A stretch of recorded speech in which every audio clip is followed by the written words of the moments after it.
Chapter 1. Waiting for 3 hours at the Civil Affairs Bureau, my fiancé called and said my first love is back. Soo Kwon checked the time on his phone. 10 o'clock sharp. There were neither too many nor too few people in the Civil Affairs Bureau, and the cold air from the air conditioner made his neck feel a little cold. He dialed the familiar number.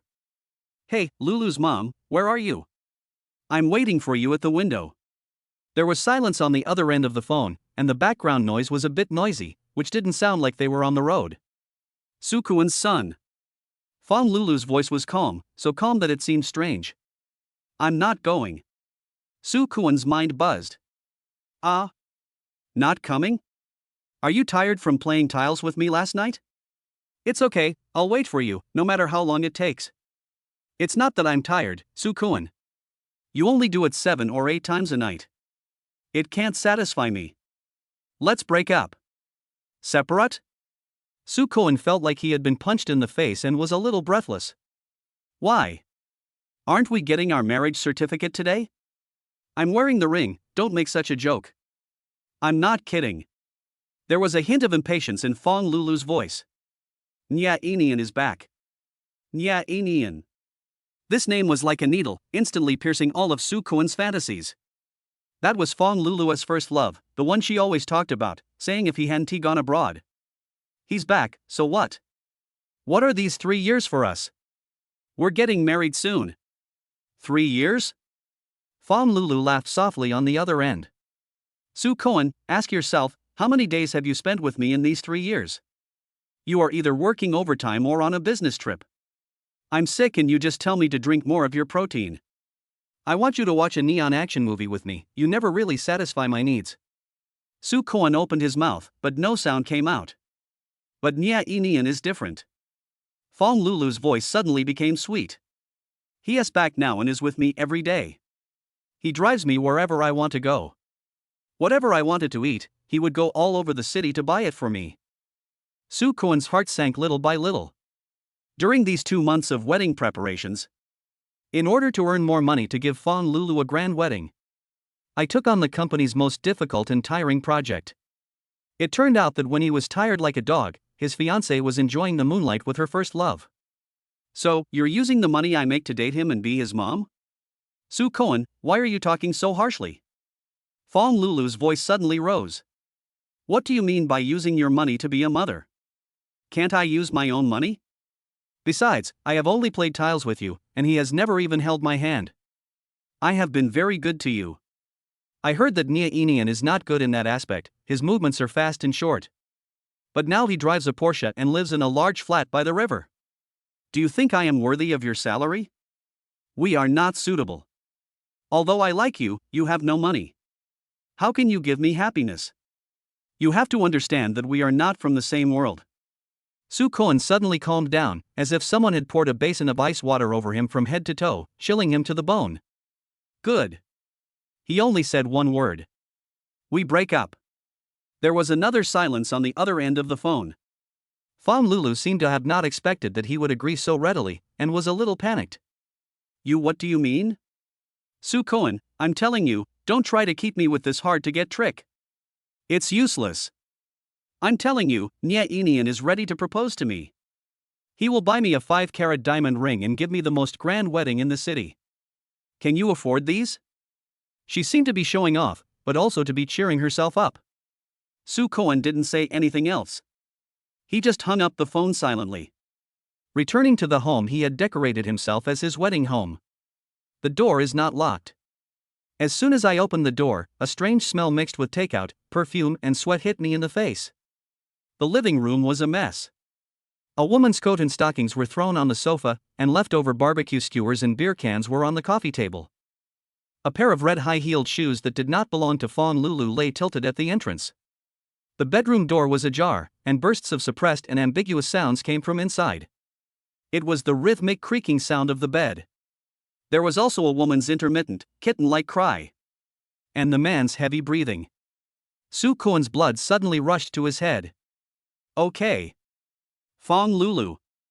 You are really good.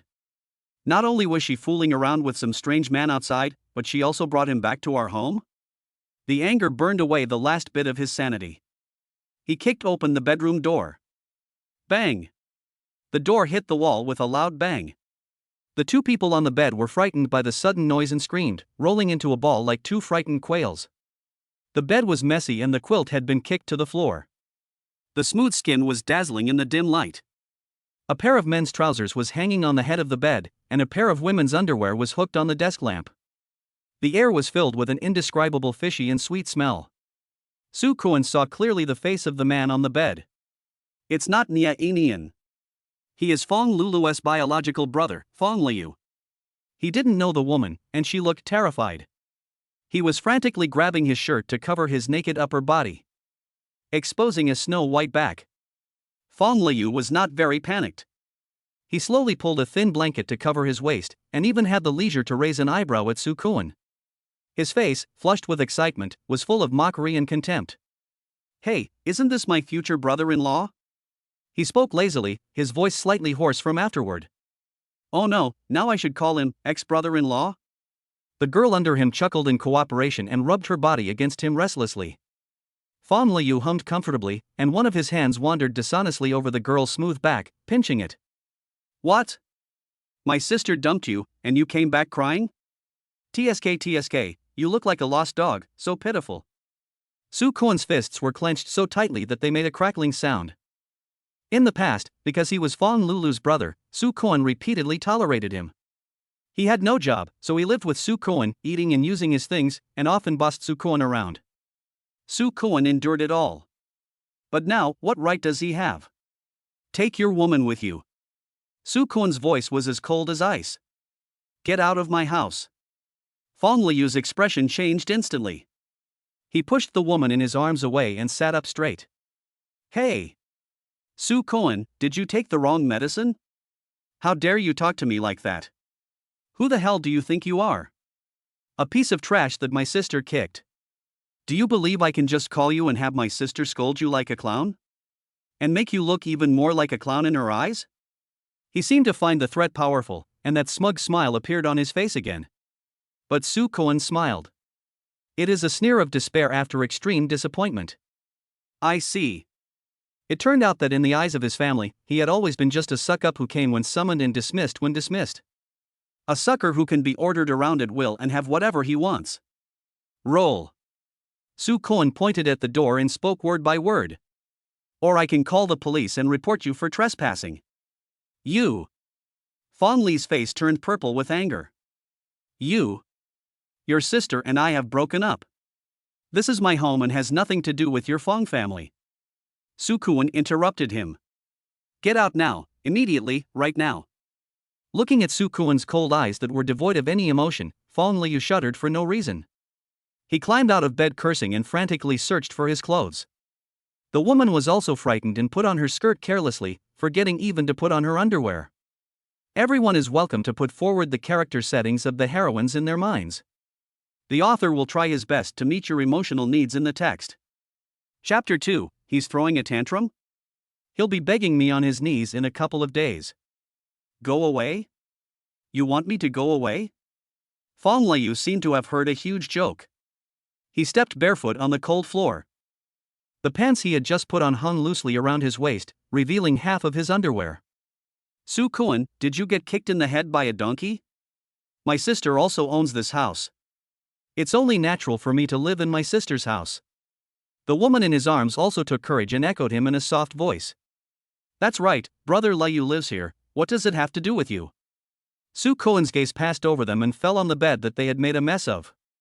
He and Fong Lulu picked it out together, and they argued for a long time about the softness and hardness of the mattress.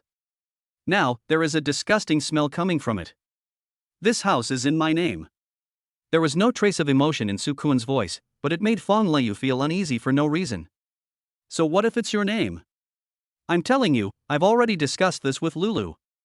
Fong Liu straightened his chest and tried to regain his momentum. Didn't your wedding with Lulu fall through? Coincidentally, I'm getting married next month, and it's with her.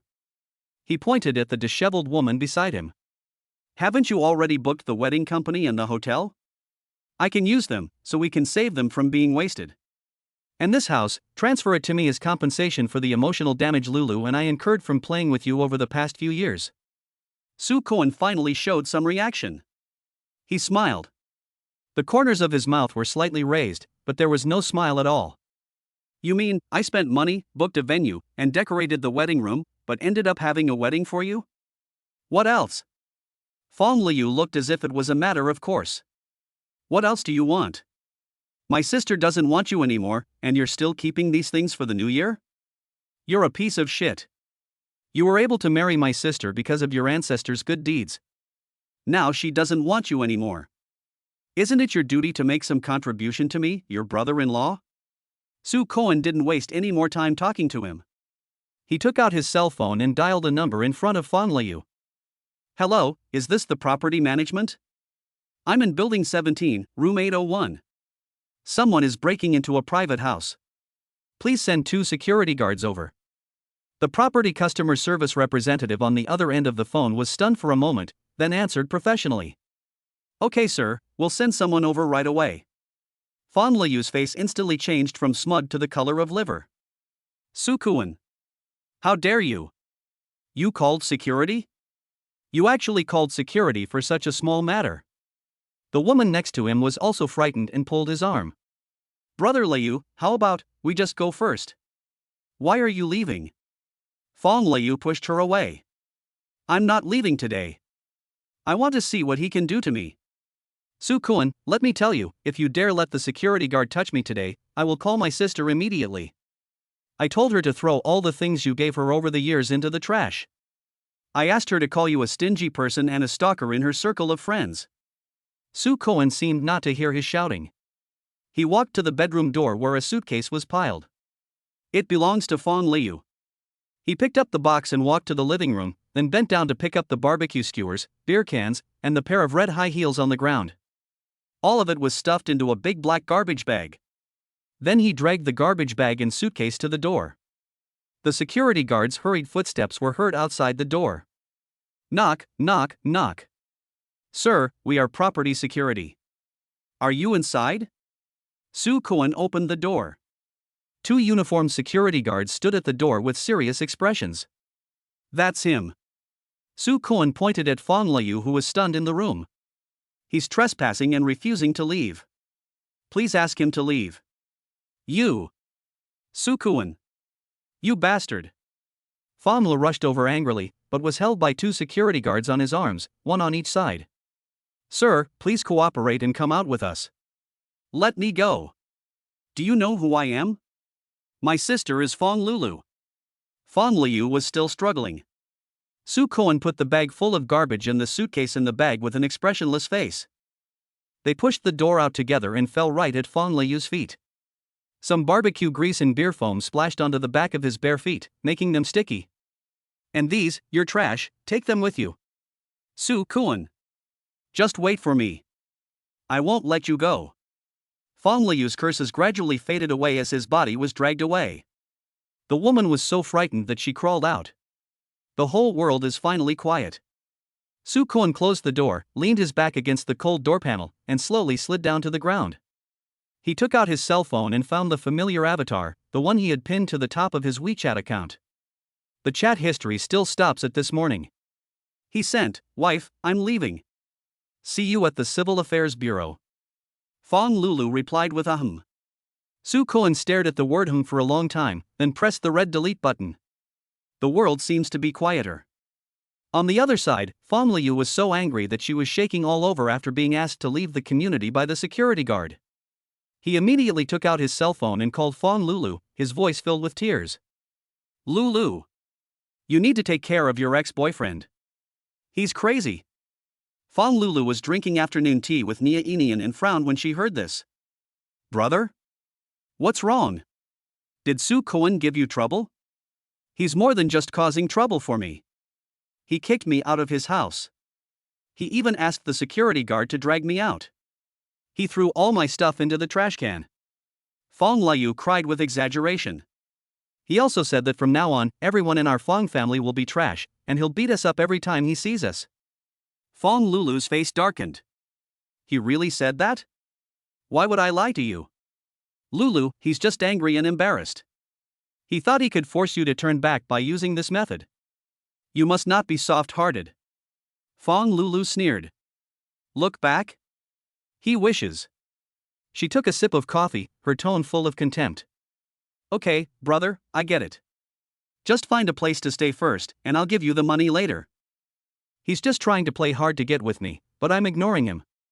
Wait until he calms down for a couple of days, and then he'll come back crying and beg me. After hanging up the phone, Inian asked with concern. What's wrong, Lulu? Something happened at home? Fong Lulu immediately put on a sweet smile and shook her head. It's nothing, it's just my ex-boyfriend who's throwing a tantrum. She suddenly remembered something, took out a small box from her bag and threw it on the table. By the way, brother Inian, look at this. Inside the box was a silver necklace with a small moon pendant that looked a bit crudely made. This was the anniversary gift he gave me last month. He said he had it handmade and it cost him half a month's salary. Fong Lulu's tone was full of disdain. Look how shabby it is. These are the cheap trinkets he can always afford. Inian smiled, held her hand, and took out a velvet box from his arms. Then just throw away this worthless thing. The box opened, revealing a dazzling diamond necklace. I'll get you a new one. Fong Lulu's eyes lit up instantly.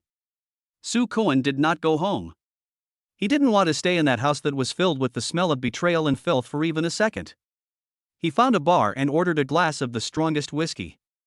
The ice cubes collided in the cup, making a crisp sound, like his broken heart. The bartender was a very young boy, and he looked at him with a bit of sympathy. Su Koen drank half the cup in one breath. The spicy liquid burned his throat, but it couldn't extinguish the fire in his heart. What upset him was not Fong Lulu's betrayal, nor Fong Liu's shamelessness.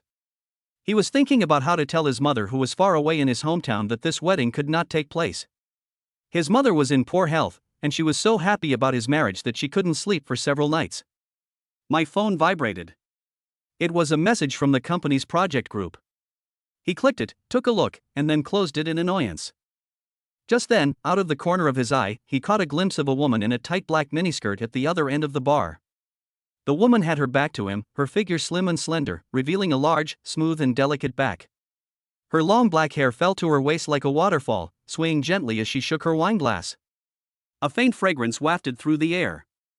A man in a waiter's uniform was walking towards her with a brightly colored cocktail. The waiter had an overly enthusiastic smile on his face, but his eyes were a little vague. From time to time, he glanced at the woman's exposed back and long legs under her skirt. Su Koen frowned. He saw that the moment the waiter handed the wineglass to the woman, his fingers rubbed the edge of the glass unnaturally. An extremely subtle movement. But he saw it. There seemed to be a little white powder in the waiter's nails. Su Koen sobered up instantly. He stood up almost subconsciously and walked a few steps to the woman. Beauty. His voice was a little hoarse. The woman turned around when she heard the sound. Su Koen's heart skipped a beat. This is an extremely beautiful face, with delicate features that look like they were painted, and a pair of flowing eyes. The corners of her eyes are slightly raised, with a natural charm. Her eyes were cold, with a condescending look. What's up? The woman's voice was also very pleasant, clear and cold with a hint of magnetism. Su Koen pointed at the wineglass next to her, then looked at the back of the waiter who had walked away. He lowered his voice. It's better not to drink that glass of wine. A hint of surprise flashed across the woman's eyes, and then they returned to their coldness. She looked at Su Koen with obvious vigilance and a hint of disdain in her eyes. She seemed to think of him as the kind of man who used old-fashioned excuses to chat up people. What does it have to do with you?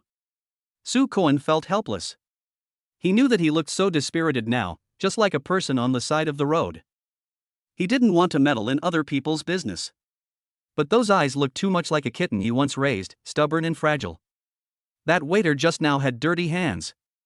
Su Koen was concise and to the point. The woman raised an eyebrow and followed his gaze to look at the colorful glass of Angel's Kiss. She didn't say anything, but just picked up the wineglass and put it to her nose and sniffed it gently. Then she turned her gaze back to Su Koen's face, with an even more inquiring look in her eyes. Su Koen felt a little uncomfortable when she looked at him. Believe it or not. He threw down these words and turned to leave. Etc. The woman suddenly called out to him. She took out a black card from her exquisite handbag and handed it to him. Thank you for the reminder. Her voice was a little warmer than before. This drink is on me.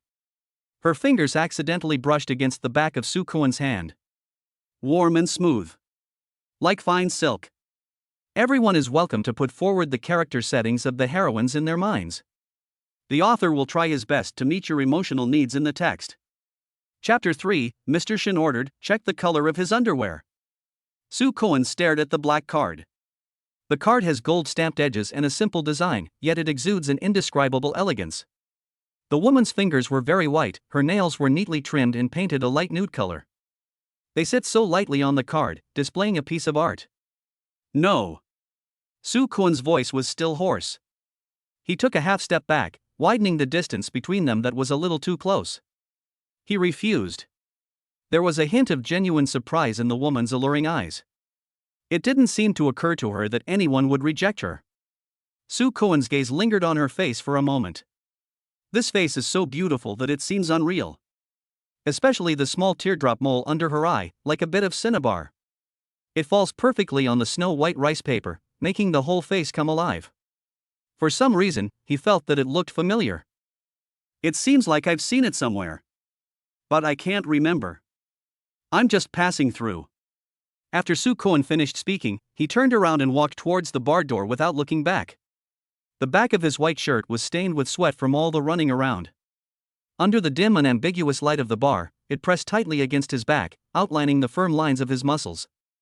The woman looked at his back, her pretty eyebrows slightly frowned. She held the black card in her hand, rubbing it unconsciously with her fingertips. After a long time, she whispered something to the air beside her. Interesting. As Soo Kwon walked out of the bar, a gust of hot evening breeze blew towards him. A bright red Ferrari stopped precisely in front of him with a sharp brake sound. The car window slowly lowered, revealing an overly handsome face. Brother Cohen. The man in the car was wearing a pair of sunglasses, and his mouth was grinning so hard that his back teeth could be seen. Why are you drinking here alone? Where's your boyfriend? Isn't today the big day to go to the Civil Affairs Bureau to get your marriage certificate? The person who came was Bai Anlin, Soo Kwon's childhood friend, a genuine rich second generation.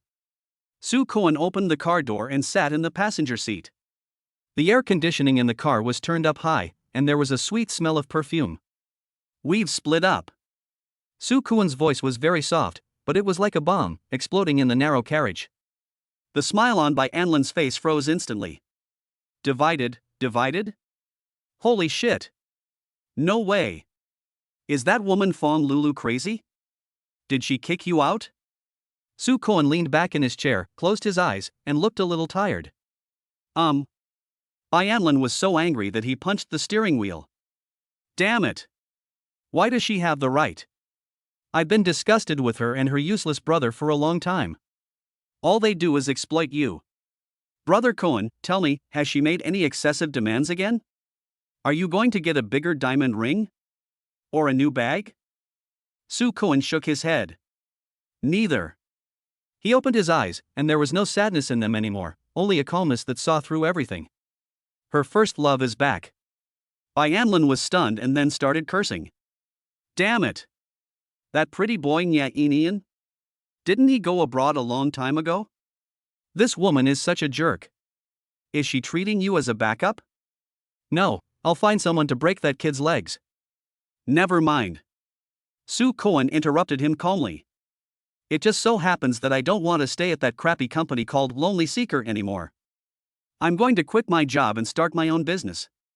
Bai Anlin's anger was instantly extinguished by this news, and was replaced by extreme excitement. Do it yourself? Seriously? Brother Cohen, you finally figured it out. He grabbed Soo Kwon's arm excitedly, his eyes shining. Take me one. You must take me one. I have long been fed up with my old man, who forces me to go to work in the company every day. I'm so fed up. I want to start a business with you. Chase my dream. Soo Kwon looked at him like this and wanted to laugh. What do you know? I understand. I understand spending money. I understand cheering you up. Bai Anlin patted his chest and swore confidently. Besides, if those idiots from Lonely Seeker knew your true identity, I'm afraid we'll have to line up all night, kneeling on the ground, crying and begging you to come back and worship you as our ancestor. Soo Kwon's eyes darkened. I just want to live a normal life for a few days. Bai Anlin curled his lips. You call this ordinary? For a woman, you went to a small, crappy company and worked like a slave, and ended up getting cheated on. That's called being a jerk. Su Cohen didn't refute. He rubbed his eyebrows and thought of something that gave him a headache. Things like weddings are a bit troublesome to cancel. Upon hearing this, Bai Anlin waved his hand and said nonchalantly, That's a piece of shit. Didn't I arrange the hotel and wedding arrangements for you? Leave it to me. If I make a phone call, I guarantee they won't dare to say a word. I'll refund your deposit in full and apologize politely. He paused and added. Or, just don't quit, keep it, and when you find the next better one, just do it. Su Cohen was amused by him, and the depression in his heart was relieved a lot. Okay, take me back. Bai Anlin started the car. The Ferrari's engine roared as it merged into the city traffic. Across the street, in a black Bentley, Shin Shushua put down the telescope in her hand. Her long legs were crossed, and her black short skirt barely covered her thighs. The lace edge of the skirt was faintly visible in the dim light. The conversation between Su Cohen and Bai Anlin just now was transmitted to her ears word for word through a miniature eavesdropping device. Lonely and invincible. She whispered the name with her rosy lips, a hint of amusement in her eyes. In the driver's seat, a man in a black suit and gold-rimmed glasses lowered his head respectfully. Boss Shin, do we need to check on Bai Anlin now?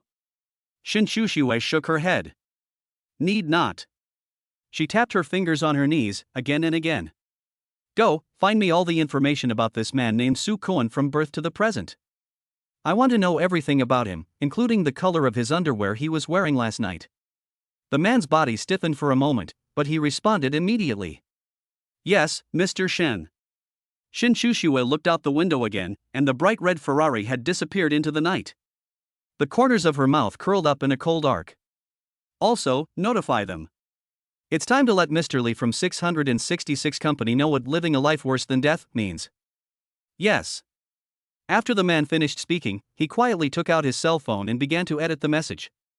The atmosphere in the car dropped to freezing point in an instant. The other side. Fong Lulu was pacing back and forth anxiously in her princess room. From time to time she picked up her phone and glanced at the screen. No news, no calls. Nye Inian has never contacted her since he sent her back in the afternoon. Is he just being polite to me?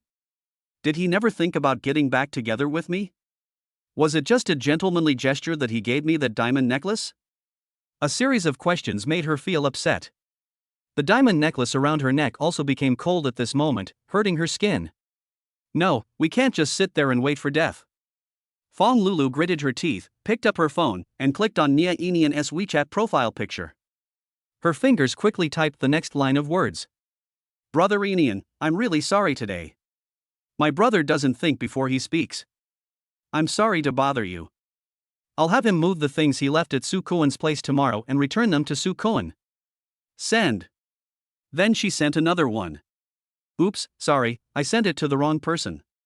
After doing all this, she held her phone nervously, even holding her breath. This is her usual trick, and it always works. Sure enough, within 10 seconds, the phone vibrated. This was Nye Inian's reply. Nye Inian, it's okay, your brother is quite interesting too. Fong Lulu's heart skipped a beat. Immediately afterwards, the phone screen lit up and Nye Inian called directly. She quickly cleared her throat and answered the phone in the sweetest voice. Hello? Brother Inian? Lulu, don't worry about those little things. Nye Inian's gentle voice came from the other end of the phone, with an irresistible magnetism. Haven't you eaten yet? Do you want to go out for a midnight snack? The huge joy instantly washed away all of Fong Lulu's anxiety. Okay. She agreed almost excitedly. After hanging up the phone, Fong Lulu looked at her ecstatic face in the mirror, and the corners of her mouth couldn't help but rise wildly. She just knew it. Nye Inian has feelings for her. Who the hell is that loser Su Cohen? How could he even compare to Nye Inian? She took off the diamond necklace from her neck and examined it carefully in her palm. The diamond sparkled so brightly under the light that she could hardly open her eyes. This is the life she should have. Breaking off the engagement was the best decision she had ever made in her life. The life of a wealthy wife, our Fong Lulu is here. Everyone is welcome to put forward the character settings of the heroines in their minds. The author will try his best to meet your emotional needs in the text. Chapter 4: The rental house in the old community is exposed, and Fong Lulu's fantasy is shattered. When Soo Kwon woke up the next day, he was awakened by a series of life-threatening calls from Bai Anlin. He was forced by Bai Anlin to move into an empty apartment under his name last night, and now his head still hurts a bit. "Brother Kwon, are you awake yet? I have something to tell you. I've refunded your wedding company and the hotel." But there was a little hiccup. Soo Kwon rubbed his eyebrows. "What's wrong?" "The hotel manager said that your ex-fiancée is Fong Lulu. She called me this morning and said she wanted to change the reservation to her brother's name, Fong Liu." Bai Anlin's voice was filled with gloating. "I asked the manager to scold her back. What do you think this family's face is made of? Titanium?" Soo Kwon no longer felt anything new. After hanging up the phone, he took a quick shower, changed his clothes, and took a taxi back to the company to complete his resignation. The taxi driver was a warm-hearted old man and I kept chatting with him all the way. "Hey young man, are you going to the Global Center?" "It's just on my way. I'll pick up another one and give you $10 off, okay?" Soo Kwon leaned back in the back seat, watching the street scene rapidly receding outside the window, and responded absent-mindedly. "Okay." The car turned a corner and stopped under a grand office building. A woman wearing an exquisite suit and meticulous makeup opened the car door and got in. Soo Kwon just glanced at him casually. Then, he froze. The woman who got in the carpool was actually Fong Lulu. Fong Lulu obviously saw him as well, and the elegant expression on her face instantly cracked, as if she had seen a ghost. "Soo Kwon? Why are you here?" Her voice rose, sharp with offense. Before Soo Kwon could say anything, another person walked out of the revolving door of the office building. Nia Inian was wearing a well-tailored suit, his hair was combed shiny, and he was holding a large bouquet of beautiful red roses in his hand. He walked straight to the taxi, pulled Fong Lulu out of the car naturally, and put his arm around her waist. The bouquet of roses almost poked Soo Kwon in the face. "Lulu, didn't I tell you to wait for me? Why did you get in the car first?"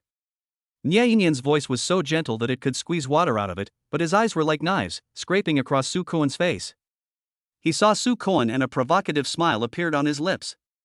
"Hey, isn't this Mr. Soo? What? After breaking up, you still chased me down to Lulu's office? It's a bit ugly to do this." Fong Lulu leaned in Nia Inian's arms, raised her face, and showed a sweet and shy expression. Her small hand gently hit Nia Inian's chest, and her voice was so annoying that it made people choke. "Brother Inian, don't say that. He might just be thinking things over for the moment." She said words of persuasion, but her eyes were full of pride in showing off. That look seemed to say, "Look, I found a man who was 100 times better than you. And you are just a poor guy who was eliminated." Soo Kwon didn't even bother to lift his eyelids. He said to the driver in the front seat, "Master, please close the door. I'm in a hurry." The driver looked a little embarrassed, but he still closed the back door as he was told. The car window slowly rose, blocking out the performance of the man and woman outside. Nia Inyan's face darkened instantly. None of Soo Kwon's anger, jealousy, and despair, as he had expected, appeared. The other party didn't even bother to give him a spare glance. This feeling of being completely ignored is more painful than being pointed at and scolded. Fong Lulu also noticed Nia Inyan's unhappiness and quickly shook his arm in a coquettish manner.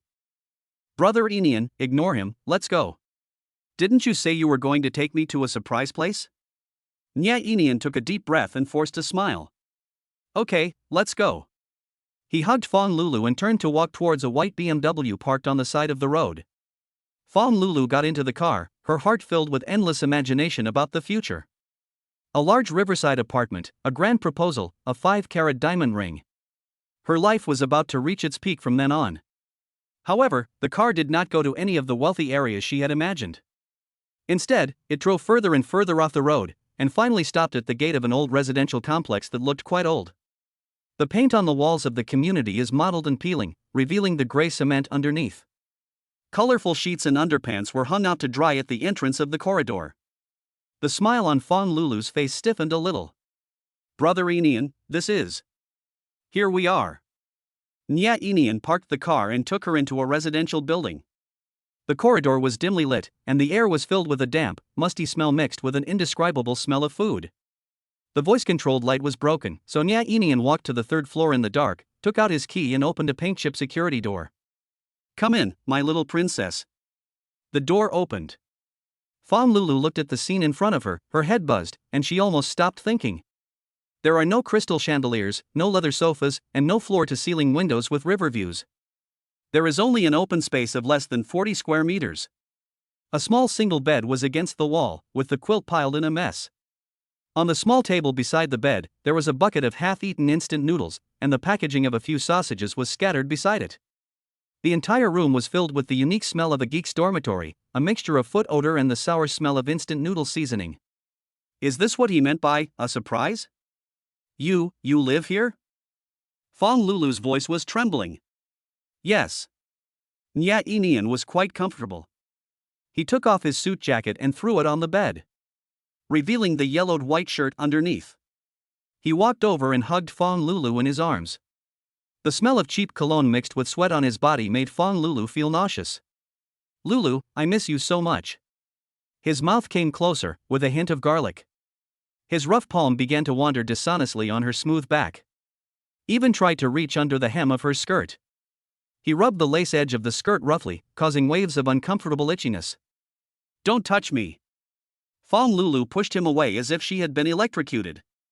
At this moment, all her fantasies were crushed to pieces by this dirty and dilapidated rental house.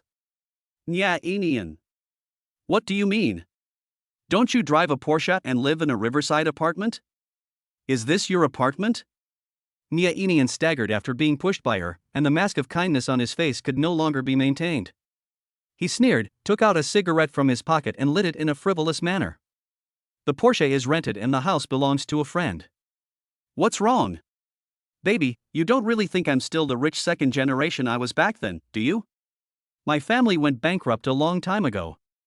Fong Lulu's lips trembled and she couldn't utter a word. "Then the proposal you mentioned." She still held on to one last glimmer of hope. "Proposal?" Nya Inian seemed to have heard some huge joke. He fumbled in his trouser pocket for a long time, took out a few flat tinfoil packets and threw them on the table. "I don't have a ring, but I have prepared this. But seeing how reluctant you are, I guess it won't be useful today." He looked at Fong Lulu's pale face, his eyes full of mockery. "Why? Disappointed? Fong Lulu, don't take yourself too seriously. Do you think I really want to marry you? I just think you're pretty. You're so gullible, I just want to have fun with you. You've been with that guy called Su Kuan for 3 years, and he never touched you, right? TSK, what a fool. I thought I could find a bargain." Fong Lulu's body swayed and she could hardly stand. Su Kuan's face appeared uncontrollably in her mind. "Thinking of the handmade necklace he gave me. Thinking of how he worked so hard to earn more money to hold her wedding, his eyes were so bruised. I remember the long silence on the other end of the phone when I broke up with him." She suddenly felt that she was the stupidest fool in the world. She personally threw away a rough stone that could have been polished into a diamond. But he picked up a piece of glass covered in mud and treated it as a treasure. Everyone is welcome to put forward the character settings of the heroines in their minds. The author will try his best to meet your emotional needs in the text. Chapter 5, Humiliation in the Rental House, Death Barbie Pink as a Gift.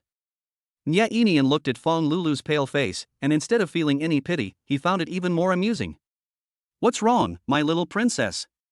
His face, which had once fascinated Fong Lulu, was now filled with frivolous mockery. "You can't stand this?" He took a step forward and reached out to pinch her cheek. Fong Lulu retreated violently as if avoiding the plague. It hit the door panel behind it, making a dull sound. "Don't touch me." "Oh, you have quite a temper." Nya Inian picked up a cheap plastic gift box from the bedside table and threw it at her feet. "Here, a gift for you." Fong Lulu looked down and saw "buy one get one free" label printed on the box. Through the transparent plastic cover, you can see a lipstick sample inside, which is that deadly Barbie pink. She felt a surge of blood rushing to her head. "Is this the gift you mentioned? What else?" Nya Inian spread out his hands, looking indifferent. "I wanted to get you a few more samples, but the salesgirl was watching too closely, so I couldn't get them out. You use it first. Next time, I'll buy you a proper one. He said it lightly, as if it was a great gift from heaven. Fong Lulu's heart was completely chilled. She suddenly thought of Su Kuan. The things Su Kuan gave her were never the most expensive, but they were the most thoughtful. The handmade moon necklace had her initials engraved on the back of the pendant. He said the moon represents his heart. At that time, she complained that the necklace was not shiny enough.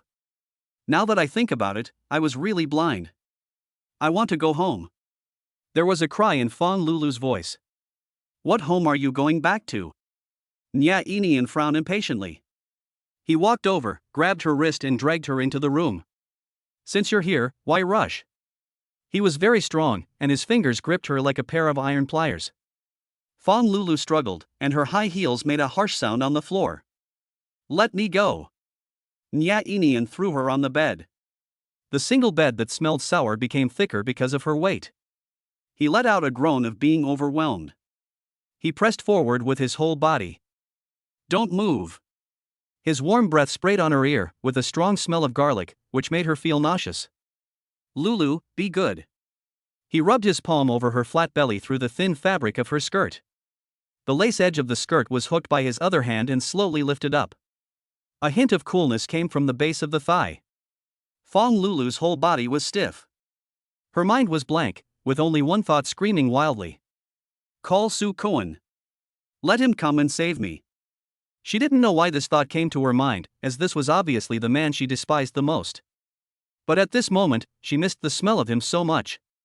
That clean smell with a light scent of laundry detergent. She missed the tenderness of how he would always be so careful when hugging her, afraid of hurting her. Nya Inyan's hand has reached deeper. One of the buttons on his shirt broke when he was pulled, revealing a sparse patch of chest hair. Baby, your skin is so smooth. His voice became hoarse and his lips bit her neck randomly, leaving behind a series of hot and wet marks. Fong Lulu closed her eyes, tears of humiliation rolling down her cheeks. She didn't resist anymore. Perhaps, she subconsciously felt that this was the punishment she deserved for betraying Su Kuan. Just then, a familiar, cramping feeling came from my lower abdomen. The pain was like a thunderbolt, waking her up instantly. I'm on my period.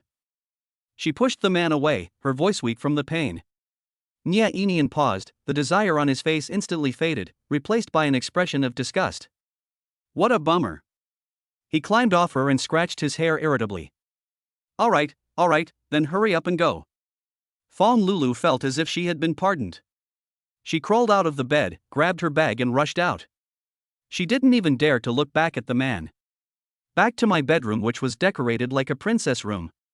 Fong Lulu threw herself heavily onto the soft big bed. She looked at the gorgeous crystal chandelier on the ceiling, and her tears could no longer be held back and burst out. She thought of Su Kuan, the one who would quietly prepare brown sugar ginger tea during her menstrual period. The man wrapped a hot water bottle in a towel and carefully placed it on her lower abdomen. The man who would warm her cold feet in his arms. The man who has been with me for 6 years and even blushes when we kiss. She lost him. Su Kuan directly asked for a week's leave from the company. Yanlan's apartment is good in every way except that it's too empty and has no life at all. He still wants to return to the place called Urban Garden, even though it's filled with unpleasant memories. He needed to go back and get some closure. When I opened the door, the house had been cleaned by the cleaning staff. All traces left by Fong Liu and his female companion were cleaned up. The air smells of disinfectant. But Su Kuan still felt suffocated standing in this empty living room. Fong Lulu's scent seemed to still linger in every corner. He picked up his phone and called an agent. Hello, I want to sell a house in City Garden. Yes, Building 17, Room 801. Requirements? Only one, the sooner the better. Money is not a problem. It was probably the first time for the agent to receive such a generous client, and his voice was trembling with excitement. Okay, sir. Don't worry. I promise I'll get it done for you. Things went more smoothly than expected. The next morning, Su Kuan signed at the housing management office and watched a huge sum of money being deposited into his account. He held the phone, but there was no joy in his eyes. He just felt that he had finally drawn a clear line between himself and the absurd years of the past 3 years. He looked at the information of several startup companies sent by Yanlan on his mobile phone and clicked on one of them at random. The company is called Light of the Future and its projects are in the field of artificial intelligence. Quite interesting. He was just about to call Bai Anlin back when Bai Anlin called first. Brother Cohen. Is the house sold? Okay. You have guts. Bai Anlin was laughing on the other end. I'm going to tell you something, please don't be angry. Explain. As for me, I'm thinking that you're single now, so you can't stay single forever, right? So, I took it upon myself to find someone for you on a high-end dating website. Su Kun frowned. Bai Anlin, are you bored? Hey, listen to me. Bai Anlin hurriedly explained. This girl is not ordinary. It is clearly written in the information that she graduated from a prestigious university. Fair skin, beautiful face, long legs, and most importantly, she said she wanted to find an honest man. Live a down-to-earth life and don't demand much from material things. I was thinking, isn't this tailor-made for you? I've already made an appointment for you at 3 o'clock this afternoon at the corner coffee shop in the south of the city. You must go. If you don't go, you're not a brother. Without waiting for Su Kun to refuse, Bai Anlin quickly hung up the phone. 3 o'clock in the afternoon. Su Kun still appeared at the corner coffee shop. He didn't really want to come for a blind date, he just wanted to settle the score with Bai Anlin, that eccentric guy, in person. There was soothing music playing in the cafe. Su Kun saw Bai Anlin sitting by the window and the back of the woman opposite him at a glance. Just a back view is enough to make people imagine. Her long black hair falls to her waist like a waterfall, and her tight black skirt outlines her breathtaking curves. A pair of straight and slender legs were crossed, and on the feet were a pair of high heels. When Bai Anlin saw Su Kun, he immediately waved at him desperately, with a smile on his face as bright as a 200-pound child. Su Kun sighed and walked over. As he approached, the woman slowly turned her head. The air seemed to freeze at this moment. Su Kun's footsteps also stopped. The woman smiled at him, her captivating eyes. In the afternoon sunshine, the water shimmers. The small teardrop mole at the corner of the eye seemed to be tinged with warmth. We meet again. Her voice was cool and clear, yet had a subtle magnetism, like that of a fine cello. It turned out to be her. The woman who was almost drugged in the bar. Shen Chu Xue. Everyone is welcome to put forward the character settings of the heroines in their minds. The author will try his best to meet your emotional needs in the text. Chapter 6, the marriage certificate is posted on the circle of friends, and the excess phone is thrown on the ground. Bai Anlin was still immersed in the joy of being the matchmaker and was completely unaware of the strange atmosphere. Brother Cohen. How's it going? He winked and nudged Su Kun with his elbow. I wasn't kidding, was I? She's an unparalleled beauty. A fairy descended to earth. Su Kun's gaze passed Bai Anlin and fell directly on Shin Shushue. She was wearing a black short skirt with a slightly low neckline today. As she turned her head just now, the snow-white skin is faintly visible, outlining an arc that makes your heart beat faster. Did you arrange this? Su Kun's voice was a little dry. Shin Shushue didn't answer, but just picked up the coffee in front of her and took a sip. Her fingers were long and white, and she pinched the handle of the exquisite bone china cup with an elegant movement like a painting. Your friend said you wanted to find someone who was just getting by. She put down her coffee cup and met Su Kun's scrutiny with a frank look. Bai Anlin quickly interrupted. Yes. Our brother Cohen is a very honest man. It's just that his job is not very stable, and the house, well. He was halfway through his words when Su Kun glared back at him. Su Kun took a deep breath and decided to cut the Gordian knot. I just quit. The house was sold this morning, too. He thought that these two sentences were enough to dissuade any normal blind date. Bai Anlin's face turned green, and he covered his face with his hands, looking as if he couldn't bear to watch. Brother! You're my real brother. Is there anyone as good as you in blind dating? However, Shin Shushue's reaction was completely beyond their expectations. Instead of showing disgust, her beautiful peach blossom eyes flashed a barely perceptible smile. No job, no house. Good. Su Kun and Bai Anlin were both stunned. What kind of approach is this? That's perfect. It means you have no ties to the past. Shin Shushue said, raised her wrist and looked at the watch. It was a brand that Su Kun couldn't identify. But it is a lady's watch that is obviously worth a lot of money. It's 3:30 in the afternoon. The Civil Affairs Bureau closes at 5 o'clock. We can still make it if we go there now. Boom. Soo-kwon felt as if his head had exploded and was buzzing. Why are you going to the Civil Affairs Bureau? Bai Anlin stuttered and asked what he wanted to ask. Shin Shushue's gaze fell on Soo-kwon's face, which was full of shock and confusion, and the corners of her mouth rose slightly. Get the certificate. 2 words, light and airy, but like 2 heavy bombs. Bai Anlin's jaw almost dropped on the table. Get a certificate? Big sister. Not a beauty. A goddess. Are you kidding me? This is only the second time we've met. Soo-kwon was also completely confused. He looked at the woman in front of him who was so beautiful that she didn't seem real, and wondered if he was still hungover. Are you sure? I'm sure. Shin Shushue stood up, her skirt swaying gently with her movements. The pair of long legs wrapped in thin stockings shone with an alluring luster in the sun. She walked around the table, came to Soo-kwon, and naturally put her arm around his. Through the thin shirt, he could clearly feel the warmth and softness of her arms. A faint orchid-like fragrance entered his nostrils. Let's go. She tilted her head and blinked at him, and the teardrop mole seemed to have a hint of playfulness. My future husband. Half an hour later. Soo-kwon held the red book in his hand and still felt like he was dreaming. The Civil Affairs Bureau staff looked at them with eyes full of emotion that you young people really know how to have fun. In the photo, he looked at a loss, while Shin Shushue beside him smiled brightly and calmly. Now, it's too late to regret. Inside the Bentley, Shin Shushue started the car with a hint of smile in her voice. Soo-kwon turned and looked at her. She looked very focused while driving, and the lines of her profile were impeccable. Why? He finally asked the biggest question in his heart. Why me? Shin Shushue looked straight ahead and tapped the steering wheel lightly with her fingers. Because you're a good person. This reason made Soo-kwon feel both amused and helpless. Besides, I need a husband to take care of my family. She added, her tone so frank that it left no room for doubt. As for your career, do whatever you want to do.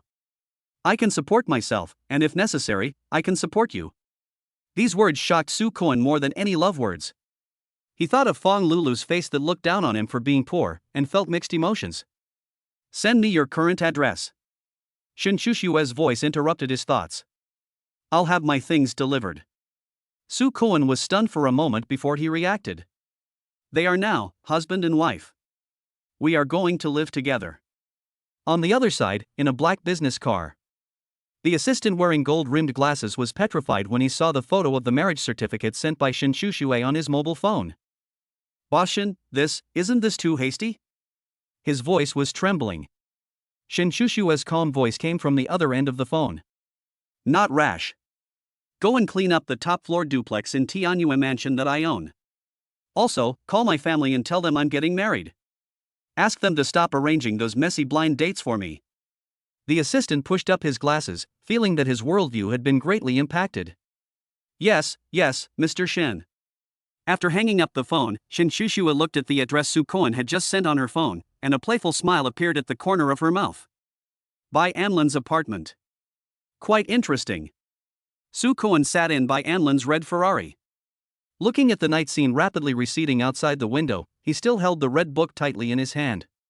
He felt that none of his 20-plus years of life had been as exciting as today. He took out his cell phone and took a photo of the 2 marriage certificates side by side. Then, he opened his Moments and edited a post. Married. Send. Almost at the same time, a like and a comment popped up on the screen. They are all the same person. Shin Shushue, honey, what do you want to eat tonight? Love. Fong Lulu was awakened by cramps in her lower abdomen. She turned over in bed uncomfortably, picked up her phone out of habit, and wanted to send a message to Soo-kwon to complain. When I clicked on the familiar dialog box, I suddenly remembered that they had broken up. I felt a sense of emptiness in my heart. She sent a message without giving up. My stomach hurts. I waited for a long time, but there was no reply. Fong Lulu's heart sank little by little. In the past, let alone her being sick, even if she said she was hungry, Soo-kwon would appear in front of her within 10 minutes. She impatiently opened her Moments to see if there was any gossip. Then, she saw the status Soo-kwon posted a few minutes ago. And below, the glaring comment from a woman named Shin Chushue. Husband. Fong Lulu's eyes were fixed on the name and the red heart behind it. My mind went blank with a buzzing sound. The phone slipped from her weak hands and hit the floor with a dull thud. Everyone is welcome to put forward the character settings of the heroines in their minds. The author will try his best to meet your emotional needs in the text. Chapter 7, Nya Inian spreads rumors, he is not good at that. The phone slipped from her weak hands. It hit the floor hard. There was a muffled sound. Fong Lulu froze completely, as if her blood had frozen in that instant. The glaring marriage certificate photo on the screen and the comments left by the woman named Shin Chushue were like two red-hot irons, burning her heart fiercely. Husband? What husband? She picked up the phone suddenly, her fingertips turned white from the force, and frantically dialed her best friend Fong Yubing's number. Hey, Lulu, what's going on? Fong Yubing's sleepy voice came from the other end of the phone. Yubing. Su Cohen is married. Fong Lulu's voice trembled uncontrollably and she was almost crying. What the hell? Getting married? Fong Yubing woke up instantly. Are you sure? Who is he marrying? You two just broke up a few days ago? I don't know. It was posted on his Moments. With a woman named Shin Chushue. Fong Lulu felt like she was going crazy, and she squeezed her phone so hard that it made a rattling sound. How could he do this? We've been together for 6 years, and he just throws it away? He turns around and gets married to another woman? Fong Yubing was silent for a few seconds on the other end, then comforted him. Lulu, don't be anxious. I'm telling you, all men are like this. He must be putting this on purpose to piss you off, to make you jealous, and then go back to him. You must not be fooled. Acting? Fong Lulu was stunned for a moment, and a glimmer of hope rose in her heart. But that marriage certificate looks real. Hey, photo editing technology is so advanced nowadays, making a fake certificate is nothing. Fong Yubing disagreed. Take a look at his Moments again, maybe there are other flaws. Fong Lulu obediently clicked on Su Cohen's profile picture and entered his circle of friends. A cold horizontal line and the small gray dot in the middle mocked her mercilessly. He blocked me. Fong Lulu's voice suddenly rose, and anger replaced all the sadness. How dare he block me? She suddenly remembered how cautious Su Cohen was when she had a stomachache a few days ago. I remembered his eyes that were always filled with worry. He can't. He loves me so much, how could he marry someone else so soon? Yes, it must be fake. It was a bad trick Su Cohen came up with to force her to come back. Su Cohen returned to the place he once called home. The smell of disinfectant still lingered in the air, cold and unfamiliar. He opened his suitcase and began to quietly pack his few belongings. A few changes of clothes, some professional books, and an old photo frame. In the photo frame was a picture of him and Fong Lulu. The girl in the photo was smiling brightly and snuggling up to him. He pulled out the photo expressionlessly, tore it in half, and threw it into the trash can. The doorbell rang. They were the homeowners, a young couple, who had agreed to take over the property. Mr. Su, we've seen that the house is very well maintained.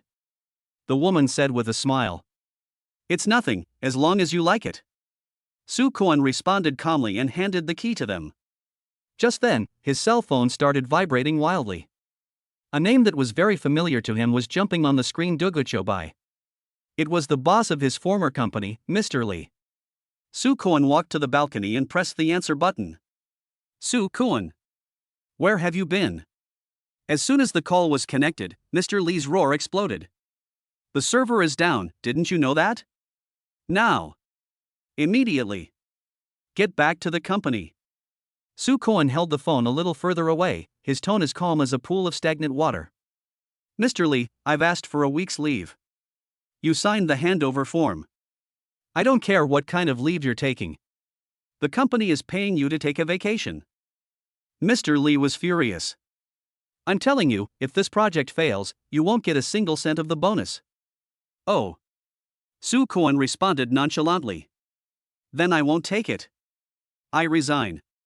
There was an instant silence on the other end of the phone. After a few seconds, Mr. Lee's voice turned cold. Resign? Su Cohen, are you trying to play this on me? Who do you think you are? You won't work if I leave your company? I tell you, the number of people who want to do your job is from here to France. I know.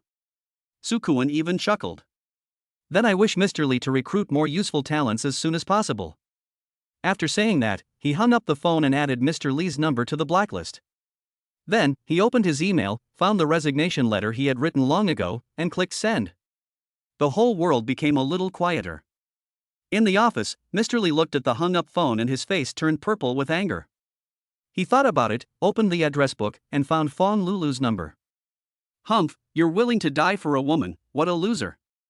He was certain that after a couple of days, Su Koan would calm down and come back crying to beg him. Su Koan took a taxi to a top-notch luxury residential area, Tianyue Mansion, which he had only seen in financial magazines. An overly enthusiastic real estate agent in a business suit was waiting for him at the door. Mr. Su, you're here. Please come in. The agent led him into a top-floor duplex, the exaggerated area. The huge floor-to-ceiling windows and the sparkling private swimming pool outside the window made Su Koan think he had walked into the wrong set. How much is the monthly rent for this apartment? Su Koan asked cautiously. The agent held up 2 fingers with a mysterious smile on his face. 2,000. Su Koan suspected that there was something wrong with his ears. 2,000? Yes. 2,000. The agent's expression was incredibly sincere. To be honest, our landlord is a strange man.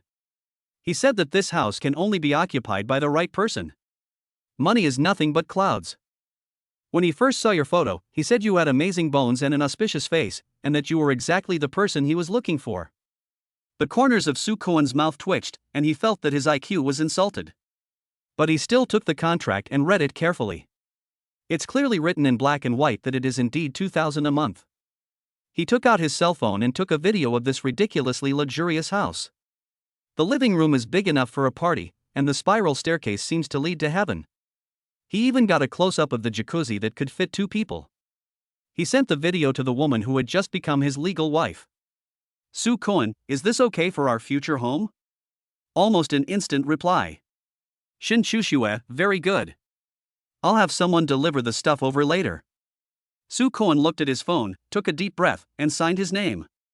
When he carried his small suitcase and walked into the spacious mansion where the echo could be heard, a feeling of unreality enveloped him. He felt like the gray boy in the fairy tale who was enlightened by the fairy godmother. However, he quickly adjusted his mindset. No matter how all this happened, he now has a wife who needs his responsibility and a family that needs him to support. He opened the food delivery app on his phone, chose a fresh food supermarket with the highest reviews, and bought a lot of ingredients.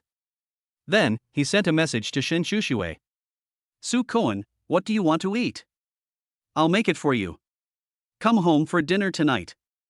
In the conference room on the top floor of Tianyue Group, the atmosphere was as heavy as ice. Shin Chushue listened to the reports from the heads of various departments with an expressionless face, her fingers tapping unconsciously on the table. At this moment, her personal cell phone on the table vibrated slightly. She picked it up and took a look. Go home for dinner in the evening. Just 6 words were like a warm current that instantly melted the frost in her eyes. Home. A word that was both familiar and unfamiliar to her. She raised her head and swept her cold gaze over the trembling executives in the conference room. Today's meeting ends here. Her voice was still cold, but it made everyone breathe a sigh of relief. Mr. Shen. The assistant with gold-rimmed glasses was just about to remind her of the evening meeting. Cancel. Shin Chushue stood up, picked up her handbag, stepped on her high heels, and walked out of the meeting room without looking back, leaving behind a room full of executives looking at each other in bewilderment and assistants with petrified faces. Su Koan was humming a little tune and carrying 2 large bags of food on his way home. The afterglow of the setting sun stretched his shadow very long. This feeling of running around for someone is not tiring at all. Instead, it filled his heart with a certain sense of solid happiness. The cell phone rang at an inopportune time. It's by Anlin. Brother Koan. Something happened. Bai Anlin's voice sounded anxious. I was just at the night color bar and heard Nia Inyan's grandson bragging to his gang of scoundrels. Su Koan stopped. What did he say? He told everyone that Fong Lulu kicked you out because you're not good at that. Bai Anlin was so angry that his voice changed tone. He also said that you must be so poor that you can't even afford a pair of pants, And you're probably hiding under a bridge crying. That group of people were laughing so hard that they were falling all over the place. I almost couldn't help but go up and beat him up. Everyone is welcome to put forward the character settings of the heroines in their minds. The author will try his best to meet your emotional needs in the text. Chapter 8. After the Adam's apple rolled for 3 seconds, can I kiss you? Soo Kwon's eyes turned cold. He didn't care about Nya Inyan's low-level humiliation. Anything else? Yes. There are even more disgusting ones. Bai Anlin was panting on the other end. Your crappy company, Lonely Seeker, I don't know what's wrong with them, they posted a status on their official account. They said you had a problem with your character and took the company's core code with you when you left. Now their boss's circle of friends is full of insults about you. These bastards want you to be completely unable to survive in this industry. Brother Cohen, this is intolerable. If you say one word, I will bring people to smash that broken company tonight. Then put that brat Nya Inyan in a sack and beat him up. A cold arc appeared at the corner of Soo Kwon's mouth. Need not. I handle my own affairs myself. He hung up the phone, picked up a number from the address book and dialed it. Hello, Lawyer Zhang? I'm Soo Kwon. I have 2 things here, and I need you to help me send a lawyer's letter. When Shin Shushue returned to Tianyue Mansion, it was already completely dark. She opened the door and the sensor light in the entrance hall lit up softly. A rich aroma of food, mixed with the taste of rice, instantly enveloped her. She was stunned. In the large living room, the crystal chandelier emits a warm glow. The dining table that should have been empty and cold was now filled with delicious dishes. Sweet and sour pork ribs, cola chicken wings, steamed sea bass, and a plate of green stir-fried seasonal vegetables. There is also a pot of steaming mushroom soup next to it. Soo Kwon was wearing a funny pink bear apron and walking out of the kitchen with the last dish. When he saw her, he was obviously stunned for a moment, and then he showed a somewhat embarrassed smile. You're back. His voice was clean and had a reassuring warmth. I didn't know what you like to eat, so I just made a few random dishes. Shin Shushue stood at the entrance, looking at the scene in front of her, feeling a little unreal. Her heart, which had long been as hard as iron and ruthless in the business world, seemed to be gently bumped by something. A little soft and a little warm. You did it? Soo Kwon took off his apron and casually put it on the back of the chair. Go wash your hands and get ready for dinner.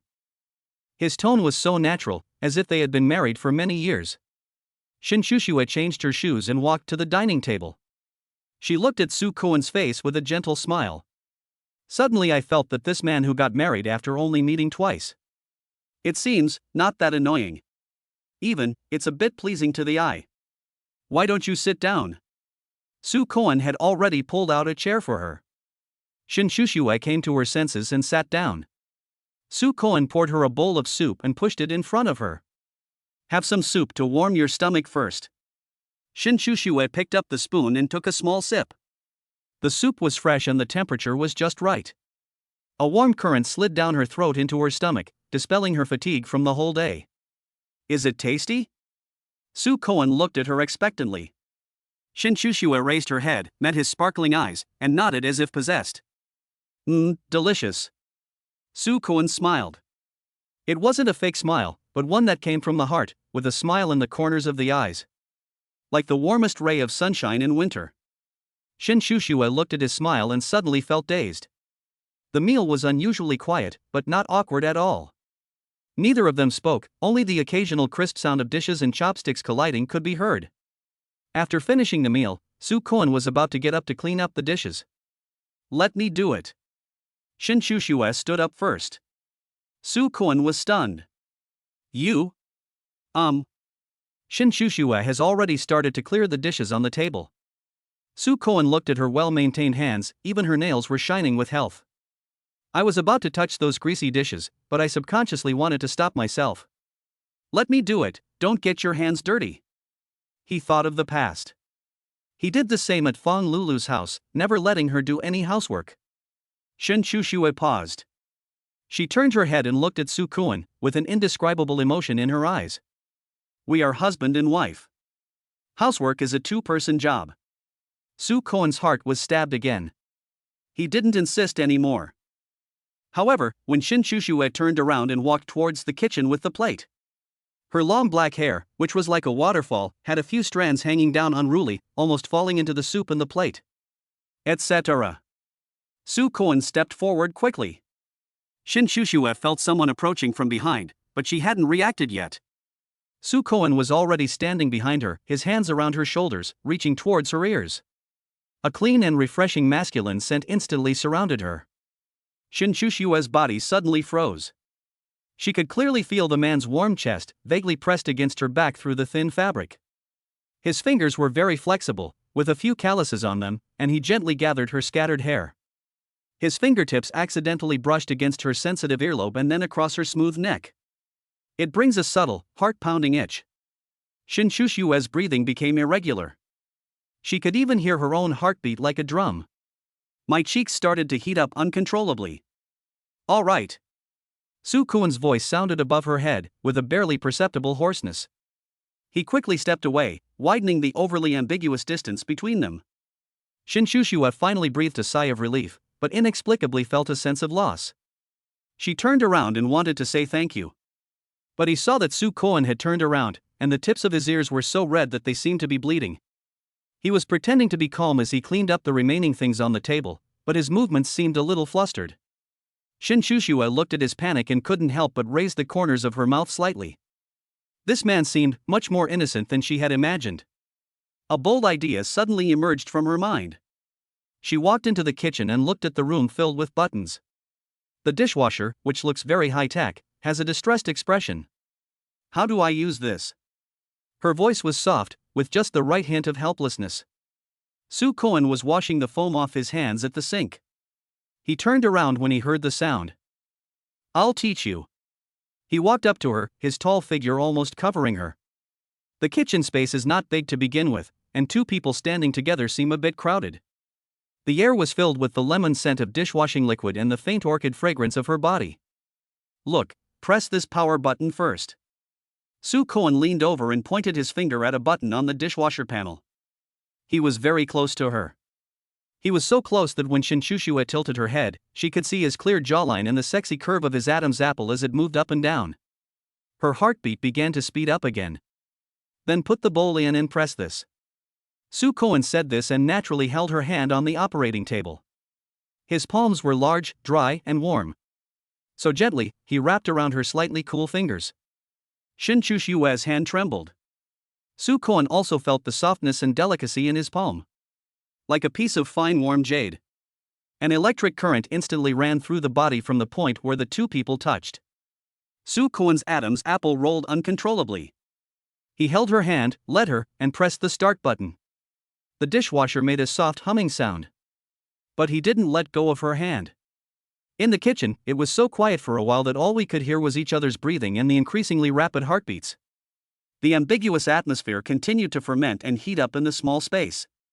Su Koen looked at her face, which was so beautiful that it made him lose himself in thought. Looking at her eyelashes that were trembling slightly due to nervousness. Looking at the teardrop mole at the corner of her eye, it seems to be able to speak.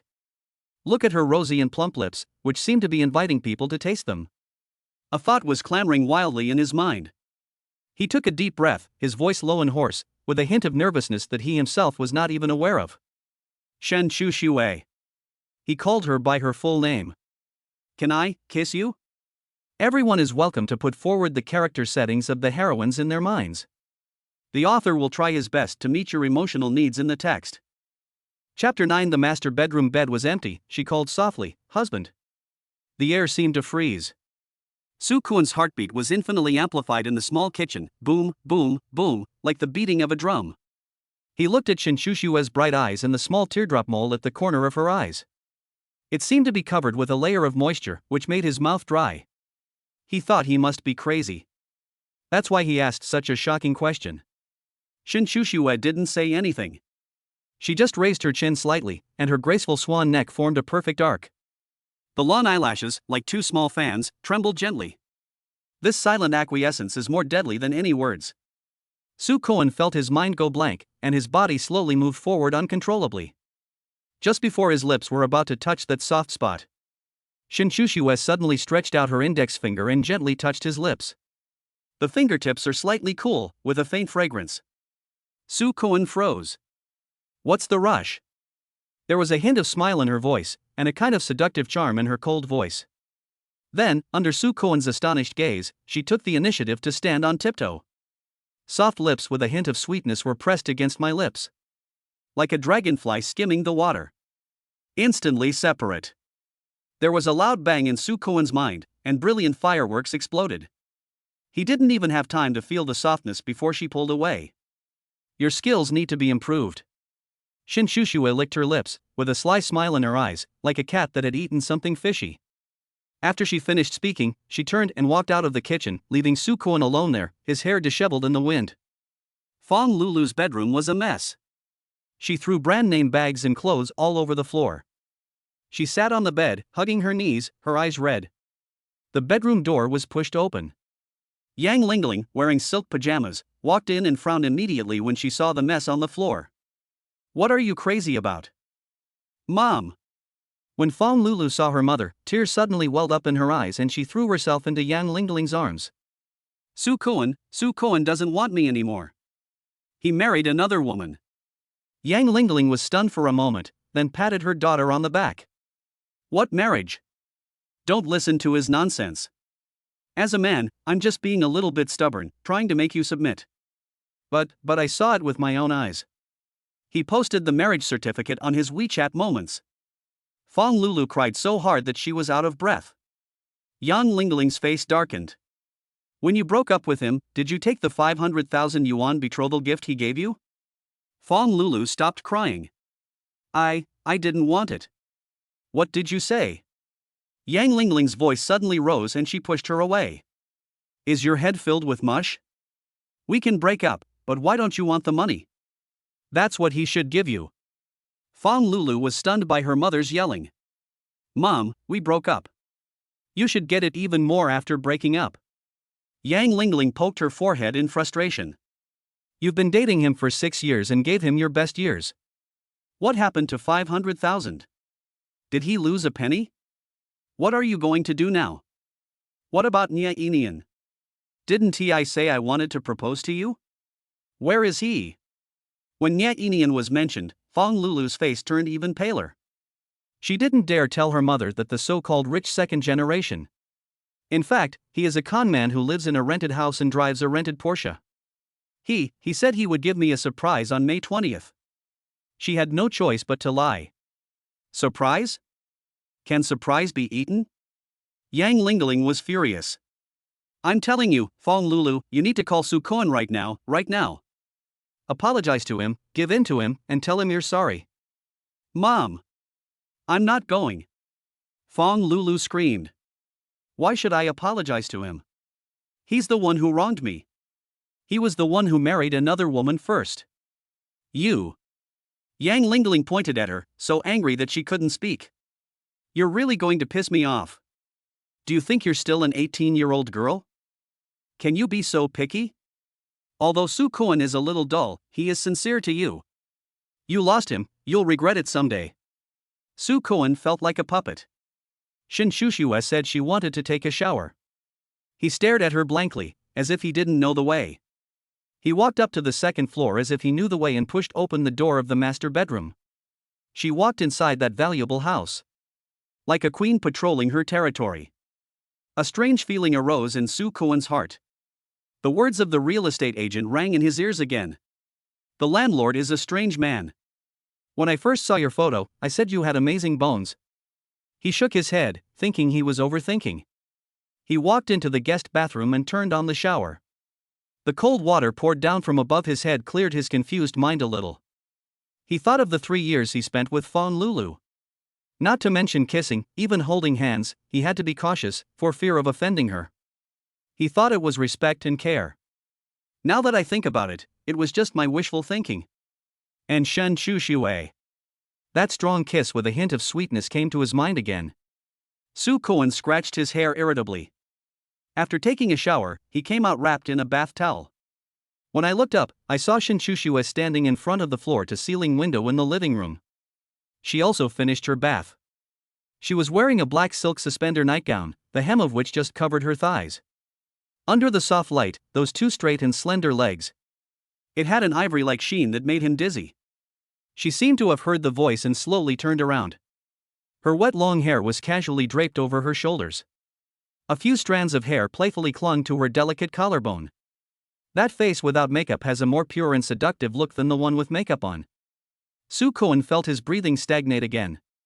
He subconsciously clutched the towel around his waist and looked away in embarrassment.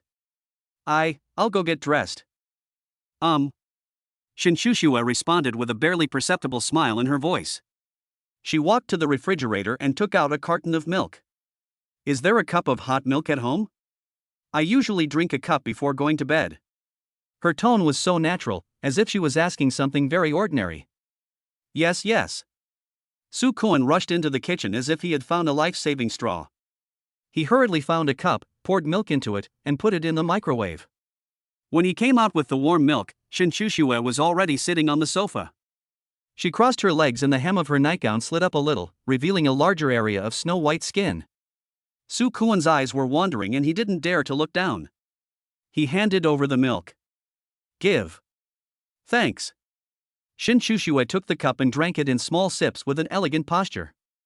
Soo-kwon stood there, not knowing where to put his hands and feet. I've already cleaned up the guest room. You can go to bed early. He felt that he had to say something to break the ambiguous atmosphere that was about to explode. Shin Shushua paused while drinking milk. She raised her head and looked at him intently with her beautiful eyes. Guest room? Why do you want to sleep in the guest room? She asked innocently. Soo-kwon was a little confused. If you don't sleep in the guest room, then where should you sleep? Shin Shushua put down the milk cup, stood up, and walked towards him step by step. The scent of her shower gel mixed with milk domineeringly penetrated into his nostrils. Soo-kwon. She stopped before him and looked up at him. Did we get our marriage certificate today? Yes. Soo-kwon felt his throat was a little dry. What is my identity on the marriage certificate? Yes, it's my wife. What about your identity? It's husband. Okay then.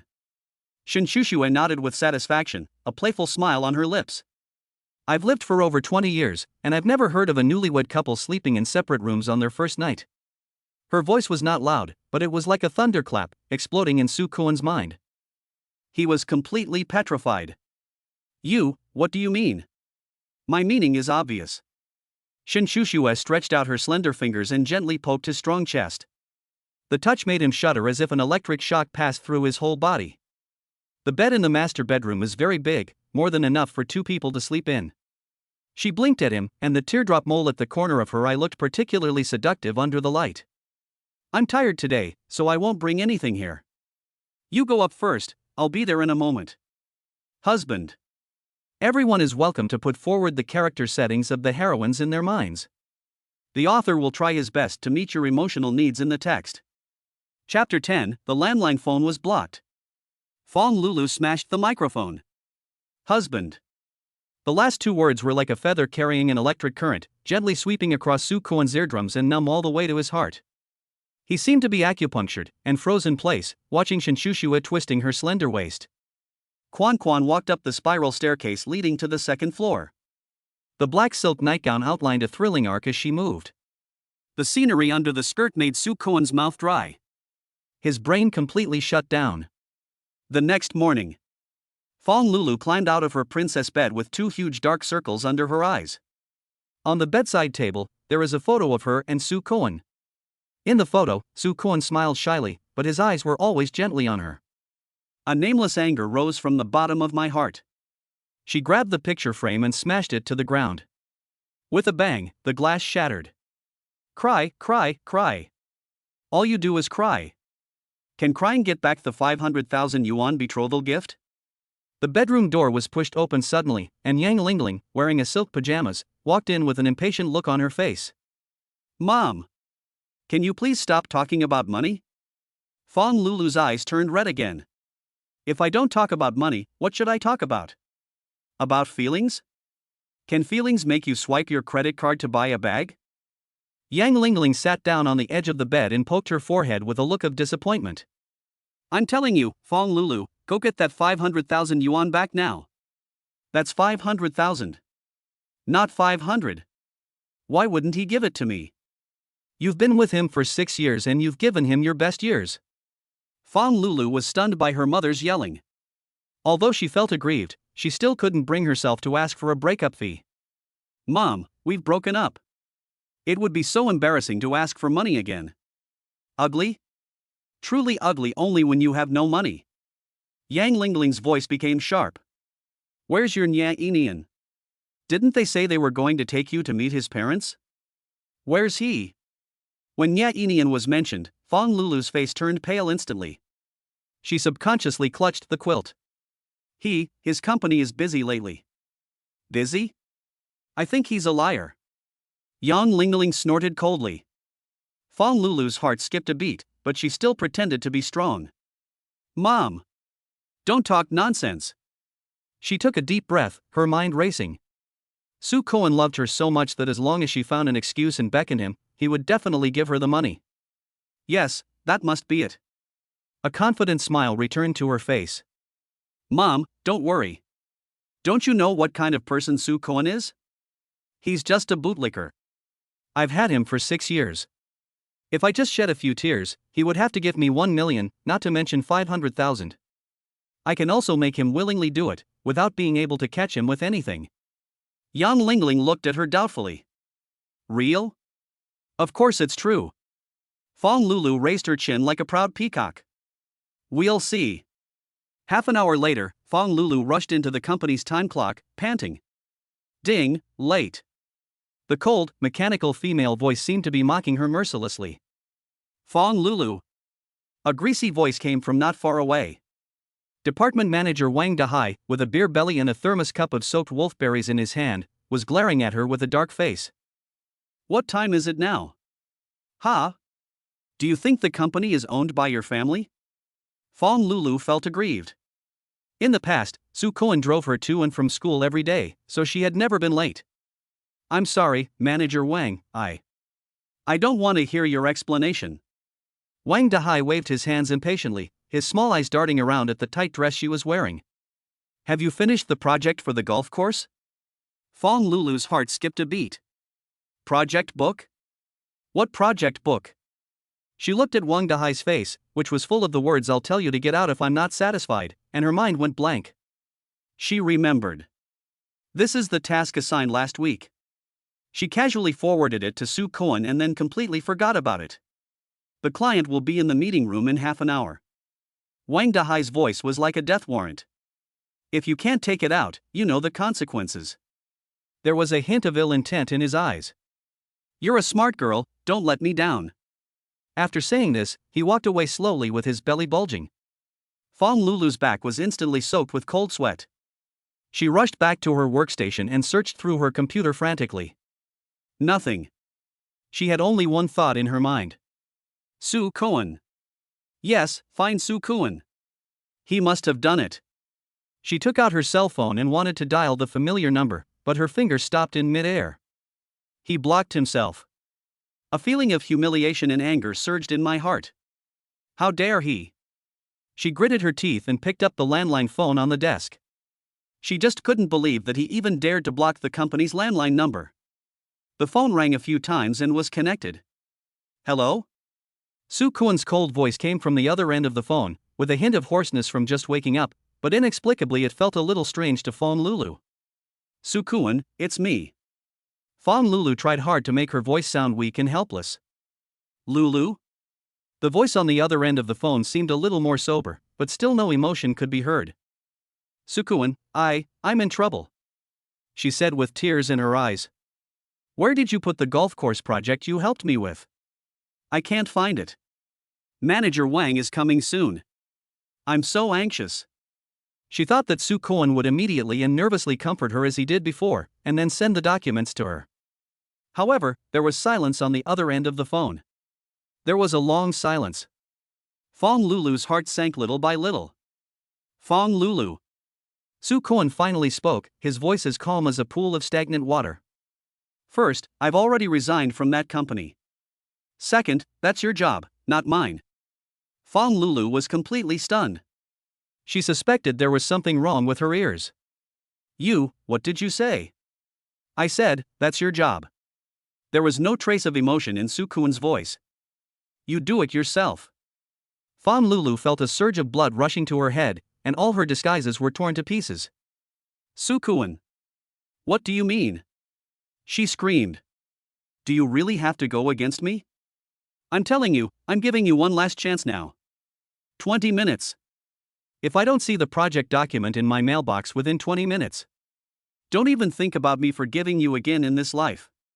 She uttered the harshest words, waiting for Sukuan to beg for mercy and compromise. Beep beep beep. The only response she got was a busy tone as the phone was hung up.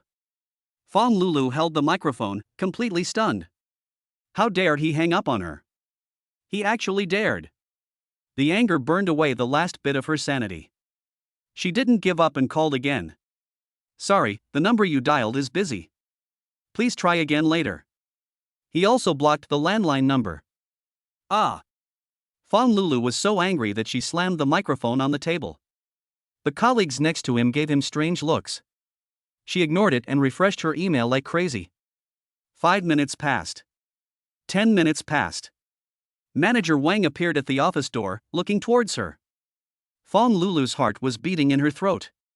The mailbox is still empty. Sukuan, he actually didn't care about her anymore. How so? Doesn't he love himself the most? Didn't he say that I was the only light in his life? Fraud. They are all liars. Fan Lulu stared at the computer screen so intently that her nails almost dug into her flesh. She doesn't believe it. She didn't believe that Sukuan could really be so cruel. With trembling hands, she took out her cell phone and clicked on the pinned dialog box. She typed the next line quickly. Sukuan, you bastard. Just wait. You'll regret this. She almost gritted her teeth and pressed the send button. On the screen, there was a bright red exclamation mark and a line of small gray text below it. It was like 2 loud slaps in her face. The message has been sent, but was rejected by the other party. Fan Lulu's pupils suddenly contracted. The phone slipped from her weak hands and fell on the carpet without making a sound. She froze completely, as if all her strength had been drained away. My mind is blank. He actually. Did you really delete her? Everyone is welcome to put forward the character settings of the heroines in their minds. The author will try his best to meet your emotional needs in the text. Chapter 11. The moment the phone was connected, Mr. Shin's lazy female voice was heard. Fan Lulu felt like she was about to explode. The comment from the woman named Shin Shushue was like a poisonous thorn that pierced deeply into her flesh. Marry? Get a certificate? Is Sukuan worthy of it? A poor guy who just lost his job and even sold his house, and there is actually a woman willing to marry him? This routine is too bad. Even if Fan Lulu jumped down from here, she would never believe that this was true. This must be a bad idea that Sukuan, that idiot, came up with to force her to come back. Childish. Ridiculous. Fan Lulu. A greasy voice buzzed in her ears like a fly. Department manager Wang Dahai walked over slowly with his signature beer belly. He held the same wolfberry thermos cup in his hand. A pair of small eyes looked at her unscrupulously at the tight dress she wore to highlight her figure. The look in her eyes was so sticky as if it was covered in glue, making her feel nauseous. Morning, Manager Wang. Fan Lulu forced out a smile that was uglier than crying. Morning? The sun is already shining on my butt. Wang Dahai curled his lips and his eyes vaguely swept across the deep ravine on her chest. Don't think you can do whatever you want just because you're beautiful. Have you finished the project for the golf course? Fan Lulu's heart sank suddenly. Project book? What project book? Her mind went blank for a moment. Looking at Wang Dahai's face that was full of "you're dead if you can't hand it over," she suddenly remembered. It was the task she forwarded to Sukuan last week without even bothering to read it. The client will be in the meeting room in half an hour. Wang Dahai's voice was low, with a hint of malicious ambiguity. If you can't produce it, you know the consequences. He moved closer, and the smell of cigarettes and alcohol on his body almost made Fan Lulu vomit. You're a smart girl. Tonight, would the manager like to take you to a nice place to relax? Fan Lulu's back was instantly soaked with cold sweat. She rushed back to her workstation and practically threw herself in front of the computer, rummaging through the folders like crazy. No. Nothing. There was only one thought left in her mind. Sukuan. She grabbed the phone on the desk, her fingers trembling slightly from the effort. She just couldn't believe that he even dared to block the company's landline number. The call was connected. What came from the other end was Sukuan's cold and unfamiliar voice. She used up all her strength to finish those words with a tearful tone, waiting for his compromise and his apology. However, beep beep beep. The only response she got was a cold, busy tone. He actually hung up on her. Fong Lulu held the microphone, completely stunned. At this moment, her cell phone screamed wildly, and 2 words jumped on the screen: Mom. She answered impatiently. Hey. Mom. I'm really upset here. Annoyed? You still have the nerve to be annoyed. Yang Lingling's earth-shaking cries came from the other end of the phone. Lulu. Come back soon. Our house has been robbed. What? Fong Lulu's head buzzed. Everything in the house has been taken away. Come back soon. This life is unbearable. Fong Lulu hung up the phone and didn't care about Wang Dahai's murderous face. She grabbed her bag and rushed out. Being robbed? An absurd thought flashed through her mind. Could it be Su Koan? Impossible. He loves this family so much, how could he do such a thing? Yes, that is absolutely impossible. Fong Lulu hurried back to the urban garden community, which she once regarded as a burden. As soon as I got downstairs, I saw a group of people gathered there, pointing and talking. In the middle of the crowd, a woman was sitting on the ground with her hair disheveled, slapping her thigh and crying loudly. It was her mother, Yang Lingling. God damn it! Is there any law left? How dare you break into a house and rob it in broad daylight? My TV. My sofa. My gold jewelry. The silk pajamas on Yang Lingling were wrinkled into a ball, and because of her big movements, the collar was open. The red shoulder straps underneath were exposed, making her look both messy and funny. Fong Lulu's face turned red in an instant. She wished she could find a crack in the ground to crawl into. Mom! What are you doing? Get up! She rushed over and tried to pull Yang Lingling up. Lulu! You're finally back! Yang Lingling hugged her legs and cried even harder. Look! Look! That damn Su Kuan! He emptied our house. A middle-aged man wearing glasses and looking gentle spoke up. He was the landlord of the house. Ms. Yang, could you please be reasonable? What do you mean by vacated? This house was originally mine. Mr. Su called me personally yesterday and said he wouldn't be renewing the lease and asked us to come and take possession of the house today. The landlord's tone was full of helplessness. When we arrived, there were only a few things in this house. If you don't believe me, ask the neighbors. Yeah. We all saw it. When the landlord came, he only brought 2 people with him and didn't move anything out.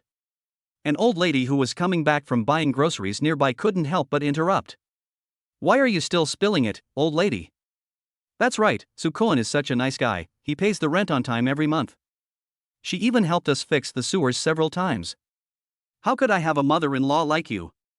The discussions around her were like needles, piercing Fong Lulu's body. She finally understood.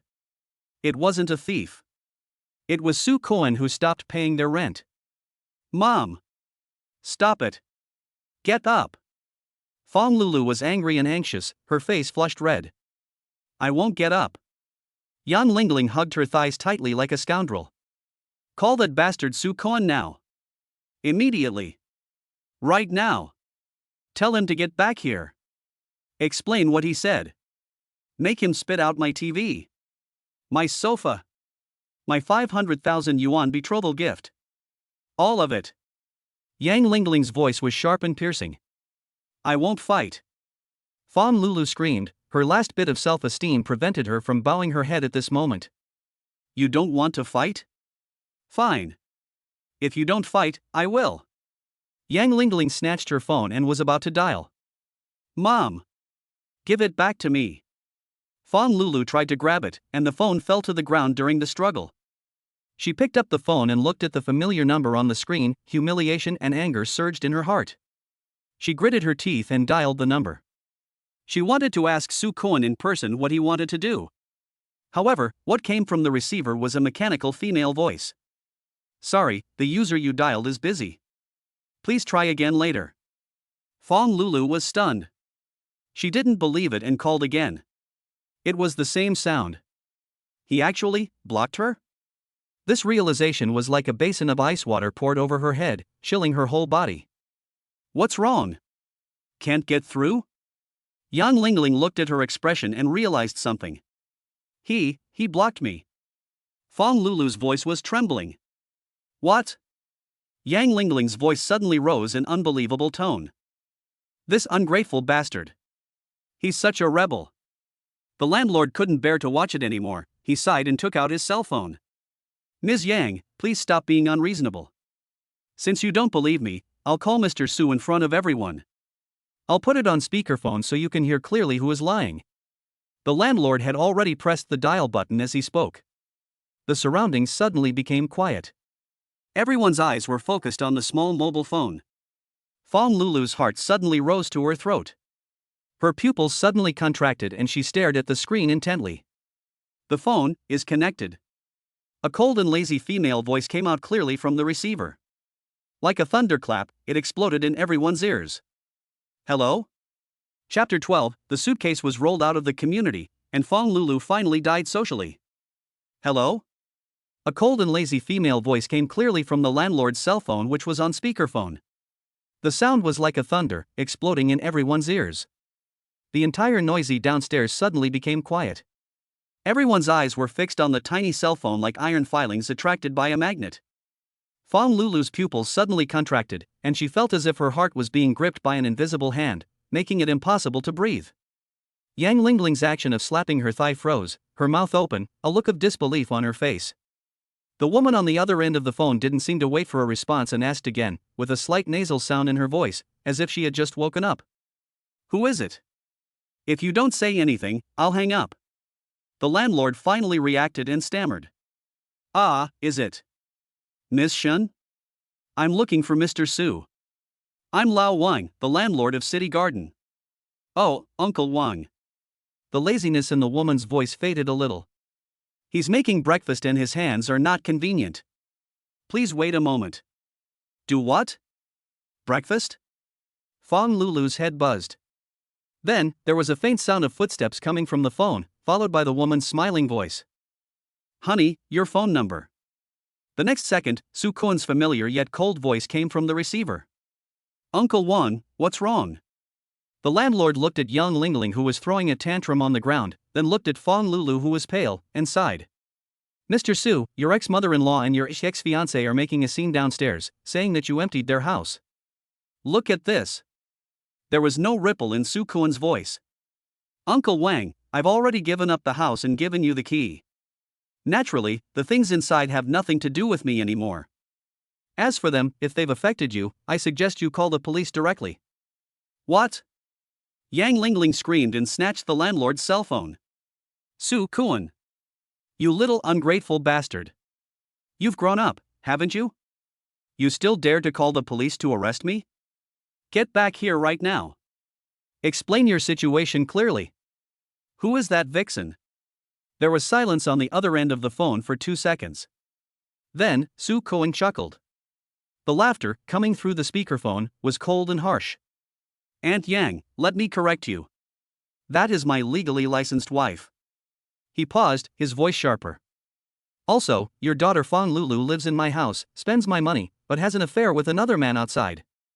Now that we've broken up, I have no obligation to support you and your daughter anymore. She has her own hands and feet. Let her find a house to live in. Boom! The crowd around them exploded instantly. Oh my God. So that's how it is. I was wondering why Su Kuan moved out so suddenly. Turns out he was cuckolded. TSK, this girl looks like a decent person, how could she do such a thing? Yeah, she's even living with her mom in the house rented by her ex-boyfriend. How shameless. The sound of discussion was like countless red-hot steel needles, piercing Fong Lulu's ears. Her face instantly lost all color and turned as pale as paper. She wanted to retort, wanted to scream, but she couldn't utter a word. She held the phone tightly in her hand, her knuckles turning white from the force. Su Kuan. You bastard. She finally found her voice, but it was distorted by shame and anger. Beep beep beep. The only response she got was a busy tone as the phone was ruthlessly hung up. Just then, a siren sounded from far away. Two uniformed policemen got out of the police car and walked over through the crowd. Who called the police? What happened? When Yang Lingling saw the police, she felt like she had seen her savior. She immediately became possessed by the spirit of acting, sat down on the ground, and cried even louder. Comrade police! You have to make the decision for me. My son-in-law. My heartless son-in-law. He's having an affair with a mistress. They even kicked us out. Is there any law in this world? The leading policeman frowned, obviously not surprised by such scenes. The landlord quickly stepped forward and explained the whole story. He also explained the content of the previous call in detail. After hearing this, the police looked at young Lingling with impatience in his eyes. Okay, stop howling. This is your family dispute, we have no right to interfere. But you are gathering here and making noise. It has seriously affected the normal lives of residents in the community. Get your things and get out of here. Yang Lingling was dumbfounded. We have nowhere to go. The landlord sneered, walked forward, picked up the two large suitcases they had thrown on the ground. It was thrown unceremoniously onto the main road in front of the community. Get out of here. Don't dirty my place here. Yang Lingling and Fong Lulu were completely driven out amid the contempt, ridicule and anticipation of all their neighbors. The mother and daughter stood in a mess on the side of the road, guarding two suitcases, like two stray dogs that had been kicked out of their home. Yang Lingling looked at her daughter and her anger suddenly rose. Fong Lulu. Look at what you've done. You'd rather leave a man as good as Su Kuan and go after that Nia Inian. Look what's going on now. I'm going to lose my job. I'm going to lose my house. Where can I put my old face? Fong Lulu's eyes turned red from being scolded, and the grievance and anger in her heart burst out. You blame me? If you hadn't kept telling me every day that Su Kuan was poor and incompetent, would I have broken up with him? If you hadn't told me every day that Nia Inian was a rich second generation and told me to catch him quickly, would I be like this now? You still have the nerve to say that to me. Yang Lingling was choked and couldn't speak. She pointed at her and kept saying you for a long time. Fong Lulu took a deep breath, her mind racing. Wrong. Something is wrong. Su Kuan loves her so much, how could he be so heartless? He must have done it on purpose. Mom, stop making noise. Fong Lulu suddenly calmed down. Didn't you notice? Su Kuan is acting. Yang Lingling was stunned. Acting? What kind of acting? He just wanted to find a woman to piss me off. He wanted to kick us out and make us lose face, leaving us with nowhere to go. A sickly glimmer rekindled in Fong Lulu's eyes. He wants to use this method to force me. Force me to bow my head. Force me to go back and beg him. He just wanted me to know that without him, I'm nothing. Yang Lingling was stunned when she heard it, as if there was some truth to it. Is he so cunning? Of course. Fong Lulu's tone became firm. He's just a bootlicker. I've had him for 6 years, and I know his character best. What we have to do now is to fight him. Let's see who can't hold on first. Yang Lingling was also shaken by what her daughter said. Well, what should we do now? Your brother's getting married next week, and I have to go back home to send out invitations. You go back home first. Fong Lulu made a decision. Leave your luggage at a relative's house and say we're traveling. Once I've dealt with Su Kuan, I'll have him come with a sedan chair to take us back. Tianyue Mansion, top floor duplex. The morning light poured in through the huge floor-to-ceiling windows, giving the entire luxurious living room a warm golden hue. Su Kuan was wearing a clean white t-shirt and frying the last 2 poached eggs in the kitchen. The air was filled with the aroma of food. Shin Shushue was wearing one of his black t-shirts, the wide hem barely covering her round hips, revealing a pair of straight, slender, dazzlingly white legs. She walked quietly and barefoot behind him, picked up a piece of freshly fried bacon from the plate and put it in her mouth. It tastes good. Her voice was still hoarse from waking up, but it was like a feather, gently scratching Su Kuan's eardrum. Su Kuan's body stiffened for a moment, and the tips of his ears turned red uncontrollably. The scenes of last night emerged uncontrollably in his mind. She was also wearing this t-shirt, pressing him down, with a sly smile in her seductive eyes. The teardrop mole at the corner of the eye seems to be glowing. Her fingers gently traced circles on his strong chest. Your technique. That needs improvement, husband. Ahem. Soo-Kwon suddenly came to his senses and pretended to be calm as he brought breakfast to the table. It's time to eat. As soon as the two sat down, Soo-Kwon's phone rang. It's by Anlin. Brother Cohen. Where are you? Come to the company right away. I've prepared a wedding gift for you. After breakfast, Soo-Kwon drove Shin Shushua's low-key and luxurious Bentley to an office building in the city center. His newly registered company, Pango Technology, is located on the 17th floor of this building. As soon as I got out of the elevator, I saw Bai Anlin holding a huge box wrapped in red paper, with a lewd smile on his face. Brother Cohen. Happy wedding.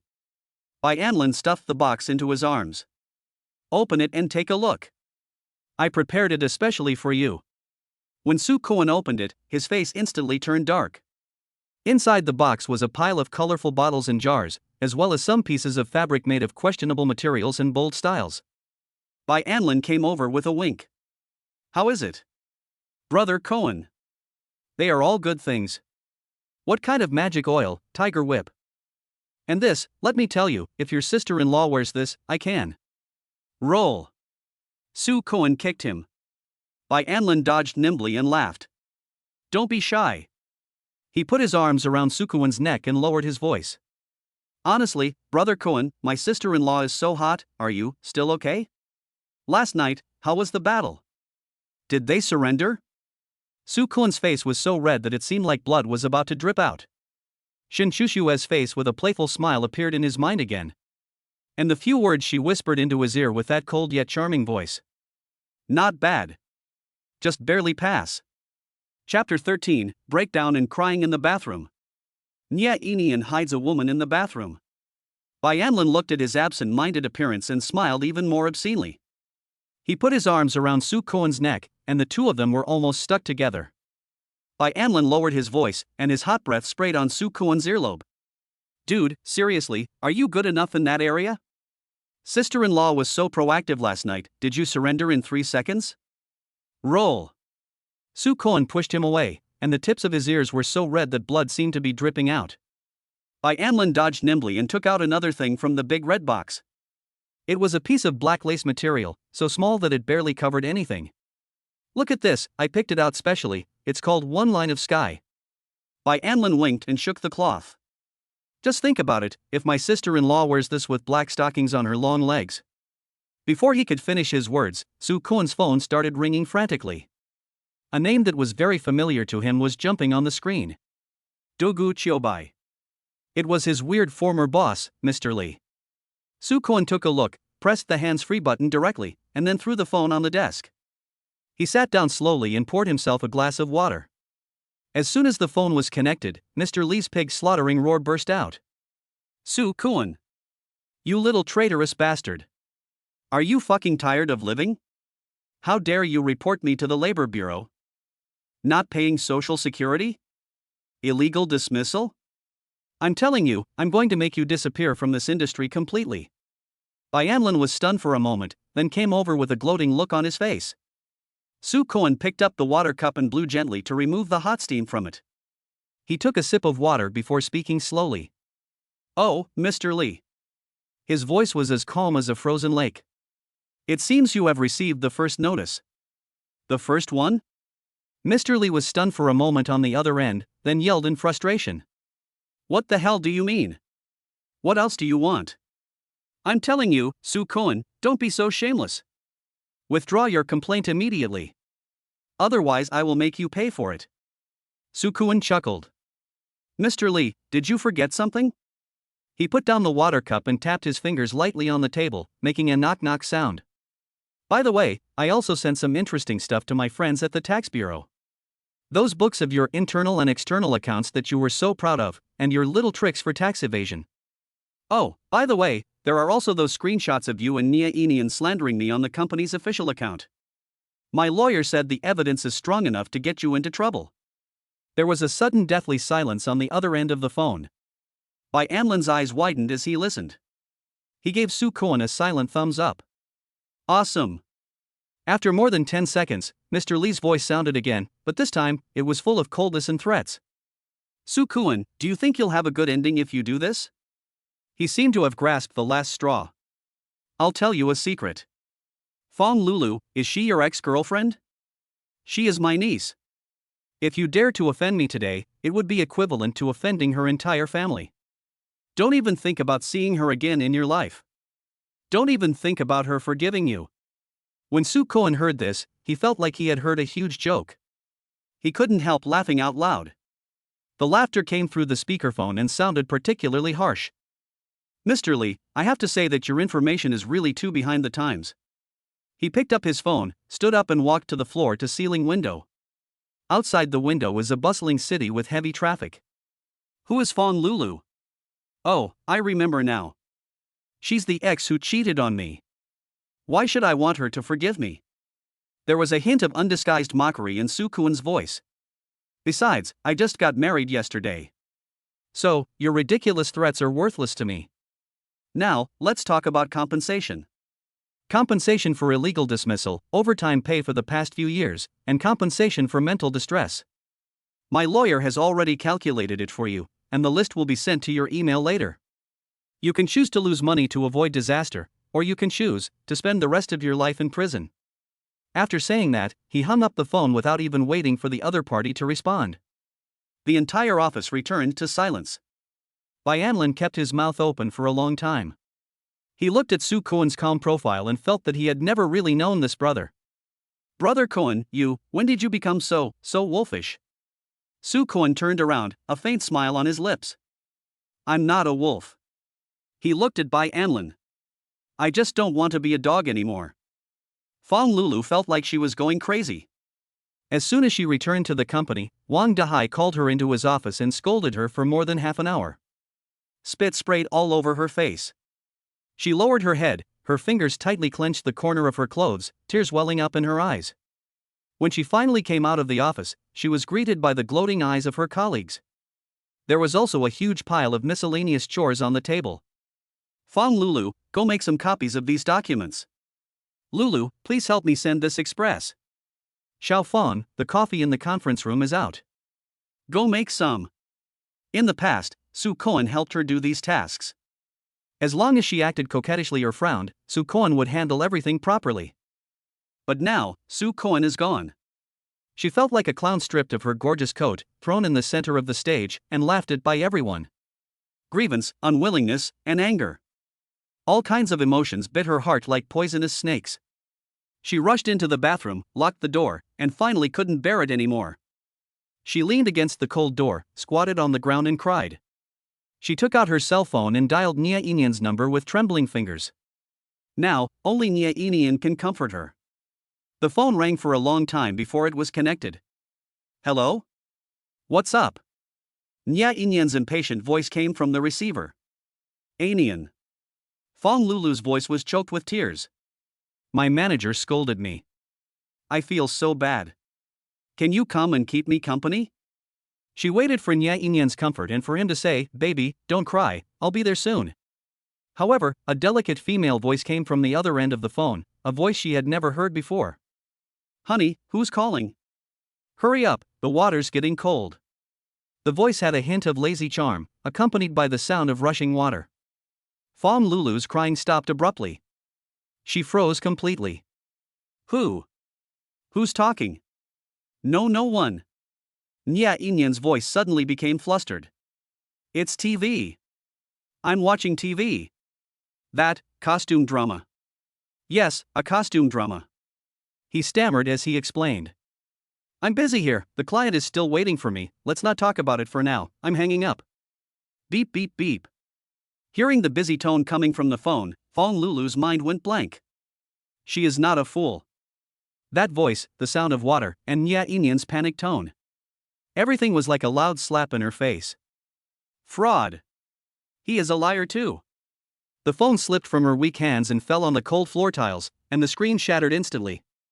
Just like her heart at this moment. She suddenly remembered a rainy night long ago. She had a high fever that day and was lying alone in the dormitory, feeling so uncomfortable that she almost died. She called Soo Koan in a daze. In less than half an hour, Soo Koan appeared in front of her, soaking wet.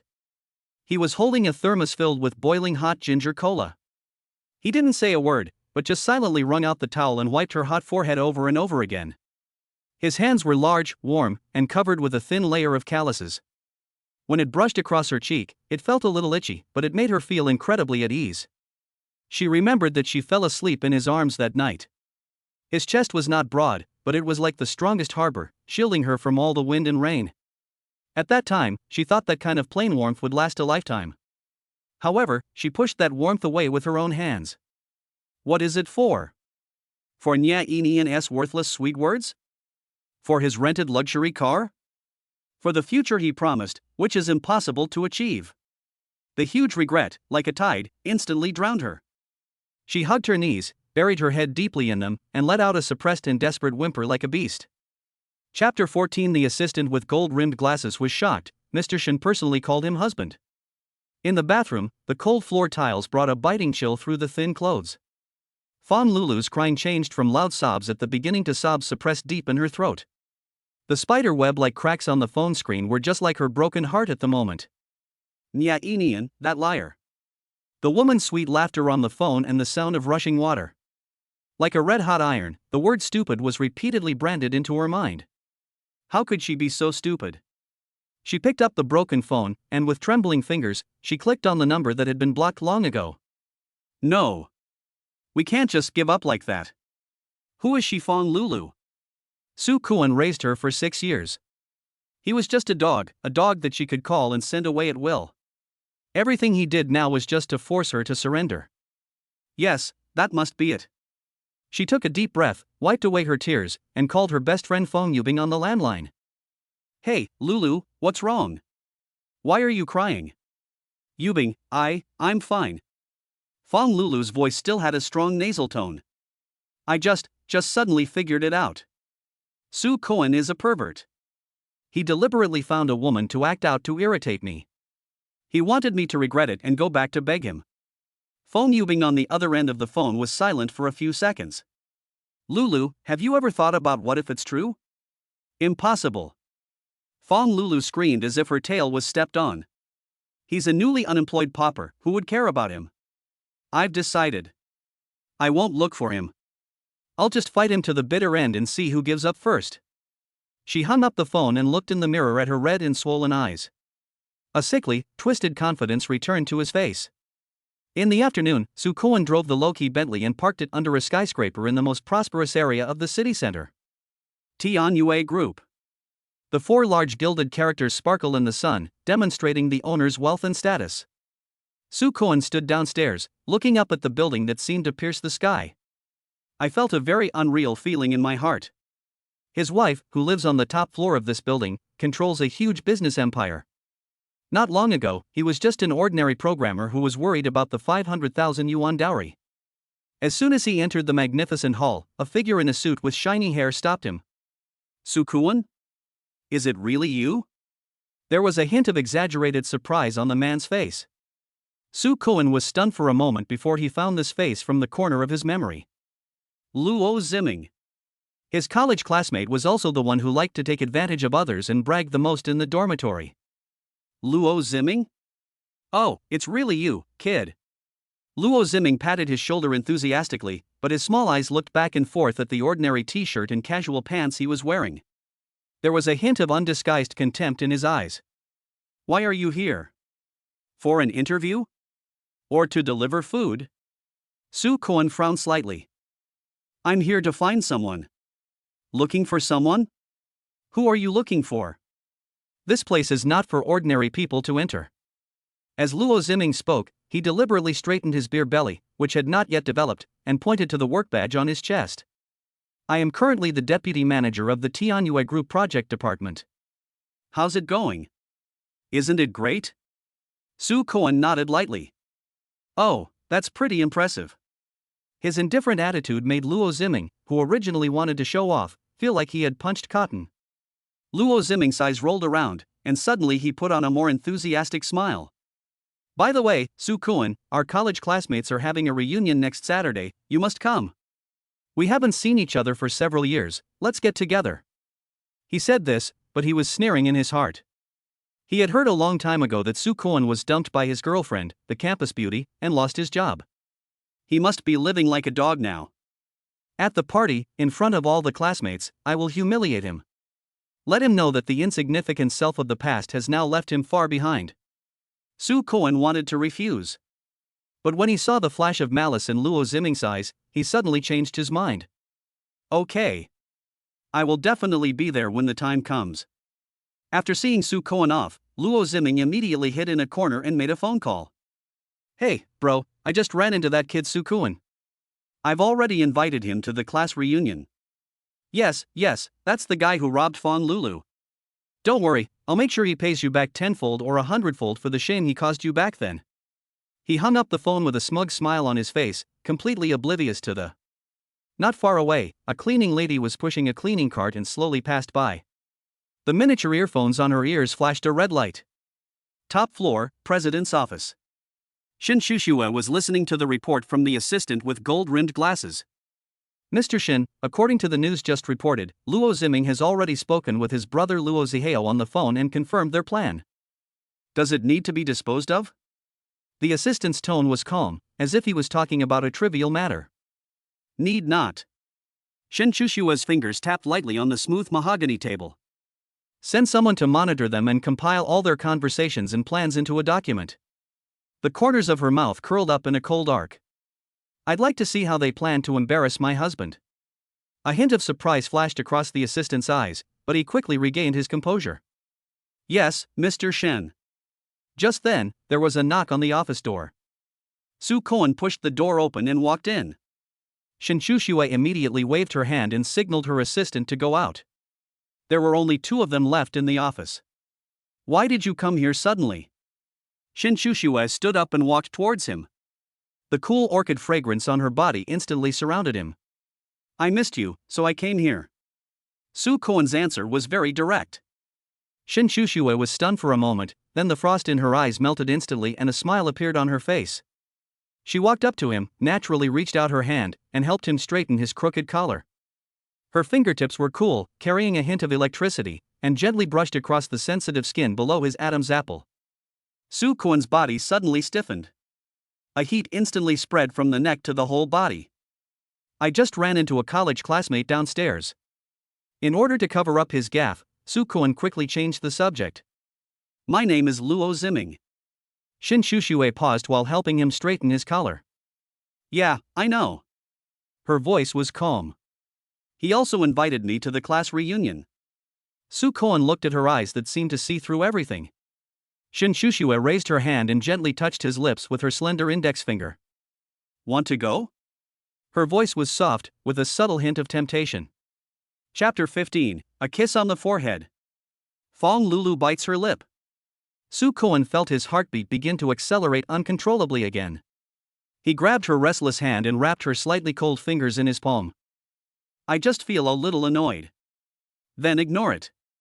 Shin Shushue held his hand with her backhand, interlocking their fingers. She pulled him and walked to the huge floor-to-ceiling window. From here, those people in cars look like ants. Her voice carried an innate pride and confidence. So, don't worry about what the ants think. Soo Kwon looked at her profile, which seemed to be coated with a layer of soft light in the afterglow of the setting sun. He suddenly felt that those so-called troubles seemed to have become insignificant. He reached out his other hand and gently tucked a strand of her hair that had fallen by her ear behind her ear. His fingertips lightly brushed against her small, round earlobe. There was a diamond earring on it, which was cold. Shin Shushue's body trembled slightly. The tips of the ears quickly turned a lovely pink at a speed visible to the naked eye. She turned her head sharply, trying to cover up her gaffe. But unexpectedly, the distance between the two people was too close. Her lips brushed against his cheek without deviation. Soft, with a hint of sweetness to the touch. The air seemed to freeze. Both of them froze in place. Soo Kwon could clearly hear his own heartbeat like a drum. He looked at her eyes that were slightly widened due to nervousness, and at the teardrop mole at the corner of her eye that seemed to be able to speak. Look at her slightly open, rosy, and plump lips. A thought was clamoring wildly in his mind. He was just about to say something. Shinshushu suddenly stood on tiptoe, and before he could react, she quickly pecked him on the lips. Then, like a frightened deer, she quickly stepped back, putting some distance between them. She turned around, her back to him, and there was a hint of panic in her voice that she herself didn't even notice. I have a meeting tonight. You go back first. Let's talk later, when we get home tonight.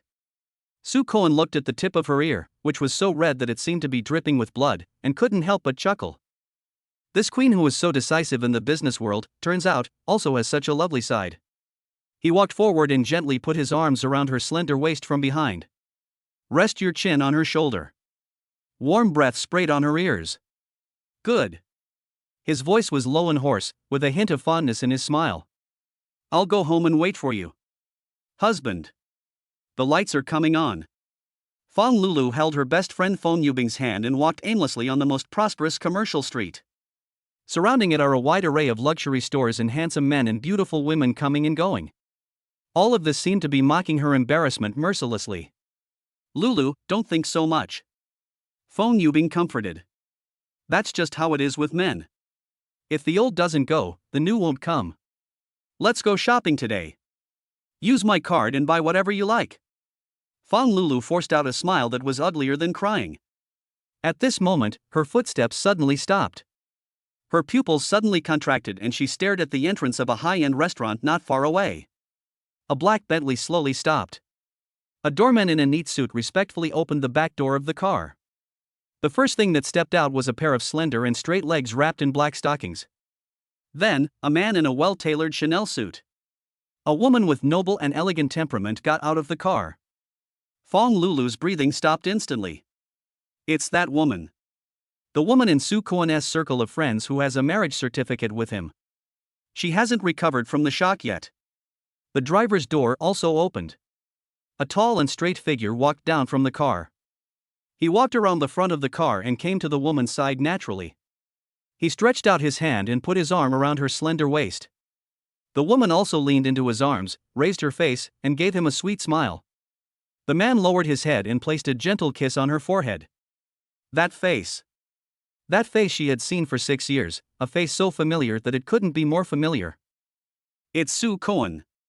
Fong Lulu felt like she had been struck by lightning, from head to toe, leaving her burnt on the outside and tender on the inside. Her mind was blank. How is that possible? How is this possible? How could Su Koan, who is as dull as a piece of wood, know such a beautiful woman? How could Su Koan, who she threw away like garbage, be living a better life than her? Oh my God. Fong Yubing next to him was also stunned and couldn't help but swear. Isn't that Su Koan? Who's that woman next to him? She's so hot. They look like a perfect match. The last sentence was like the sharpest knife, stabbing into Fong Lulu's heart. The last sentence was like the sharpest knife, stabbing into Fong Lulu's heart. She bit her lips so hard that they almost drew blood. Suitable? Is he worthy? Her voice was sharp with jealousy. That woman must be his client. Fong Yubing looked at her with an expression of "Are you crazy? Client? Is there anyone who is so intimate with a client? Kissing on the forehead?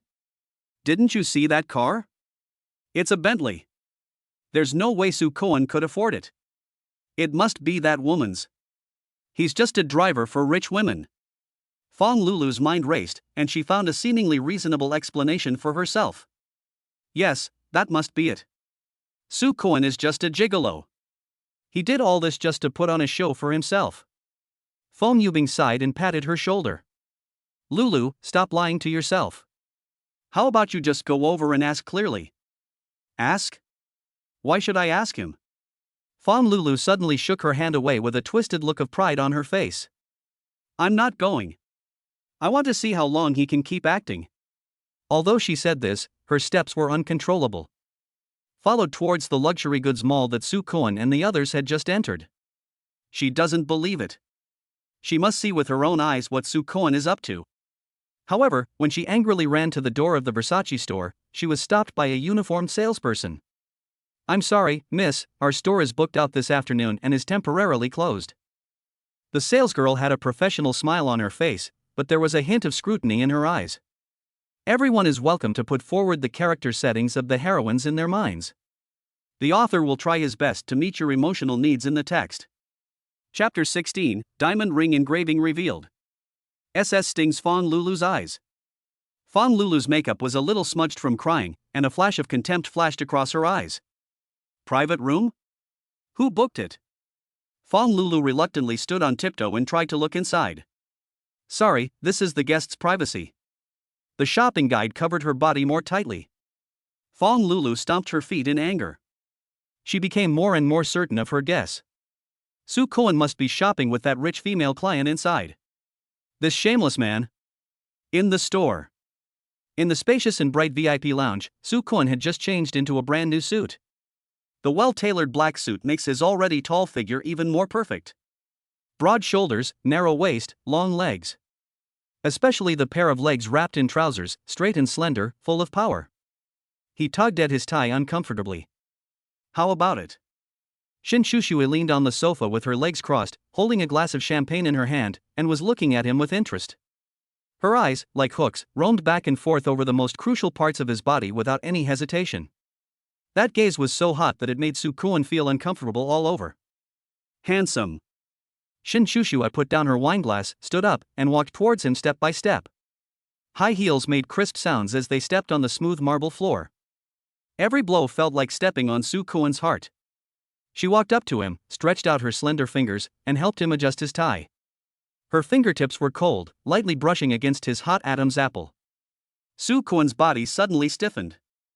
I picked it especially for you, do you like it? There was a hint of laughter in her voice, and her hot breath fanned his ears. Sue Cohen felt his cheeks getting hot and looked away in embarrassment. I wear it for you to see. He almost blurted it out. After he finished speaking, even he was stunned. The smile in Shin Shushue's eyes deepened. She stood on tiptoe, leaned close to his ear, and whispered in a voice that only the two of them could hear. I love so much. Especially, somewhere that looks more energetic. There was a sudden boom in Sue Cohen's mind, and everything went blank in an instant. He subconsciously followed her gaze and glanced down. His face was so red that it looked like blood was about to drip out. Mr. Shin, the clothes you selected have been packed. The shopping guide came over at the right time with a POS machine in his hand. Shin Shushue took out a pure black card from her bag and handed it over. When the shopping guide saw the card, his hands trembled. That's no ordinary credit card. It is a year-end bonus consumption card that only the highest-level managers within Tianyu Group can have. There is no upper limit on the amount. Sue Cohen also saw it. He remembered that he had to save money for several months in order to buy Fawn Lulu a bag worth tens of thousands of yuan. And now, a complex emotion spread in his heart. Let's go. Shin Shushue naturally took his arm and pulled him out of that mood.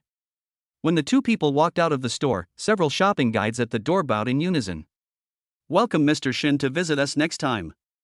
That scene made Sue Cohen feel as if he was in another world. He recalled the way the shopping guides looked at him when he accompanied Fawn Lulu shopping. There is always a hint of contempt. It turns out that giving must be given to the right person in order to get a response.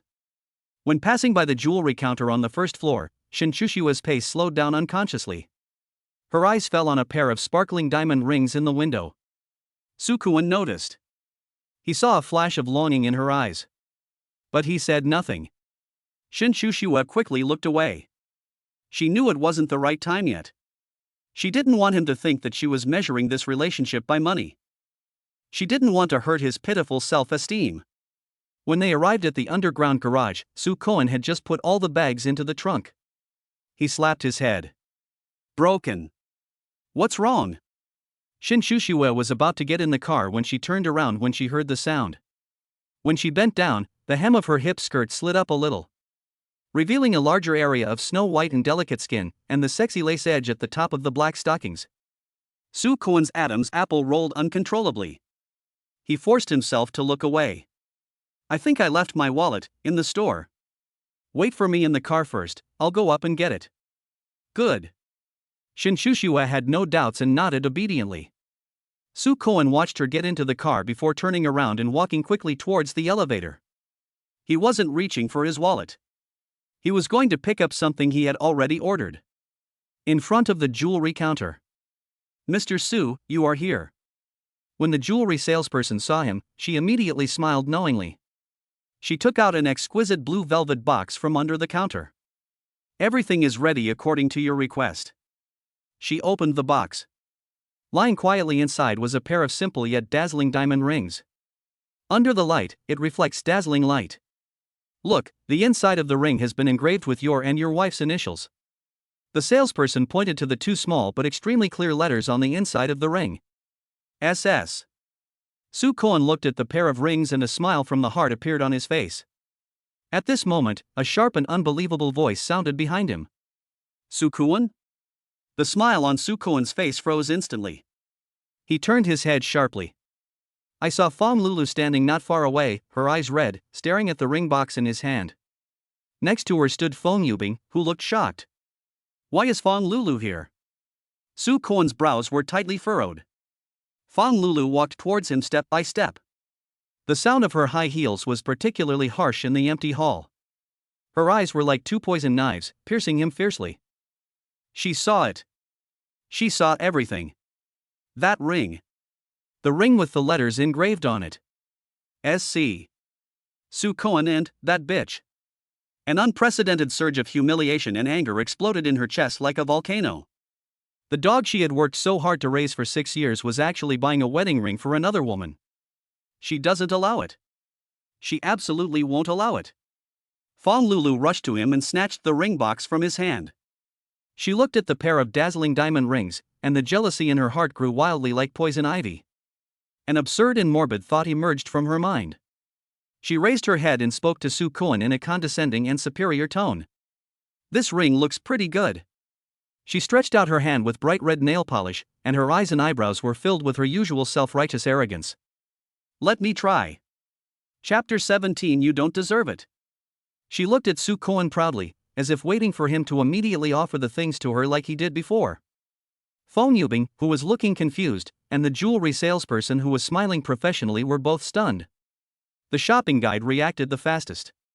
She looked at Fong Lulu's designer clothes and immediately smiled even more enthusiastically. Is this Mrs. Su? Your hands are so beautiful. They will definitely look great with our Heart of Eternity. As the shopping guide said this, she wanted to take the ring box from Soo-kwon and help Fong Lulu put it on. Soo-kwon's face turned cold instantly. Fong Lulu had a victorious smile on her face, as if to say, look, everyone knows that I am your mistress. However, the next second, she's not. Soo-kwon's voice was cold, without a trace of warmth. He dodged the salesperson's outstretched hand and held the blue velvet box tightly in his own hand. The smile on Fong Lulu's face froze.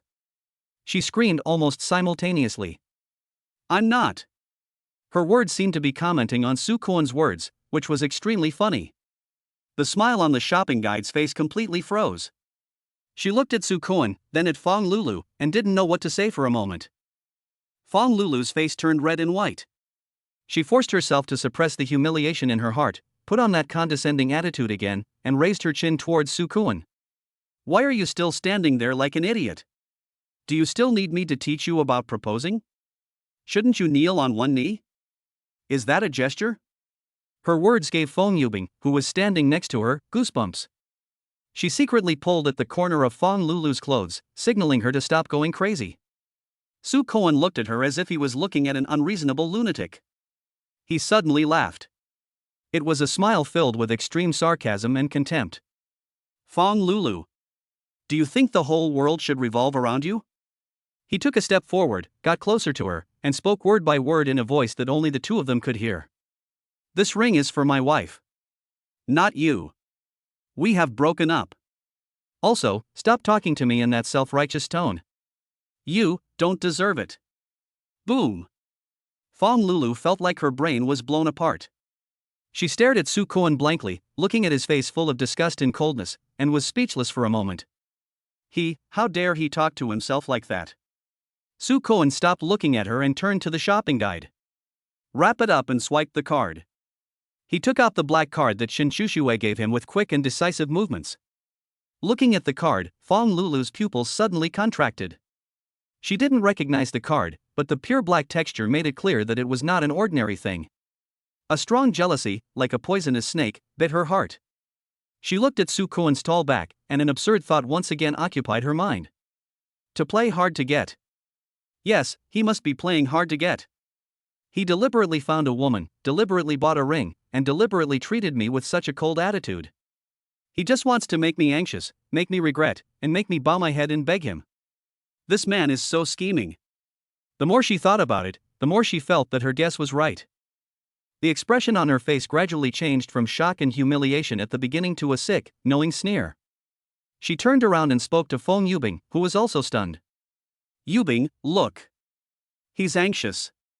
He started playing tricks on me. Feng Yubing opened his mouth but couldn't say anything for a long time. She felt that Feng Lulu might really be crazy. Su Koen walked past them carrying the packed bag without even looking at Feng Lulu. That complete disregard, more than any vicious words, was like a loud slap in the face, slapping Feng Lulu hard. He returned to the underground garage and carefully placed the small ring box into the inside pocket of his suit. He touched the pocket, and finally a smile from the heart appeared on his face. Drive back to the top-floor duplex of Tianyue Mansion. Su Koen just opened the door with his fingerprint, and a middle-aged man in a neat butler uniform and with his hair combed meticulously came in. I bowed deeply to him. Mr. Su, you're back. Miss Shin is waiting for you in the study. Su Koen froze at the entrance. Butler? He felt that his worldview had been refreshed once again. He changed his shoes and walked up to the second floor somewhat nervously. The door of the study was half open, and Shin Shushue was sitting in front of the computer processing documents. Hearing footsteps, she looked up and smiled at him. Are you back? The tenderness at that moment made Su Koen feel that all the bad things he had just encountered in the mall became insignificant. They both went back to their rooms and took a shower. When Su Koen came out, he saw Shin Shushue wearing a pink silk nightgown with strawberry prints. She was holding a towel and wiping her wet long hair awkwardly. The style of the nightgown was a bit childish, but when she wore it, it had a strange contrast of cuteness. Especially the skirt that barely covered the thighs, as she moved. The vague outline of the round arc made his mouth dry. Let me do it. Su Koen walked over almost subconsciously and took the hairdryer from her. He asked her to sit in front of the dressing table and he stood behind her. The warm wind blew her black hair. A sweet scent, a mixture of shower gel and her unique body fragrance, domineeringly penetrated into his nostrils. His fingertips, while combing her hair, inevitably brushed against the back of her slender, sensitive neck. The slippery touch, like an electric current, made his whole body tremble. His gaze, uncontrollably, fell on the mirror. She looked in the mirror, her cheeks slightly red, and her beautiful peach blossom eyes were looking at him through the mirror without blinking. There was a hint of amusement and cunning in his eyes. Su Koen's heart skipped a beat. He looked away in embarrassment and quickened his movements. All right. He turned off the hairdryer and practically ran away. I'll get you some hot milk. He rushed into the kitchen, frantically found a cup, poured milk in it, and put it in the microwave. He leaned against the glass platform, breathing heavily, trying to calm his heart that was about to beat out of his chest. Chapter 18, First Kiss Teaching Scene. The queen clenched her teeth like a martyr. When he returned to the living room with the warm milk, Shin Shushue was already sitting on the sofa. She crossed her legs and the hem of her nightgown slid up a little, revealing a larger area of her snow-white and delicate skin. There was only one dim floor lamp on in the entire living room. An ambiguous atmosphere ferments in the air. Su Koen's mind uncontrollably recalled her whispered words with a smile from last night. Hubby, I'll wait for you. He felt his throat was a little dry. He handed the milk over, his eyes wandering, not daring to look her in the eye. Shin Shushue took the cup but didn't drink it. She just looked at him quietly, her eyes that seemed to see through everything, surprisingly bright in the dim light. Su Koen felt uncomfortable when she looked at him, and he didn't know where to put his hands and feet. Finally, Shin Shushue put down the cup of milk. She stood up and walked towards him step by step. Su Koen's heart also beat faster and faster with her footsteps. She stood in front of him, raised her face, and looked straight at him with her charming peach blossom eyes. Then she stood on tiptoe and closed her eyes. The slightly trembling eyelashes, like two butterfly wings, stirred up huge waves in the lake of his heart. Her rosy, plump lips were slightly parted, as if inviting him to taste them. Su Koen's mind went blank in an instant. All rationality, at this moment, turned to ashes. However, just when his lips were about to touch that soft spot. But he suddenly took a step back. The moment Shinchushue opened her eyes in surprise, he knelt on one knee. He took out the blue velvet box from his arms. With a click, it opens. A dazzling diamond ring reflects dazzling light under the dim light. Shinchushue's pupils suddenly contracted. She stared blankly at the ring, then looked at Sukoan, who was kneeling on one knee in front of her, her mind a little confused. Your wallet. She stammered. A somewhat embarrassed smile appeared on Sukoan's face. His voice was low and hoarse, with a hint of tenderness that he himself was not aware of. I lied to you. My current savings are only enough to buy this. He raised his head and looked into her eyes seriously. Shinchushue, I know this ring is not worthy of you. But are you willing to wear it first? When I have money in the future, I will buy you the biggest and brightest one in the world. Shinchushue's eyes suddenly turned red. She looked at the man in front of her, saw the sincerity and determination in his eyes. Watching him carefully holding the ring that might be worthless to her, but was his entire fortune. An unprecedented, huge current of warmth instantly overwhelmed her. She thought she had long been immune to these little love tricks. She thought that what she wanted was an alliance of equal strength, a strong collaboration. But at this moment, she discovered. It turns out that what she wanted was just this little bit of thoughtfulness from the man in front of her, who was clumsy but sincere. A tear fell uncontrollably from the corner of her eye.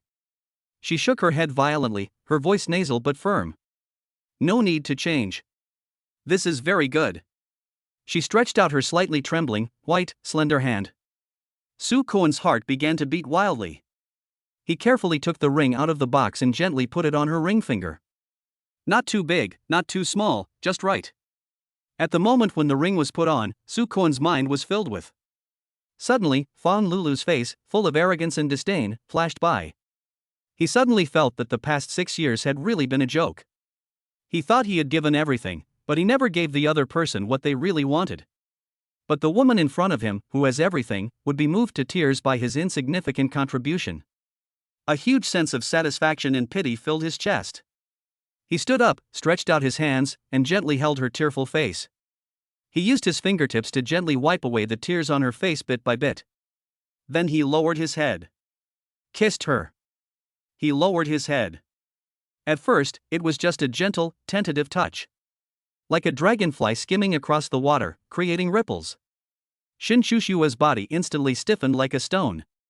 Her beautiful eyes suddenly opened, revealing panic and astonishment that could not be concealed. She has severe misophobia. Growing up, she never shared a cup with anyone, and even shook hands with others.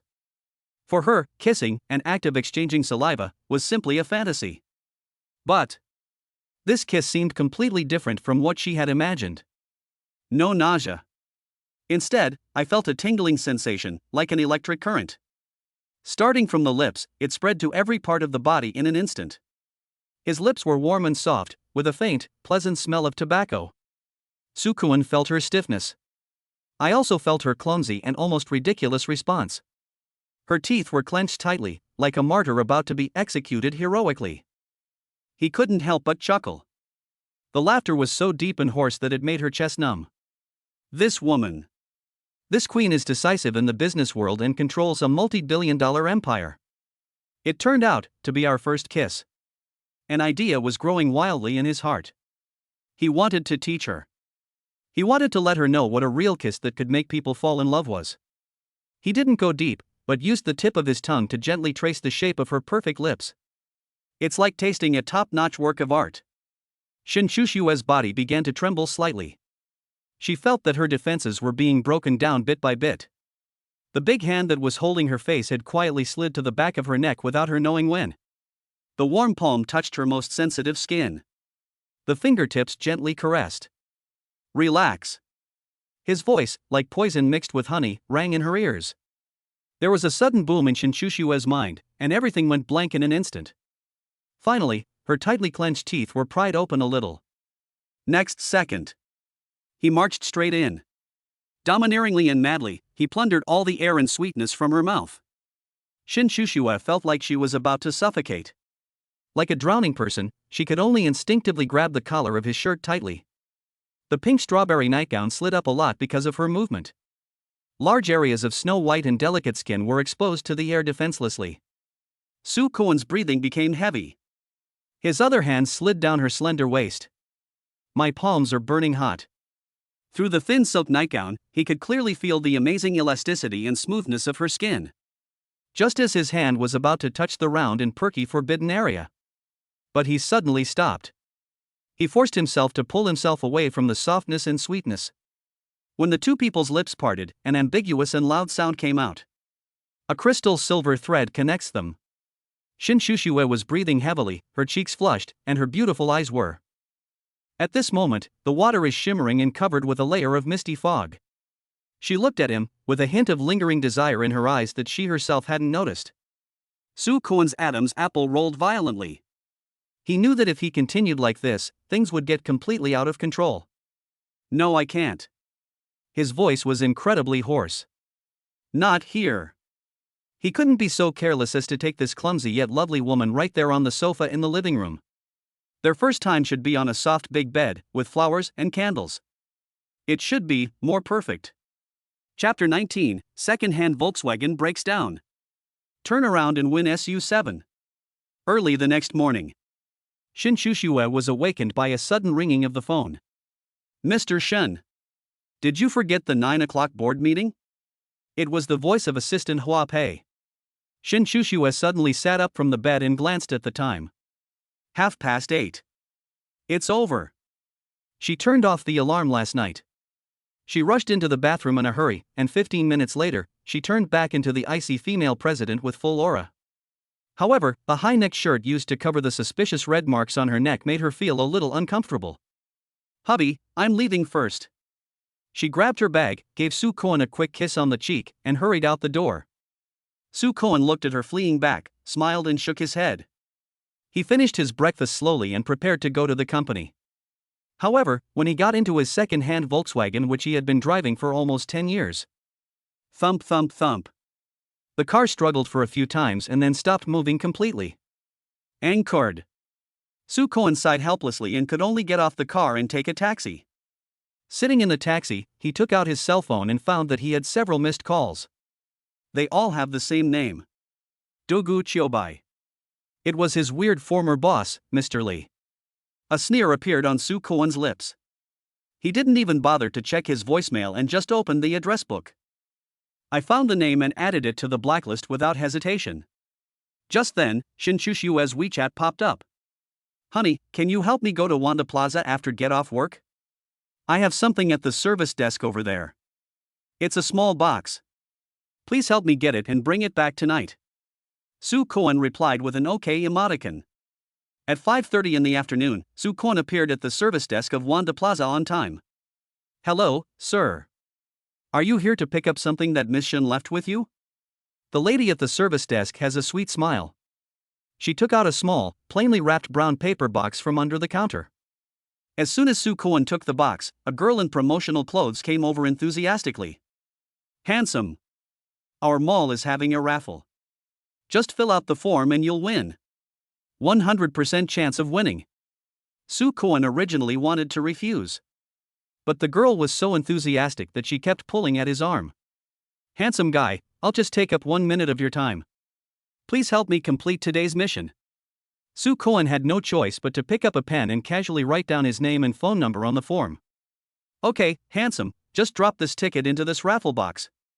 The girl pointed to a huge red lottery box nearby. Su Kuan threw the paper ticket in and turned to leave. At this moment, the host on the stage suddenly shouted in an extremely exaggerated voice, almost breaking the voice. Stop. Our final grand prize for today has been announced. Let's see who this lucky guy is. The host took out the paper ticket that Su Kuan had just thrown in from the lottery box. He cleared his throat and read out the name above in a rhythmic tone. Mr. Su Kuan. Congratulations, Mr. Su Kuan. You won the grand prize of our event. A Xiaomi SU7 worth over 200,000 yuan, with permanent use rights. The entire mall fell silent in an instant. Everyone's eyes were focused on Su Kuan. Su Kuan himself was completely dumbfounded. He won the lottery? Or a car? The salesgirl and the lady at the service desk were even more excited than him. They held him, one on each side, and almost carried him onto the stage. The mall manager came over personally, shook his hand, and stuffed a brand new car key into his palm. Congratulations, Mr. Su. You are so lucky. Su Cohen held the car key and looked at the countless pairs of envious and jealous eyes in the audience, feeling like he was dreaming. He completed all the formalities in a daze. Half an hour later, he stood next to the brand new, blue Xiaomi SU7 and still felt it was unreal. He took out his cell phone and sent a voice message to Shin Shushui. There was a tremor of disbelief in his voice. Wife, let me tell you something really outrageous. I think I got hit by a car. Tianyue Group, President's Office. Shin Shushui listened to the silly voice of the man coming from the phone. The corners of his mouth couldn't help but curl up into a beautiful arc. Hua Pei, the assistant standing behind her, pushed the gold-rimmed glasses on his nose. Boss Shin, isn't this arrangement a little too obvious? Wouldn't it be easier to just give him one? Shin Shushui shook her head and put down her phone. Given his personality, he won't accept it if you just give it to him. Her fingers tapped lightly on the table. Let him win the prize himself, and he will feel at ease with the result. Hua Pei nodded in understanding. Then why Xiaomi? Wouldn't it be more fitting for you to just get a Porsche? No. A calculating glint flashed in Shin Shushui's eyes. It's too eye-catching. Xiaomi, it fits his current status and is a small surprise. She paused, raised her eyes and looked out the window. He already knows who I am. I just want to see if he'll use this relationship to ask me for anything. Now it seems that my husband is much more resolute than I thought. Hua Pei looked at his boss, who seemed to be in love and couldn't help but remind him. Mr. Shun, your neck. Did you get bit by a mosquito? It's a huge bump, and it's all purple. Would you like me to make a doctor's appointment for you? Shin Shushui subconsciously touched her neck. The fingertips felt an uneven texture. The scene of Su Cohen biting her neck frantically last night when he lost control suddenly appeared in her mind. That pretty face, as cold as an iceberg, turned red in an instant. Need not. She cleared her throat and pretended to be calm. Just an ordinary mosquito. Su Cohen was driving the brand new Xiaomi SU7 on his way home. He still feels like he is dreaming. He was unemployed, cuckolded, and then got married in a flash to a beautiful, rich and beautiful woman. Now, even the car has won the prize. His life is like a cheat. He couldn't help but sigh. This is not even considering marrying a wife. This is clearly like marrying a lucky goddess home. He glanced at the time and it was still early. He remembered that today was the day of his college reunion. He turned the steering wheel and drove towards the hotel where the party was going to take place. At the hotel entrance, he met his college class teacher, all grass-fed. Su Cohen? Long time no see.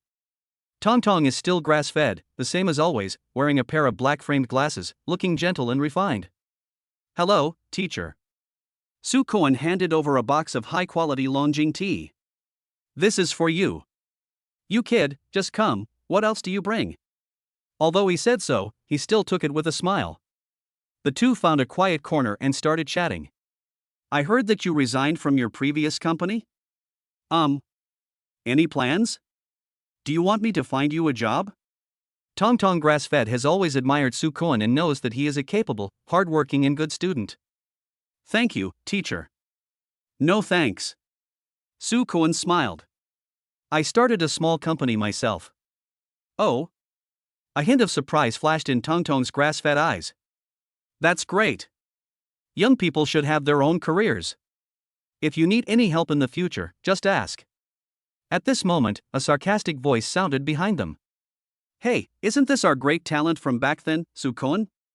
Chapter 20, The Catgirl Maid Code is Exposed. All grass-fed and praised the artwork. A sarcastic voice, rubbing against one's eardrums like sandpaper, sounded behind them. Su Cohen knew who was coming without even turning his head. Luo Ziming. His roommate in college was the one who loved to take advantage of others and brag the most. Tong Tong's grass-fed brows wrinkled slightly. Luo Ziming seemed not to notice the displeasure on the teacher's face and came closer. A pair of small eyes rolled around on Su Cohen's ordinary t-shirt, and the contempt in his eyes almost overflowed. Su Cohen, how did you get here? I heard that you were kicked out by the campus beauty of Fang University, didn't you? You lost your job too? TSK, TSK, TSK, what a pity. Every time he spoke, he deliberately raised his voice, fearing that the students around him might not hear him. Before Su Koen could speak, a timid but unusually sweet voice rang out. Luo Ziming, stop talking nonsense. Everyone looked in the direction of the voice and saw a girl wearing a white dress, with bangs, and looking like an exquisite porcelain doll walking towards them. The girl's eyes were big and watery, like a frightened deer, and at this moment she was mustering up the courage to stare at Luo Ziming. It's Bai Weiwei. The school beauty of the computer department at that time was famous for her pure and lovely Lolita looks. The fact that I have a crush on Su Koen is almost a semi-public secret. She walked to Su Koen and stood there naturally. Although there was a short distance between them, the protective gesture was extremely clear. She raised her face and looked at Su Koen. Her big watery eyes seemed to contain a whole starry sky. Su Koen, long time no see. Her voice was very soft, with a barely perceptible tremor. Su Koen nodded at her. Haven't seen you for a long time. Bai Weiwei's cheeks were instantly dyed with a lovely pink. She seemed to be greatly encouraged, picked up a glass of juice from the table next to her and handed it over carefully. Her fingertips were very white and slender, slightly curled up due to nervousness. When she handed over the cup, she accidentally touched Su Koen's fingers. The touch felt like a feather, scratching me gently. Su Koen, you drink the juice. Luo Ziming watched from the side and his nose was almost crooked with anger. This Bai Weiwei, I pursued her for so long, but she never even gave me a good look. Now, when they saw Su Koen, a poor man, they were attracted to him like a fly to honey. So fucking cheap. Hey, the beauty from Bai's courtyard is here too? Luo Ziming laughed strangely. What? Seeing our Su University genius down and out, you want to come and take advantage of something? I advise you to forget about it. Su Koen is very proud and arrogant. How could he be interested in you? These words not only humiliated Su Koen, but also belittled Bai Weiwei. Bai Weiwei's eyes suddenly turned red, tears welled up in her eyes, but she stubbornly refused to fall. Tong Tong Tsaosher's face completely darkened. Luo Ziming. He put the teacup down heavily on the table with a dull thud. Watch your words. You're talking to your classmates like that in front of the teacher? Luo Ziming shrank his neck and dared not say another word, but the resentment in his eyes deepened. Tong Tong Tsaosher ignored him and turned to look at Su Koen with a hint of regret in his eyes. Su Koen, I heard about your previous project, Sai. Su Koen knew that the teacher was talking about the project that was plagiarized by his former company. He smiled, his expression calm. It's all over, teacher. I have started my own company now, with my friends, and we are just starting out. All Grass-Fed's eyes lit up. Oh? What company? Nyoma Technology. Su Koen's tone was calm, yet it carried an unquestionable confidence. My brother Bai Anlin, you still remember me, right? We did this together. Remember, that kid is very cunning. All Grass-Fed laughed. That's right, young people should be energetic. Bai Weiwei listened from the side, her eyes bright with astonishing brightness. She looked at Su Koen's calm profile and felt that his whole body was glowing. She pinched the corner of her clothes, mustered up the greatest courage in her life, and asked in a low voice. Su Koen, is your company still hiring? I want to join. Su Koen was stunned for a moment. He looked at the girl's eyes which were filled with anticipation and anxiety, thought for a moment, and nodded. Good. That one word made Bai Weiwei burst into laughter instantly. That smile is like a rainbow after the rain, pure and brilliant. Tong Tong Tsaosher looked at the two proud students in front of him and nodded with satisfaction, but then sighed. Su Koen, speaking of this, I always feel it's a pity. That cat girl made robot you made in school was absolutely stunning. The AI system you wrote for it, the reaction logic, the emotional simulation. TSK, I tell you, even now, they are definitely top-notch. Especially that coquettish mode. Oh my god, that piece of code is simply a work of art. The teacher's words made the male students around him smile in a lewd manner, as if they knew what he meant. Catgirl, maid, acting like a spoiled child. These words combined together really make people think a lot. Su Koen's face also turned red for a rare moment. That was his craziest and most proud work during his college years. Unfortunately, the project was eventually shelved due to lack of funds. That's right. All Grass-Fed seemed to remember something and slapped his thigh. Next month, There will be a technology conference in the city, and several of the country's top technology companies and investment institutions will participate. I have some invitations here. He took out a gold embossed invitation from his briefcase and handed it to Soo-kwon. You must go. Take out your Oxhorse technology and let them take a good look. Soo-kwon took the heavy invitation and felt his heart beating violently. This is more than just an invitation. This is an opportunity. An opportunity for him and Yoma Technology to soar to new heights. Thank you, teacher. There was a hint of uncontrollable excitement in his voice. I will definitely go. After the party, Soo-kwon and his classmates sent the grass-fed food downstairs. Luo Ziming followed beside him, his face so gloomy that water could drip out of it. He looked at Soo-kwon, who was surrounded by the crowd, and saw the teacher's undisguised admiration for him. The jealousy in his heart was like a poisonous snake, biting him madly. Why? How could this loser who was dumped by a woman and fired by the company still be favored by the teacher? He is not convinced. Soo-kwon, you are really good. As soon as the teacher got on the bus, Luo Ziming came up immediately and said something sarcastic. You just got fired and you're starting your own company? Where's the money coming from? You didn't invest all the breakup money Fawn Lulu gave you, did you? He deliberately raised his voice so that everyone could hear him. Before Soo-kwon could say anything, Bai Weiwei next to him became so angry that her face turned red. Luo Ziming. You've gone too far. Humph, am I overdoing it? Luo Ziming sneered. He's a fired loser. I want to see what kind of crappy company he can start. He deliberately puffed out his belly and pointed at his badge with a morbid look of boasting on his face. See? Tianyue Group. I am now the deputy manager of the Tianyue Group project department. Do you know Tianyue Group? It's a huge company with a market value of hundreds of billions. He looked at Soo-kwon, his eyes full of a sense of superiority. Soo-kwon, we are classmates after all. If you really can't make it, you can come to me for help.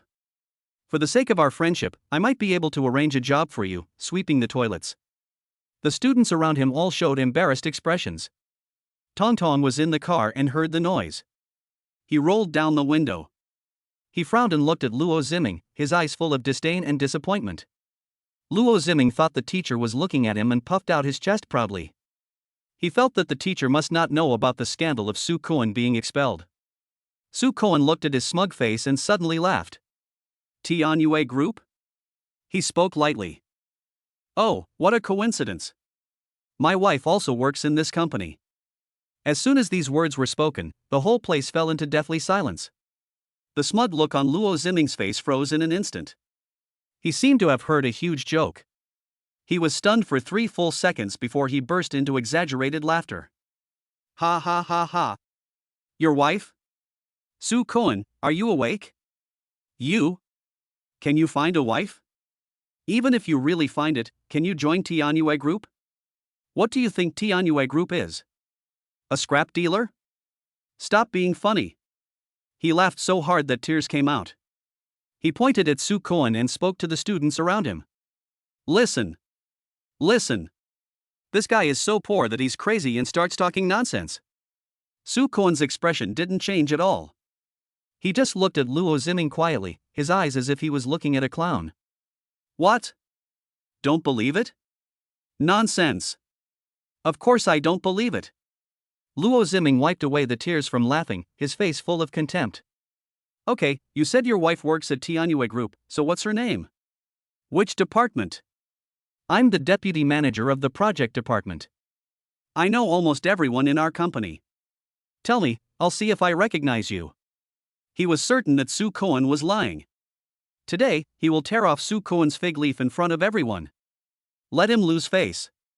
Everyone's eyes were focused on Soo-kwon. Bai Weiwei also clenched her fists nervously, her palms full of sweat. Soo-kwon met Luo Ziming's provocative gaze, and a playful arc slowly appeared at the corner of his mouth. He spoke clearly, word by word. My wife. Her name is Shin Chushue. Everyone is welcome to put forward the character settings of the heroines in their minds. The author will try his best to meet your emotional needs in the text. Chapter 21. Shin Chushue's 3 words fell. Luo Ziming laughed until he suffocated. First snow. Those 3 words, like 3 stones thrown into a stagnant pond, didn't cause a single ripple, but instead made the air freeze even more completely. Time seemed to have been paused. Everyone's breathing stopped. The wild laugh on Luo Ziming's face hung stiffly at the corner of his mouth, like a clown mask that was instantly frozen. Bei Weiwei's big watery eyes were wide open due to excessive shock, and her little mouth was slightly open, forgetting to close it. Even the grass-fed guy who hadn't left the car yet was holding his glasses, looking stunned. A full 5 seconds passed. Ha ha ha ha ha ha. Luo Ziming seemed to have heard the funniest joke of the century, holding his stomach. A burst of laughter even more exaggerated and hysterical than before broke out. He laughed so hard that tears came out of his eyes. Shen Chu Shue? Ha ha ha ha. Su Koen, you're fucking crazy. You're crazy because you're broke and you're talking nonsense, right? He pointed at Su Koen and shouted to the students around him breathlessly. Do you know? Our Tianyue group, that mysterious dragon that can't be found. Legend has it that she is so beautiful that she seems unremarkable, a icy female CEO worth hundreds of billions, and her name is Shin Shushue. Su Koen, you really dare to think so? Are you trying to say that the person you married is the female president of our company? Are you going to tell me next that you are the son-in-law of Tianyue Group? Ha ha ha ha. I'm dying of laughter. Before you lie, can you use your programmer brain and come up with a more reliable name? He smiled with a ferocious look, and the contempt and disdain in his eyes were so strong that they could not be dissolved. The students around him also burst into laughter, and looked at Su Koen with eyes full of sympathy and mockery. In their opinion, Su Koen was undoubtedly giving up and started talking nonsense. Bei Weiwei's face turned red with anxiety. She bit her lower lip hard, wanting to defend Su Koen, but she didn't know where to start. At this moment, a cold yet magnetic female voice sounded from behind the crowd. I think this name sounds nice. Everyone looked in the direction of the sound. I saw a woman wearing a modified ink-colored cheongsam slowly walking towards me. The woman is tall and the slit of her cheongsam is very high. As she walks, a pair of long legs wrapped in flesh-colored thin silk are faintly visible, swaying gracefully with every step, which is captivating. Her appearance is different from Bei Weiwei's pure and lovely appearance, but she has a unique intellectual charm. The phoenix eyes, willow-shaped eyebrows, and the corners of the eyes and eyebrows all have a natural charm. Yi Miao Jin. She walked straight to Su Koen, ignoring everyone, with her beautiful almond-shaped eyes. She stared at Su Koen without blinking, with undisguised admiration and enthusiasm in her eyes. The faint scent of gardenia on her body, mixed with a hint of imperceptible aggressiveness, instantly enveloped Su Koen. Su Koen, long time no see. Her voice, like the finest silk, slides across one's heart. I heard you left that crappy company. Congratulations, you're out of this misery. Luo Ziming's face instantly turned as ugly as pig liver. Yi Miao Jin was making a veiled attack and slapping him in the face in public. Bei Weiwei looked at Yi Miao Jin, who suddenly appeared, and felt an unprecedented sense of crisis. She subconsciously took another small step towards Su Koen, her petite body almost touching Su Koen's arm. For a moment, Su Koen had the pure and lovely white moonlight on his left and the charming cinnabar mole on his right. Two stunning beauties with completely different styles sandwiched him in the middle like two little animals guarding their food. That scene made all the male classmates around stare in amazement, and they were almost going crazy with jealousy. Yi Miao Jin, what do you mean? Luo Ziming roared in anger. A fired loser is worthy of your protection? I'm telling you, don't be fooled by his honest appearance. The Catgirl robot project that he boasted about so much in school. In the end, it just became a pile of scrap metal because it couldn't attract investment. He's just a useless piece of shit. Waste? Yi Miao Jin's red lips curled slightly, but the smile did not reach her eyes. She turned around and looked at Luo Ziming with a look as if she was looking at a monkey jumping up and down. Deputy Manager Luo, do you know how much I earned last year from angel investors? She stretched out 5 slender fingers. 50 million. Not much, but just enough for me to start a small business, just for fun. She turned her head and looked at Su Koen with burning eyes. She suddenly reached out and naturally helped Su Koen straighten the collar of his t-shirt. Her fingertips brushed against his hot neck intentionally or unintentionally. That slight touch, like an electric current, made Su Koen's body stiffen suddenly. Su Koen. Yi Miao Jin's voice was filled with fatal temptation. Don't go work for someone else. I'll invest in you, and you'll be the CEO. Your talent should not be buried. Boom. This sentence is more like a blockbuster bomb than the three words Shinshushua just now. The entire audience fell into deathly silence once again. Everyone looked at Yi Miaojin in amazement. Invest? And let him be the CEO? This is no longer just a gesture of goodwill, this is simply throwing away money. Luo Ziming felt as if a pair of invisible big hands were slapping his face dozens of times from left to right. It hurts so much. Su Kuan frowned slightly, took a half step back calmly, and put some distance between himself and Yi Miaojin. Thank you for your kindness. His voice was calm. But no thanks, I already have a new company. A trace of imperceptible loss flashed across Yi Miaojin's eyes, but it was quickly replaced by a more intense flame. She took a step closer, her full breasts almost touching his arms. He lowered his voice so that only the two of them could hear. You really broke up with that stupid woman Fong Lulu? The warm breath sprayed on Su Kuan's ear, making him feel a little uncomfortable. He responded calmly.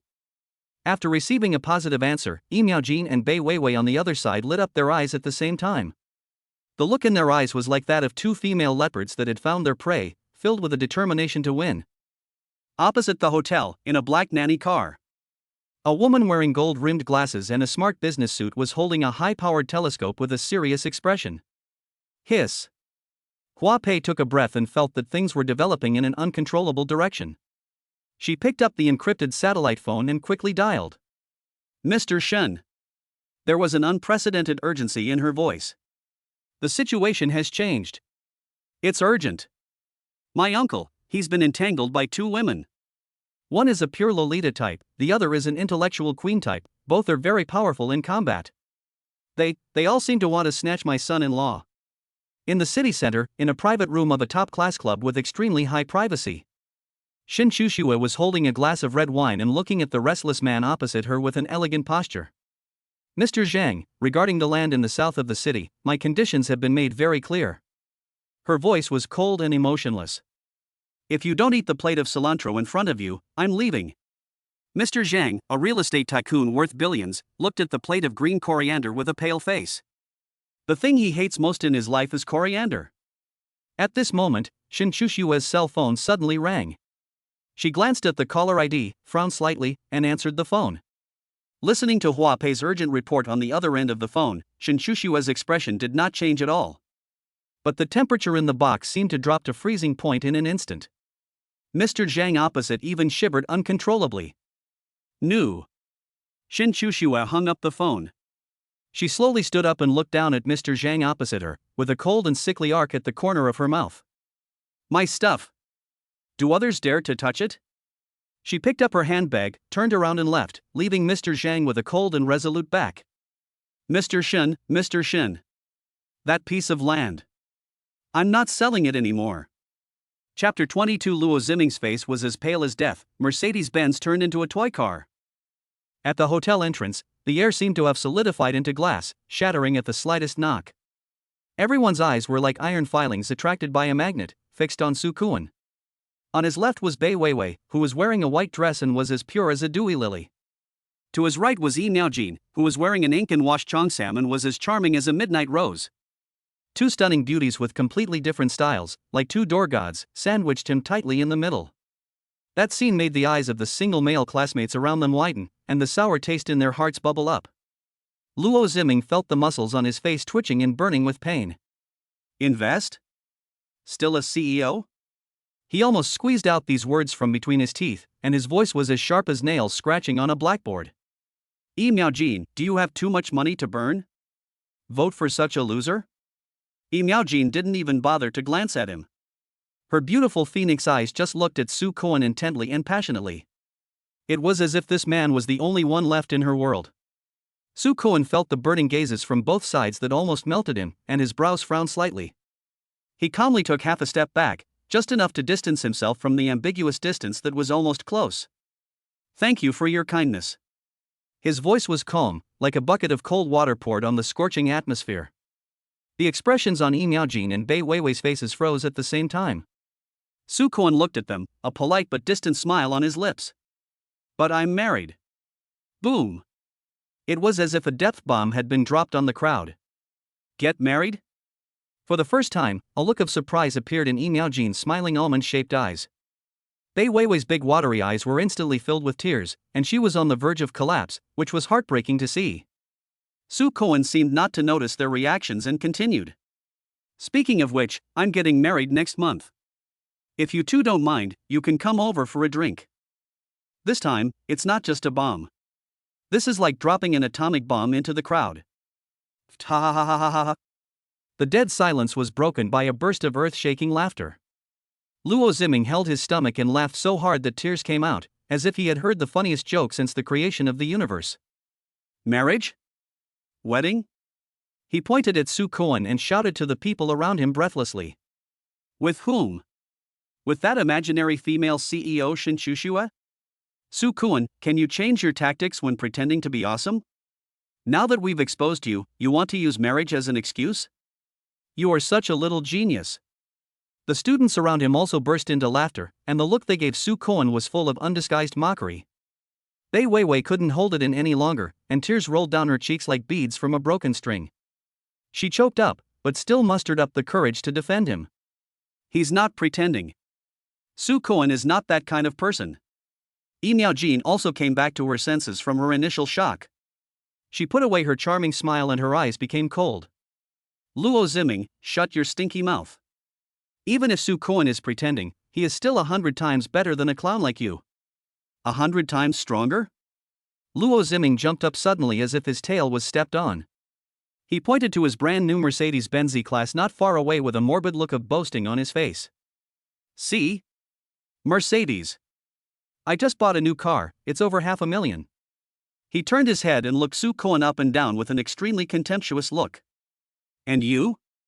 What are you driving? Isn't it still that junky second-hand Volkswagen from the university? That thing, is it still working now? I hope it doesn't fall apart halfway. As soon as these words were spoken, everyone's eyes were filled with amusement. Yes, no matter how great you, Su Koan, are, what does it matter if you have two beauties protecting you? In the end, he's still a poor guy driving a broken car. Bai Weiwei's face turned pale. She bit her lips, feeling so aggrieved that she couldn't speak. She has no money. She couldn't help him. At this moment, Miaojin suddenly smiled. She laughed so hard that her body shook, and her plump breasts drew a thrilling arc with her movements. Benz? She sounded as if she had heard of some rare species, and her tone was full of innocent curiosity. What kind of car is that? Is it expensive? She took out a bunch of keys from her exquisite Hermes bag and tossed them around. On the key, an elegant, winged bee logo gleams in the light. Su Koan. She handed over the key ring as naturally as if she was handing over a bottle of mineral water. There's a Rolls-Royce Phantom parked in my parking space downstairs. You drive first. It's a little small, but it should be more comfortable than your second-hand Volkswagen. The whole world became quiet in an instant. Everyone stared at the bunch of keys in Miaojin's hand in amazement. Rolls-Royce Phantom. That's a top-of-the-line luxury car worth 8 figures. Just, lend it to someone else for transportation? Luo Ziming's face instantly turned the color of liver. His Mercedes, which he was so proud of, was just a toy in front of others. You. He pointed at Su Koan and was so angry that he couldn't speak clearly. Open it for him? Will he open it? Do you know how much it costs to repaint a scratch on that car? Even if I sell it, I can't afford it. Miaojin raised her beautiful willow-shaped eyebrows. Can't afford to pay? I'm happy to, what's it to you? Su Koan looked at the dazzling keychain in front of him, then looked at Bai Weiwei who was crying beside him, and sighed helplessly. He really didn't want to play this childish game of comparison. He reached into his trouser pocket and took out a bunch of keys. Not that used Volkswagen. It's not the Xiaomi SU7 that just won the prize. Instead, it was a red key with an extremely arrogant shape and a black horse leaping into the air printed on it. He didn't even say anything, just pressed the button lightly towards the parking lot not far away. Beep. A crisp unlocking sound was heard. Then, a fiery red Ferrari sports car was parked in the most conspicuous position. The headlights flashed twice. This was actually a toy that Bai Anlin gave him to play with. That flashy color, those extremely smooth lines, and that aggressive body. Like a sleeping beast awakened, it instantly caught everyone's attention. The entire audience fell into deathly silence once again. You can hear a pin drop. Everyone seemed to be under a spell, staring at the red Ferrari motionlessly. He looked at the equally red key in Soo Kwon's hand again. My brain has completely shut down. The blood color on Luo Ziming's face faded away in an instant, and he became as pale as paper. He opened his mouth, his eyes were as big as copper bells, and a strange ho-ho sound came from his throat, as if someone was strangling him. Yi Miaojin and Bai Weiwei were also stunned. They looked at Soo Kwon with eyes as if they had just met him for the first time. Yi Miaojin was the first to react, her phoenix eyes were filled with. In an instant, a flame even hotter and crazier than before was ignited. This man. How many surprises does he still have hidden? She suddenly laughed, a charming yet vicious laugh. She walked in high heels, step by step, to Luo Ziming, who looked as pale as death. Deputy Manager Luo. Her voice was sickly sweet, yet held the edge of an icy knife. I seem to remember that we had a bet before? If Soo Kwon does better than you, you will. She deliberately dragged out the ending tone and gently touched her sexy red lips with her slender fingers. Just kneel down and call him 3 times. Daddy? Boom! Luo Ziming felt like the top of his head was about to be blown off by this humiliation. You farted. He roared in anger, his features distorted with rage. Yi Miaojin, don't go too far. Just then, a figure in a cheap suit and with greasy hair squeezed out of the crowd. It's Nya Inian. He looked at the dazzling Ferrari, his eyes full of greed and jealousy. Looking at the broken BMW he bought on installment, an unprecedented sense of frustration instantly overwhelmed him. Soo Kwon is a waste. Why does he do that? Soo Kwon was too lazy to pay attention to the ugly behavior of this group of people. He put away the key and spoke lightly to Luo Ziming, whose face was ashen. Never mind. Those 2 words, so light, hurt more than any humiliation. I think it's dirty. He paused, his eyes sharpening. We'll settle any accounts at the technology conference next month. After saying that, he turned around and left without looking at anyone. Just as he was about to walk towards the Ferrari, a white BMW braked suddenly and stopped harshly in front of the hotel entrance. The car door opened. Fong Lulu got out of the car. She saw Soo Kwon surrounded by people at a glance. I also saw Bai Weiwei on his left and Yi Miaojin on his right. Finally, her eyes fell on that car, the dazzling red Ferrari that cost more than her entire being. Her pupils suddenly contracted. My brain is blank. Her carefully applied makeup was cracked at this moment. Chapter 23, Swallowing the Pink Pill in Public. Fong Lulu goes completely crazy. Soo Kwon? Ferrari? And those 2 beside him, one is a slutty vixen and the other is a pure one? She felt that her worldview had been severely shattered by this flashy sports car. The ordinary-looking t-shirt he was wearing seemed to be different at this moment. Under the fabric, the outline of the chest muscles is vaguely outlined, and the broad shoulders. Damn, when did he get in such good shape?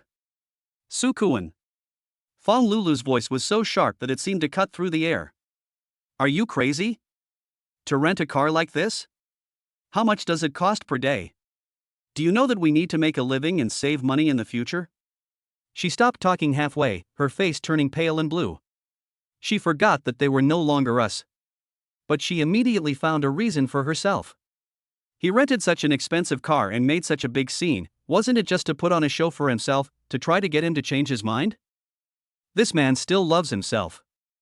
Thinking of this, the panic in her heart was instantly replaced by a familiar sense of superiority. Just then, a slick voice interrupted. Hey, isn't this Soo Kwon? Nya Inian appeared out of nowhere, waving a blue Maserati key in his hand. He walked to Fong Lulu, put his arm around her waist naturally, and gave Soo Kwon a smile full of superiority.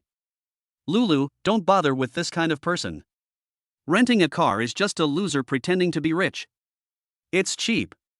He lowered his head and kissed Fong Lulu on the forehead. The sound was neither loud nor soft, but just loud enough for everyone to hear. Baby, I used to pretend to be poor with you because I wanted to test whether you really loved me as a person, not my money. Now I'm laying it bare.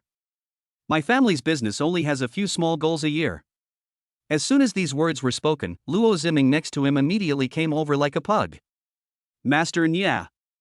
You must be Master Nya. I've heard of your great name for a long time. Luo Ziming looked at Nia Inian with a flattering expression, then turned around and glared at Su Koan with contempt. Did you hear that? Su Koan. This is real strength. What's the point of renting a broken Ferrari? Master Nia's family owns a mine. What do you have to compare with others? Bai Weiwei was so angry that her face turned red, while Li Miaojin crossed her arms, as if watching a play, with a playful smile on her lips.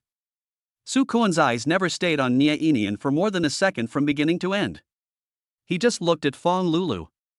That look was cold and unfamiliar. Fong Lulu, we've broken up. His voice was calm, as if he was stating a fact that had nothing to do with him. Your business has nothing to do with me. My business has nothing to do with you. Fong Lulu's heart skipped a beat, and an inexplicable panic surged in her heart. But she immediately suppressed this panic. Playing hard to get. He must be playing hard to get. She sneered, raised her face with exquisite makeup, and held her chin high. Su Koan, have you had enough of acting? Is it fun to use such childish means to attract my attention? Don't think I don't know that you still love me in your heart. Su Koan looked at her as if he was looking at a clown talking to himself. He wasn't even interested in arguing. Please make way. He spoke lightly. Don't get in my way. I'm going to pick my wife up from get off work. Wife? Fong Lulu's pupils suddenly contracted. He actually dared to mention that woman. An unprecedented surge of humiliation and anger exploded in her chest like a volcano. Okay. She screamed, her voice distorted with jealousy. Su Koan, remember this. Starting today, within 2 days. If you dare to call me or send me a WeChat message, you are not a man. She thought that this would allow her to control him. However, Su Koan just looked at her as if she was a fool and turned to leave. I will definitely be there to congratulate classmate Su Koan at his wedding. Yi Miaojin's voice was filled with a lazy smile, but her beautiful phoenix eyes glanced at Fong Lulu meaningfully. When the time comes, I will definitely give my brother and sister-in-law a big red envelope. Bai Weiwei also mustered up the courage, her eyes were red, but her tone was firm. I'll go too. She looked at Su Koan pitifully, like an abandoned kitten. Can I be a bridesmaid? Fong Lulu looked at the 3 men and women who were singing the same tune and was shaking with anger. Play. Keep acting. She wanted to see how long they could perform. She turned around suddenly, hugged Nia Inian's arm, and pressed her soft chest against him. She deliberately spoke in a delicate, sickening voice. Inian. I'm so tired today. Let's find a place quickly and have a good rest. As she spoke, she glanced at Su Koan out of the corner of her eye. She doesn't believe it. Seeing me being so intimate with another man, he remained indifferent. She knew that her greatest asset was this body. She wanted to leave him with a little thought, a little hope, to let him know. As long as he looks back, there is still a possibility for me to return to him. Nia Inian was irritated by her rubbing, and a greedy light flashed in his eyes. Okay, baby. He lowered his head, leaned close to Fong Lulu's ear, and spoke ambiguously in a voice that only the two of them could hear. I happened to bring some goodies. I promise to let you experience what true happiness is. He opened his palm and saw a small pink pill lying there quietly. Fong Lulu's pupils shrank slightly. What's this? She looked at Nia Inian's face, which was full of impatience and desire, and a trace of disgust flashed through her heart. But the next second, when her eyes met the indifferent figure not far away, a crazy idea popped up in her mind. She wanted to test him. She was going to force him. She wanted to see if she still had a place in his heart. Inian, you are so nice to me. Fong Lulu took the pill and a sweet smile appeared on her face. But that smile did not reach his eyes. She held the small pill and deliberately turned around to face Su Koan. In the astonished eyes of everyone, she extended the tip of her tongue and gently licked the pink pill. Then, he tilted his head back and swallowed it. During the whole process, her eyes were fixed on Su Koan without blinking. That look was full of provocation, madness, and a hint of despair that she herself didn't even notice. A sarcastic sneer appeared at the corner of Yi Miaojin's mouth. How mean. Bai Weiwei covered her mouth in shock, her face full of disbelief.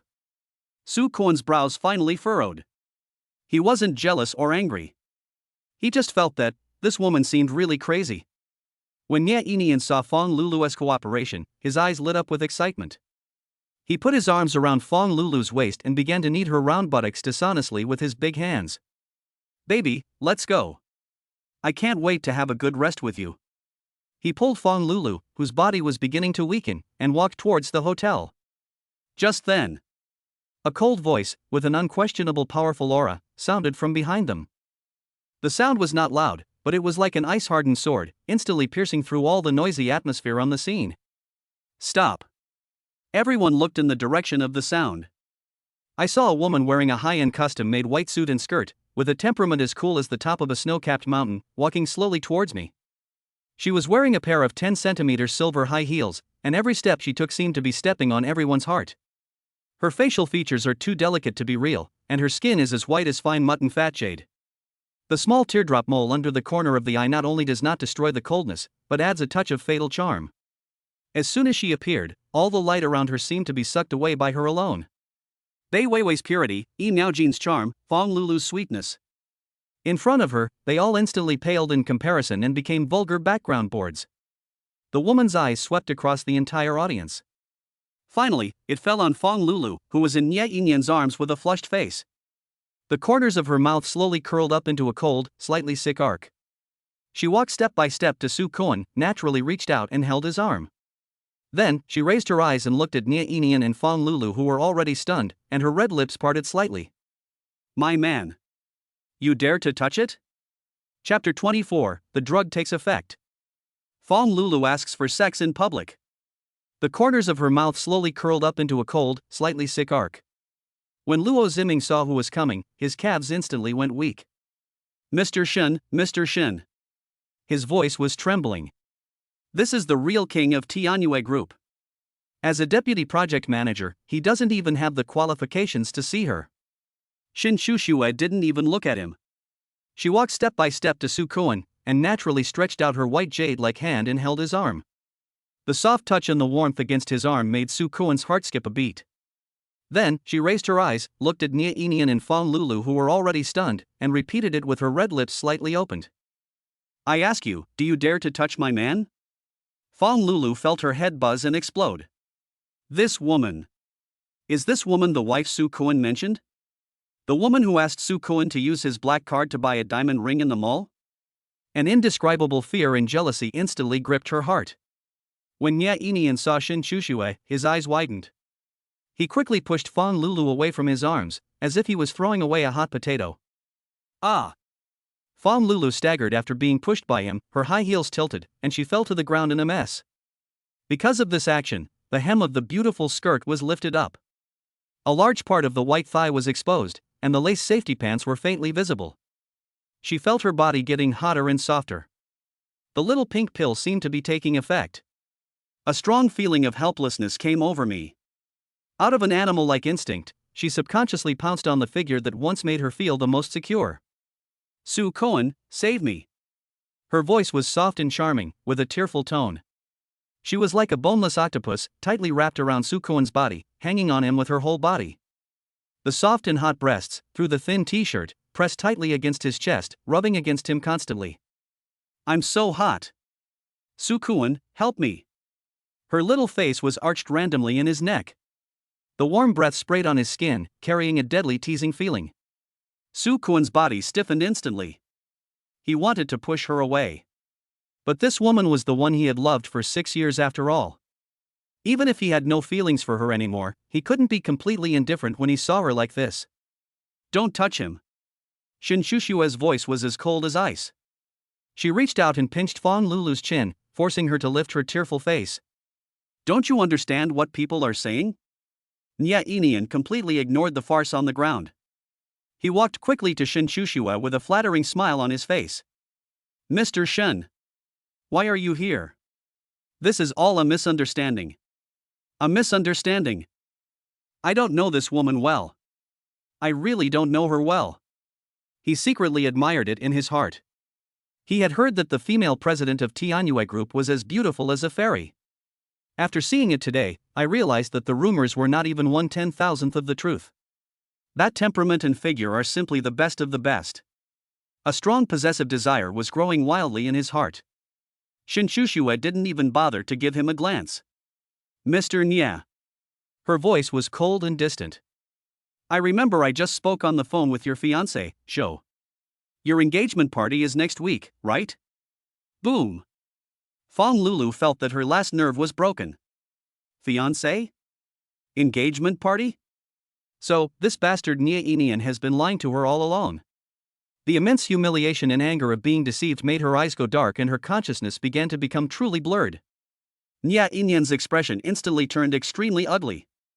He didn't expect Shin Shushue to tell this matter in public. This woman is so disrespectful. The romantic thoughts in his heart instantly turned into resentment. Just wait. One day, I will make you cry and beg for mercy under me. He forced a smile on his face that was uglier than crying. Boss Shin, there's something urgent at the company, I'm leaving first. After saying that, he fled without looking back. Only Fong Lulu was left, lying on Su Koan like a puddle of mud. Fong Lulu felt like she was completely abandoned by the whole world. In desperation, she could only hold tighter to the only piece of driftwood in front of her. Her hands began to wander dishonestly on Su Koan's body, and she even tried to unbuckle his belt. Su Koan. I feel bad. Please help me. Veins bulged on Su Koan's forehead. He grabbed Fong Lulu's rebellious hand and turned to look at Shin Shushue with a look of help in his eyes. Shin Shushue looked at him, then looked at the shameless woman on him, and a barely perceptible cold light flashed in her eyes. Get it clean. She let go of Su Koan's arm and spoke lightly. Don't let her dirty my car. Su Koan breathed a sigh of relief after getting permission. He looked at Bai Weiwei and Yi Miaojin, who were also stunned, and nodded as a farewell. Yi Miaojin crossed her arms and looked at Shin Shushue with interest, with a provocative smile on her lips. Mr. Shin is indeed generous. I just don't know, a man and a woman alone in the same room, what if something goes wrong? Mr. Shin, please don't cry. Bai Weiwei bit her lip and glanced at Shin Shushue with a complicated look. There is envy, jealousy, and a hint of unwillingness. She said nothing, turned around and left silently.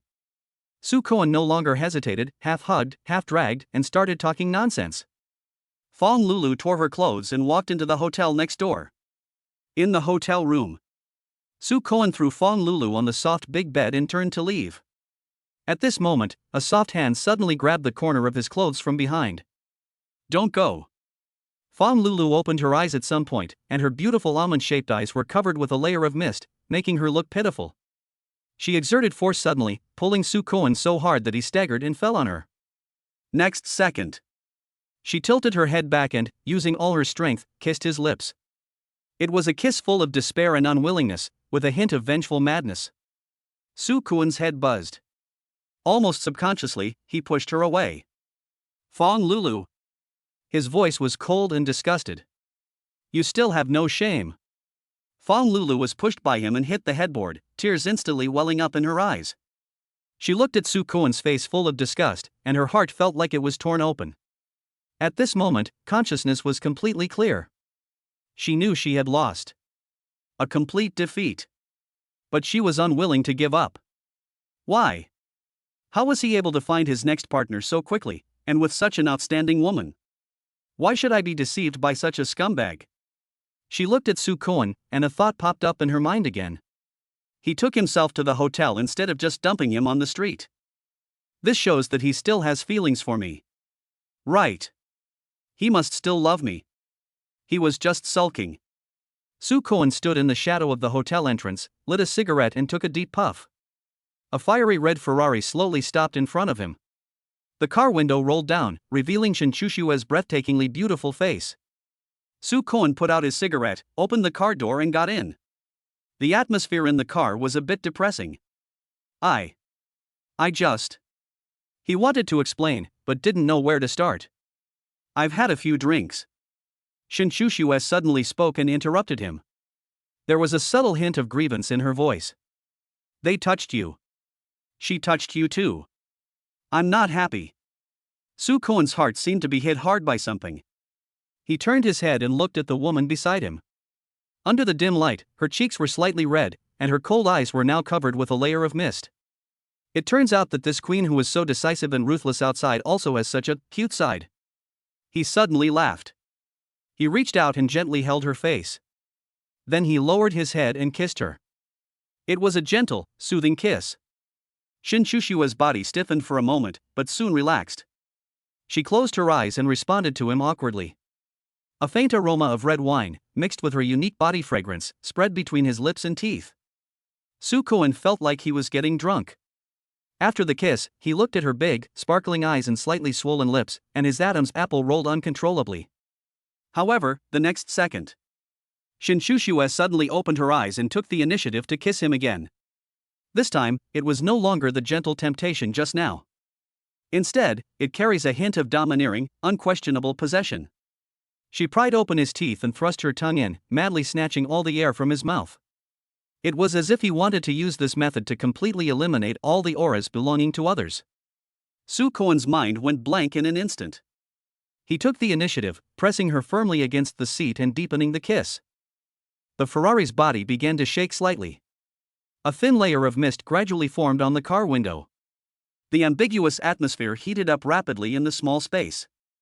Su-Koen's hand uncontrollably reached into the hem of her suit. Under the palm of my hand is amazingly smooth skin and a slender waist that can be held in one hand. His fingertips moved all the way upwards.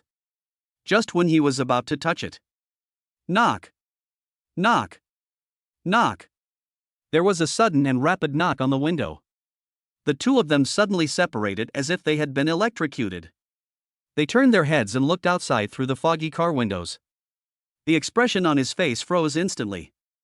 Chapter 25, Shinhee appears. The old lady has a backache artifact. Her overbearing scent of red wine still lingered on Su-Koen's lips. At the corner of Shin Shushue's mouth, there was a strand of crystal clear, suspicious silver thread. The two looked at each other in panic, their faces burning. They looked outside through the car windows, which were misted with passion.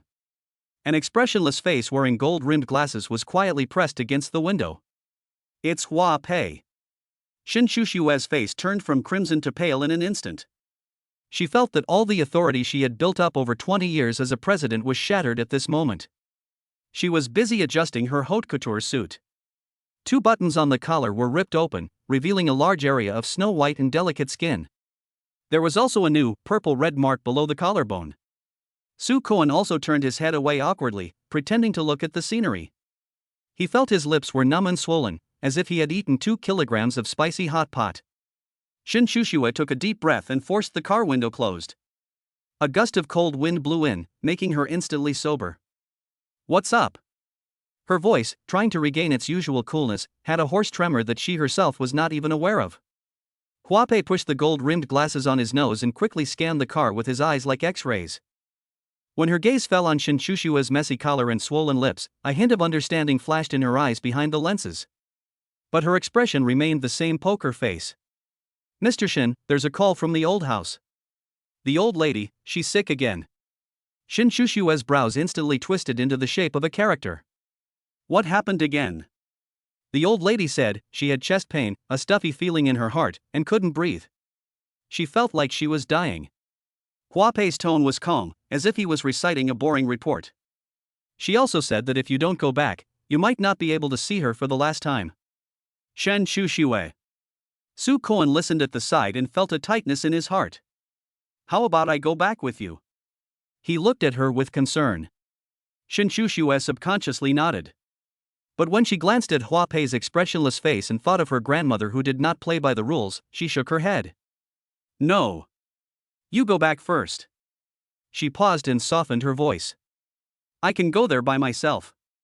She didn't want Su-Koen to see her unique family so soon. Although Su-Koen was a little worried, he still respected her decision. Shin Shushue got out of the car, and before getting into Huapei's car, she suddenly turned around and walked quickly to Su-Koen. She stood on tiptoe and quickly placed a cool kiss on his cheek. Drive carefully on the road. After saying that, she got into the black nanny car as if escaping. Su-Koen touched his cheek and watched the car disappear into the distance. He couldn't help but raise the corners of his mouth into a beautiful arc. Half an hour later. In a Chinese-style manner with an exaggerated area and a simple and elegant style. Shin Shushue walked quickly through the long corridor and pushed open a heavy carved wooden door. The room was filled with a rich scent of sandalwood. An old lady with gray hair and wearing a dark red tang suit was leaning listlessly on a rosewood armchair. Next to her hand was a cup of steaming ginseng tea. Her face was dull and lifeless. Grandmother. There was a hint of helplessness in Shinchushua's voice. The old lady slowly opened her eyes, her cloudy eyeballs moved, and when she saw it was her, he immediately revealed a weak smile, as if he was about to die in the next second. Shushue, you are finally back. Grandma thought she would never see you again.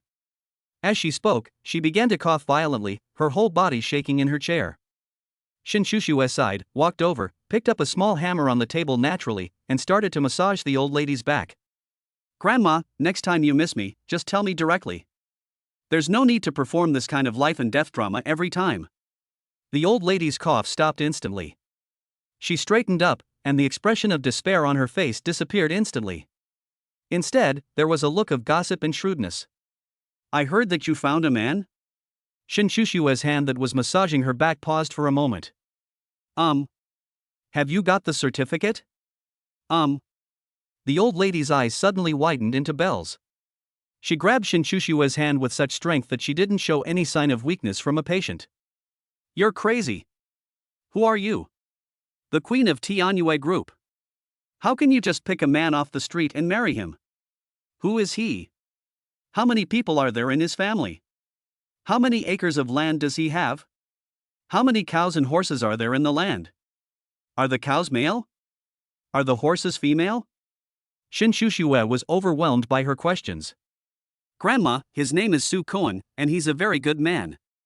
Good? The old lady sneered, her eyes full of suspicion. Is life better, or is it better to be a person? Shinshushu's face suddenly turned red. Grandmother. Don't act innocent with me.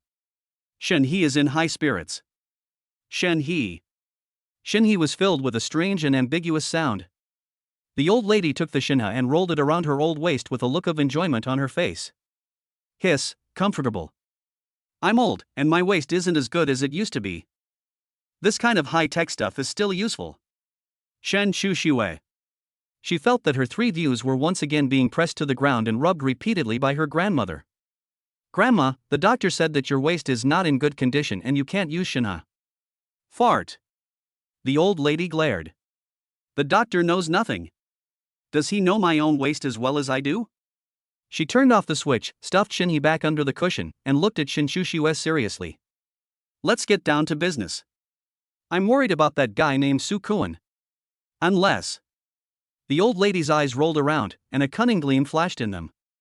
Unless, let me test him myself. Grandmother. Don't call me. The old lady slammed the table. I have only one condition. You must not let him know your true identity before I give my approval. I want to see how this man, facing an ordinary. Even when you are a little poor, can you still maintain that good attitude? Shinshushu was silent. She knew that her grandmother was doing this for her own good. She thought about it and finally nodded. Good. I promise. But. A calculating arc appeared at the corner of Shinshushu's mouth.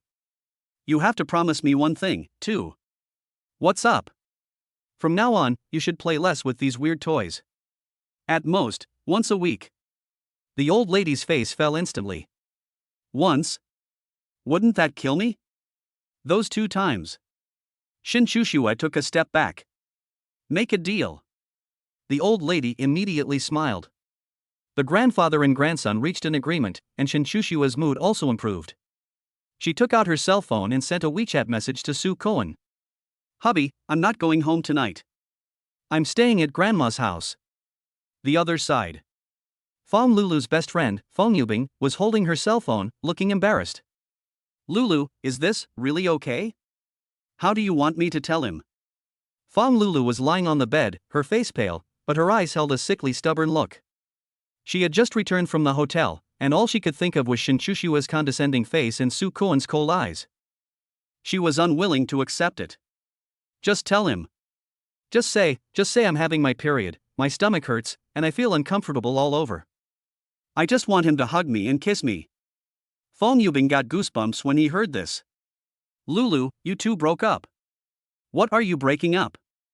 Fong Lulu screamed. He's just mad at me. He still has me in his heart. Hurry up and hit me. Fong Yubing had no choice but to bite the bullet and call Su Koen. The phone rang for a long time before it was connected. Hello? Soo Kwon's voice sounded a little tired, but still cold. Fong Yubing cleared her throat and spoke in a coquettish voice. Is it brother Soo Kwon?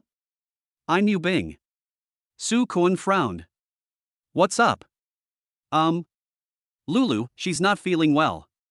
Fong Yubing followed the words Fong Lulu taught her and added fuel to the fire. She had her period and was rolling around on the bed in pain, calling your name the whole time. She said she just wanted you to come over and hug her. She said that only your hug can make her feel less pain. Brother Soo Kwon, can you come over here?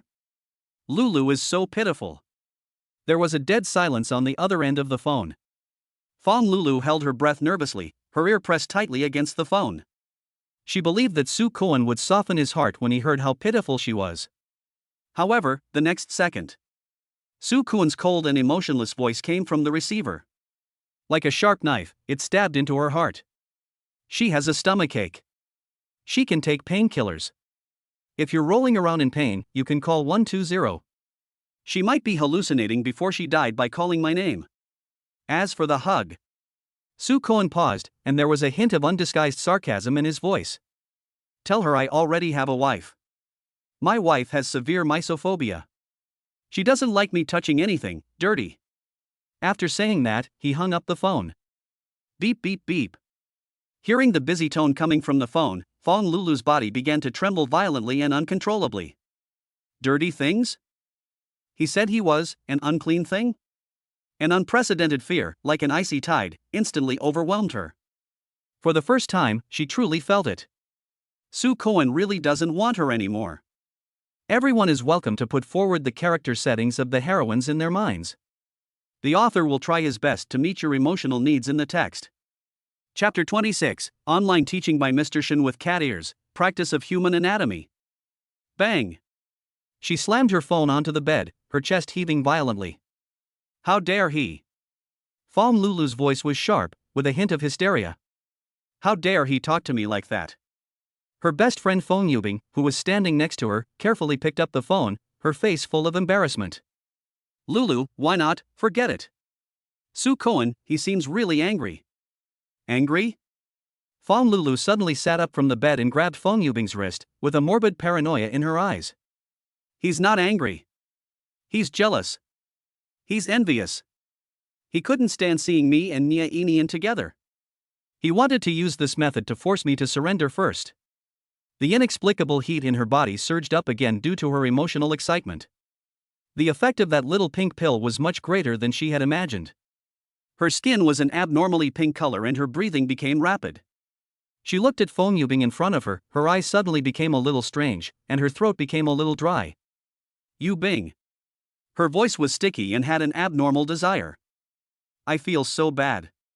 Can you help me? Fong Yubing looked at her sparkling eyes and her constantly twisting body. I understood something in an instant and was so scared that my whole body shuddered. Lulu. You're crazy. Fong Yubing's train of thought seemed to be severely hit by Fong Lulu's exploding values. I'm your bestie. Not that kind of thing. Fong Lulu seemed to realize what she had said, and her face turned pale and blue. She suddenly shook off Fong Yubing's hand, began to change the subject, and vented all her resentment on Soo Kwon. It's all Soo Kwon's fault. If he had cared about me even a little bit, I wouldn't have been deceived by that bastard Nia Inian. Also, where did he get so much money to rent a Ferrari? How much does that car cost per day? Doesn't he know that he has to save money in life? He just paid to do it for me to see. This man is so stupid and evil. Fong Yubing looked at her confusing right and wrong. I couldn't believe that this was my best friend whom I had known for many years. But, Lulu, he said he already has a wife. What if it's true? Impossible. Fong Lulu screamed in a decisive tone. That woman is the actress he hired to piss me off. He's loved me for 6 years. How could he just stop loving me? She suddenly thought of something and her eyes lit up. That's right. Our wedding room. Didn't he buy back our wedding house before? I'm moving back now. That's my house. I want to see what he can do to me. Fong Yubing opened his mouth, wanting to persuade her not to humiliate herself again. But seeing Fong Lulu's crazy look, he finally swallowed his words back. Fang Lulu did what she said, immediately got up from the bed and started packing. She firmly believed that as long as she moved back into the home full of their memories, Sukoan would definitely change his mind. Late at night, Sukoan dragged his tired body back home. This is his newly rented apartment, very close to the company. He took a shower and was about to lie down when he saw a fancy wrapped gift box on the bedside table. There is also a card on it. Brother Cohen, happy wedding. Let's spice up your wedding night. Your most handsome brother, by Anlin. Su Cohen's eyelids twitched, and he had a bad feeling. He opened the box. The thing inside made his temples throb. One is a maid outfit with furry cat ears and pink padded gloves. The skirt was so short that it could barely cover anything, and there was a heart cut out on the chest. One is a translucent nurse uniform with a Red Cross logo on it, which is extremely eye-catching, as if it is guiding something. There is another set, a well-tailored dark blue policewoman uniform. It is equipped with a small plastic baton that looks very intimidating. Su Kuan's face was as black as the bottom of a pot. By Anlin, you bastard. He was just about to stuff these things under the bed when he suddenly heard the sound of a key turning at the door. Click. The door opened. Shin Shushue walked in carrying a thermos bucket. My grandma is asleep. I was afraid you didn't have any food, so I made some chicken soup for her and brought you a portion. As soon as she finished speaking, her eyes fell on the pile of cloth in Su Kuan's hand. The air froze instantly. Su Kuan felt that the things in his hands were like a few red-hot irons, so hot that he wanted to throw them away immediately. This is a gift from my friend. He explained hurriedly, his cheeks flushed red. He's mentally ill. Shin Shushue walked over slowly. She didn't scream or get angry like an ordinary woman, but bent down. She stretched out her slender fingers and twisted the cat ear headband of the maid outfit. The corners of her mouth curved up in a playful, yet dangerous arc. Your friends seem to be very familiar with your peculiar quirk. She slowly and carefully put the cat ear headband on her head. Those cold, superior eyes, coupled with these furry, the somewhat funny cat ears create a strange and fatal attraction. Meow. She suddenly called out softly to Su Kuan. The voice was soft and charming, like a kitten's paw, scratching the tip of his heart neither lightly nor heavily. Su Kuan felt his throat suddenly become dry and smoking. Husband. Shin Shushue came closer, and her warm breath sprayed on his earlobe. Is your knowledge of biology not very good? Especially, the part about the human body structure. Her fingers slid down Su Kuan's chest and stopped at the metal buckle of his belt. As your wife, I feel it is my obligation to give you an in-depth and thorough instruction. Let's start with the practical class. The next day, Su Kuan walked into the office of Nyoma Technology with two huge dark circles under his eyes and weak legs. Seeing how drained he looked, Bai Anlin immediately came up to him and squinted his eyes in a lewd manner. Brother Cohen, how is it? Is the gift I gave you useful? Is his fighting power off the charts? On the wedding night, he's taking off. Su Kuan looked at him expressionlessly and said quietly. I spent the entire night last night studying human anatomy. He paused, his voice filled with a hint of weakness from having survived a disaster. I think I may need to go back to college. Bai Anlin was completely confused. Su Kuan ignored him, sat down at his workstation and turned on the computer. Although his body was exhausted, his spirit was extremely high. He opened the shopping website and started searching for men's pajamas. Silk, cotton, sexy, conservative. He felt that he should also prepare a few decent battle suits for his future wedding night. Just then, he received a new email in his mailbox. The sender is the grass-fed teacher. The content of the email was very simple. It was an exquisitely designed electronic invitation. Invitation letter for the Municipal Science and Technology Innovation Conference. Su Kuan's heart skipped a beat. He knew that this was a chance for him and Nyoma Technology to soar to great heights. He must bring his most perfect work to the event. The other side. Fang Lulu used the spare key to open the wedding house that she thought she should have sold long ago. The moment she pushed open the door, she was stunned. The room was no longer the familiar IKEA style full of cheap warmth. Instead, she had seen the low-key and luxurious Italian minimalist style in top home magazines. In the living room, there is a leather sofa that looks very valuable. The dining room was replaced with the marble dining table she had always dreamed of. The color tone of the entire room has changed to high-end black, white and gray. Fong Lulu's heart sank. Does he really have a new love? She walked to the bedroom door in a daze and pushed it open. Then, her breathing stopped again. In the bedroom, the spring bed that she had disliked countless times was replaced with an extra-large soft bed that could sleep 4 or 5 people. The wardrobe next to it was also replaced with a floor-to-ceiling built-in wardrobe. She walked over as if possessed and opened the cabinet door.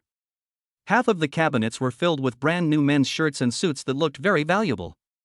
The other half is filled with women's long skirts of various styles and colors, dresses, and a few sets of silk pajamas with unusually bold designs. The sizes of those clothes were exactly the same as the ones she wore. Fong Lulu's head buzzed. An absurd thought that made her ecstatic emerged from the bottom of her heart. He has a new love. He's trying to win me back. He knows what kind of decoration I like and what kind of clothes I like. He rearranged the place to my liking, just to give me a surprise. He still loves me. Everything before was just acting. It was all playing hard to get. Once this idea came into her mind, it grew wildly in her heart like weeds. The loss and jealousy on her face were instantly replaced by a huge ecstasy of regaining what she had lost. She rushed to the closet, picked up a champagne-colored silk suspender nightgown, and tried it on herself. The silky touch made her feel so happy that she almost flew away. She made up her mind. Tonight, she will wait here for Soo Kwon to come back. She wanted to give him a big surprise. She would never let him get out of this house again. Just as she was immersed in the sweetness of her fantasy, her cell phone rang. It was her good-for-nothing uncle calling. "Hello, uncle." Fong Lulu's voice was filled with an unconcealable joy. "Lulu. How did you talk to that kid Soo Kwon?" My uncle's anxious voice came from the other end of the phone. "Let him come back to work. We have a big project here, and we're waiting for his skills. If you can't handle it, our company's cooperation will be ruined." I know. Fong Lulu replied perfunctorily and impatiently. She was now preoccupied with how to reconcile with Soo Kwon in the evening, so she had no mood to care about her uncle's affairs. "I'll tell him tonight." "Uncle, don't worry. Soo Kwon loves me to death. He will do whatever I ask him to do." After hanging up the phone, Fong Lulu's lips curled up into a determined smile. Chapter 27, Mr. Shin stepped on my hand with his high heels, screams echoed throughout the building. "Lulu, the client is pushing very hard for this project." The greasy department manager had a beer belly, and his body almost covered Fong Lulu's entire body. The smell of his cologne mixed with the lingering smell of cigarette smoke made Fong Lulu feel nauseous. "If you can't handle it, this month's bonus." The supervisor didn't finish his words, but the gleam in his small eyes made his meaning clear. Fong Lulu felt her back being licked back and forth several times by his malicious gaze. She suppressed her nausea and forced a sickly sweet smile on her face. "Brother Wang, don't worry, I will definitely get it done today." The supervisor patted her shoulder with satisfaction, and his plump palm stayed on her smooth shoulder for 2 more seconds, intentionally or unintentionally.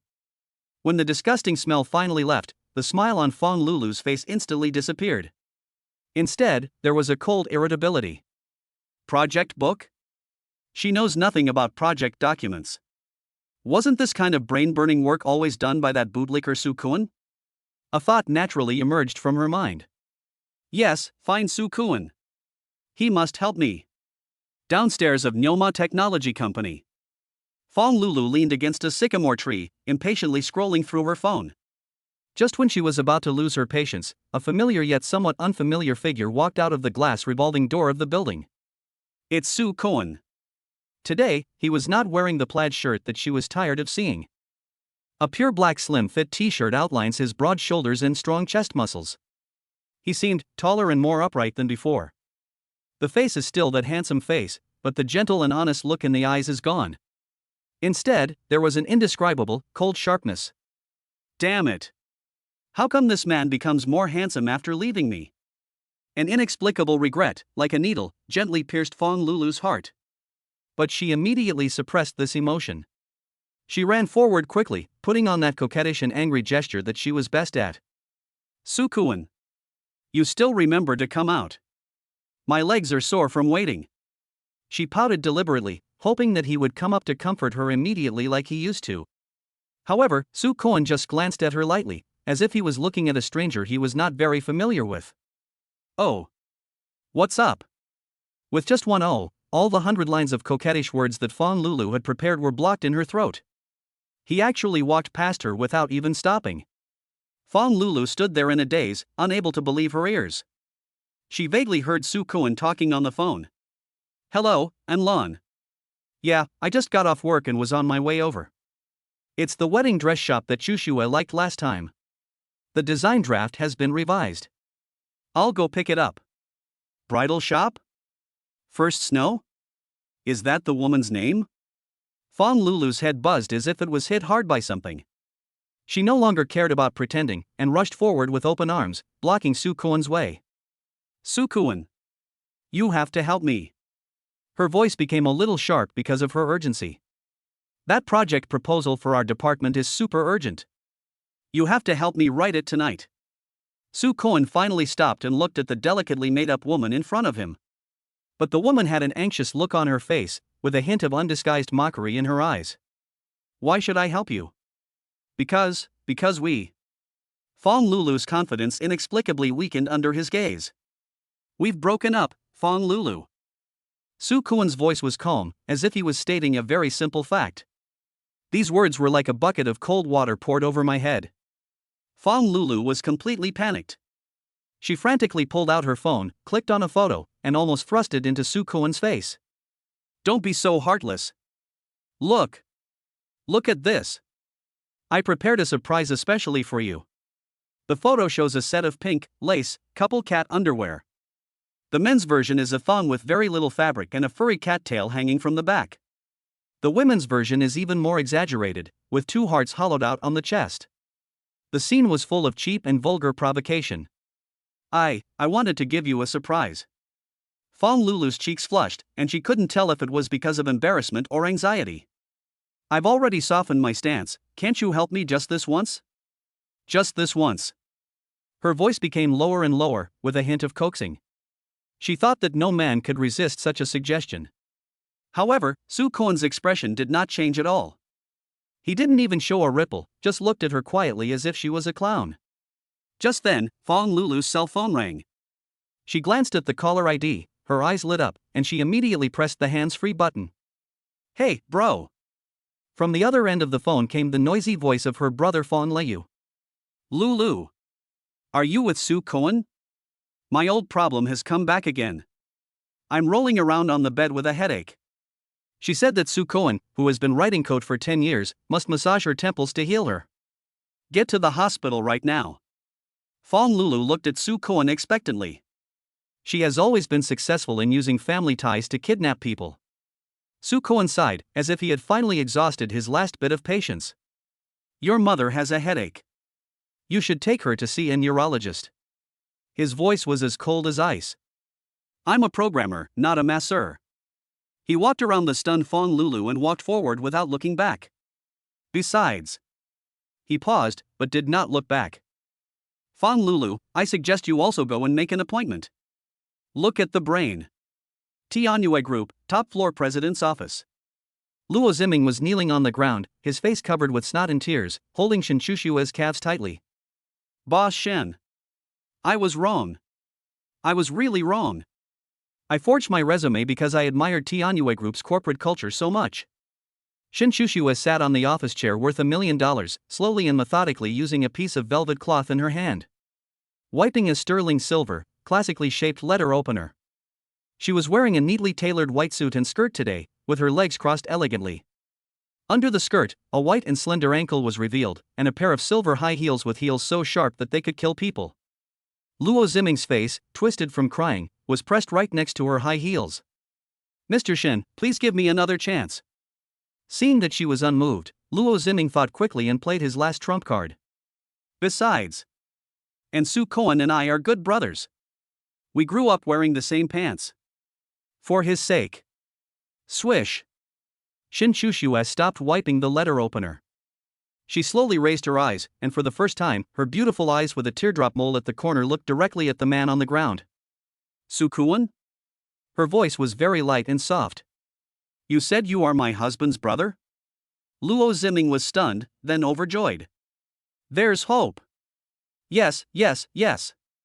We have a very close relationship. The corners of Shin Chushua's mouth slowly curled up into a cold, slightly morbid arc. You think? Do I look like a fool whose brain has been caught in a door? The ecstasy on Luo Ziming's face froze in an instant. Put a piece of trash in my company. Shin Shushua stood up and looked down at him, as if she was looking at a dirty, disgusting insect. Using my husband's kindness again to threaten me? She gently stepped on the back of Luo Ziming's hand with her sharp heel, and then slowly increased the force. Ah! Luo Ziming screamed like a pig being slaughtered. Firing you is too easy for you. The smile on Shin Shushua's face became more and more weird. Hua Pei. Yes, Mr. Shen. Hua Pei, who had been standing nearby, pushed his glasses. Assign Mr. Luo a new position. In turn. Let's start by cleaning all the men's restrooms on the 38th floor of the company. Shin Shushua's gaze lingered for a second on Luo Ziming's face, which was twisted with pain. Oh, right. Give him a toothbrush. Remember, use what others have used. Su Koen stood in the magnificent hall of Tianyue Group, feeling a little dazed for a moment. He just came to deliver a technical document according to the address given by Shin Shushue. He didn't expect that this place was actually the headquarters of Tianyue Group. What he didn't expect was that he would see a sneaky figure in the hall. Fong Lulu. She actually followed me all the way here. What on earth does this woman want to do? At this moment, the entire hall suddenly fell into an eerie silence. Everyone's eyes were directed in the same direction. The exclusive elevator door over there slowly opened. A woman in a white suit and skirt walked out, surrounded by a group of executives, like a star surrounding the moon. She was like a queen descending upon the mortal world, emitting a powerful aura that kept strangers away. At that moment, all the light in the hall seemed to be sucked away by her alone. Fong Lulu was also stunned. Her mouth opened wide and her eyes became round. It's her. It was the woman at the hotel entrance whose aura was so strong that she felt ashamed. She is actually from Tianyue Group? Under everyone's odd gaze, the queen-like woman walked straight towards Su Koen. She stopped in front of Su Koen. Su Koen raised his head and looked at the familiar yet unfamiliar, breathtakingly beautiful face in front of him. He cooperated very well, acting out the shock and awkwardness that a commoner would feel when meeting a super CEO. His mouth was slightly open. Mr. Shen, Mr. Shen? There was just the right amount of trembling in his voice. Shin Shushua looked at his exaggerated acting, and an almost imperceptible smile flashed in her eyes. She stretched out her hand. Everyone thought she was going to shake hands with this lucky guy. However, her hand crossed the polite distance. She used her slender fingers to naturally help Su Koen straighten his collar, which was a little messy due to his haste. That slight touch, like an electric current, instantly struck the hearts of everyone present. Her fingertips, intentionally or unintentionally, brushed across his hot neck. It was a possessive, assertive gesture. She leaned down slightly and put her red lips close to his ear. He spoke softly in a voice that only the two of them could hear, with a hint of laziness and doting. Husband. Your acting is terrible. After saying this, she stood up straight, and the expression on her face returned to that of a cold and aloof queen. She spoke calmly to the crowd that had been completely petrified. Introduce yourself. This is the founder of Nyoma Technology, Mr. Su Koen. It's mine too. She paused, her eyes swept over the pale-faced man not far away. Fong Lulu's body was shaky, and a cruel smile appeared on the corner of her mouth. Partner. And my legal husband. Boom. Fong Lulu felt like her whole world had collapsed. Chapter 28, A Kiss in a Bridal Shop Exposed. Thrilling under the diamond fishtail skirt. Husband? That woman, that queen whose aura was so strong that she even found it difficult to breathe, turned out to be Su Koen's wife? Her legal husband? Then what am I? An abandoned, self-indulgent, ridiculous clown? The looks from the executives and employees around him were a mixture of shock, sympathy, and gloating. It was like countless red-hot steel needles piercing into her skin, causing her to tremble all over with pain. Her mind was blank. In his ears, the only sound was Shin Shushua's cold voice with a hint of cruel smile, echoing endlessly. Mr. Su, since you are here, please come with me to the office and let's discuss the specific details of the cooperation. Su Koen nodded dully, like a puppet. Following her, he walked into the exclusive elevator that symbolized supreme power. The elevator door slowly closed, blocking out all sights from outside. The cold mask on Shin Shushue's face that kept strangers away collapsed in an instant. Puff. She couldn't help laughing, stretched out her finger and poked Su Koen's still tense cheek. You acted well. That shocked expression just now was like being constipated for 3 days. It was so real. Su Koen grabbed her rebellious hand, trapped her whole body between himself and the elevator wall, and looked down at her. Being teased in public by a beautiful CEO worth hundreds of billions, I was so nervous I almost peed my pants. Isn't this a normal reaction? His voice was raspy and dangerous. A slight blush appeared on Shin Shushue's cheeks. She raised her head and looked into his eyes, which had become deep because of his emotions. Instead of retreating, he stood on tiptoe and moved forward. Oh? Then do you want me to check if you have urinated? Her breath, like a feather, brushed lightly across his lips. Su Koen felt that the blood in his body was rushing towards some unspeakable part at an uncontrollable speed. Bite. The elevator has arrived. Shin Shushua slipped out from under his arms nimbly like a cunning cat, turned around and blinked her charming eyes at him. Let's go, my hero. I'll take you to a nice place. Half an hour later, Su Koen looked at the bridal shop that was decorated like a palace. I finally understood where the good place Shin Shushua was talking about was. Which one do you like? Shin Shushua's voice carried a subtle hint of anticipation. Su Koen's eyes swept over the breathtakingly beautiful wedding dresses hanging in the window. Finally, it fell on her face, which was more charming than her wedding dress. I like whatever you wear. This cheesy love remark made Shin Shushua's heart skip a beat for no apparent reason. She quickly chose a mermaid wedding dress with a simple design but embellished with tiny diamonds in the details. The moment she walked out of the fitting room, the whole world seemed to be quiet. The wedding dress perfectly outlined her breathtaking body curves, with a deep V design on the chest, revealing a large area of snow-white and delicate skin, and that bottomless, tempting ravine. The hem of her skirt looked like a blooming white rose, making her straight and slender legs even more charming. Su Koen's breathing stopped for a moment. He walked forward, lowered his head, and kissed her gently in the astonished gazes of all the shop assistants. You are so beautiful. Shin Shushue's face instantly turned red like a ripe apple. She nudged his chest lightly with her elbow, lowered her voice, and said angrily with embarrassment, Stop making trouble, there are people watching here. Su Koen chuckled, leaned close to her ear, and whispered ambiguously in a voice that only she could hear. Then let's go home, close the door, and let your husband, me, kiss you well and slowly. When the time comes, don't cry and beg for mercy. The tips of Shin Shushue's ears turned pink. She glared at him quickly, and her eyes were so charming that water could drip out of them. Su Koen felt that he was once again easily aroused by this woman. He couldn't help it and pecked her slightly swollen lips hard again before letting her go reluctantly. Go change your clothes, I'll wait for you. Su Koen stood in the shadow at the door of the bridal shop and lit a cigarette. All he could think about was Shin Shushua wearing her wedding dress, looking so pure, sexy, and alluring. Just then, a timid voice sounded behind him. Su Koen? It's Fong Yubing. Fong Lulu's best friend. She looked at Su Koen, then looked at the magnificent wedding shop behind him, her eyes full of shock. Almost immediately, she took out her cell phone and called Fong Lulu. Lulu. Lulu. Guess who I saw? On the other end of the phone, Fong Lulu was lying on the hospital bed, peeling an apple, while listening impatiently to her mother Yang Lingling scolding the nurse. Who is it? What's making such a fuss? Su Koen. Fong Yubing's voice was a little sharp due to excitement. I saw Su Koen. Right in front of the most expensive bridal shop in the city center. Fong Lulu's hand, which was peeling an apple, suddenly stopped. Bridal shop? He really was using this method to force himself to turn back. A sick, twisted ecstasy suddenly surged into her heart. He still loves himself. He did so much just to see me worrying about him and being jealous of him. Is he alone? Fong Lulu asked anxiously. Yes. Hurry up. Tell him quickly. Just tell him that my mom is dying in the hospital. He's about to die. Make him come to the hospital now. Right now. Right now. Fong Lulu's voice carried an unquestionable commanding tone. She firmly believed that when Su Koen heard the news, he would be completely panicked and drop everything to come find her.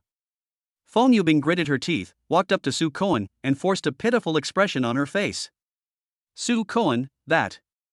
Lulu's mother. Su Koan didn't even raise his eyelids. He put out the cigarette and spat out 2 words coldly. No. Fong Yubing was stunned. But Auntie is dying. Oh. Su Koan finally raised his eyes, his dark eyes were as cold as 2 pieces of ice. She's dying. You should call 120 or call the funeral home directly to reserve a better urn. What's the point of looking for me? I am neither a doctor nor the king of hell. After saying that, he turned and left, not even bothering to give Fong Yubing a single glance. Su Koan sent Shin Shushua back to the company. Just as he was about to leave, he received a call from his funny brother, Bai Anlin. Brother Koan. Help! My lovebird is about to fly away. On the other end of the phone, Bai Anlin's voice sounded as miserable as if his parents had died. Last time I was in the hospital, I fell in love with a female doctor at first sight. That figure. That temperament. That little waist that sways when she walks. She's literally the mom of my dreams. Su Koan's temples throbbed twice. Speak human language. She's from the First Municipal Hospital, a female doctor who looks to be in her 30s but is as well maintained as a little vixen. The breasts are very big. The butt is very perky. Brother Koan, you are handsome and wild, please help me get his WeChat. After this is done, I will buy you a box of your favorite uniforms. Su Koan. Although he felt that Bai Anlin was sometimes a bit of a villain, he had to help his brother when he was in trouble. So he drove that flashy Ferrari to the first hospital of the city. As soon as I walked into the outpatient hall, I heard a familiar, sharp quarrel. What's going on in your hospital? We've been waiting for half an hour. Why haven't you treated my mother yet? It's Fong Lulu. She was standing with her hands on her hips, pointing at a young nurse and cursing loudly. Next to her, her mother Yang Lingling was crying out in pain and joining in with full force. That's right. What kind of service attitude is this? Believe it or not, I will complain to you. Su Koan looked at the farce in front of him and just found it funny. At this moment, Yang Lingling spotted him with her sharp eyes, and her cloudy eyes lit up instantly. The painful expression on his face immediately intensified tenfold. Oh! My dear son-in-law! You are here at last. She rushed over and wanted to grab Su Koan's hand. Hurry! Mom's headache is about to explode. Go and get her an appointment with a specialist. Fong Lulu also came over with a self-righteous and domineering look on her face. Su Koan, what are you still standing there for? Can't you see my mom is not feeling well? Go quickly.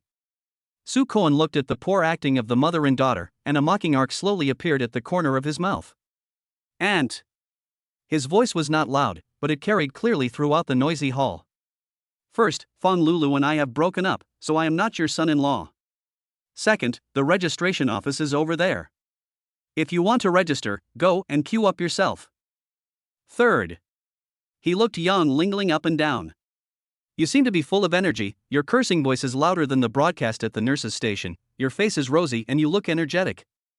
You shouldn't be seriously ill. He paused and turned his gaze to Fong Lulu, who looked stunned. Didn't you say your mother was dying? How do you still have the energy to jump around and curse in the street? Or.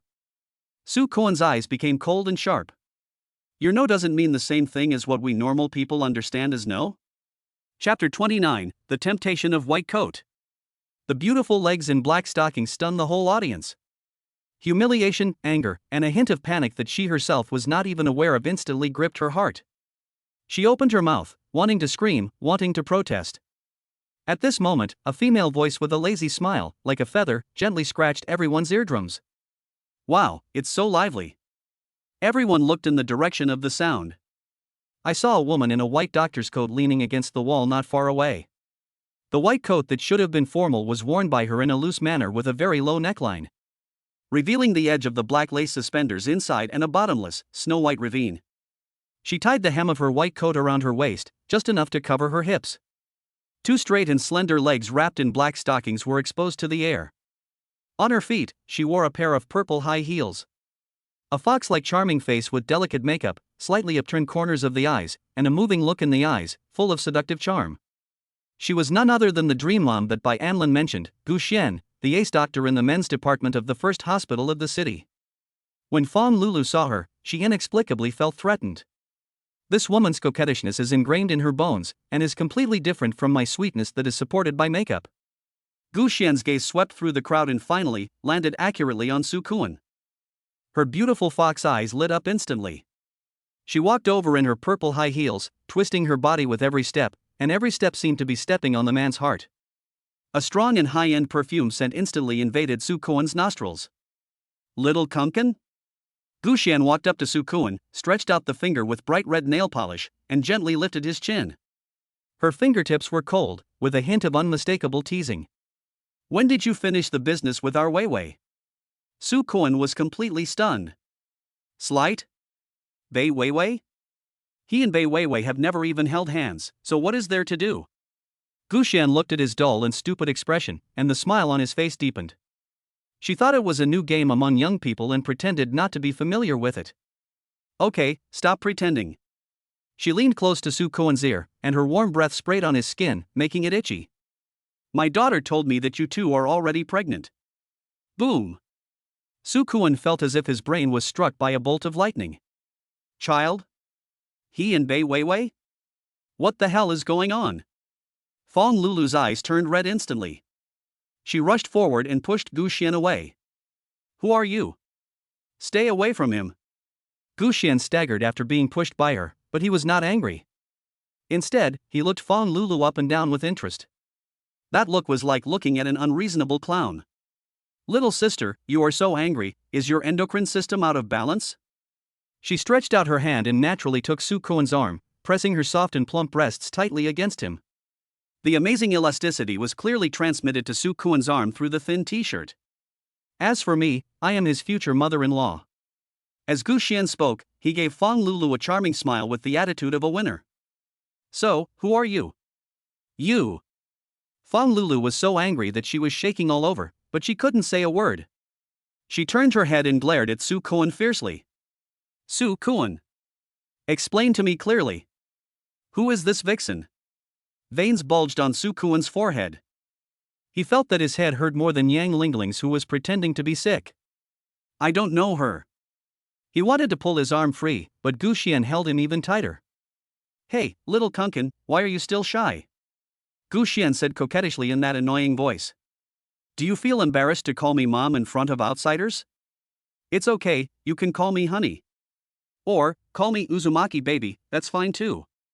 Su Kuan felt that his three views were being pressed to the ground and rubbed repeatedly by this woman. He took a deep breath and tried to stay calm. We really don't know this lady. Did you recognize the wrong person? He turned his head, looked at Gu Xian, and lowered his voice. Do you know someone named by Anlin? When Gu Xian heard this name, the smile in his eyes became even more intense. I know him. He's the kid who drives a sports car to our department door every day and wants to chase me. Why? Are you the lobbyist he sent? Or? Gu Xian's eyes suddenly became ambiguous. Her fingers slid down Su Kuan's chest. You want to chase me too? Su Kuan's body stiffened instantly. He felt a surge of evil fire rising in his lower abdomen. This woman is simply a witch. He subconsciously hugged her. It would be more accurate to say that he was holding her with his body, rather than hugging her, preventing her restless hand from moving any further. Don't move. His voice was incredibly hoarse. Gu Xian was stunned for a moment by his sudden action, and then a hint of a triumphant smile flashed in his eyes. She obediently stopped moving and let him hold her, but her seductive face was pressed against his chest, rubbing it gently. It felt like a well-fed cat acting coquettishly with its owner. To Fong Lulu, this scene was more painful than a knife stabbing her heart. Su Kuan. She screamed. You bastard. You already have me, why are you looking for other women outside?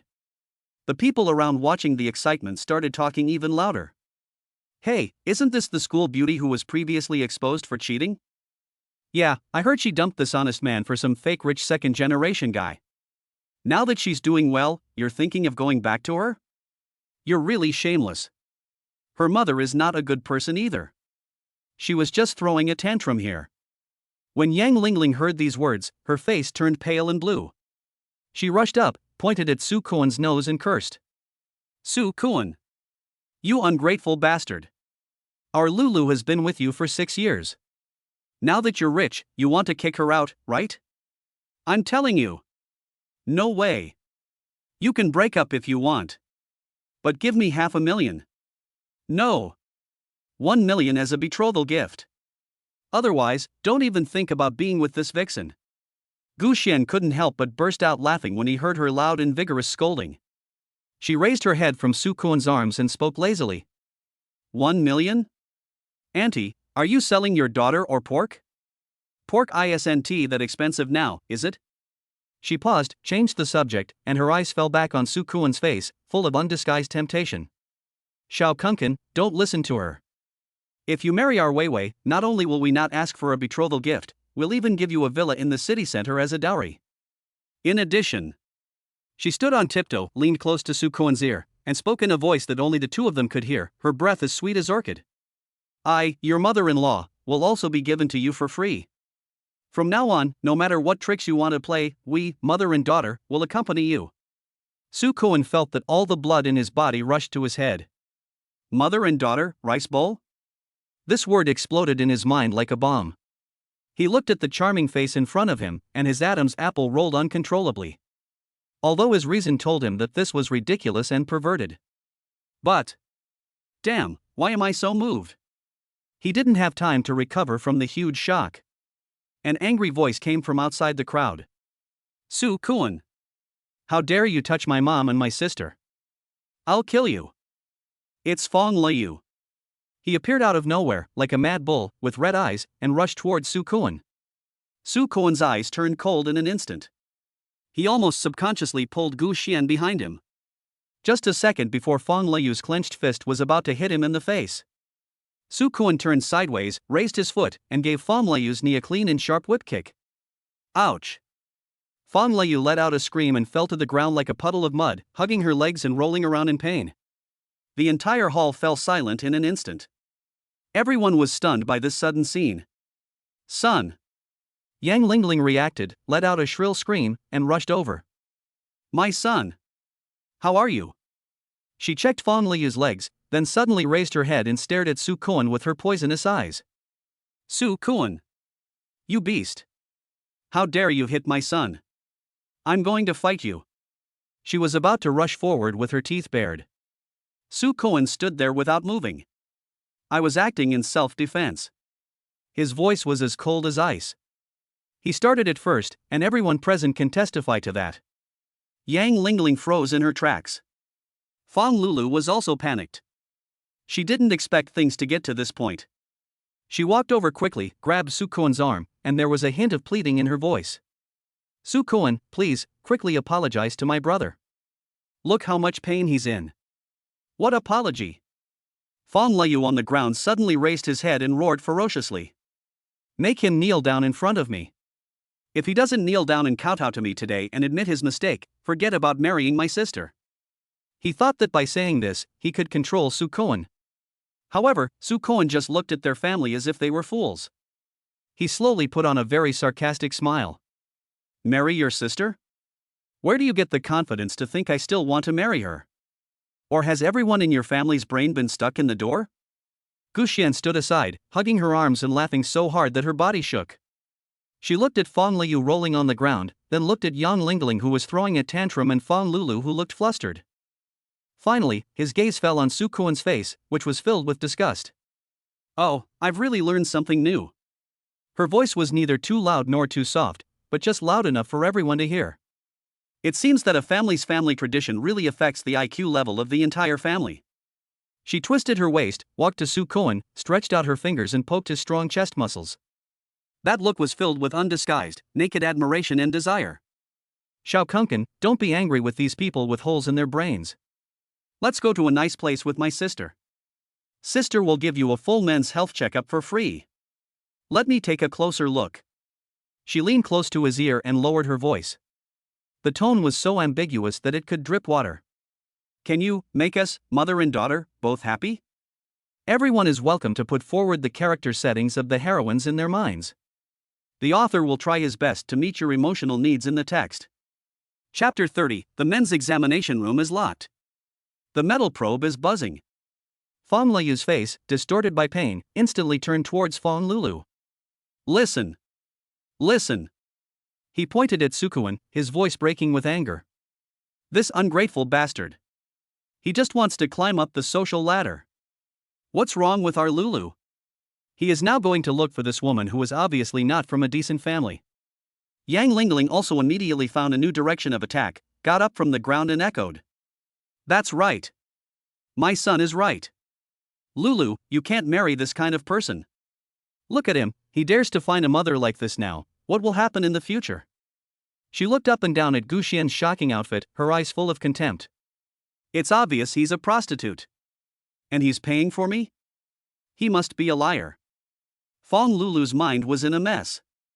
She refused to marry Nye Enian, the liar. But now, Su Koan, the backup she thought she could still hold on to, is also going to run away with another woman. It's this kind of mother-daughter duo who looks so sexy at first glance. She felt like a piece of trash that had been discarded and anyone could step on it. A huge feeling of unwillingness and anger surged in my heart. What do you know? She screamed at her mother and brother. Are you trying to force me to death? Don't you know what kind of person Nye Enian is? Now Su Koan is about to be driven away by you. Do you think you will be happy if no one wants me anymore? Bang! A loud and crisp slap landed heavily on Fong Lulu's face. It was Yang Lingling who hit me. You unfilial daughter. Who are we doing this for? It's all for your own good. Even if Nye Enian cheated you, doesn't his family still have some money? What can a poor Su Koan give you? Fong Lulu covered her burning face and looked at her mother in disbelief. My heart is completely cold.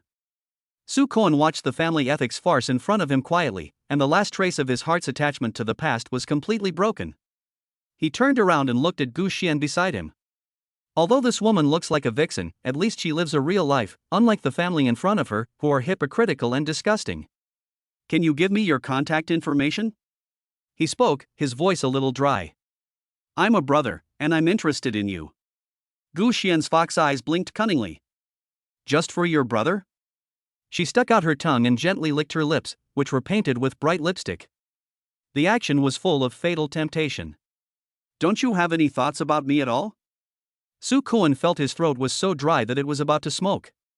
Shin Chushua's cold yet playful face flashed through his mind uncontrollably. But the evil fire in his body that was aroused by the enchantress in front of him made him lose all his rationality. He needs an outlet. Now, immediately, right away. His small-headed father finally defeated his big-headed son. Good.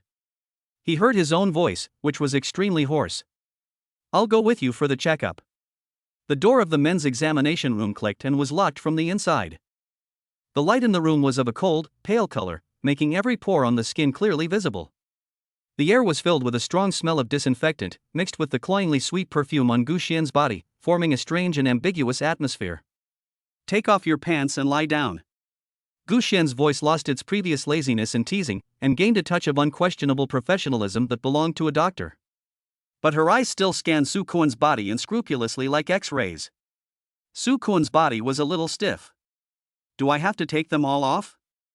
Gu Xian burst into laughter, walked to a metal cabinet, took out a pair of white latex gloves, and put them on slowly. Certainly. How else can I give you the most comprehensive and in-depth examination? She patted the examination bed covered with a disposable white sheet. Don't worry, sister, my skills are very good. I guarantee you'll experience something you've never experienced before. Su Koan took a deep breath, as if he had made up his mind, and quickly unbuckled his belt. As he lay on the cold examination bed wearing only a pair of boxer briefs, he felt like a lamb to the slaughter. Gu Xian walked over with a professional-looking instrument with a metal probe. She leaned over, and the collar of her white coat opened wider due to gravity. Su Koan's gaze uncontrollably fell into the bottomless, snow-white ravine. And the edge of the black lace, like a dangerous vine, entwined around the breathtaking fullness. Take it easy. Gu Xian's voice, like the whisper of a devil, rang in his ears. Su Koan's body trembled violently. Hey, Shin, he is very fast. A satisfied smile appeared on Gu Xian's face. It seems that the physical foundation is good. Shin, he is in high spirits. The movement was professional and rhythmic without any lust. Chongyun Shinhai is here. Su Koen felt his brain was blank. He could only bite his lips tightly to prevent himself from making any shameful sounds. Buzz buzz buzz. Gu Xian turned on the switch of the instrument in his hand. That sound was very similar to the pink, curved, corn under Grandma Shinshushua's cushion. Her other hand was not idle either. I love Shinyi. How does it feel here? There was a hint of mischievous laughter in her voice. Su Koen felt like he was going crazy. He suddenly stretched out his hand and grabbed Gu Xian's hand that was causing trouble. Don't! His voice was so hoarse that water seemed to be dripping out of it. Not only did Gu Xian not stop, but he became even more aggressive. With her other hand, she tore off the last layer of his fig leaf. Let me see. Gu Xian's breathing also became a little rapid. Her cheeks flushed abnormally. Let me see how powerful you are. She leaned over and opened her brightly lipstick mouth. Half an hour later. Su Koen walked out of the examination room with weak legs and a look of exhaustion on his face, as if he had survived a disaster. Gu Xian's face was flushed, like a giant goblin who had just had a hearty meal, and even the charm in the corners of his eyes was a little richer. She handed Su Koen a piece of paper with a phone number on it and a small, beautifully packaged medicine bottle. This is my personal phone. As for this. She threw a coquettish glance at Su Koen. This is a tonic I prepared specially for you. Remember, eat on time. I just did that for you. Don't get me wrong. I won't even touch any other man. Why did you marry my Weiwei? Su Koen took the things and fled from this place of right and wrong that had shattered his worldview. He stood at the hospital door, lit a cigarette and took a deep puff. My mind was filled with those crazy and exciting scenes in the examination room just now. He looked at the contact in his phone with the note Xian baby and hesitated for a moment. In the end, he still remembered Shinshushua's cold face, which would blush in front of him. He sighed and forwarded Gu Xian's contact information to Bai Anlin. It's done. The rest is up to you. After doing all this, he felt like a big stone in his heart had finally fallen to the ground. He has more important things to do. He was going to meet his university mentor, Professor Tong Tong Grass-Fed, and invite him to attend his wedding with Shinshushui. In the university cafe. Professor Tong Tong was listening to Su Koen's story with a serious face. When he heard what Fong Lulu's family had done in the hospital, he slammed the table in anger. Nonsense! This is absolute nonsense! I've told you long ago that classmate Fong Lulu has bad intentions. Her family is a bottomless pit. You just wouldn't listen. Su Koen smiled bitterly and shook his head. Teacher, I understand now. Tong Tong Chaosher looked at him, a hint of relief in his eyes. It's good to know. A prodigal son who returns is worth more than gold. I heard about you and Miss Shin. She's a good girl, you have to treat her well. Su Koen nodded solemnly. Teacher, I'm getting married next week. Can you come? All Grass-Fed laughed. How can I not come when you get married? When the time comes, I will definitely give you a big red envelope. After leaving school, Su Koen felt more relaxed than ever before. He drove to Tianyue Group to pick up Shinshushu from get off work and discuss the details of the wedding together. Just as I arrived downstairs at the company and was about to get into the elevator, a familiar figure stumbled out from the emergency passage next to it. It's Fong Lulu. There was a clear slap mark on her face, her hair was messy, and her makeup was smudged from crying. She looked disheveled. When she saw Su Koen, it was like she had seen her last straw. She rushed up desperately and grabbed his arm tightly. Su Koen. Her voice was filled with tears and pleading. Don't go, let me explain. Su Koen frowned.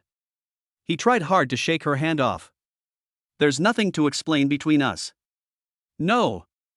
Fong Lulu hugged him tighter. I know I was wrong. I really know I was wrong. My mom and my brother, they're nothing. They just want to use me. Su Koen, believe me, the person I love has always been you. Her tears, like beads with broken strings, kept falling. You didn't really mean it when you married that woman, did you? You just wanted to piss me off, didn't you? Su Koen looked at her tearful face, but there was no longer a ripple in his heart. He just felt it was ridiculous and pathetic. Just then, Nya Inian called. When Fong Lulu saw the caller ID, her eyes flickered. After hesitating for a moment, she pressed the answer button. She wanted to let Sukoan know that she was ready to completely sever ties with Nia Inian. Hello? Lulu. Baby. Listen to my explanation. From the other end of the phone came Nia Inian's hypocritical yet affectionate voice. My marriage with that woman surnamed Zhou is really just a business marriage. My parents forced me to do this. You are the only one I love in my heart. Fong Lulu's heart suddenly moved. She glanced at Su Koan, who was indifferent in front of her, and thought about her current predicament of being penniless. A ridiculous idea popped up from the bottom of my heart. It seems that there is no hope for Su Koan. Then why not take advantage of Nia Inian, the sucker? It won't be too late to find a way to reconcile with Su Koan after I have recovered. Thinking of this, her tone softened instantly. Really? Then, when will you come and pick me up? After hanging up the phone, she even forgot that she was still holding Su Koan's arm. Su Koan felt nauseous when he saw her face changing so seamlessly. He mercilessly shook off her hand. Without looking back, he walked into the elevator. The elevator door slowly closed, blocking out Fong Lulu's stunned and embarrassed face. The other side. In Shin Chushue's office. A girl wearing a pink Chanel dress, who looked only 17 or 18 years old. She was holding Shin Chushue's arm and acting coquettishly. Sister. Sister. Just let me meet my mysterious brother-in-law. This girl is Shin Chushue's sister, Ping Yuning. I heard he's very handsome. Is that true? Shin Chushue was troubled by her. Have you finished your homework? Oh, homework is not as important as my brother-in-law. Ping Yuning refused to give in. Tonight. You must bring him to dinner with me tonight.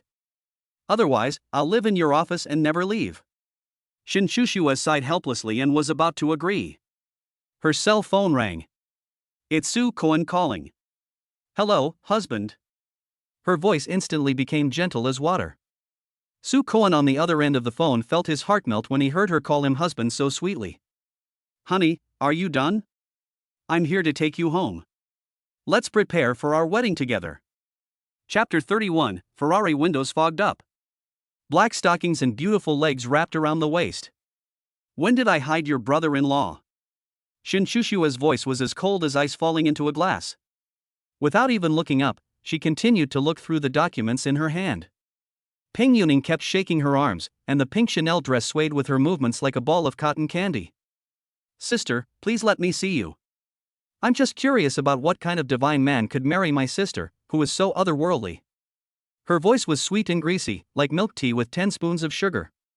Shin Chushue finally raised her head from the documents, and glanced at her lightly with her beautiful eyes. Since you have so much free time, why don't you pay more attention to your good boyfriend? Nia Inian. When this name was mentioned, Ping Yuning's cheeks flushed shyly. Oh, Inian is so nice to me.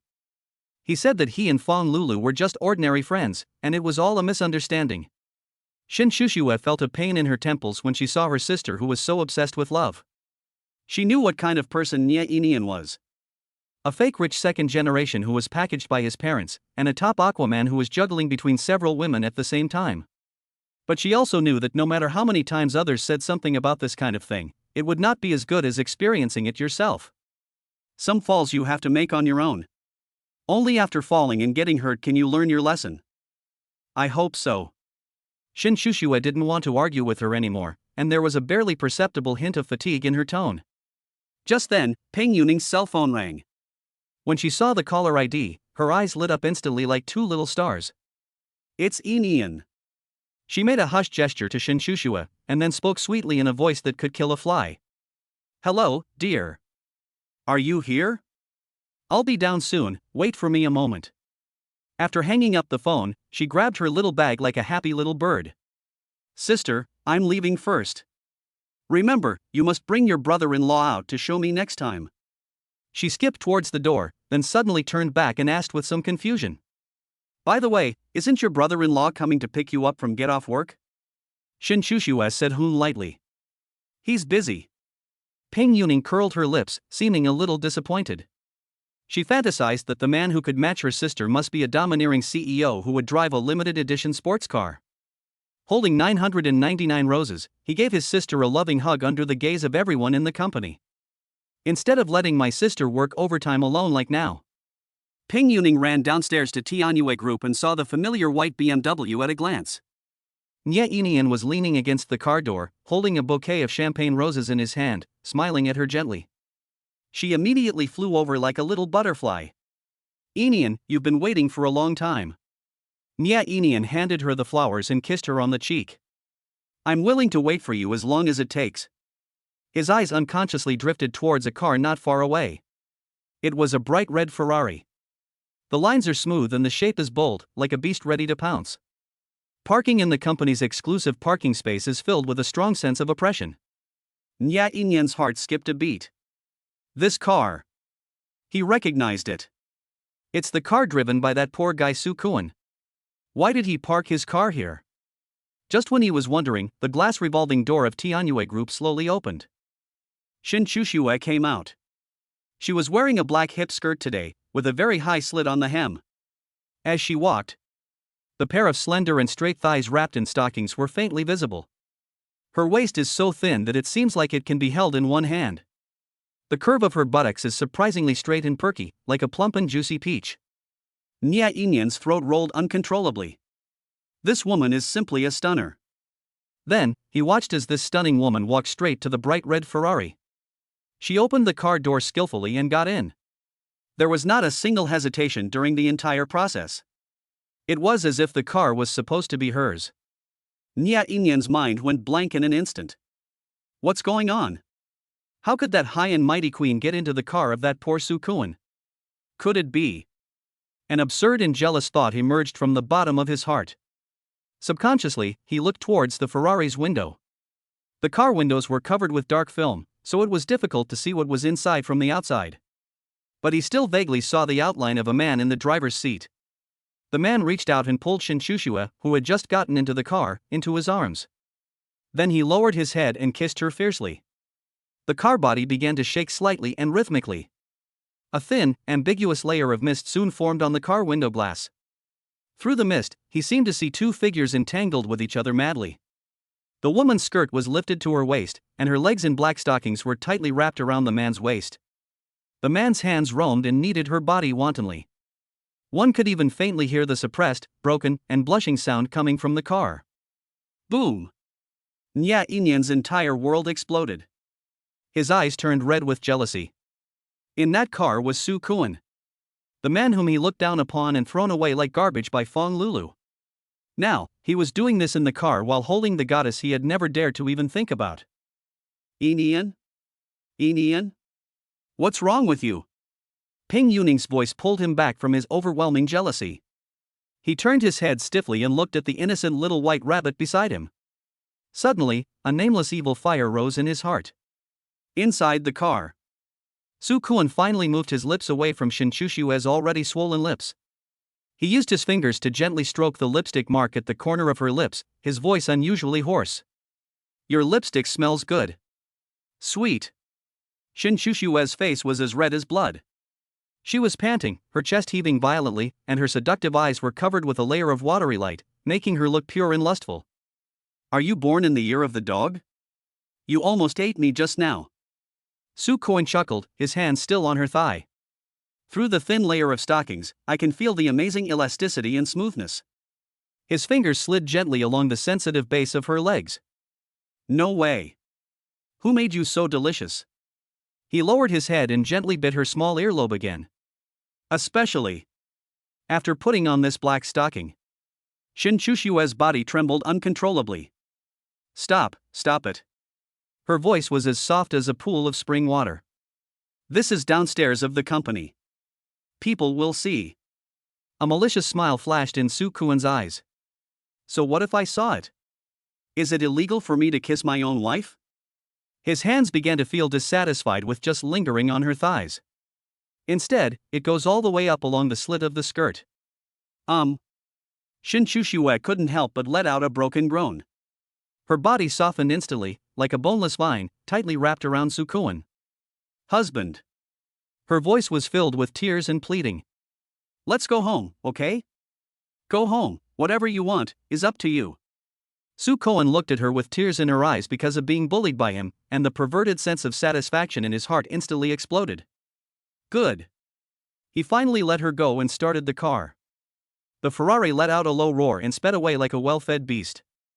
It is in stark contrast to the love and affection here. It's Fong Lulu's side, it's a mess.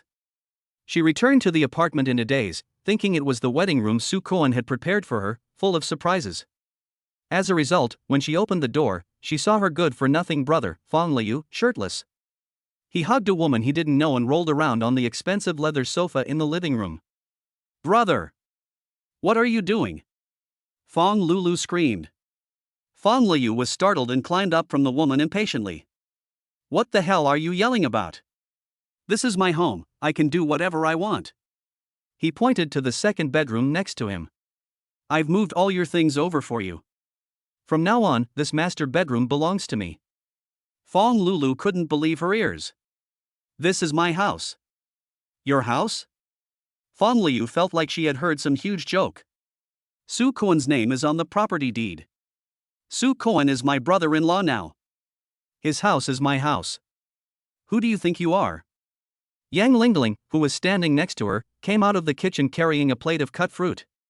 Seeing the scene, not only did he not stop it, but he also joined in. "Lulu, just give way to your brother. He finally found a girlfriend, so he should have a decent room." Fong Lulu's heart suddenly felt as cold as if it had fallen into an ice cave. She looked at the two creatures in front of her, whom she called relatives, and suddenly felt extremely strange and disgusted. "Am I your biological child?" Her voice became hoarse with despair. "You just treat me as a tool. A tool that can exchange money and houses for you." Bang! Yang Lingling slammed the fruit plate heavily on the table. "What are you talking about? Aren't we all doing this for your own good?" A hint of madness and resentment flashed in Fong Lulu's eyes. An extremely dark thought popped up in her mind uncontrollably. "Kill them. Kill these two vampires." This thought, like a poisonous weed, grew wildly in her heart. The corners of her mouth even curled up into a strange, sick smile uncontrollably. Just then, her cell phone rang. It was a WeChat message from Nya Inian. "Baby, I was with my sister just now and didn't have time to reply to your message. I really don't have anything to do with Fong Lulu, so don't overthink it." Fong Lulu was stunned when she saw the message. Then she realized that Nia Inian had sent the message to the wrong person. He originally wanted to send it to Ping Yuning. A surge of anger and humiliation instantly overwhelmed her. She gripped the phone tightly, her nails turning pale from the force. She took a deep breath, suppressed the anger in her heart, and said with a cold. A voice like one crawling out of hell replied. "Men who cheat on two women usually don't have a good ending." After sending this message, she immediately switched back to her pitiful and delicate look. "Inian, when will you finally break up with Ping Yuning? My money is a bit tight lately, I don't even have money to buy cosmetics. Could you transfer some pocket money to me?" Soon, the phone vibrated. Nya Inian transferred the money. Transfer amount, 520 yuan. Looking at that ironic number, the expression on Fong Lulu's face completely froze. She felt like a cheap, disposable prostitute. Chapter 32, Maid Outfit Critical Strike. Lace suspenders create an absolute domain. For Nya Inian, she abandoned Soo Kwon, who had been her meal ticket for 6 years, and this is what she got in return? An unknown evil fire burned fiercely in her chest, burning her to the point of losing all her sanity. She needed an outlet to vent. Someone who can let her vent her anger and regain her sense of superiority. Soo Kwon. This name naturally came to her mind. She opened her phone angrily, wanting to send a message to Soo Kwon and scold him with the most vicious words. My finger slid across the screen randomly, but accidentally opened a dusty app. It was a pink app with an icon of a young couple kissing. Love you. It was a couple's software that she had forced Soo Kwon to download, specifically for checking in on other people. She somehow turned on the location function. The map loaded, and a small blue light dot representing Soo Kwon was flashing in one place. Jinzu Impression Health Club. Fong Lulu was stunned. Health club? Isn't it just a foot massage parlor? What is he doing there? A surge of ecstasy, without any warning, mixed with a hint of morbid pride, instantly dissipated all her anger. She understood. She understood it all. That man Soo Kwon has never forgotten me. He must have felt empty, lonely, cold, and uncomfortable after leaving me, so he ran to that kind of place to solve his physiological problems. As for the woman named Shinchushue, she must have been rented by Su-kun to act. It was just to stimulate myself, to make myself jealous, and then cry and beg him to come back. This man, really, his methods are still so low-level and childish. Try playing that trick on me. Fong Lulu's mouth curled up into an uncontrollable smile of secret delight. She opened the wardrobe and pulled out a dusty box from the bottom layer. In the box was a set of uniforms that she had purchased online to enhance their relationship with Su-kun. A blue and white nurse's uniform with very little fabric. The skirt was so short that it could barely cover the hips, and a huge heart was hollowed out at the chest area of the top. She picked up the dress and tried it on herself. In my mind, I have already started to imagine how stupid Su-kun would look when he saw me like this. She decided to use this outfit to completely take him down. Let him know who is the woman he really can't live without. The lights in the study were bright late at night. After taking a shower, Su-kun was wearing only a pair of loose shorts and staring at the computer screen intently. On the screen were densely packed codes and a complex project plan. City Science and Technology Innovation Conference. This is his and Nyoma Technology's chance to soar to great heights. He absolutely cannot afford to make any mistakes. Time passed minute by minute, until the night outside the window was as thick as insoluble ink. Su-kun stretched and felt like his neck was about to break. He rubbed his sore eyes and quietly opened the bedroom door. There was only a dim bedside lamp on in the room. Shinchushue seemed to have fallen asleep, lying on her side on the bed with her back facing the door. Su-kun breathed a sigh of relief, tiptoed to the bed and prepared to lie down. The moment he lifted the quilt, the person on the bed suddenly turned around. Su-kun's breathing suddenly stopped. Shinchushue didn't sleep at all. Not only was she not asleep, she was wearing an outfit that made his blood pressure spike instantly. It was a black and white maid outfit. The black dress wrapped around her exquisite body. On her chest, she wore an apron with white lace trim and thin straps. It was tied into a beautiful bow behind her slender waist. Under the skirt are two straight and slender legs wrapped in white over the knee socks. The edges of the socks are two circles of black lace straps, tightly tied at the base of the thighs, outlining two thrilling arcs. The worst thing was that she was wearing a white maid's headband with ruffles on her head. The pair of eyes that were usually cold and charming were now covered with a layer of water and looked straight at him. "Oh nar." Shinchushua's voice was soft and sticky, like a candy cake dipped in honey. "Do you need my service now?" Su-kun felt that the blood in his body was rushing at an uncontrollable speed. He almost pounced on him. The next morning, Su-kun woke up refreshed, feeling comfortable in every pore of his body. He turned his head and looked at Shinchushue, who was still sleeping beside him, with a satisfied smile on his face. At this moment, Shinchushue frowned slightly and let out a slight groan of pain. She slowly opened her eyes, and in her beautiful eyes there was a hint of confusion, as if she had just woken up. Then, she seemed to sense something and her expression changed slightly. "Su-kun." Her voice was questioning with a hint of hoarseness. "Did you not take any precautions last night?" Su-kun's smile froze on his face. He seemed, indeed, to have forgotten about this matter because he was too excited. "Wife, I was wrong." He immediately put on a grief-stricken expression and almost knelt down to beg for mercy. "I promise I'll pay more attention next time." Shinchushue gave him a cold look, but she wasn't really angry. She just stretched out her foot and kicked him lightly. "Go buy me some medicine." She paused, and a cunning curve appeared at the corner of her mouth. "Also, this month's pocket money is gone.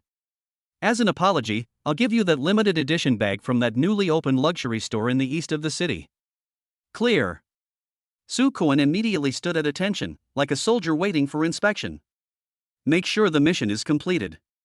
After sending Shinchushue to work, Su-kun drove the flashy Ferrari to his company in a happy mood.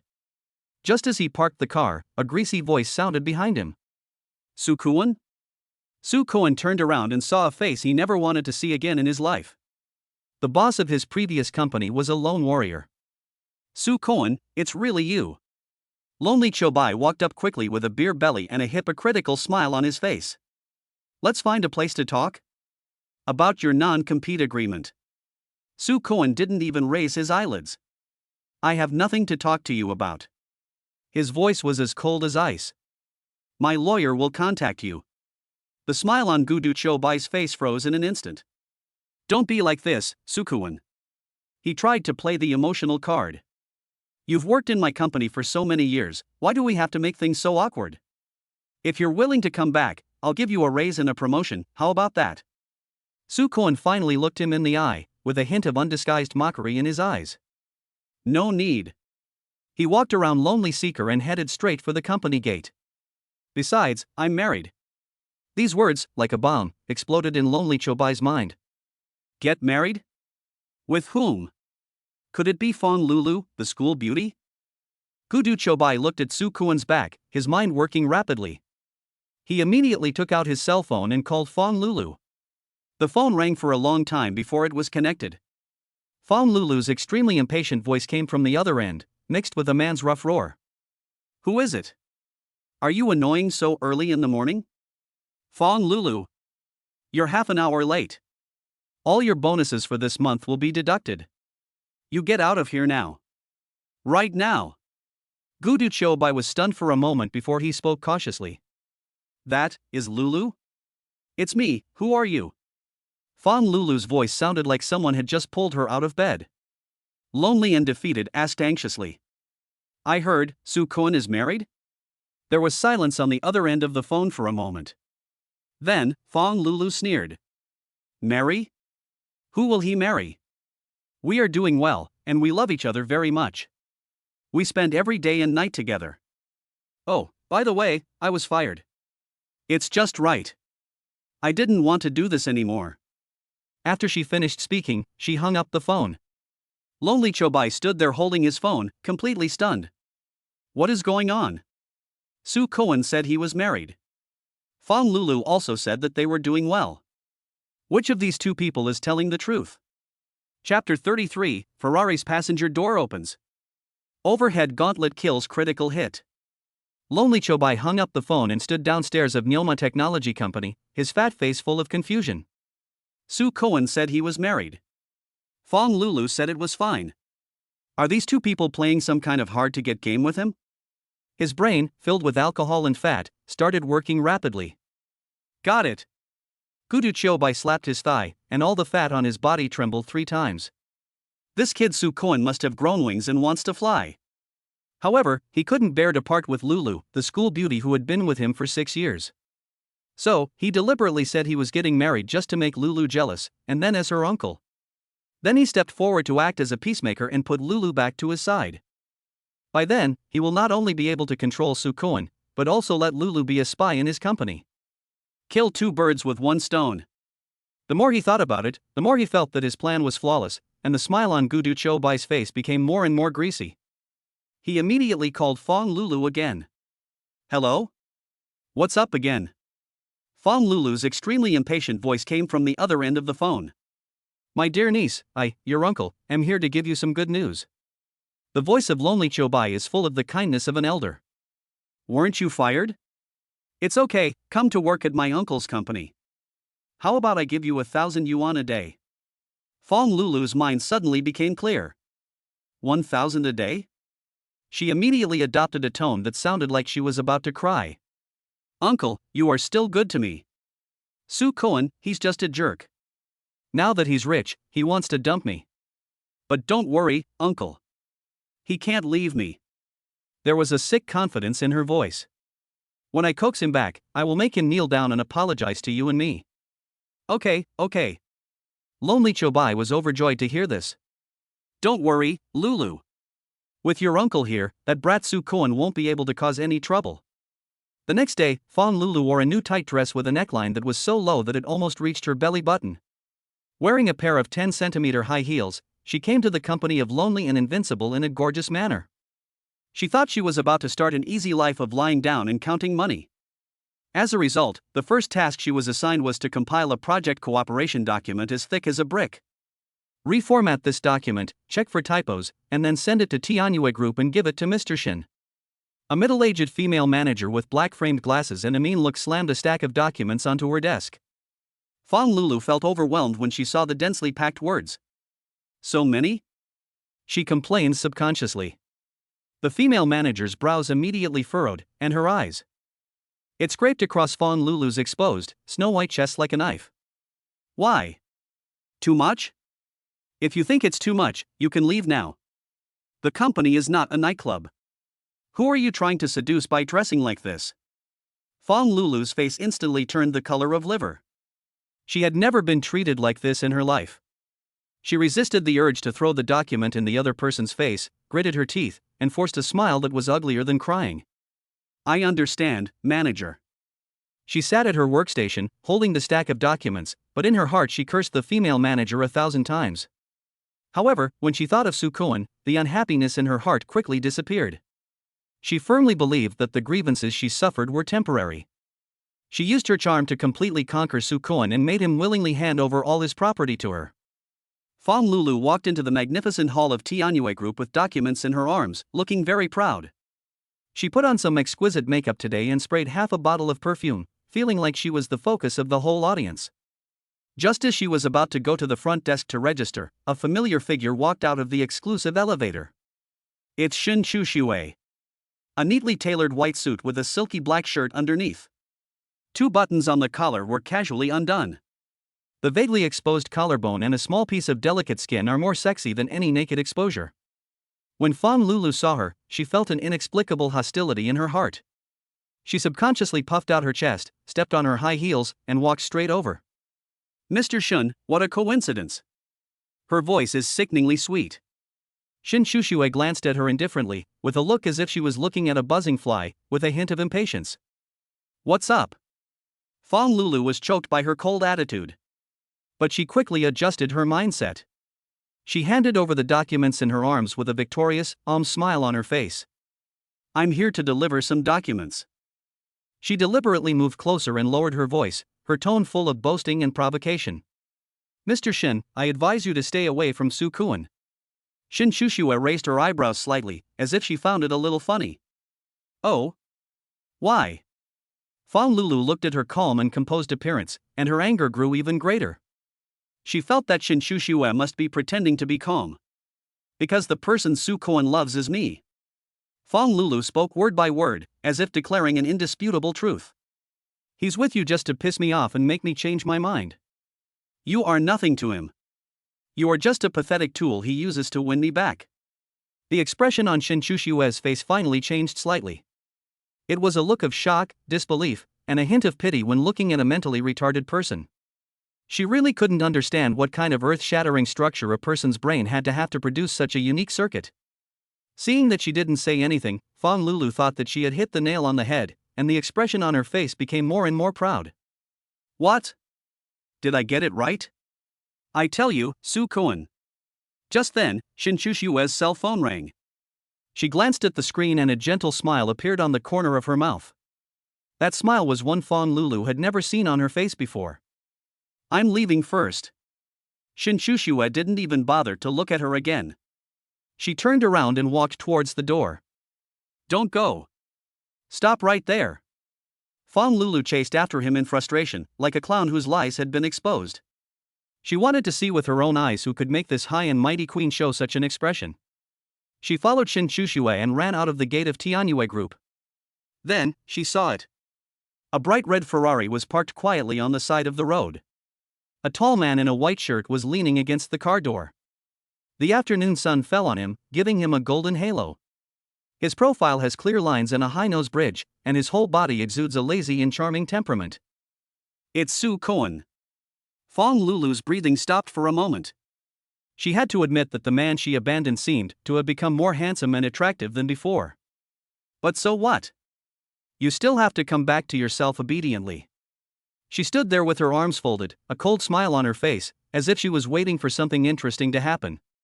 She wanted to see what kind of humble and flattering expression Sukoan would put on when he saw her. Then, she saw Sukoan stand up and give Shin Chushue a doting and gentle smile. He walked forward quickly. Fawn Lulu's heart was in her throat. She thought he would rush over, hug her and apologize to her. However, Sukoan just walked right past her, not even bothering to give her a glance. He walked in front of Shin Chushue. Then, Fawn Lulu's eyes widened with shock. He reached out and naturally opened the passenger door of the Ferrari. His other hand gently protected Shin Chushue's head to prevent her from hitting the car door. It was an extremely intimate gesture full of love and care. Shin Shushua bent down and got into the car. The moment she sat down, Sukon lowered his head and quickly placed a gentle kiss on her lips. Fong Lulu felt like her whole world had collapsed. Her mind was blank. The only sound in my ears was my own heartbeat, which had become extremely violent due to jealousy and unwillingness. After the two of them were intimate, they held hands and returned to the company under Fong Lulu's nose. Chapter 34, the heart-shaped hollow design of the nurse's uniform is exposed. No. Impossible. This is absolutely impossible. A sick, twisted obsession, like a vine, tightly entangled her sanity, which was about to collapse. This must be an act. Yes. It was performed just for me. Sukun loves me so much, how could he really fall in love with another woman? That Shinshusue is not a good person at first glance. She must have used money and power to force Sukun. Yes, that must be it. Sukun must be in great pain and helpless now, waiting for me to rescue him. This absurd and ridiculous idea was like a shot of adrenaline, instantly allowing her crumbling world to find a new fulcrum. She was going to find him. She wanted to expose the woman's mask and save her man from the dire straits. Fong Lulu took a deep breath, and a crazy fire rekindled in her eyes, which were red with jealousy. She wiped her face carelessly, turned around, and stepped on her wobbly high heels. Like a mad female beast, it rushed towards Nyoma Technology. The company reception desk of Nyoma Technology. Hello, miss, do you have an appointment? The front desk lady had a sweet professional smile on her face, looking at the messy-haired man in front of her. The woman with her eye makeup smudged like a ghost was secretly muttering in her heart. Where did this madman come from? Reserve? Fong Lulu sneered, raised her chin, and spoke in a matter-of-fact, condescending tone. I'm looking for my husband. Do I need an appointment? Your husband? The lady at the front desk was stunned for a moment. My husband, Sukun. Fong Lulu pronounced the name word by word, as if declaring her sovereignty. Our Sukun is the boss of your company. The expression of the lady at the front desk became a little strange. Mr. Su is married? But isn't he always seen with Mr. Shin, the godlike CEO of Tianyue Group? No matter how you look at it, this woman doesn't seem like Mr. Su's type. I'm sorry, ma'am. The lady at the front desk still maintained a polite smile. Boss Su is in a meeting. If you don't have an appointment, I can't let you in. You dare to stop me? Fong Lulu's voice suddenly rose an octave. Believe it or not, I'll let my husband fire you right now. As she spoke, she wanted to rush in. At this moment, a cold voice with a hint of impatience sounded from behind her. Let her come up. It's Su Cohen. He had just finished the meeting and walked out of the elevator when he saw Fong Lulu making a scene in the lobby. His brows furrowed subconsciously. This woman is like a plaster that I can't get rid of. When the receptionist saw Su Cohen, she immediately bowed respectfully. Boss Su. When Fong Lulu heard Su Cohen's voice, an expression of both aggrieved and complacent instantly appeared on her face. She knew that Su Cohen still had her in his heart. She turned around and walked towards Su Cohen with enchanting steps. Su Cohen. Her voice suddenly became tearful. You finally agreed to see me. Su Cohen ignored her and just gave a faint instruction to the security guard who was looking stunned next to him. Keep an eye on her. Don't let her touch anything in the company. Especially those valuable things. After saying that, he turned and walked towards his office, not even bothering to give her a spare glance. The expression on Fong Lulu's face froze. The two security guards immediately escorted her on the left and right like two door gods, following behind Su Cohen. It felt more like escorting a prisoner than inviting her. The feeling of humiliation, like a tide, instantly overwhelmed her. But she soon convinced herself. Su Cohen must have done this to protect himself. Yes, he was afraid that people in the company would gossip about him, so he was deliberately being so cold to me. He must still love me in his heart. Thinking of this, hope rekindled in Fong Lulu's heart.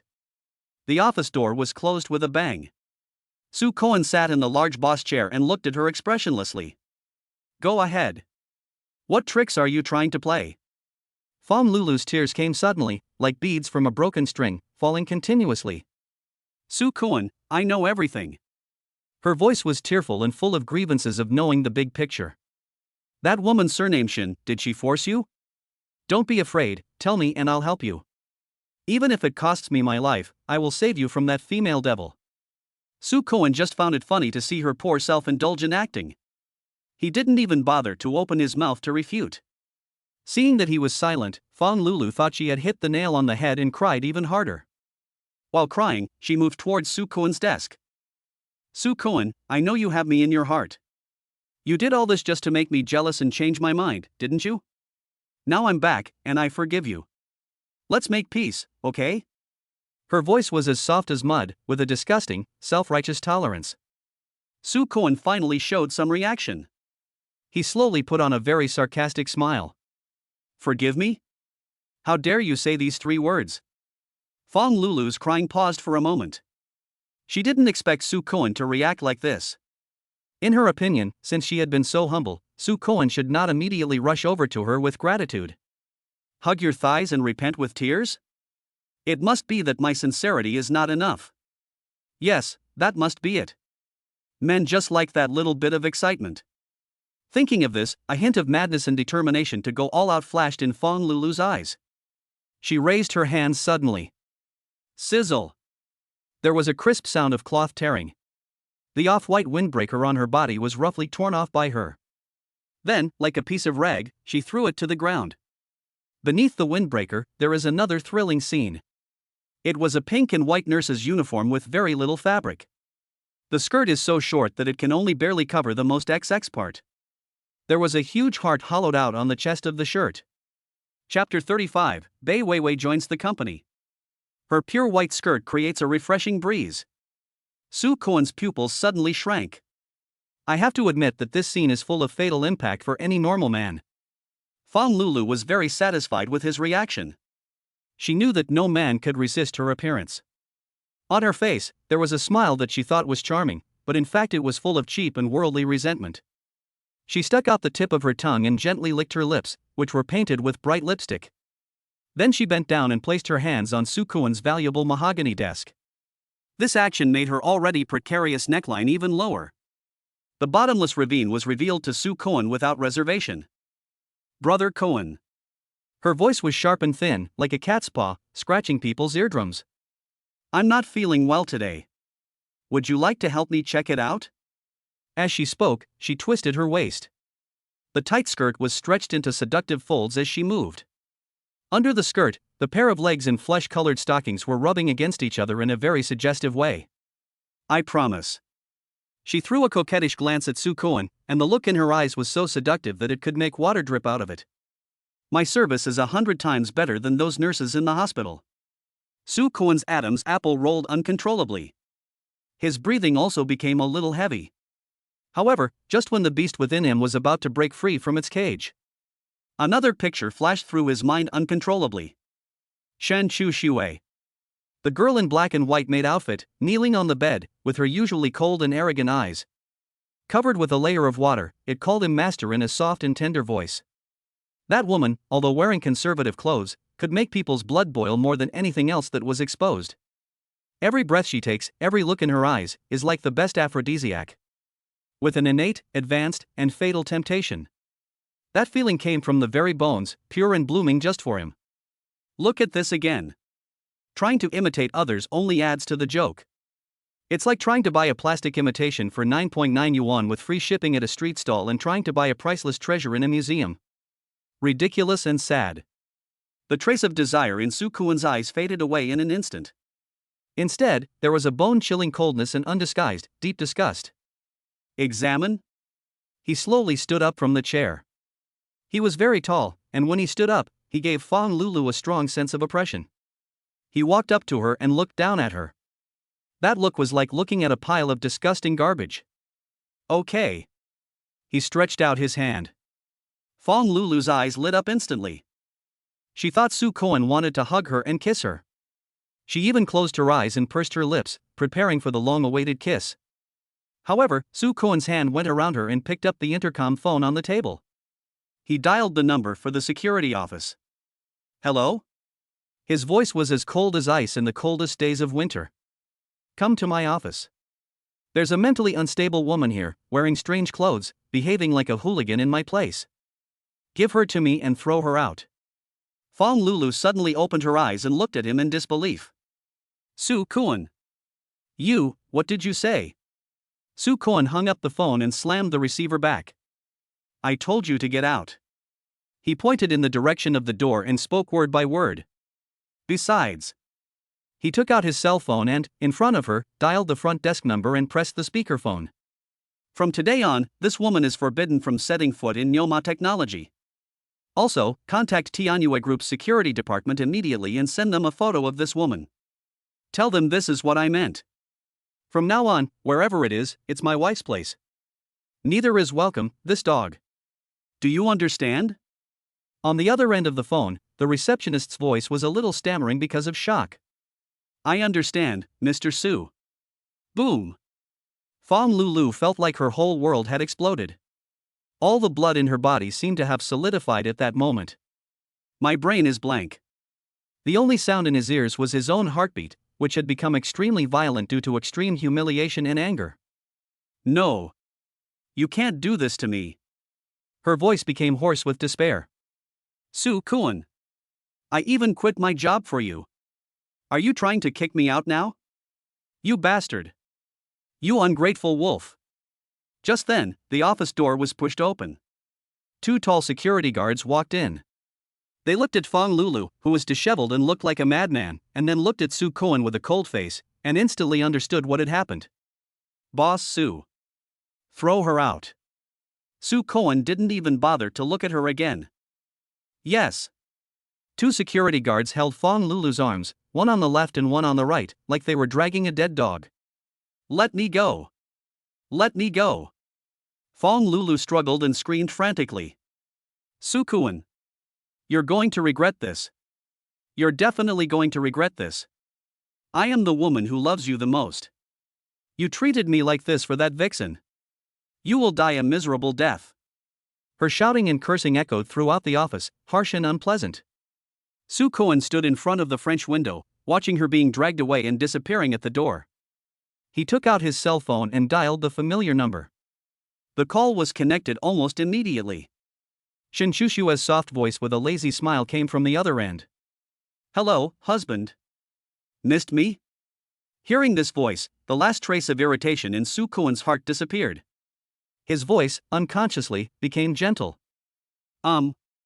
Miss you. Very much. The next day, sunlight filtered through the blinds, casting mottled shadows on the smooth floor of Nyoma technology. A petite figure, holding a cardboard box, stood timidly at the door of the company. Please, excuse me, I'm looking for Su Kuan. Bei Weiwei's voice is like marshmallow, soft and sweet. She was wearing a light blue dress today, the hem of which just reached past her knees, revealing her fair and slender calves. That face is as small as a porcelain doll, with a pair of big, watery eyes.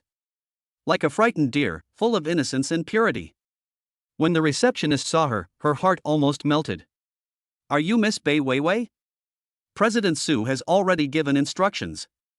I'll take you to the Human Resources Department to handle the paperwork. Thank you. Bei Weiwei, holding a cardboard box, followed the receptionist, looking curiously at this futuristic office space. Everyone at every workstation was typing away on their keyboards. The air was filled with a tense and energetic atmosphere. Is this his world? Bei Weiwei's mouth corners uncontrollably curled up into a shy and longing smile. Everyone is welcome to put forward the character settings of the heroines in their minds. The author will try his best to meet your emotional needs in the text. Chapter 36, Panda Rice Balls Critically Hit. Michelin-starred soup overshadowed. This is your workstation. The HR manager took her to a window seat. From now on, you will be a member of our project department. Welcome. Thank you, manager. Bei Weiwei put down the cardboard box and was about to sit down. A tall figure loomed over. Slight? There was a hint of surprise in Su Kuan's voice. Are you reporting in today? When Bei Weiwei saw him, her cheeks instantly turned red, like a ripe apple. She nervously pinched the corner of her clothes, lowered her head, and did not dare to look at him. I want to come early and get familiar with the environment. Fine. Su Kuan smiled naturally, reached out and ruffled her hair. That action was full of the brothers doting on his sister. Bei Weiwei's body suddenly stiffened. She felt as if an electric current ran through her head, numbing her all the way down to the soles of her feet. The colleagues around him all showed a tacit, melon-eating smile. Ahem, Mr. Su, it's working hours, please be mindful of the impact. Just, don't scare our new little sister away. Su Koan's old face turned red and he quickly withdrew his hand. She looks like my sister. This explanation is pale and powerless. Just then, the office door was pushed open. The crisp sound of high heels came from far away. Shin Shushue walked in. She was wearing a neatly tailored white Chanel suit today and holding an exquisite insulated lunchbox in her hand. The powerful aura instantly dropped the temperature of the entire office by several degrees. Everyone subconsciously stopped talking and laughing and started pretending to work. Husband. Shin Shushue's voice was as cold as ever, but with a hint of intimacy that only Su Koan could understand. She walked over to Su Koan and naturally helped him straighten his slightly messy collar. The pair of fingers painted with bean paste-colored nail polish gently stroked his collarbone intentionally or unintentionally. Since you didn't eat much this morning, I bought you something delicious. Su Koan's body was a little stiff. He felt as if two cold gazes were locking onto his waist. He didn't need to look back to know who it was. Wife, why are you here? Why? Can't I come? Shin Shushue's gaze finally moved away from Su Koan's face and fell on the person next to him. Bai Weiwei lowered her head like a child who had done something wrong. Her eyes narrowed slightly. That look was like examining an unnecessary item that didn't belong here. Who is this? Su Koan felt his scalp tingling. She's our new colleague, Bai Weiwei. Oh? The ending of Shin Shushue's voice rose slightly. A new colleague. She extended her hand, with an impeccable, proper smile that belonged to the president's wife on her face. Hello, I'm Su Koan's wife, Shin Shushue. Wife? Bai Weiwei suddenly raised her head, her deer-like eyes filled with shock and disbelief. She looked at the well-maintained, flawless hand that Shin Shushue stretched out. He looked at his little hand which had turned white due to nervousness. A huge, indescribable feeling of sourness suddenly surged into my heart. Hello. Almost subconsciously, she stretched out her hand and shook hands with Shin Shushue. It felt like holding a piece of ice. Just when the atmosphere became extremely weird. A sharp and untimely voice came from the door. Su Koan. Fang Lulu was wearing a tight black dress with a neckline so low that half of her breasts could be seen. She walked in arrogantly, holding a stack of documents and wearing 10-centimeter high heels, like a victorious rooster. When she saw the three-court trial situation in the office, she was stunned. Then, a smile of gloating and watching a good show appeared on her face. Wow, it's quite lively. The wife, the mistress, and a fourth concubine who appeared out of nowhere? Su Koan, my uncle asked me to deliver the documents to you. She deliberately emphasized the three words my uncle. Then, she walked to Su Koan and pretended to rub his arm with her plump breasts casually. Oops, sorry, I didn't stand firmly. Her voice is sickeningly sweet. That look was like a hook, scanning back and forth between Shin Shushue and Bai Weiwei's faces. Full of naked provocation. Su Koan's face was so dark that ink seemed to drip out of it. He suddenly took a step back, putting some distance between himself and Fang Lulu. His eyes looked as if he was looking at something dirty. Leave the documents there, you can leave. Walk? Fang Lulu felt like she had heard some huge joke. Su Koan, is this how you talk to your future wife? She folded her arms and held her chin high. I'm now a top salesperson in my uncle's company. Our two companies will have in-depth cooperation in the future. With your attitude towards me, aren't you afraid that I'll go back and give you a hard time in front of my uncle? She thought that by saying this, she could control Su Koan. However, Su Koan didn't have time to speak. Shin Shushue, who was standing next to him, suddenly burst out laughing.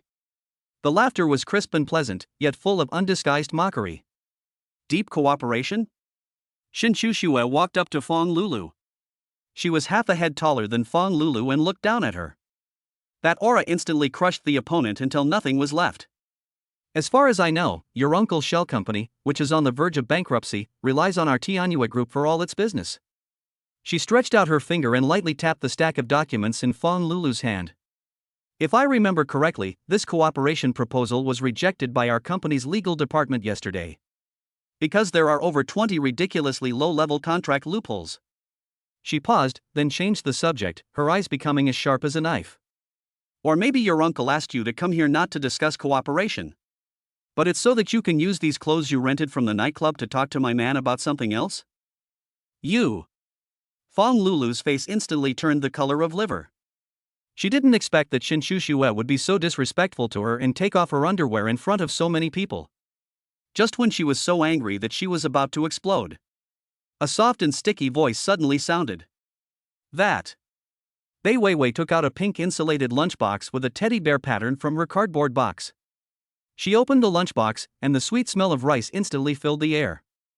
In the lunchbox, there are several cute rice balls in the shape of little rabbits and little pandas. Su Koen, you didn't eat breakfast either? She held the lunchbox and carefully handed it to Su Koen. Her big eyes were full of anticipation and a hint of barely perceptible nervousness. I made a little too much. Do you want to try one? The entire office fell silent in an instant.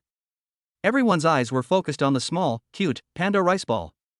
Shin Shushue looked at the rice ball, then looked at the one in her hand, which was made by a Michelin 3-star chef. A nourishing soup worth 4 figures, carefully prepared with top-quality ingredients. For the first time, she felt an inexplicable sense of frustration. Fong Lulu was so angry that her eyes almost popped out. This little bitch actually dared to seduce Su Koen in front of her. They still use this cheap method, just like elementary school students playing house. Su Koen looked at Bai Weiwei's clear eyes without a trace of impurities. The softest part of my heart seemed to be gently bumped by something. It had been a long time since he had felt this kind of pure, warm concern without any interest or calculation. As if possessed by a ghost, he reached out his hand and picked up a panda rice ball from the lunchbox. Thanks. He put it in his mouth and took a small bite. The sweetness of the rice mixed with the salty aroma of the meat floss instantly blooms on the taste buds. Very delicious. It is the taste of his mother in his memory. Tasty. He exclaimed in admiration from the bottom of his heart. Bai Weiwei's eyes lit up instantly, like 2 lit stars. Really? Then eat more. She stuffed the entire lunchbox into Su Koen's hands. Su Koen looked at the lunchbox in his hand, then looked at the side. The thermos in Shin Shushue's hand looks very noble and cool. He felt like a husband who had made a mistake and was caught red-handed by his wife. Wife, soup doesn't taste good when it's cold. Shin Shushue still had a decent smile on her face. But that smile did not reach his eyes. She placed the thermos in her hand heavily on Su Koen's desk. That sound seemed to be announcing the start of a war. Then she turned around, stepped on the pair of high heels that made all women jealous, and walked away without looking back. That back figure is resolute and aloof. Fong Lulu looked at this scene and her heart was filled with joy. Fight! Fight! It would be best if the fight was bloody and both sides suffered losses. Then, she can reap the benefits. She cleared her throat and put on that pitiful look again. Su Koen, look, that woman has such a bad temper and doesn't know how to be considerate of you at all. Unlike me. She hadn't finished her words yet. Su Koen suddenly raised his head and looked at her with extremely cold and disgusted eyes. Roll. Just one word. But it was like an ice-hardened knife, stabbing into Fong Lulu's heart fiercely. She was completely stunned. Su Koen ignored her and turned his head to look at Bai Weiwei, who was shrinking her neck because of fear. His voice softened unconsciously. The rice balls are delicious. Thank you. From now on, don't call me Su Koen. He paused, and the corner of his mouth curled up in a gentle arc that he himself didn't even notice. Call me Brother Koen, okay? Chapter 37, Shin-hee. The office was dead silent. Shin Shushue's cold and resolute back when she left was like a needle piercing everyone's heart. Fong Lulu was nailed to the spot by Su Koen's get out, her face turning blue and white, as if she had just opened a dying factory. Bai Weiwei, like a frightened little rabbit, held the half-empty lunchbox. He stood there at a loss, panic written in his big eyes. She seemed to have done something bad. Su Koen looked at her, who was about to cry, and the anger in his heart caused by Fong Lulu inexplicably dissipated. He reached out and picked up another rice ball shaped like a pig from the lunchbox. Don't be afraid. His voice was so gentle that he didn't even realize it. It's none of your business. I made my wife angry. As he spoke, he stuffed the pig rice ball into his mouth and chewed it with his cheeks bulging, like a hamster that had stolen some food. Kuan, brother Kuan. They cried out timidly, her cheeks so red that blood seemed to be dripping out. This name is like a stone thrown into the lake. Ripples spread out in Su Kuan's heart. It sounds really nice. It sounds 1,000 times better than the two cold words Su Kuan.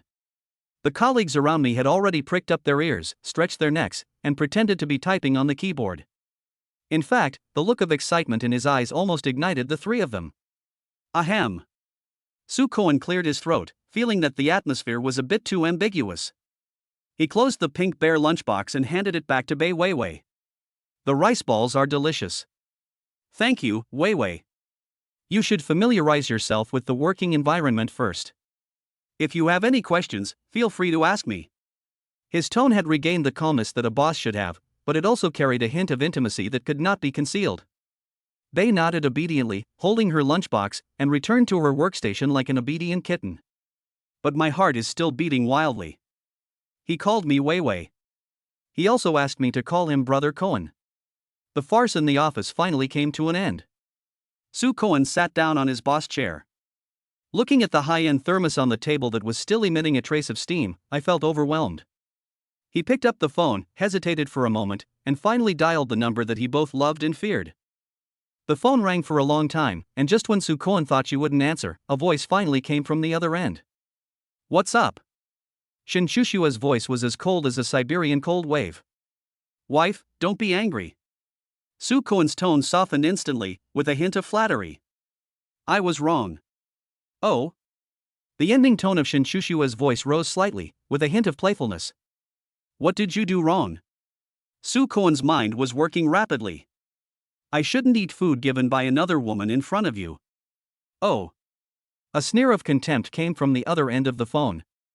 You talk as if you can eat it if I'm not here. Su Cohen felt his back and began to sweat. I was wrong, wife. I shouldn't have anything to do with other women. Especially that one called Bei Weiwei, she doesn't look like a good person at first glance. Being gentle and weak is the best way to seduce men. In order to make his wife happy, Su Cohen sold Bei Weiwei without hesitation. There was silence on the other end of the phone for a moment. Just when Su Cohen thought he was finished, Shin Shushua's voice suddenly became faint. Yeah? I think that little girl is quite cute. Pure, innocent, like a blank sheet of paper. Unlike me, who only uses those perverted tricks to force you to do things you don't like. Su Cohen's scalp went numb instantly. It turns out that women's words cannot be trusted. He immediately changed his tune. No. Honey. I love your Shinhee the most. I feel uncomfortable all over if you don't use Shinhee on me for a day. I just like you wearing that Shinha suit and holding Shinha. Let me call you Lord Shinhee. That Bei Weiwei is nothing. She's not even 1/10,000th as sexy or charming as you. There was another long silence on the other end of the phone. Then, Shin Shushua's voice came over with a hint of an uncontrollable, evil smile. Yeah? Since you like it so much. Then tonight, you should wear the Shinha suit that Bai Anlin gave you. At the door, waiting for me to come home. Kneel for one less minute, and I'll use that, your favorite Shinha. Su Cohen's face turned green instantly. He felt a dull pain starting to form. This woman is indeed not a normal person. What a pervert. But for some reason, he didn't have any resistance in his heart. Instead, an indescribable, perverted expectation arose. Fang Lulu was in a daze and was dragged out of the gate of Nyoma Technology by the security guards like a dead dog. She stood on the busy street, her nurse uniform, which was made of very little fabric, shivering in the wind. The glances from passers-by were mixed with contempt, curiosity. There was also a trace of sympathy in her eyes, like countless needles, piercing her body to pieces. Su Cohen. You bastard. A surge of hatred erupted from her heart like a volcano. She swore that she would make Su Cohen pay the price. She wanted to give him the most fatal blow when he was at his most proud, when he thought he owned the whole world. She wanted to ruin his reputation at his wedding with that woman named Shin. This crazy idea, like a cancer, was growing wildly in her heart. Just then, her cell phone rang. It was Nia Inian who called. Fang Lulu looked at the caller ID, and a trace of extreme disgust and contempt flashed in her eyes. But she still took a deep breath and pressed the answer button. The voice instantly switched to a pitiful, tearful tone. Hello, Inian. Lulu. Baby. What's wrong with you? Who bullied you? From the other end of the line came Nya Inyan's hypocritical, affectionate, and anxious voice. I'm fine. Fong Lulu choked with sobs. I just missed you. I missed you too, baby. Nya Inyan's voice was so gentle that water could drip out of it. Let me tell you, I had a showdown with my parents last night. I said, I will marry you. That Ping Yuning, I don't even bother to look at her. If it weren't for the business of our two families, I would have broken off the engagement with her long ago. Fong Lulu sneered in her heart. This man really treated her like a fool. Still showing off? He has no cards to play. But she said with a tone that said she was so moved that she was about to die. Really? Ian? You really quarreled with your family because of me? Of course. Nya Inian promised solemnly. Lulu, believe me, you are the only one I love in my heart. To reassure you, I've made the decision.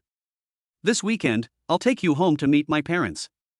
I want them to know that you are the only woman I, Nya Inian, want to marry. Fong Lulu's heart suddenly moved. Meet the parents? Just because of his parents who live in a rented house in a village in the city? However, this is a good opportunity. She could accidentally reveal this matter to Su Cohen. Let him know that even if he leaves him, there will still be rich second-generation guys vying for him. Make him jealous, make him regretful, and let him know what kind of treasure he has missed. As for whether to go or not, of course she wouldn't go. In her life, she didn't want to sleep in anyone else's bed except Su Cohen's. Her precious body must be left to Su Cohen. Thinking of this, Fong Lulu's tone became more shy. Really? Ian? Then you must behave well when the time comes. I'm really looking forward to the day when I become your daughter-in-law of the Nia family. After hanging up the phone, the expression on Fong Lulu's face instantly became cold and distorted. She looked at the picture of Su Cohen on her phone, which she had blocked long ago. The corner of his mouth curled up into a strange, sick smile. Su Cohen, wait. I will soon let you know what true despair is. Chapter 38 Fong Liyu's unique face-changing skills, from arrogance to flattery. As night falls, the lights come on. In the Boiling Point bar, the deafening music seemed to be about to blow the entire roof off. In the dance floor, countless young, restless bodies. Under the colorful lights, they twisted wildly, releasing excess hormones. Su Kuan, Bai Anlin, and Bei Weiwei. The three of them sat in a relatively quiet booth, with wine of various colors placed in front of them. Come on. Let's celebrate Weiwei officially joining the Nyoma technology family. Cheers. Bai Anlin raised his glass and smiled brightly. Weiwei, from now on in the company, if anyone dares to bully you, just tell me and I'll help you beat him up. Bei Weiwei's cheeks were flushed a lovely pink because of the alcohol. She picked up the glass of mild fruit wine in front of her and said a little embarrassedly. Thank you, Mr. Bai, and thank you, Brother Cohen. The call of Brother Cohen was soft and sticky. Bai Anlin stood aside, smiling cunningly. Oh my, nothing has happened yet, and you're already calling your brother. Su Cohen, you are really good, you just dumped that gold digger. This side seamlessly connects to a pure little Lolita. Your blessing is something others can't envy. Su Cohen rolled his eyes at him unhappily. If you keep talking nonsense, I'll hang all those perverted pajamas of yours in front of the company for exhibition. Bai Anlin's face fell instantly. No, brother, I was wrong. Is it okay if I'm wrong? At this moment, a voice full of malice and ridicule came from not far away. Hey, isn't this Su Cohen? Su Cohen frowned slightly. He didn't need to look back to know who it was. Fong Liu. That disgusting man who looks like a fly. Fong Liu was seen hugging a scantily clad internet celebrity. Following behind him were a few ruffians, staggering towards him. He looked Su Cohen up and down, his eyes filled with undisguised contempt. What's going on? My sister dumped you, so you come to a place like this to get drunk? TSK, how pitiful. The hooligans behind him also started laughing. Brother Lo, is this the one you mentioned, the one who licked your sister for 6 years, the dog licker? Ha, he looks like a decent guy, but I didn't expect him to be a gigolo. Fong Liu patted the internet celebrities but with a smug look on her face. You do not say. In order to pursue my sister, he came to our house every day, washed my parents' feet and massaged their backs. He loved them more than his own son. What happened? He was kicked by my sister. What are you trying to achieve? He walked up to Soo-Koan and looked down at him. His face was as disgusting as it could be. Soo-Koan didn't even bother to look up at him. He just picked up the wine glass in front of him and gently shook the amber liquid inside. The calmer he was, the more excited Fong Liu became. What? You're not talking anymore? Did I come true? You're too embarrassed to face people? At this moment, Bai Weiwei, who had been sitting quietly next to her, suddenly stood up. Her petite body blocked Soo-Koan's way. The face that usually wore a shy smile was now filled with anger. You are not allowed to say that about Brother Koan. Her voice, though not loud, was filled with unquestionable firmness. Brother Koan is not a bootlicker. He is the nicest, gentlest, most powerful man I have ever met. A parasite like you who only knows how to suck blood from your sister has no right to comment on him. The entire bar seemed to be silent for a moment. No one expected that this girl who looked like an underage little girl would dare to confront a gangster like Fong Liu face to face. Fong Liu was also stunned for a moment, and then a ferocious look of anger and shame appeared on his face. You little girl, who are you calling a parasite? He stretched out his hand and wanted to push Bai Weiwei. However, before his hand touched Bai Weiwei's clothes, it was grabbed tightly by a stronger hand. It's Soo-Koan. He didn't know when he stood up. There was still no expression on his face, but a terrifying storm was brewing in his dark eyes. Take your dirty hands away. His voice was not loud, but it was like an ice-cold knife, cold enough to pierce the bone. Fong Liu shuddered at the look in his eyes and subconsciously wanted to retract her hand. But Soo-Koan's hand was like a pair of iron pliers, preventing him from moving. What do you want to do? Fong Liu's voice sounded a little weak. I'm warning you, don't do anything rash, my sister is. Your sister? Bai Adlan, who had been silent all this time, suddenly burst out laughing. He stood up, walked over to Soo-Koan, and put his arm around his shoulder lazily. I say, Brother Liu, right? Don't you understand the situation yet? Do you think your sister is still the school beauty who can control Soo-Koan? Stop dreaming. He pointed at Soo-Koan, his tone full of boasting. My brother is now the founder and chairman of Nyoma Technology. Do you know about cattle and horse technology? That's the one that just got hundreds of millions of dollars in angel round investment, Nyoma Technology. How many hundreds of millions? Fong Liu's eyes widened instantly, and she looked as if she had seen a ghost. The thugs behind him were all dumbfounded. They looked at each other, their expressions changed from the arrogance just now to. It turned into the current shock and a hint of imperceptible flattery. Well, Koan, Brother Koan. Fong Liu's attitude took a 180-degree turn.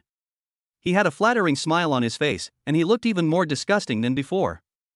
It turns out it was all a misunderstanding, a misunderstanding. I was just joking with my brother Koan to liven up the atmosphere. He tried hard to pull his hand out of Soo-Koan's hand. Soo-Koan loosened his hand, with a hint of sarcasm in his face. Fong Liu quickly came forward, trying to hook her arm around Soo-Koan's shoulders and get closer to him. Brother Koan, look, we are relatives after all. My sister, she was just confused for a moment. She still has you in her heart. Can you give her another chance for my sake? She said that as long as you are willing to forgive her, she is willing to do anything for you. Soo-Koan took a step back suddenly, avoiding his greasy hand that was trying to reach out. He looked at Fong Liu's disgusting face and spoke clearly, word by word. I'm not familiar with you. I'm even less familiar with your sister. Don't let me see you again. Otherwise, I'll beat you up every time I see you. Chapter 39, Sky High Bill. The scene of pretending to be awesome and falling apart. The expression on Fong Liu's face is more exciting than a color palette. He looked at Soo-Koan, and the face that was full of contempt just now was now filled with a flattering, almost twisted smile. Brother Koan, I was drunk just now, I was just joking with you. He rubbed his hands, looking like a pug waiting for his master's reward. Look, we're almost a family, aren't we? I know my sister's temper. She was spoiled by our family. Fong Liu's waist was bent almost at a 90-degree angle, and her voice was full of hints. Just say the word, Brother Koan, and I'll have her clean and white tonight and send her to your bed. You can play it however you want. Soo-Koan didn't even bother to look at him again. He just picked up the wine glass and took another sip. That calm and composed look completely ignited Fong Liu's heart, which was burning with alcohol and jealousy. He felt that Su Kuan was deliberately humiliating him. Okay, Su Kuan, you're awesome. Fong Liu's expression changed again, from flattery to anger. You just have a few bucks, don't you? Why are you pretending? He slammed the table so hard that the wine splashed everywhere. You have to buy me this table today. Just think of it as you honoring me, your brother-in-law, in advance. The hooligans behind him also joined in the fun. That's right. Brother Lo asked you to pay the bill because he was giving you face. Fong Liu seemed to have regained his confidence. He waved his hand and shouted to his friends around him. Everyone, feel free to drink and order whatever you want. All expenses today will be paid for by our boss Su. The atmosphere in the entire booth instantly dropped to freezing point. Su Kuan didn't even raise his eyelids and continued to drink slowly. Bai Weiwei, who was standing next to her, couldn't bear to watch it any longer. She took out a few tissues, carefully moved closer to Su Kuan, and gently wiped the wine stains that accidentally stained the corners of his mouth. The movement was gentle and natural, like a little wife taking care of her husband. The light blue dress she was wearing, because of this forward movement. The neckline was slightly open, revealing a small piece of delicate, milky skin. A faint, sweet fragrance of a young girl entered Su Kuan's nose. Brother Kuan, stop drinking. Her voice was soft and tinged with worry. Drinking too much alcohol is harmful to your health. Su Kuan's heart softened for some reason. Bai Anlin, who was standing aside, looked at this scene with a cunning smile on his face. Hey, Su Kuan, you're so lucky. He leaned close to Su Kuan's ear and whispered in a voice that only the two of them could hear, in an extremely perverted tone. Think about it, if you really marry our Weiwei. As for me, I'm going to go and woo your mother-in-law, the charming Dr. Gu Xian. Then our relationship, TSK TSK TSK. Bai Anlin's face showed a wretched and expectant smile that every man could understand. Let's talk about each other. You call me dad and I call you brother. Isn't that interesting? Su Kuan's face turned dark in an instant. He felt like he had made a crazy friend. He put down his glass and stood up. Leave. Bai Anlin also stood up and prepared to leave. When Fong Liu saw that they were about to leave, he immediately rushed over like a mad bull, opened his arms and blocked their way. Want to leave? His eyes, red from alcohol, stared at Su Kuan intently. Pay the bill before you leave. Su Kuan finally looked at him straight in the eye, and the look in his eyes was as if he was looking at a pile of garbage. Why should I pay for you? Do I know you? I'm not your brother-in-law. Bai Anlin stood aside, folding his arms and joining in with a smile. That's right, Brother Lu, is your brain stuck in the door? Su Kuan's current wife is the president of Tianyue Group, with a net worth of hundreds of millions. Who the hell is your sister? Is she worthy enough to carry our Su Kuan's shoes? Bai Weiwei also mustered up the courage, clenched her little fists, and echoed cutely. Yes. Brother Kuan doesn't like that kind of woman. Fong Liu was so angry that she was shaking all over and lost all her rationality after hearing the three people's unanimous response. I don't care.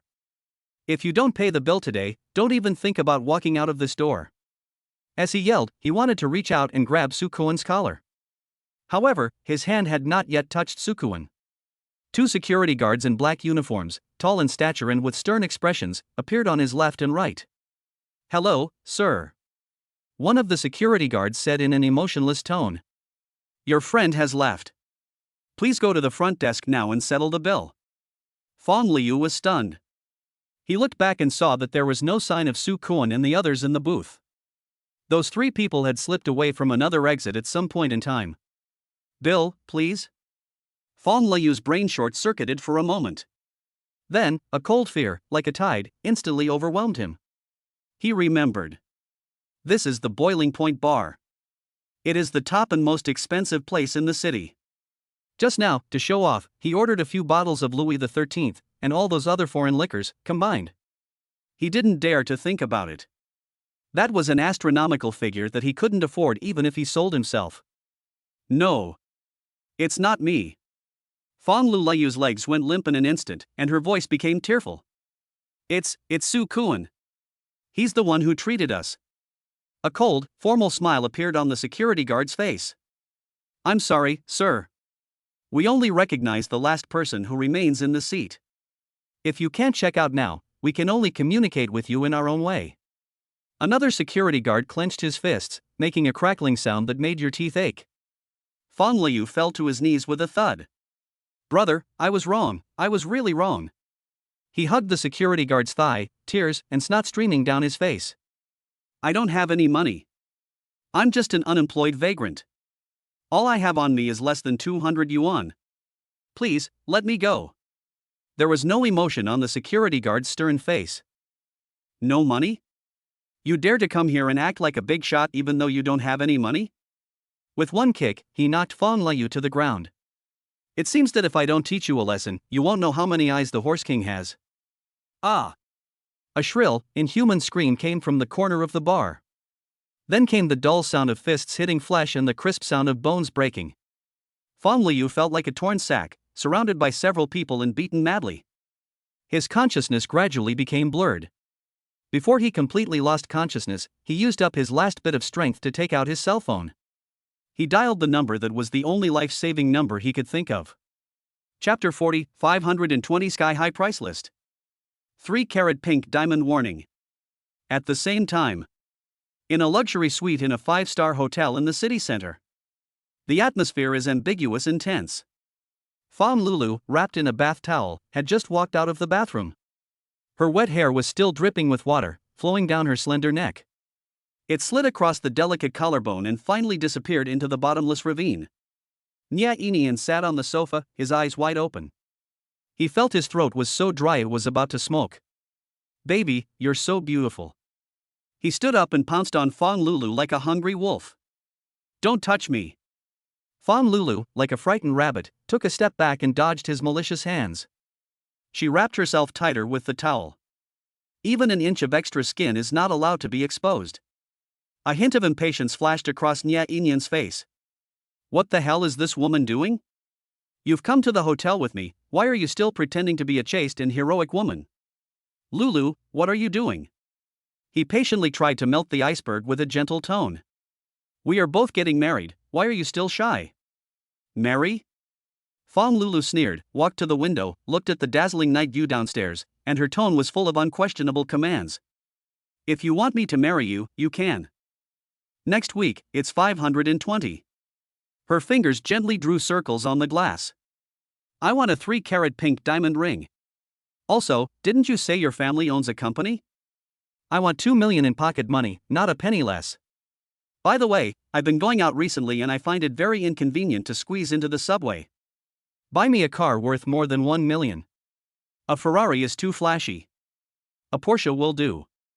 Nia Inyan's brain buzzed and almost exploded. He thought he had heard wrongly. Pink diamond? 2 million pocket money? $1 million Porsche? Is this woman crazy? Does she really think she is the vault? Even if Nia Inian had money, he couldn't spend it like this. This gold digger is so shameless. In his heart, he had already cursed Fong Lulu 1,000 times, 10,000 times.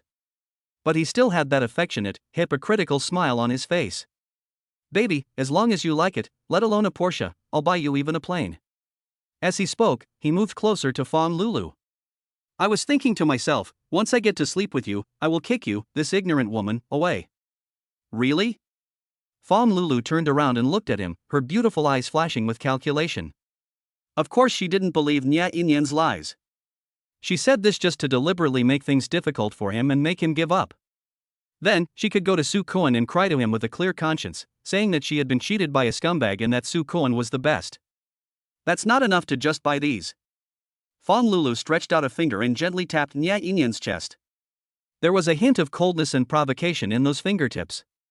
You have to give me a romantic proposal that everyone will envy.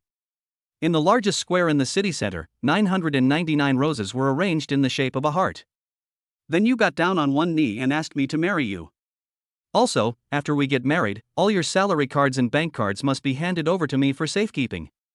I only give you 500 yuan in pocket money every month. She paused, and a wicked smile appeared on the corner of her mouth. The most important point.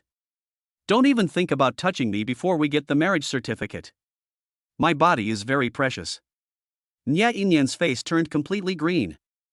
He felt like he was not looking for a girlfriend, but for an ancestor. This woman is simply unreasonable. His patience finally ran out.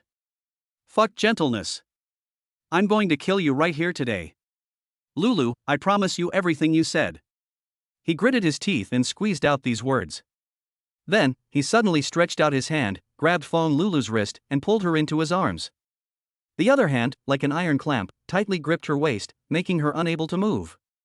Now, could you please give me a little, small reward? He lowered his head and kissed Fong Lulu's lips hard with his greasy face. Fong Lulu's pupils suddenly shrank. She struggled desperately, trying to push the man away. But the gap in strength between men and women is really too big.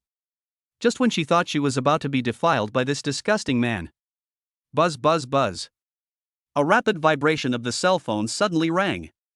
It broke the disgusting ambiguity that filled the room. Nya Inian paused for a moment.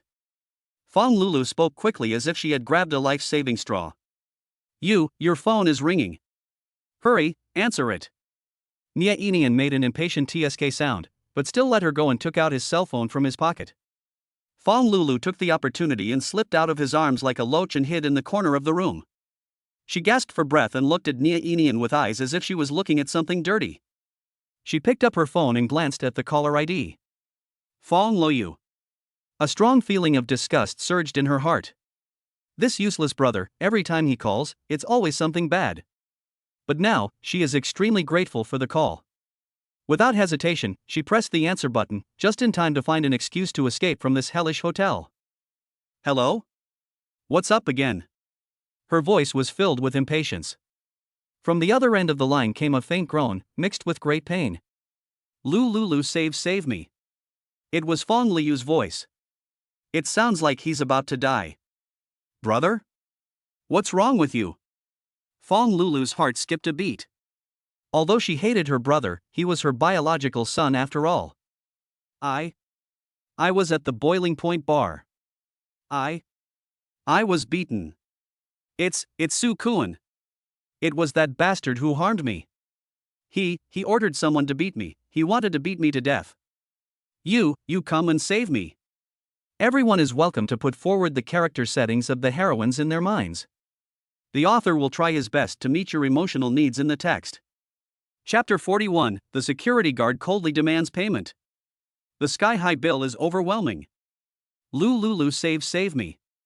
On the other end of the phone, Fong Liu's voice was as weak as a mosquito's, but it was filled with immense pain. Brother? What's wrong with you? Fong Lulu's heart beat uncontrollably.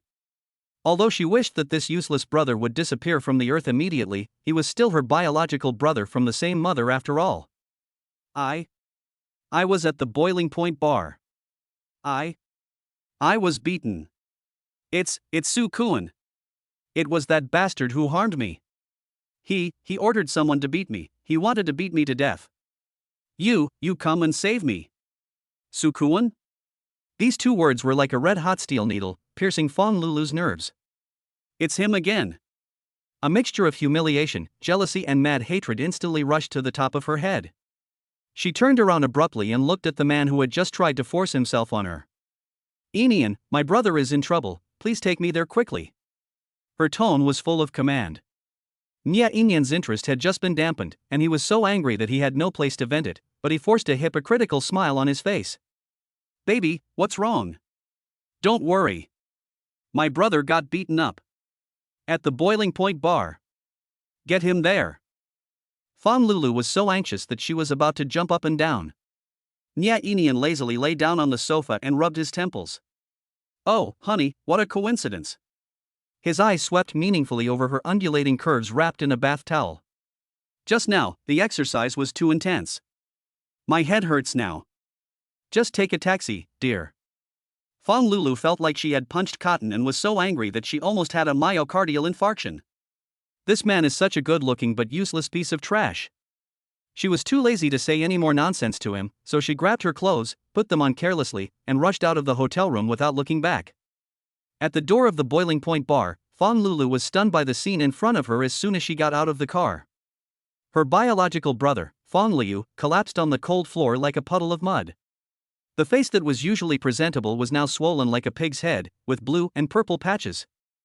There was a trace of blood at the corner of his mouth, and he looked extremely miserable. Elder brother! Fong Lulu screamed and rushed over. When Fong Leyu saw her, she felt like she had seen a savior. She struggled and stretched out a trembling hand. Lulu, you're here. His voice was unclear and filled with tears. It was that bastard Su Kuan. He set me up on purpose.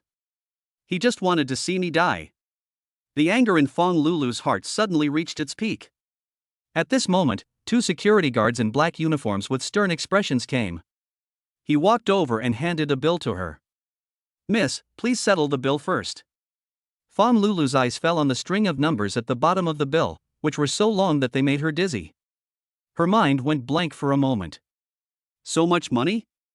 She subconsciously took out the secondary credit card that Su Kuan had given her, which she had never been willing to throw away, from her bag. This is her last and most solid trump card. She firmly believed that Su Kuan still had her in his heart, and this card was the best proof.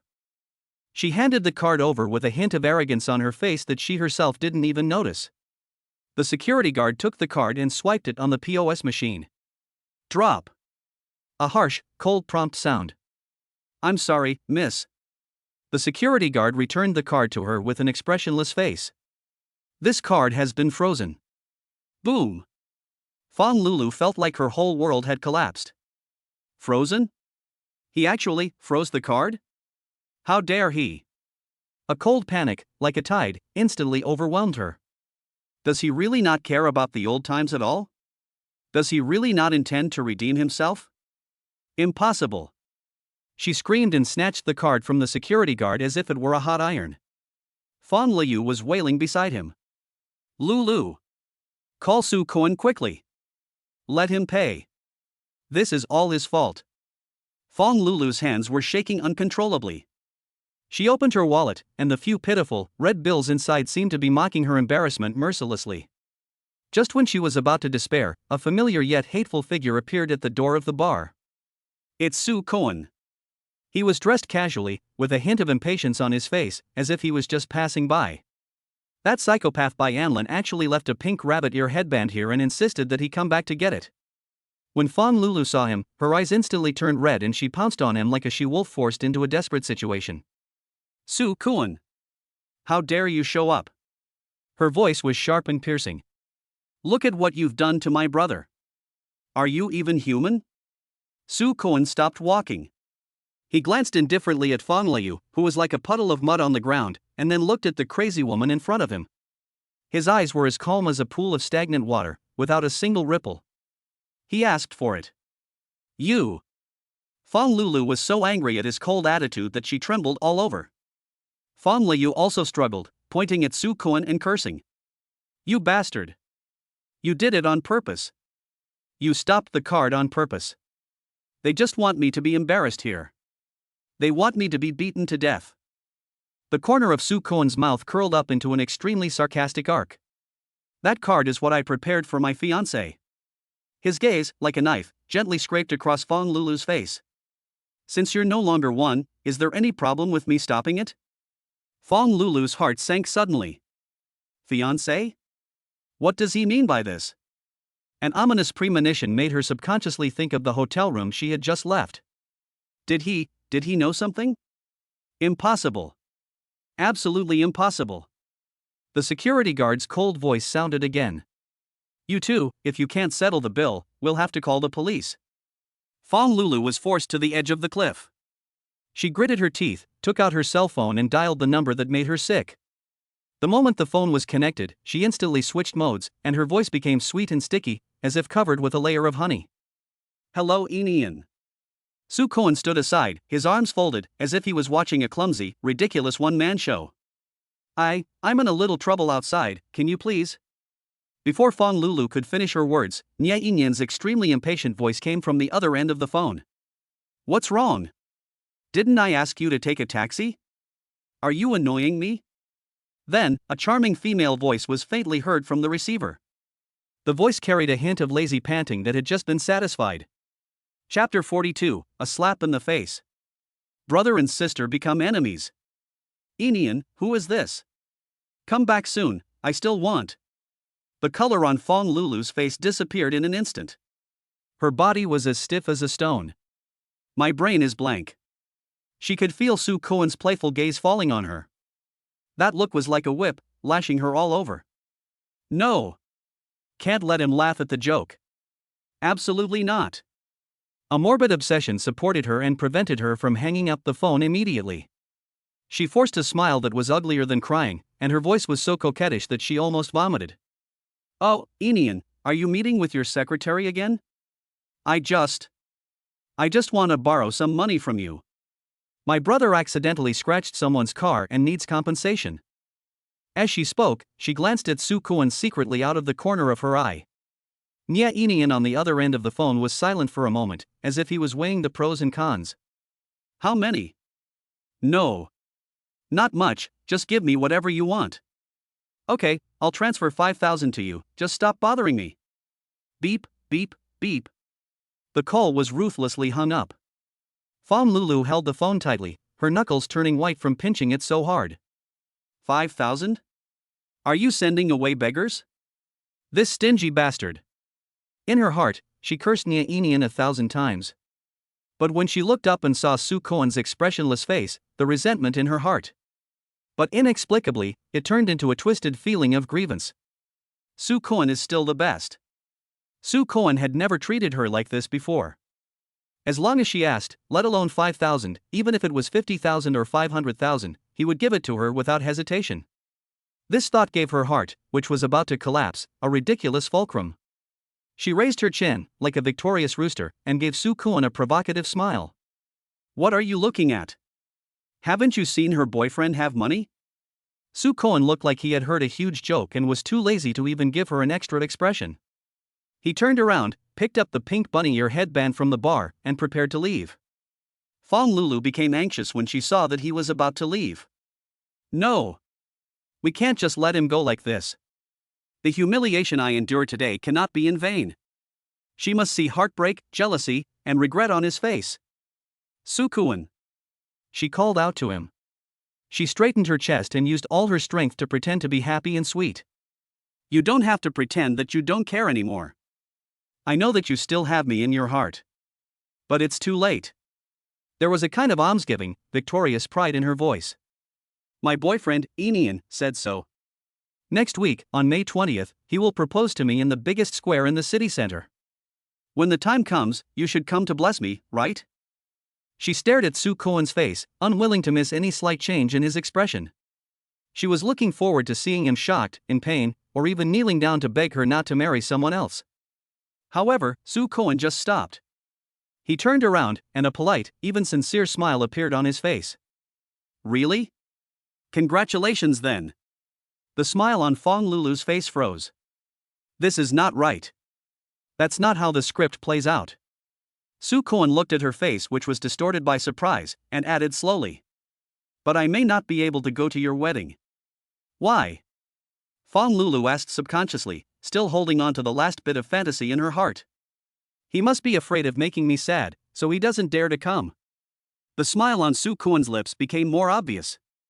It was a cruel smile with a hint of evil taste and a look of anticipation. He spoke clearly, word for word, as he plunged the sharpest knife into Fong Lulu's heart. Because, my wedding. Also on May 20th. The whole world seemed to have pressed the mute button at this moment. Fong Lulu and Fong Liu stood there stupidly like two statues struck by lightning. Their eyes were wide open due to extreme shock. His mouth opened uncontrollably, wide enough to fit an egg. Wedding? Whose wedding? Soo Kwon's wedding? How is it possible? Fong Liu, who was standing next to him, had a face that was swollen like a pig's head, and it was twisted into an even more ridiculous shape because of the extreme shock. His eyes, which had been beaten to a slit, were now wide open. He stared at Soo Kwon intently, as if he wanted to stare a hole through his face. What did you say? Fong Liu's voice became hoarse because of disbelief. You're getting married? Soo Kwon didn't even bother to repeat himself. He just glanced at the siblings with the same eyes as if they were clowns. Then he turned around, took a long step, and blended into the night without looking back.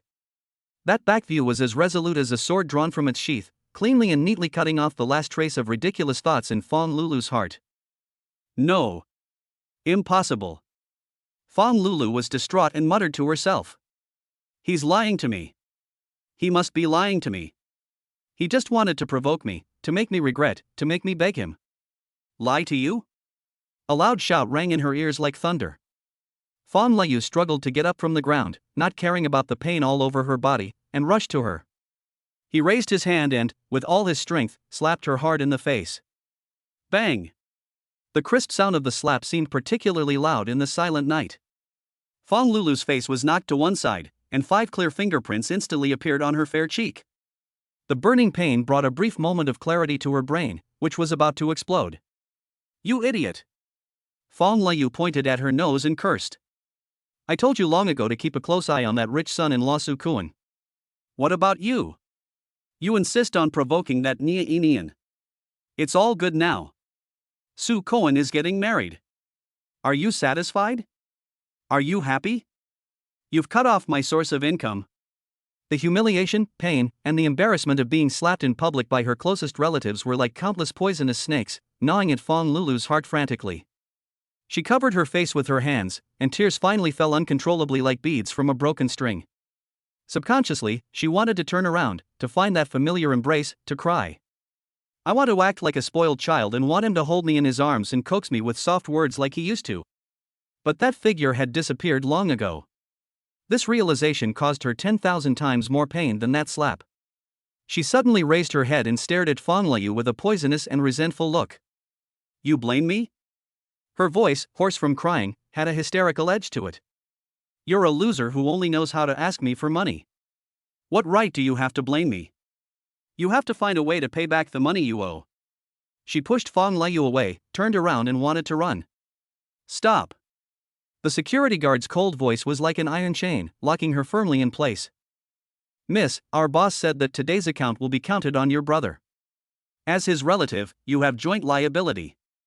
Another security guard shook the POS machine in his hand with a malicious smile on his face. The 5,000 yuan your boyfriend transferred to me isn't enough. Still short, 378,600. Fong Lulu's body shook violently and she almost collapsed to the ground. More than 300,000? She hurriedly took out her cell phone and called Nia Inian again.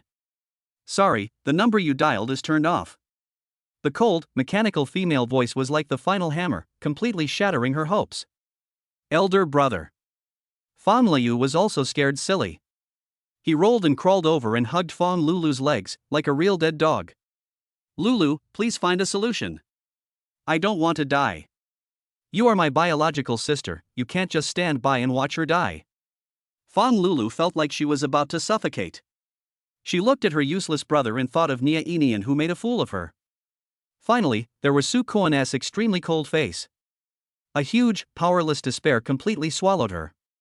With trembling hands, she flipped through the address book and found the number she least wanted to call but had to call.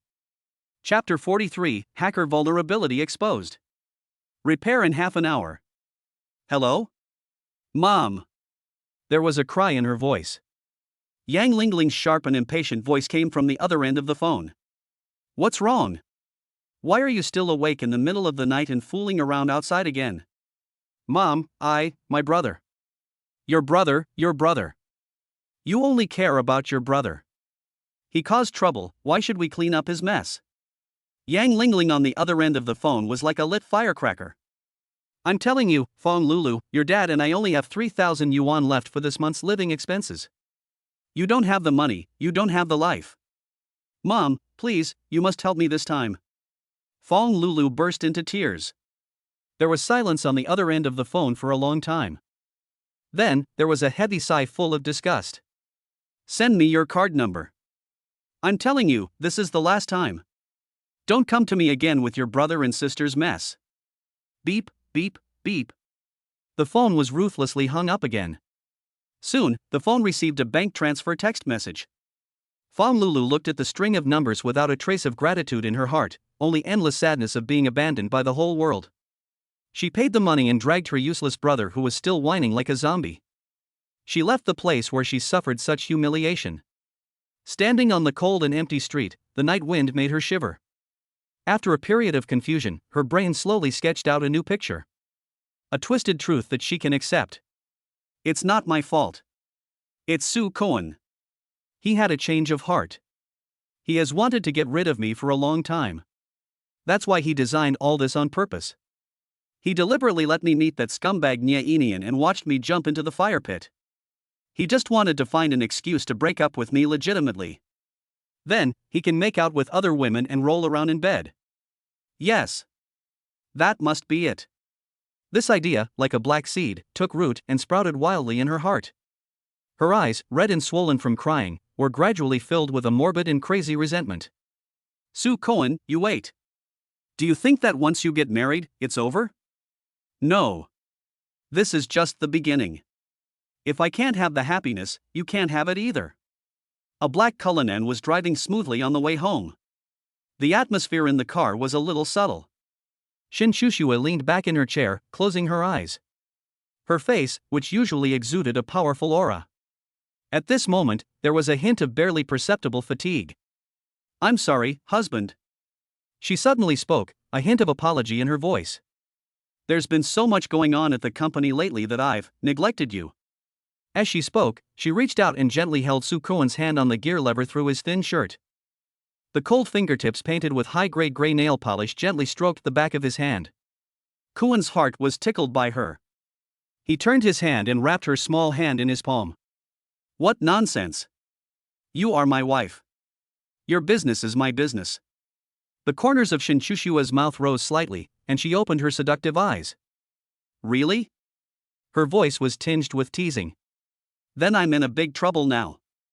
Can you help me solve it? Tell me about it. There's something wrong with the intelligent fire protection system that our group has recently developed. Shinshushua's brows furrowed slightly. We were targeted by a foreign hacker group who exploited a low-level vulnerability that we hadn't even discovered. They come and harass me every day. Although they haven't caused any substantial damage, it's very annoying. Those useless guys in the technical department have been working on it for days and still can't find the vulnerability. Sue Cohen became interested after hearing this. Oh? Give me your company's intranet address so I can take a look. A hint of hesitation flashed in Shinshushua's eyes. That system is one of the core secrets of Tianyue Group. Just leave it to him? But when she looked at Sue Cohen's confident face that said I am professional, the little bit of defense in her heart somehow collapsed. Okay. She took out a specially made, ultra-thin laptop from her bag and handed it to Sue Cohen. Then you have to behave well. She leaned forward slightly, leaned close to Sue Cohen's ear, and spoke in a warm and ambiguous voice that only the two of them could hear. If you fix it, there will be a reward. If it can't be repaired. She stuck out her tongue and gently licked Sue Cohen's earlobe.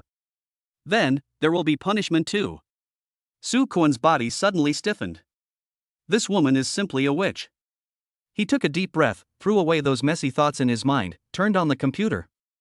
Focus your attention on the densely packed lines of code.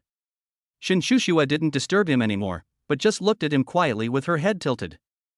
The dim light inside the car outlined his focused profile, his eyes that usually always had a gentle smile. But at this moment it is like the most sophisticated instrument, flashing with rational and sharp light. His fingers tapped quickly on the keyboard, making a series of crisp, rhythmic sounds. That's not typing. That's dancing.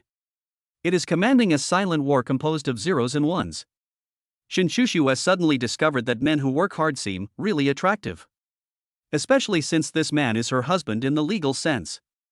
She felt her heartbeat quicken uncontrollably. My cheeks were also slightly hot. She picked up the glass of water next to her and wanted to take a sip to cover up her loss of composure. But the water cup accidentally tilted slightly. A few drops of cold water spilled out and landed on the back of Sue Cohen's hand, which was typing rapidly on the keyboard. Then, it slowly slid down along his bony, slender fingers. That picture carries an indescribable, erotic, and ambiguous meaning.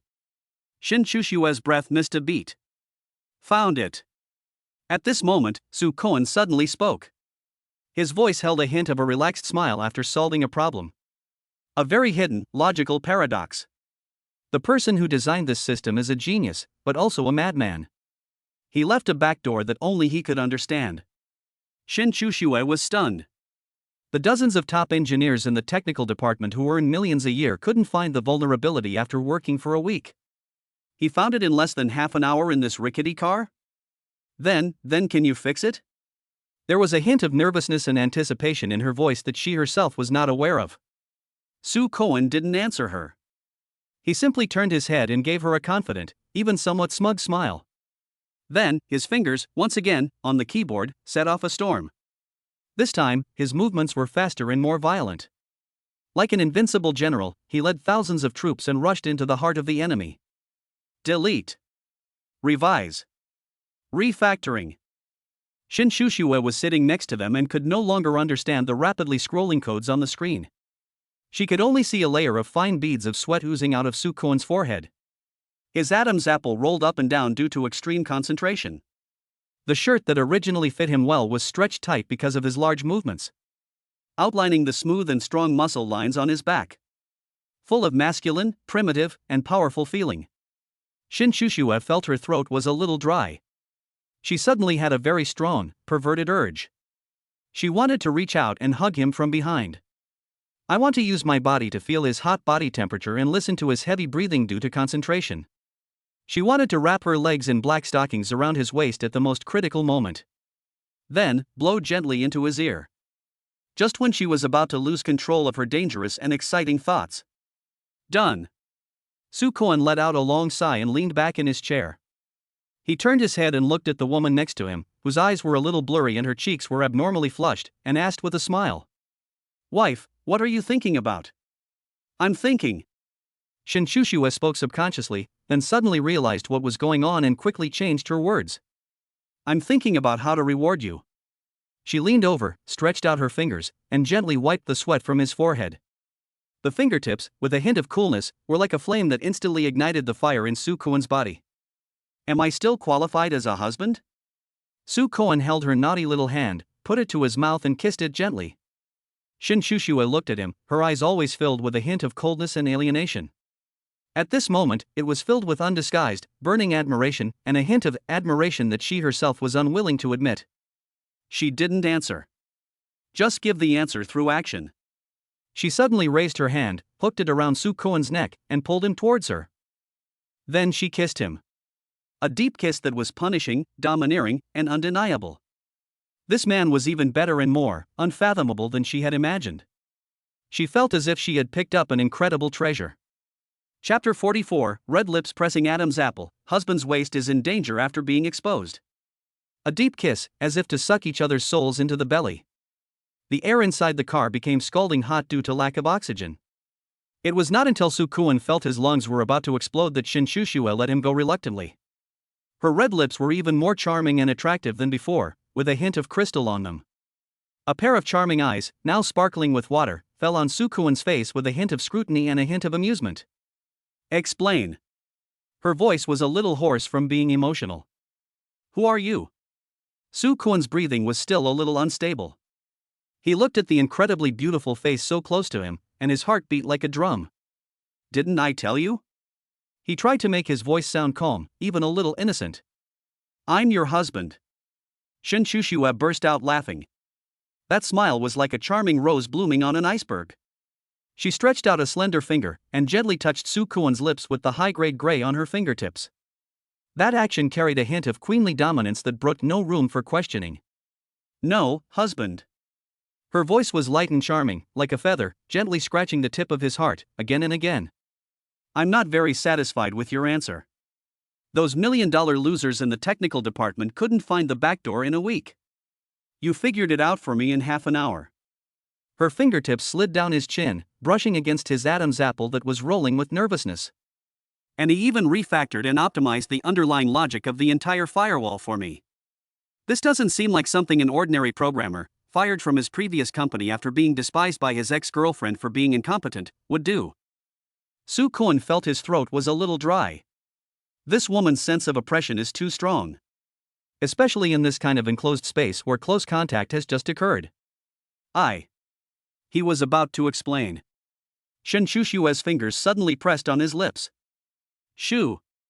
She moved closer. The warmth, carrying her unique fragrance, sprayed all over his face. I don't care who you were before. I don't care what secrets you have. Her eyes became extremely serious, and there was a burning light of possession in her charming eyes. All I know is that from now on, you are mine. Your people, your skills, your body. Her eyes glanced down meaningfully. They're all mine. Soo Kwon felt his body react instantly. Do you understand? My good husband? Shin Shushua looked at his forbearing expression, which seemed to be driven crazy by her, with satisfaction. The corner of her mouth curled up into a triumphant, fox-like smirk. Now, go home. Her voice had returned to its cold, clear tone, yet it held a hint of an irresistible command. Let me take a good look at my dear husband. How many surprises are hidden in him that I don't know about? The next day, the sun was shining on my butt. Soo Kung-kai struggled to open his eyes amidst a piercing pain in his back and waist. He felt like he had been run over by a dozen large trucks, going back and forth all night long. Shin Shushua next to him had already woken up. She leaned sideways, supporting her head with one hand, admiring his drained and miserable appearance with great interest. The strap of her silk nightgown had slipped down to one side, revealing a large area of smooth, delicate, milky skin. The undulating, thrilling curves glow with an alluring luster in the morning light. Woke up? Her voice was lazily filled with satisfaction. My husband, your performance last night was quite good. Soo Kwon's face suddenly turned red. Those absurd, outrageous, and perverted images from last night flooded into his mind like a tide. What about nurse uniforms, teacher uniforms, black stockings, whips? He felt that the worldview he had built up over the past 20 years was destroyed by this woman. It completely subverted the situation in an extremely rough and exciting way. Please spare me. Soo Kwon covered his old waist with his hands, and his voice was filled with tears. He now finally understood why that psychopath by Anlin said that Shin Shushua liked to play perverted tricks. This is more than just perverted. This is simply trying to make him die in bed. Shin Shushua looked at his pitiful appearance and laughed so hard that her body shook. She leaned over and pecked his handsome face gently. Good. Next time, let's try a new script. I promise it will be more exciting than last night. Soo Kwon felt his waist start to hurt again. He struggled to sit up and prepared to wash up, but saw a black card lying quietly on the bedside table. What's this? For you. Shin Shushua said lazily. My company's access card has the highest authority. From now on, you can come whenever you want. You can go into any office you want. She paused and added. Including mine. Soo Kwon's heart inexplicably skipped a beat. He picked up the card and looked at the cold, elegant, and noble woman on it. Below the photo, there was a line of small words printed. President's family. The black Cullinan stopped steadily downstairs of Tianyue Group. I'm going up. Shin Shushua unbuckled her seatbelt. Do you have any plans today? Well, I'm going to pick up my grandma. Soo Kwon said. She lives alone in the countryside and wants to go out and have fun. Come and stay with us for a few days. Grandmother? Shin Shushua's eyes lit up. It was a kind of instinctive tension and anticipation that a daughter-in-law feels when she meets her mother-in-law. Well, then, should I leave work early tonight and go back to get ready? What kind of granddaughter-in-law does your grandmother like? Soo Kwon's expression suddenly became indescribable. He looked at Shin Shushua's perfect face from every angle, and thought about her hundreds of billions of dollars in wealth. He hesitated. He didn't know how to tell her that his grandmother was a weird person with a strange way of thinking. My grandma. Soo Kwon chose his words carefully. She is quite special. What's the special method? Shin Shushua asked curiously. She doesn't like those who are too outstanding, too sensible, or have too good a family background. Soo Kwon said stubbornly. She just wants me to find a granddaughter-in-law, preferably one from a poor family, a bit materialistic, and someone who likes to make trouble for no reason, and who can make the house a mess. Shen Shushue. Her smart eyes that could see through people's hearts were now filled with big question marks. Chapter 45. The former company received a hefty fine. The hacker husband was secretly pleased and hurt. Are there such weird old people in this world? Are you sure you didn't say the opposite? I'm sure. Soo Kwon looked like he had lost all hope in life. She said that only that way can it have the flavor of life and be down to earth. She said that marrying a virtuous wife is for outsiders to see. If you want to live your life behind closed doors, you still have to find something to do, otherwise, it will be too boring. Shin Shushua was completely speechless. She looked at Su Koan and suddenly felt that there was a reason why he had the personality he had today, gentle yet a little scheming, honest yet a little stuffy. Family environment has a huge impact. Then I. Shin Shushua pointed at herself. Isn't it just the type she hates the most? Su Koan was silent. It's cruel, but yes. Fine. Shin Shushua suddenly smiled. There was a hint of eagerness and challenge in that smile. Isn't it just acting? I'm a professional. Don't worry, husband. She leaned over and kissed him on the cheek. Tonight, I'll show you what it means to be a textbook example of materialistic and unreasonable behavior. Su Koan looked at her face that was full of "I'm going to make trouble" and suddenly had a very ominous premonition in his heart. He felt that his peaceful life might soon be gone forever. After sending away the female demon Shinshushua, Su Koan just breathed a sigh of relief. The cell phone rang. It was a message from the lawyer.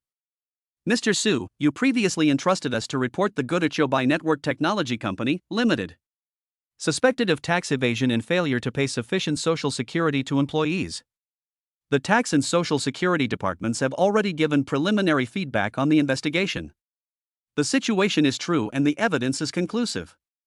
Currently, the company has been fined a total of 8.7 million yuan and ordered to rectify its problems within a specified period of time.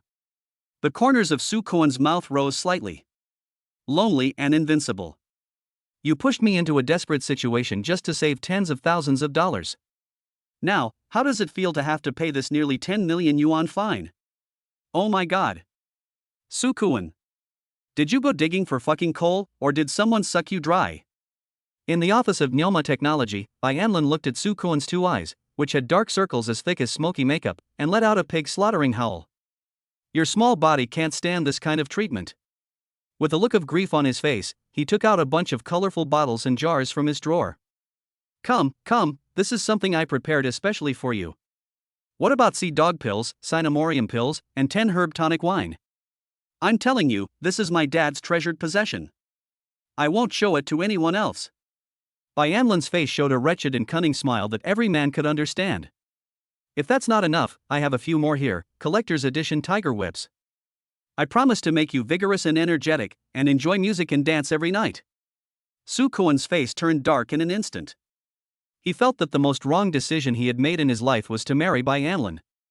A psychopathic friend whose head is full of pornographic garbage. Roll. Su Koan ended the topic with just one word. Hey, don't be so heartless. Yanlin came over with a playful smile and hooked his shoulders. Honestly, seeing you like this, I'm really happy for you. When you were with Fong Lulu, you lived like an old woman. You're not as radiant as you are now. He clicked his tongue twice. It seems that I, as a matchmaker, am doing a good job. Sister-in-law, you are definitely destined to bring good fortune to your husband. By the way, how are the wedding preparations going? There was a gleam of gossip in Yanlin's eyes. Let me tell you, I've prepared a super exciting wedding gift for you. I promise to let you and your sister-in-law have an unforgettable wedding night. Su Koan looked at his malicious smile, and the ominous premonition in his heart surged up again. At the same time, Lonely Seeker Network Technology Company, Limited. Fong Lulu sat at her workstation with empty eyes, like a soulless doll. Her mind was in a mess. Su Koan is getting married. This thought, like a poisonous thorn, pierced her heart and made her feel uneasy. Fong Lulu. Have you finished writing the copy I asked you to write? A sharp, harsh voice exploded in her ears. He is her immediate superior, the founder of the company, and a lone warrior. Oh, almost. Fong Lulu came to her senses and opened the document in a panic. Almost? It's been days. And you haven't said a word. Gudu Chobai looked at the blank document and was so angry that he almost had a cerebral hemorrhage. I paid you to come here just to sit there and stare blankly. Fong Lulu's eyes turned red after being scolded, and tears of grievance welled up in her eyes. I'm telling you, Fong Lulu. Gudu Chobai slapped her on the table, and his face, twisted by anxiety and anger, was full of hideousness. It's all because of that bastard Su Koan. He reported me. He caused me to be fined nearly 10 million. The company's capital chain is almost broken. He stared at Fong Lulu intently, his eyes looking as if he was looking at the last tool that could be used. Didn't you say that you have a good relationship with Su-kun? Didn't you say that he used to worship you like an ancestor? Now, I'll give you a task. His voice was filled with unquestionable commands. Go, bring him back to me. As long as he's willing to come back and continue to work like a slave for me, I can forgive what happened in the past. I can even give him a raise. Fong Lulu was stunned. Let her go and ask Su-kun for help. The ex-boyfriend who was abandoned by her and is now successful? She can't do it. A strong sense of humiliation surged into her heart. She suddenly raised her head, and a proud, even contemptuous smile appeared on her face. Boss, maybe you don't know yet? Her voice was filled with false superiority. I no longer need to look at anyone's face. Because I'm going to marry into a wealthy family soon. Lonely and Defeatable was stunned for a moment. Wealthy? You? That's right. Fong Lulu raised her chin like a victorious rooster. My fiancé is the prince of Yenjing Group, Nia Inian. You must have heard of the Yenjing Group, right? That's a truly top-tier wealthy family with a market capitalization of hundreds of billions. She looked at Lonely Chobai's face, which had become funny because of shock, and a morbid sense of revenge surged in her heart. What is Su-kun? What is Nyoma technology? When I marry Nia Inian, I will become the wife of a wealthy family worth hundreds of billions. With just a flick of my finger, I can make all of you who look down on me kneel on the ground and lick my toes. She seemed to have seen that on May 20th next week, Nia Inian would be under the spotlight. A romantic scene of him proposing to her while kneeling on one knee with a 3-carat pink diamond in his hand. She had even begun to imagine Su-kun's heartbroken and regretful face after seeing the news. Proudly, she took out her phone and glanced at the date. My heart is full of beautiful fantasies about the future. Chapter 46, The Former Boss Flatters. The fake daughter is full of empty promises. Gudu Chobai's face, which had been twisted into a bitter gourd due to the fine, froze instantly when he heard the words Yenjing Group. His eyes widened slowly, little by little. The eyeball almost popped out of its socket. Yenjing Group? His voice was trembling. Which Yenjing Group? Fong Lulu looked at his naive appearance and felt her vanity greatly satisfied. She tossed her hair and posed with great poise. Who else could it be? Of course it's the one that's in real estate and new energy, with a market capitalization of hundreds of billions, the Yenjing Group. Boom! Gudu Chobai felt as if the top of his head was struck hard by a bolt of lightning. The way he looked at Fong Lulu changed completely. It's no longer about looking at a useless employee who can be beaten and scolded at will. That was looking at a shining, walking golden Buddha. The ferocity on his face disappeared without a trace in an instant. Instead, there was a chrysanthemum-like smile that was almost flattering. That smile filled every wrinkle on his face. Oops. He slapped his thigh and his voice suddenly rose an octave, full of surprise and enthusiasm. Lulu. My dear Lulu. He took 2 steps at a time and rushed to Fong Lulu's side, keeping a very low posture and even bending slightly. Look at you, why didn't you tell the boss about this great thing earlier? You are too low-key and modest, kid. Fong Lulu was a little confused by his 360-degree change. Boss, you. Hey, why call me boss? That's too strange. Lonely Chobai wanted to pat her shoulder affectionately, but when his hand was halfway extended, he felt something was wrong, so he quickly retracted it and rubbed his hands. From now on, just call me brother. His eyes, sparkling with brilliance, stared at Fong Lulu, as if he wanted to see through her. Lulu, look, you'll soon be the crown princess of Yenjing Group. Our company is facing some minor difficulties now. Master Nya, when is he free? Could you please, do me the honor of treating him to a simple meal? Fong Lulu's heart skipped a beat. She didn't expect that Gudu Chobai could be so shameless. But at the same time, an unprecedented pleasure of being valued and admired swept over her whole body. She forced herself to suppress the panic in her heart and maintain the pride on her face. Well, Inian has been very busy lately. He has to plan the proposal himself. You know, wealthy families are very particular about the ceremony. That's it. Lonely and Invincible nodded like pounding garlic. So, what happens after the proposal? When you two get married, you must not forget me, your brother. When the time comes, as long as young Master Nya can slip out a little bit of the project from between his fingers, our company will be able to come back to life. Fong Lulu felt like she was floating in the air after hearing these flattering words. She seemed to have already seen her future as a wealthy wife, bossing around those who once looked down on her. She nodded reservedly. Don't worry, boss. When Enian and I get married, I will definitely not forget you. She deliberately emphasized the word marriage. Airport, VIP lounge. Shin Shushui leaned on Su Kuan's shoulder, looking like a lazy, boneless cat. Her fingers were drawing circles on Su Kuan's thigh. The coolness of his fingertips, through a thin layer of trouser fabric, was like an electric current, making Su Kuan's body numb. Honey, I'm leaving soon. Her voice was soft and sticky, with a hint of coquettishness. Will you miss me? Su Kuan felt his throat was a little dry. He cleared his throat and tried to make his voice sound serious. Work is important. Don't worry, I'm here with Grandma.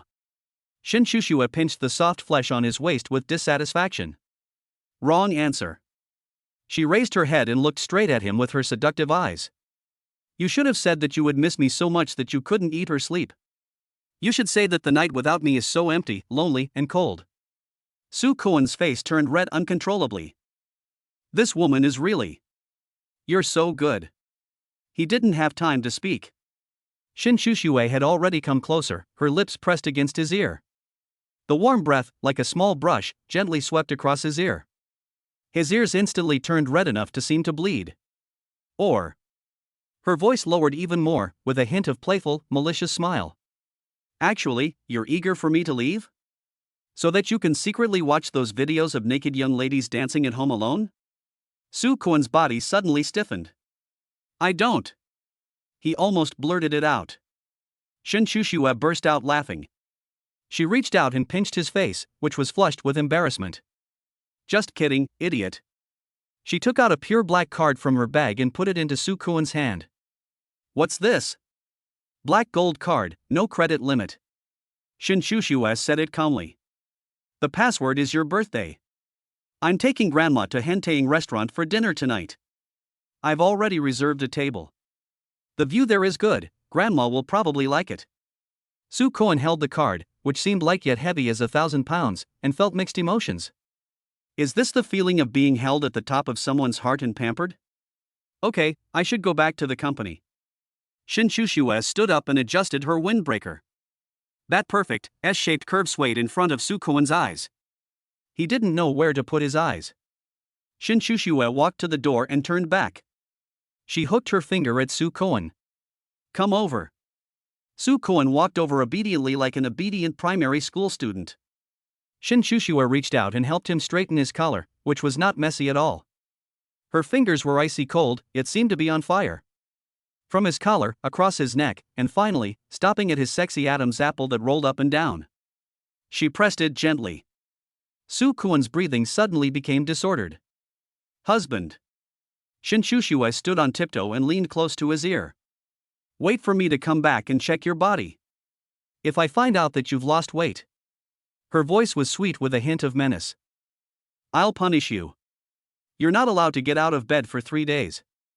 After she finished speaking, she didn't even give Su Kuan a chance to react. The red lips were imprinted on it so domineeringly. The tip of her tongue is like a flexible, naughty little snake. Pry open his teeth and conquer his mouth. Su Kuan's mind was blank. I can only passively endure this sweet, suffocating plunder. A long time. Lip parting. Shin Shushua licked her red lips, which became even more delicate and tempting because of the kiss. She looked at Su Kuan, who looked dizzy and silly after being kissed by her, and smiled with satisfaction. Be good and wait for me to come back. She turned around, waved, and walked towards the airport gate without looking back.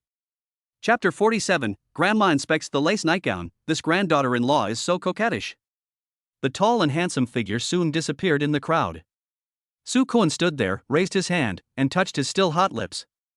It seemed as if her scent and her breath were still lingering on it. A huge, empty feeling instantly overwhelmed him.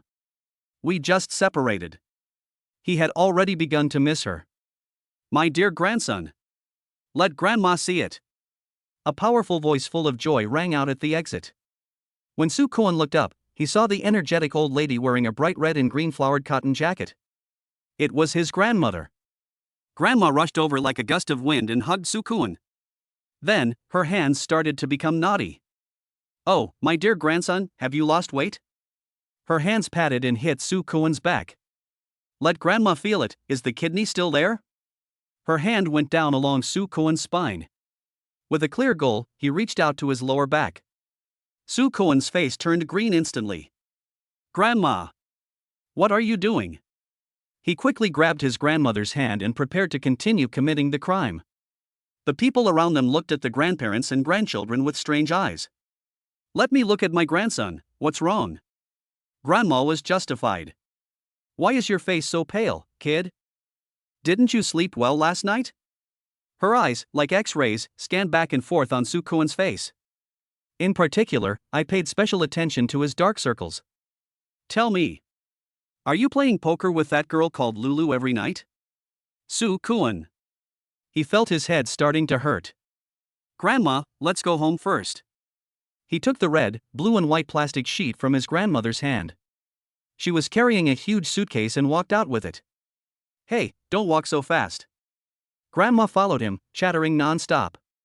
"Let me tell you, I like Fong Lulu. Although I've never seen her in person, from what you said, I know she's a good girl. They'll spend money, make a fuss, and cause trouble for you. This is how life should be. Unlike some girls who are too sensible and capable, if you marry them, will they be your wives or your mothers? If you marry a wife, you have to marry someone who can do things. Otherwise, what's the point of living like plain water?"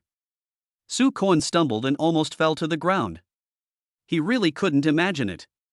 If grandma knew that his current wife is like Shin Shushui, a woman who is more capable, more sensible, and richer than him, will the grandmother kick her grandson out of the house on the spot?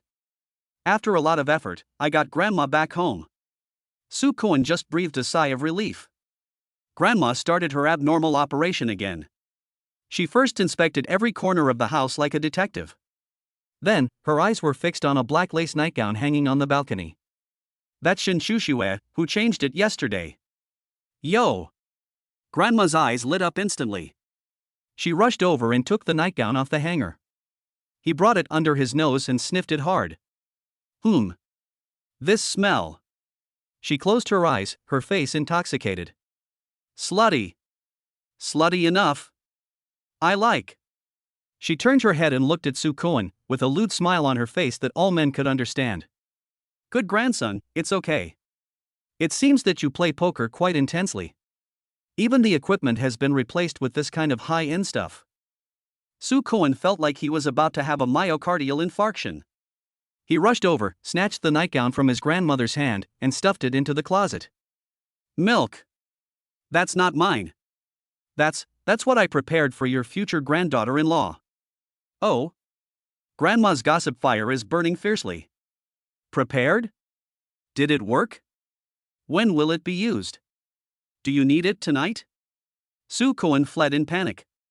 He felt that if he stayed in the same space with his grandmother any longer, he might die young. Henteing Restaurant. The most expensive and top-notch revolving restaurant in the city. It is said that a meal here costs an average person a year's salary. Soo Kwon and his grandmother just walked to the door. Two tall receptionists wearing cheongsams came up to greet them with a smile.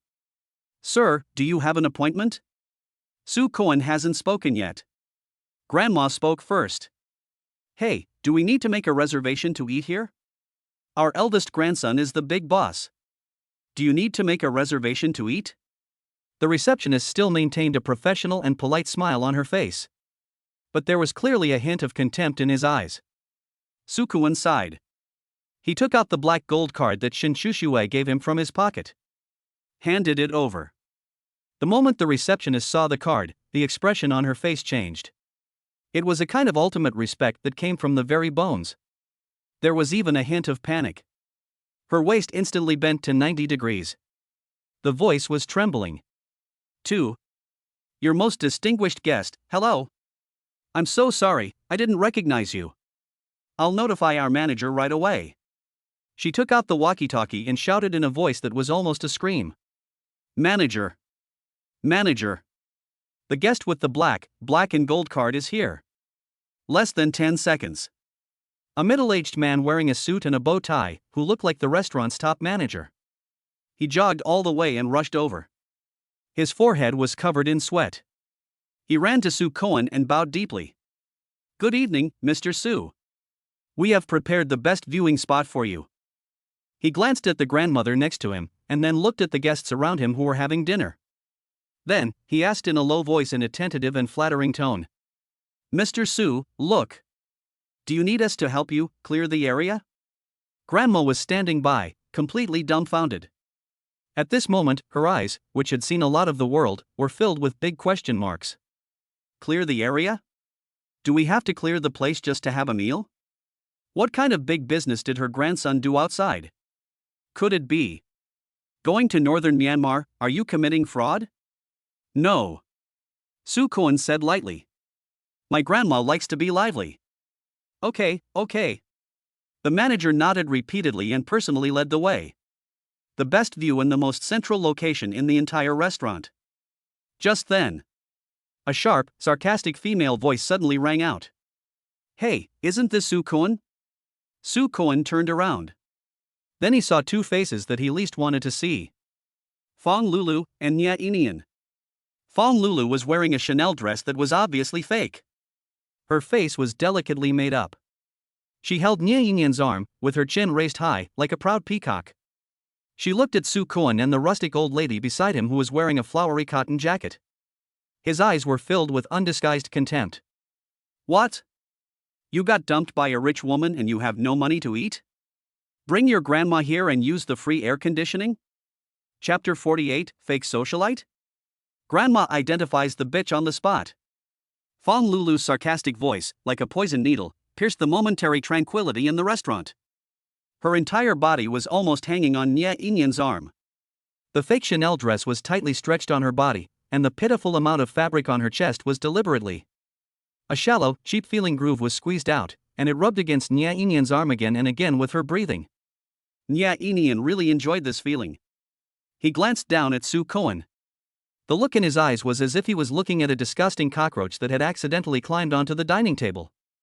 Su Cohen, you really are haunting me. His hand pinched Fong Lulu's tight buttocks wrapped in thin cloth in an ambiguous way. This caused Fong Lulu to let out a soft, delicate, and charming moan. Our Lulu is kind-hearted. She felt sorry for you, so she let you follow her before. Now, she follows me. A poor fellow like you shouldn't be in such a high-end place. If you know what's good for you, get out of here. Don't do it here. It's dirtying our eyes and ruining our mood for dinner. Su Cohen hasn't spoken yet. The grandmother next to him suddenly became energetic. The old lady's eyes, though old, were still bright and shining. Like two searchlights, they swept over Fong Lulu's body, up and down, back and forth several times. She first stared at Fong Lulu's face, which was made up as if she was going to perform in a play, and clicked her tongue twice. Then, his eyes moved down to her fake designer skirt, which was almost coming apart at the threads. Finally, her sight stopped at Fong Lulu's eyes. Wearing cheap crystal stockings and squeezed into ill-fitting high heels, her feet are almost deformed. Oh. Grandma suddenly realized and slapped her thigh. You're the girl called Lulu, right? Fong Lulu was stunned and subconsciously straightened her chest. It's me, what's up? Not bad, not bad. Grandma nodded with satisfaction, and her expression was as if she had picked out a fat and lean pig at the vegetable market. My grandson said you're a big spender and a mischievous person, always making trouble for no reason. She's a gold digger, what a nice girl. Fong Lulu's brain froze on the spot. Her sweet smile, which she was so proud of, froze at the corner of her mouth. Money worship? Good girl? Is this old woman crazy? Grandma didn't care what she was thinking and continued talking on her own. Girl, come here and let Grandma take a good look at you. This butt doesn't look big enough. I wonder if it's good for giving birth. But it's okay. We in the Su family don't pick on this. As long as you can stir up trouble and make the house a mess. Just let an old woman like me have something exciting to watch every day, that's all. My grandson is so dull, like a wooden lump. I need someone like you, Pepper, to teach her a lesson. Puff. There were already other guests in the restaurant who couldn't help but laugh. Fong Lulu's face instantly turned the color of liver. She felt like a clown who had been stripped naked. Standing in the center of this magnificent restaurant, I was mercilessly whipped by countless mocking gazes. You damn old woman. What nonsense are you talking about? She was so angry that she was shaking all over. Who wants to be your granddaughter-in-law? Who wants to give birth to your child? Why don't you just take a piss and look in the mirror? What kind of person is your grandson? A guy who was fired from his job and can't even pay his rent, a pauper. Carry my shoes, I think they're fucking dirty. Nya Inyan's expression also became extremely ugly. This old woman who appeared from some ravine. It completely disrupted his perfect plan to humiliate Su Kuan. He pulled Fong Lulu behind him. The hand that had just been enjoying the soft touch was now filled with impatience. He waved to the restaurant manager not far away, and his voice was filled with a commanding tone that did not allow for questioning. Manager. Can anyone be allowed into your Yunding restaurant now? A poor devil and a madwoman. Get them both out here, right now. He pulled out a glittering gold card from the pocket of his custom-made suit, which looked very expensive. With a bang, it hit the table. I'm your platinum VIP. I'm going to propose to my fiancée here today. I don't want these two questionable people to affect my noble mood. His voice was not loud, but it was loud enough for the guests at the surrounding tables to hear clearly. Wow, a platinum card. I heard that you have to spend several million a year to get it, right? And proposing here, how romantic. The guests around immediately cast envious and admiring glances at him. Fong Lulu's back straightened up in an instant. She looked at Su Kuan, her eyes filled with the pride and satisfaction of a winner. Did you see it? Su Kuan. This is the gap between you and me. This is the luxurious life that you can never give me. The restaurant manager, the middle-aged man who had been bowing and nodding to Su Kuan before. At this moment, he didn't even give Nya Inian a glance. A thin layer of cold sweat oozed out of his forehead. He took a look at Nya Inian's arrogant and domineering face. He took another look at Su Kuan's face, which was calm from beginning to end, without a single ripple. There was only one thought in his mind. It's over. This blind idiot is going to kill me. He almost rolled and crawled in front of Su Kuan. The waist was bent even lower than before. Almost, it is about to be folded into a standard 90-degree. Su, Mr. Su. His voice was trembling, with a hint of flattery that almost made him cry. I'm so sorry. It is our negligence in our work that has caused this. Such an uncultured guest has disturbed the enjoyment of you and the old lady. You see, do you want me to arrange for security to take them? Nya Inyan's pupils suddenly shrank. The smug look on Fong Lulu's face froze in an instant.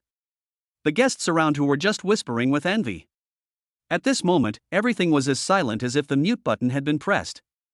The entire restaurant fell into a dead, eerie silence. Everyone's attention was focused on this dramatic reversal. What did you say? Nya Inyan's voice was a little dry. Who is he? The manager didn't even turn his head, but just looked at me with an expression that was almost pitiful. She looked at him as if he were dead, glancing at him from the corner of her eye. This is our Henteing restaurant's most distinguished black gold card holder. Mr. Su. Black gold card? What is that? Nya Inian, never heard of him. However, he could sense a sense of humility from the manager's humble attitude. Absolute power that is enough to crush him into powder. Su Kuan finally took action. Chapter 49. Su Kuan, let them go. He slowly picked up the lemonade in front of him and took a sip. Then, he raised his eyelids, and a hint of sarcasm flashed in his calm eyes. Just now, I seemed to hear someone proposing here? His voice was very soft, but it was like a heavy hammer, hitting Fong Lulu and Nya Inyan's hearts hard. Manager. Su Kuan put down the glass of water. I don't like seeing others perform such hypocritical and disgusting acts in front of me. This position makes me feel uncomfortable. He stretched out his finger and pointed at the one where Fong Lulu and Nya Inian were. The dining table was carefully decorated and sprinkled with rose petals. Let them go. Just 3 simple words. But he has an imperial and domineering attitude, where his words are followed by laws. Okay. The manager straightened his back immediately as if he had been pardoned, and roared into the intercom with all his strength. Security. 2 people, come immediately and ask the 2 guests at table 12 and section A to leave. He deliberately emphasized the pronunciation of the word please. Less than 10 seconds. Two security guards wearing black uniforms, with burly build and grim expressions appeared in front of Nia Inian and Fong Lulu. "You too, please." One of the security guards made a pleased gesture. Although the action was polite, the look in his eyes was full of a firmness that could not be refused. Nia Inian's face turned red, then white, and finally, turned into an embarrassing purple. He had never suffered such a great humiliation in his entire life. Being kicked out like trash in front of so many people. You know who I am," he roared in a timid manner. "I'm from the Yenjing group. We don't care who you are." The security guard interrupted him coldly. "Now, please, leave here immediately. Otherwise, we can only take some necessary measures." As he said that, he was wearing tactical gloves. A fist as big as a casserole was right in front of Nia Inian, clenched and making a crackling sound. That threatening, crisp sound, like a basin of ice water. In an instant, all the resentment and anger in Nia Inian's heart were extinguished. He got scared. He knew that if he continued to make a fuss, it would only make him more embarrassed. He glared at Su Kuan fiercely, his eyes full of resentment. Then he grabbed the coat on the table, turned around and wanted to leave. But he forgot about Fong Lulu, who was next to him. Fong Lulu was completely dumbfounded. She stood there frozen like a wooden sculpture with its soul sucked out. Her mind was blank. She doesn't understand. How could things turn out like this?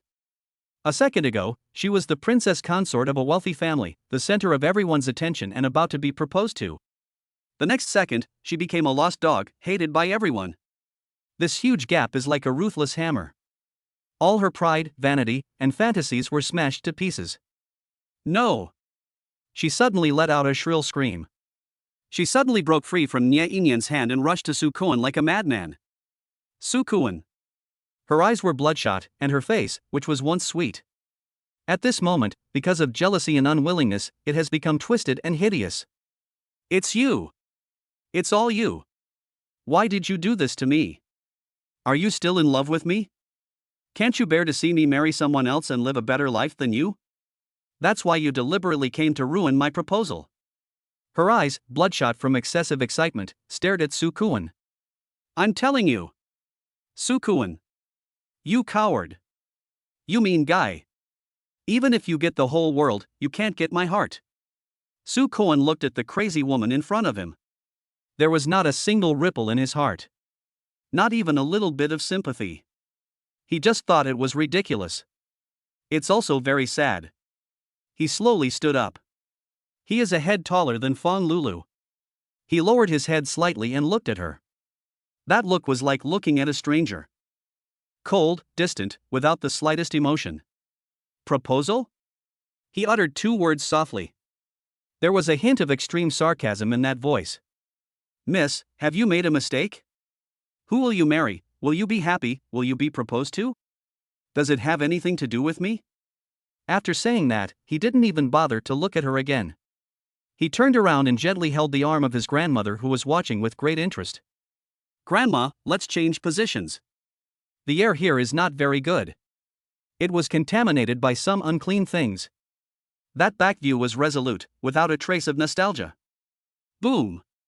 Fong Lulu felt that her world had completely collapsed. Su Kuan's cold eyes and ruthless words were like the sharpest knife completely cut into pieces the last bit of ridiculous, self-righteous fantasy in her heart. She suddenly had an extremely absurd illusion. The man in front of her was the one she knew. Is it Su Kuan who obeys her every command and works hard for her without complaint? No. Not anymore. He has changed. Become so strange. So high and mighty. So out of reach. Like a god that she could only look up to. And she is just a humble speck of dust on the ground.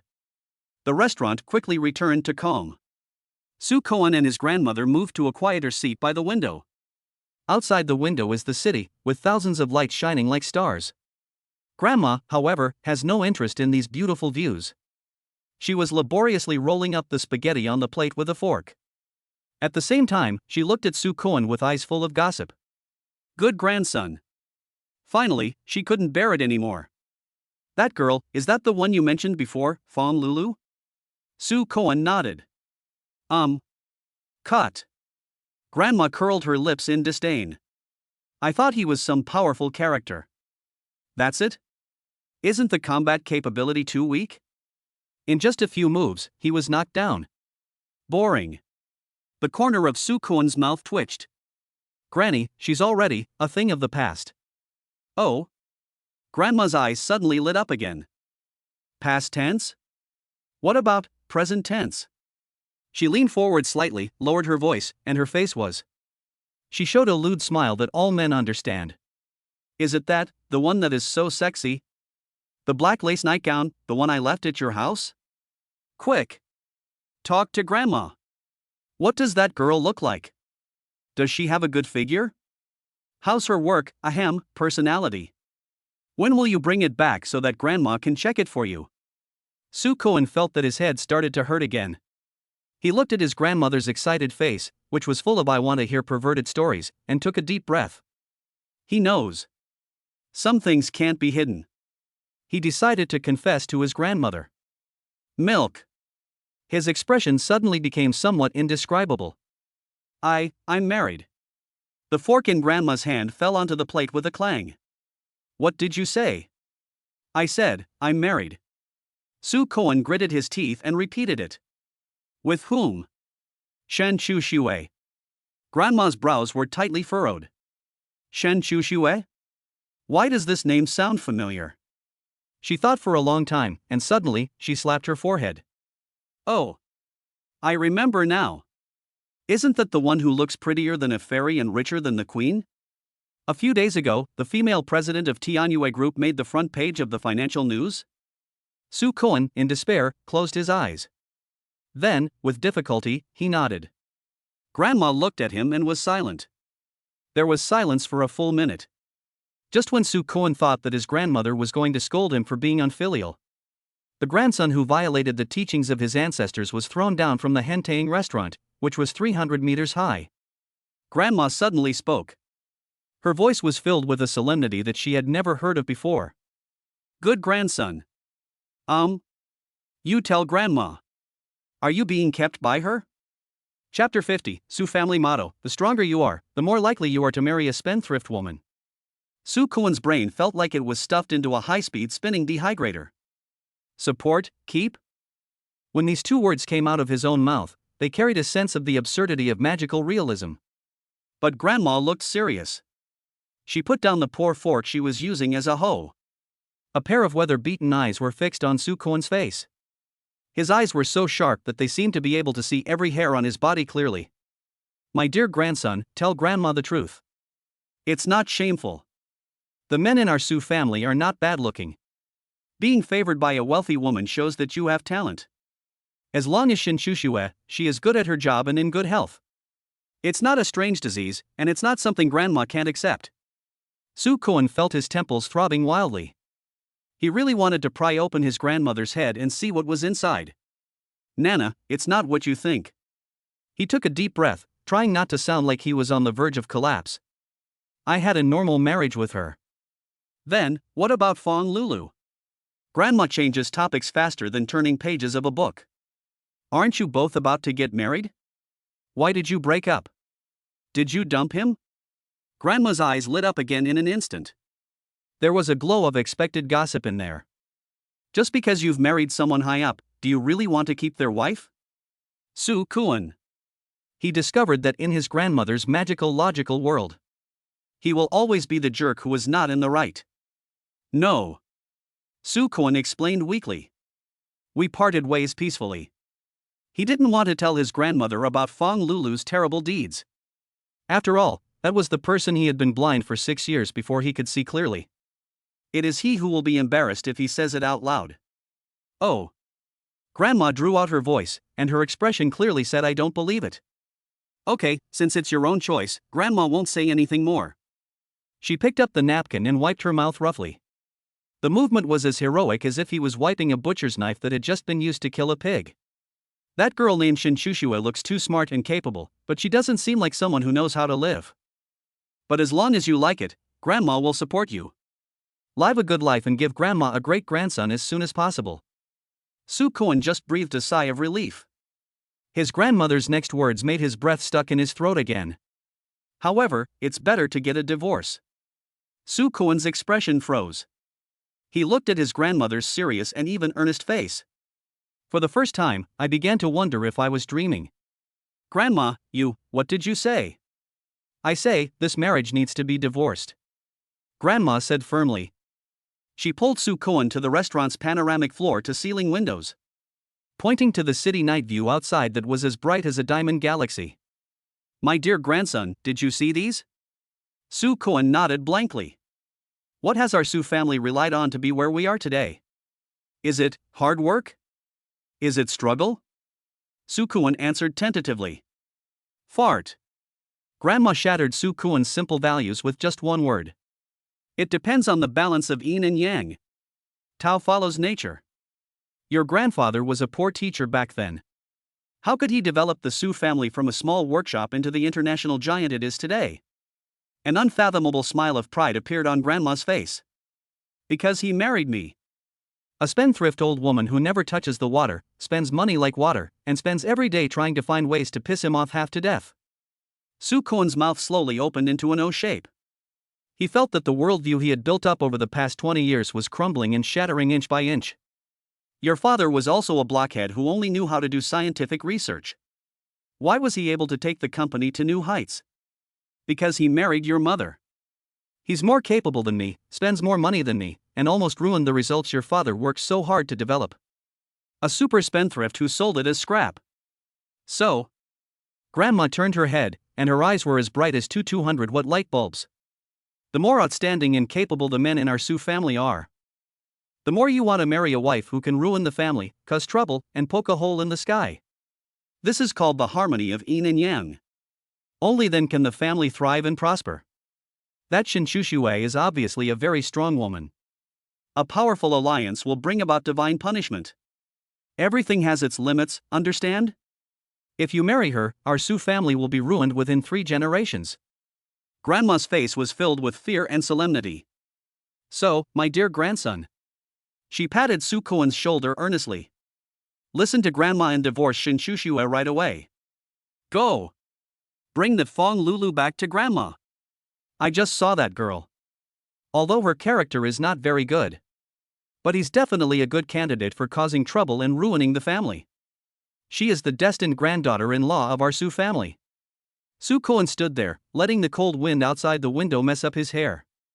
His mind went blank. He felt that he was not being kept. He had fallen into a den of psychopaths. I finally coaxed Grandma back home. Su Kuan felt like he was completely drained. He rushed into the bathroom as if escaping. The cold water poured down from above his head calmed his brain, which was about to explode, a little. He came out wrapped in a loose towel. The water drops flowed down his firm chest, sliding across the clear lines of his abdominal muscles. Finally, it disappeared at the precarious edge of the bath towel. The phone lit up at that moment. It was Shin Shushua's video call request. Su Kuan's heart skipped a beat. He hurriedly connected the video.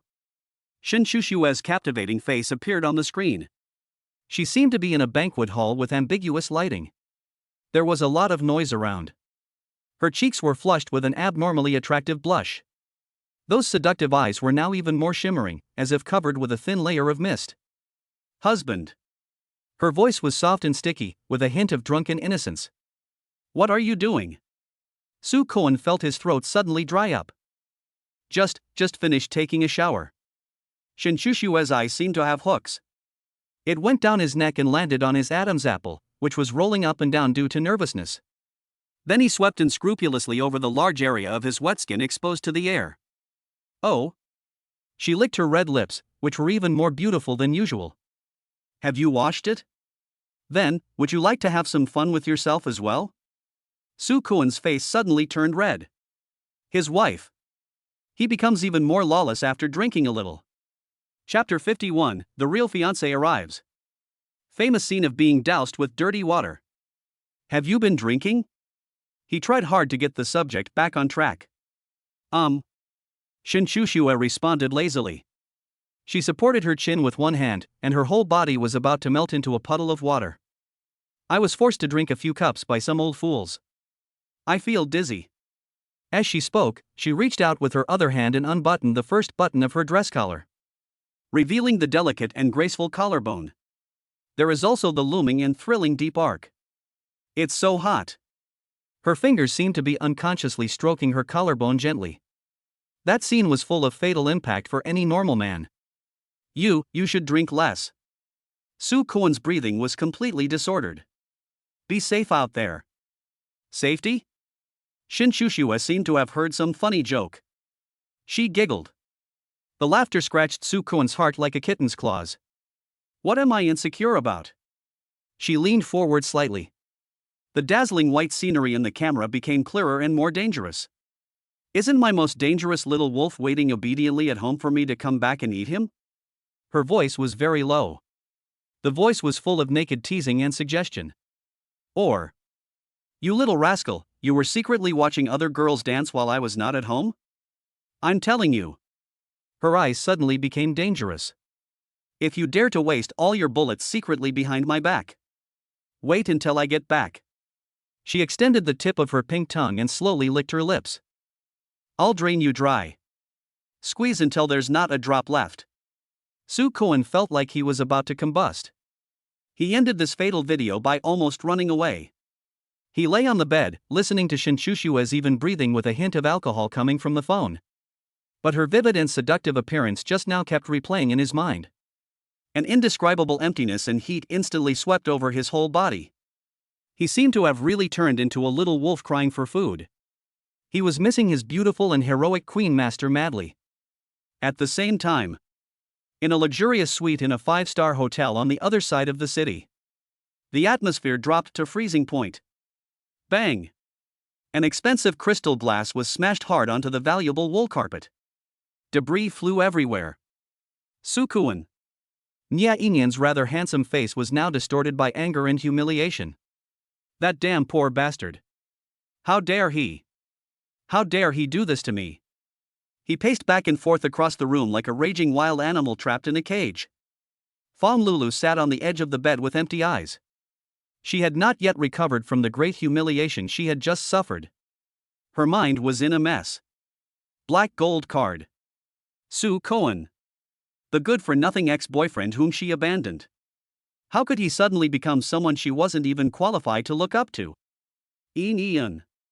She spoke subconsciously. There was a hint of doubt in her voice that she wasn't even aware of. Why, don't you have a black gold card? Nya Inyan's footsteps suddenly stopped. He turned around and stared at Fong Lulu. It was like looking at an idiot. Black gold card? What is that? I've never fucking heard of it.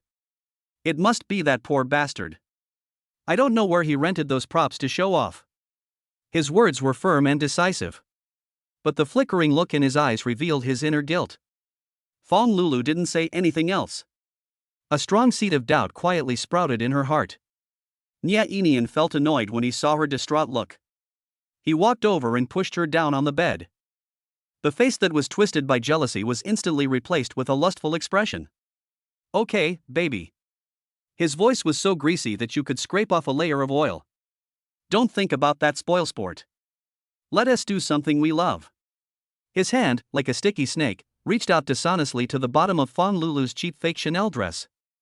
Fong Lulu's body suddenly stiffened. A strong feeling of nausea came over me. She subconsciously closed her legs. No, don't. She thought of Soo Kwon. I thought of Soo Kwon's clean and refreshing scent. I thought of Soo Kwon's eyes that always had a gentle smile. Look at the man in front of you, whose mind is full of dirty thoughts. An unprecedented regret wrapped her up like a huge net. Nya Inyan was completely annoyed by her repeated rejections. Fong Lulu. You're so shameless. Ha? His patience ran out. He tore off the thin fabric from her body roughly like an enraged bull. I'm telling you. Even if you're a chaste woman, you'll have to lie down for me today. Ah. Fong Lulu let out a desperate scream. Just then. Bang. There was a loud bang. The door of the suite was kicked open violently from outside. A young girl in a pink Chanel suit rushed in like an angry whirlwind. Behind her were two burly men in black suits. Nya Inyan. You bastard. The girl's eyes were red and swollen, obviously she had just cried a lot. She was holding a mop bucket used for hotel cleaning that she had gotten from somewhere. Without saying a word. A bucket of muddy sewage with an indescribable stench. It poured all over Nya Inyan's head from head to toe as he was about to commit violence. Ah! This time, the ones who screamed were Nya Inyan and Fong Lulu, who was implicated. Ping Yuning. You're fucking crazy. Nya Inyan wiped the dirty water off his face and roared in frustration. Am I crazy? The girl called Ping Yuning sneered. That laughter was filled with endless sadness and hatred. I'm the one who's really crazy. How could I believe a two-timing scum like you? Her gaze swept across Fong Lulu, who was disheveled and in a mess on the bed, like a knife. Didn't you say you were going to propose to me today? Didn't you say you even had a 3-carat pink diamond ready? How? You came here and proposed to this pheasant you picked up from some garbage dump? Fong Lulu's brain exploded with a bang. Proposal? Pink diamond? Her eyes fell dully on Ping Yuning's fingers. She was wearing a pink diamond ring the size of a pigeon egg that looked very familiar. Isn't that just? Is that the ring that Nia Inian showed her a few days ago and said he would propose to her on May 20th? Turn out to be. It's fake from beginning to end. She thought she was about to marry into a multi-billionaire family. She thought it was a romantic proposal that everyone was looking forward to. She thought she could feel proud of herself by stepping on Su Kun. It's all a ridiculous joke. Her name is Fong Lulu. She was just a mistress that this man was casually playing with outside, a mistress whose name couldn't even be mentioned in public. Not even a mistress. At most, he is a cheap sex buddy who doesn't cost any money. With a plop sound, Fong Lulu's body slid down from the bed softly. Her eyes lost all focus. Like a rag doll with its soul sucked out. Chapter 52, The Real Fiancé Arrives. The double diamond ring is in tatters. The bucket of sewage mixed with cigarette butts, spit and unknown yellow liquid. It was like a sudden, foul-smelling rainstorm that poured down on Nye Inyan's still human-looking face. His carefully groomed hair collapsed in an instant, and a few rotten vegetable leaves hung comically on his forehead. The sticky liquid flowed down his cheeks and dripped onto his expensive custom-made suit, leaving behind dark, disgusting marks. Ping Yuning. Are you fucking out of your mind? Nye Inyan let out a roar that was not like a human voice, and wiped his face carelessly. But it only made the sour taste spread more evenly over his facial features. Is there water in my brain? Ping Yuning sneered, and her face, which was delicately made up, was now filled with cold hatred. She dropped the mop bucket in her hand to the ground with a clang. The foot wearing pink high heels stepped mercilessly on the back of Nye Inyan's hand and crushed it hard. Nye Inyan, look at yourself now. Doesn't it look like a pug that just crawled out of the sewer, covered in shit? She looked down at him, the disgust in her eyes almost becoming tangible. Nye Inyan gasped in pain, but the pain in his body was far less than the panic in his heart at the moment. Yuning, baby, listen to my explanation. His voice softened instantly, filled with eagerness and flattery. This is all a misunderstanding. A huge misunderstanding. As he spoke, he pointed with his other hand at the person on the bed who was also soaked by the dirty water. Fong Lulu was shivering like a drowned rat. It's her. This shameless woman seduced me. You are the only one in my heart, Yuning. I asked her out today just to talk to her face to face and tell her not to harass me again. I swear, everything I said is true. Fong Lulu's mind went blank. She stared blankly at Nye Inyan's face, which was distorted by his eagerness to defend himself, and listened to his shameless words that distorted right and wrong. A chill ran from the soles of my feet to the top of my head. Misunderstand? Ping Yuning seemed to have heard the funniest joke of the century. She raised her foot and kicked Nye Inyan, causing him to stagger and fall to the ground in a mess. Her pink Chanel dress drew a sharp and graceful arc in the air as she moved. The pair of straight and slender legs under the skirt are faintly visible, carrying an inviolable and powerful aura. You call a scene where a man strips a woman almost naked and is about to have sex with her a misunderstanding? Her gaze was like two sharp ice knives, cutting back and forth between Nye Inyan and Fong Lulu. Nye Inyan, do you think I'm just like you, with nothing but sperm in my head? Nye Inyan was completely panicked. He rolled and crawled over, trying to hug Ping Yuning's calf. Yuning, I was wrong. I was really wrong. He hugged her legs and cried bitterly. I was just confused for a moment. I was just possessed by a ghost. You are the only one I love. You are the only one from the beginning to the end. Look, I've been carrying the engagement ring with me all this time, just to give you a surprise today. As he spoke, he frantically took out the velvet box from his pocket, trying to prove his sincerity. There was no trace of emotion on Ping Yuning's face. She just looked coldly at the man kneeling at her feet in an ugly manner. Surprise? She spoke word by word. Your biggest surprise is to let me see it with my own eyes. Are you going to use this ring to propose to another woman? She raised her hand, revealing the pink diamond ring on her finger that shone brightly. Nya Inian, have you forgotten that you put this ring on me 3 days ago? You said this is the testimony of our love. Why? Can the love of your Nya family be mass-produced? Nya Inian's body suddenly stiffened, and the blood color on his face instantly faded away. He forgot. He actually forgot such an important thing. No, that's not it. His voice was trembling. Fong Lulu finally came back to her senses from the huge shock. She looked at the ring on Ping Yuning's finger that she was very familiar with, and then looked at the identical velvet box in Nya Inian's hand. A surge of rage at being fooled and deceived instantly overwhelmed all her rationality. Nya Inian. She let out a shrill scream and threw herself off the bed like a madman. You liar! Why did you lie to me? She rushed to Nya Inian and scratched his face with her nails. Didn't you say you loved me? Didn't you say you wanted to marry me? Didn't you say this ring was specially made for me? Nya Inian was already worried because of Ping Yuning's appearance, and now Fong Lulu's disturbance exhausted the last bit of his patience. He was completely enraged. Get out of here! He swung his hand suddenly and pushed Fong Lulu away. Fong Lulu was caught off guard and fell backwards, hitting the back of her head heavily on the cold edge of the bed. The cheap fake dress, after being torn and soaked in sewage. At this moment, she was naked, revealing a large area of her skin, which was not very fair. Bang! A loud and crisp slap landed heavily on Fong Lulu's face. The whole room fell silent. Nya Inian stood up and looked down at Fong Lulu, who was lying on the ground. There was no longer any tenderness and flattery in his eyes, only endless disgust and contempt. Who do you think you are? Are you worthy of me marrying you? His voice was as cold as a poison knife. A gold digger who's willing to dump her boyfriend of 6 years for money, do you really think you're some kind of celestial being? I'm telling you, Fong Lulu, I've never been interested in you from the beginning to the end. I'm with you only because I think you're stupid and cheap enough to play with without taking responsibility. Did you really think you could marry into a wealthy family? Why don't you take a piss and look in the mirror to see how poor you look? Being my bed warmer, you should be so damn grateful.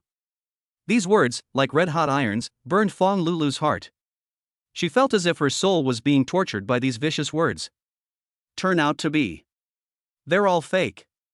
The so-called love, the so-called proposal, the so-called dream of marrying into a wealthy family.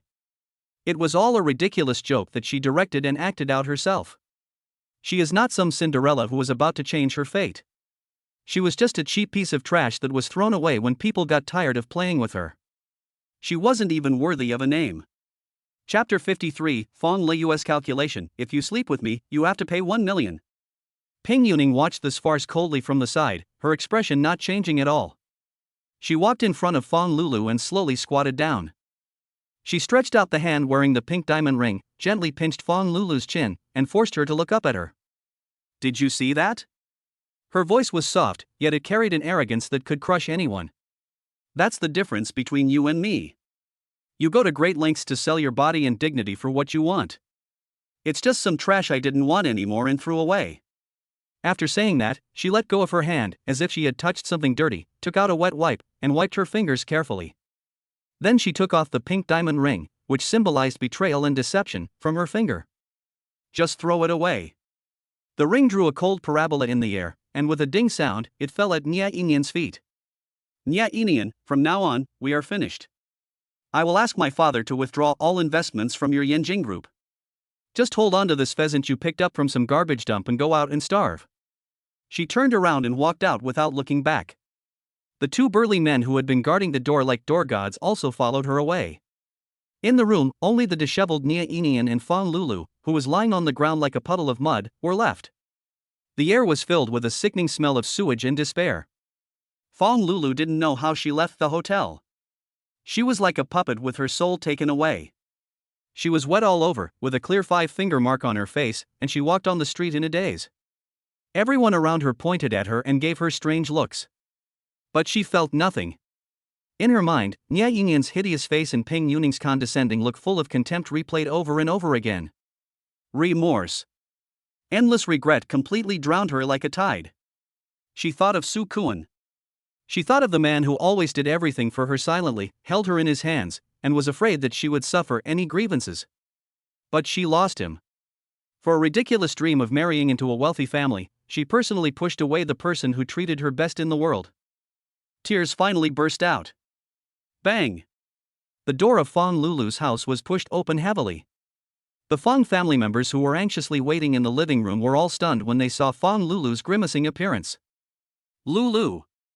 What's wrong with you? Fong's mother rushed over, took her hand, and looked her up and down. Who bullied you? Was it that kid named Nya? Fong Lulu's brother Fong Liu also frowned, and his gaze lingered on Fong Lulu's red and swollen face for a moment. What's going on? Did the proposal go wrong? Fong Lulu looked at the concerned expressions on her family's faces, and a trace of warmth just rose in her heart. But it was completely extinguished by their next words. What about the betrothal gift? Fong's mother lowered her voice and asked anxiously. Didn't his family agree to give a betrothal gift of 500,000 yuan today? Where's the money? Has it arrived? Fong Liu also came over, her eyes full of anticipation. Yes, sister. The Nia family is a multi-billionaire family. 500,000 is just a drop in the bucket for them. You'd better hold on to this money. I'm counting on it to buy me a new BMW. Fong Lulu's heart sank in an instant. She looked at the two so-called relatives in front of her. What they cared about was not whether she had been wronged or why she had the scar on her face. All they care about is money. That 500,000 yuan is an illusory betrothal gift. No more. Fong Lulu's voice was hoarse as if it had been rubbed with sandpaper. Nothing left. What do you mean it's gone? Fong's mother's voice instantly rose 8 octaves. Explain clearly. What do you mean by gone? He's a liar. Fong Lulu's eyes were empty as she spoke word by word. He has a fiancée, and he never thought of marrying me. Everything is fake. What? Fong's mother and Fong Liu exclaimed at the same time. After a brief shock, Fong's mother sat down on the ground and began to cry loudly, slapping her thighs while crying. Oh my God! What is this? My 500,000. My BMW that I haven't even gotten yet. Fong Lulu. You useless thing. How could you be so stupid? Such a rich son-in-law, and you let him run away. Fong Liu's face was also filled with disappointment and anger. I told you, there's no such thing as a free lunch. What should we do now? He has a fiancée, so our $500,000 will be wasted. He paced back and forth in the living room in a restless manner. No. We can't just let this go. He suddenly stopped, a calculating glint in his eyes. Although the marriage didn't take place, he slept with you. Isn't that a fact? We can't let him take advantage of us for nothing. Fong's mother's crying also stopped abruptly. She raised her head and her eyes lit up. Yes.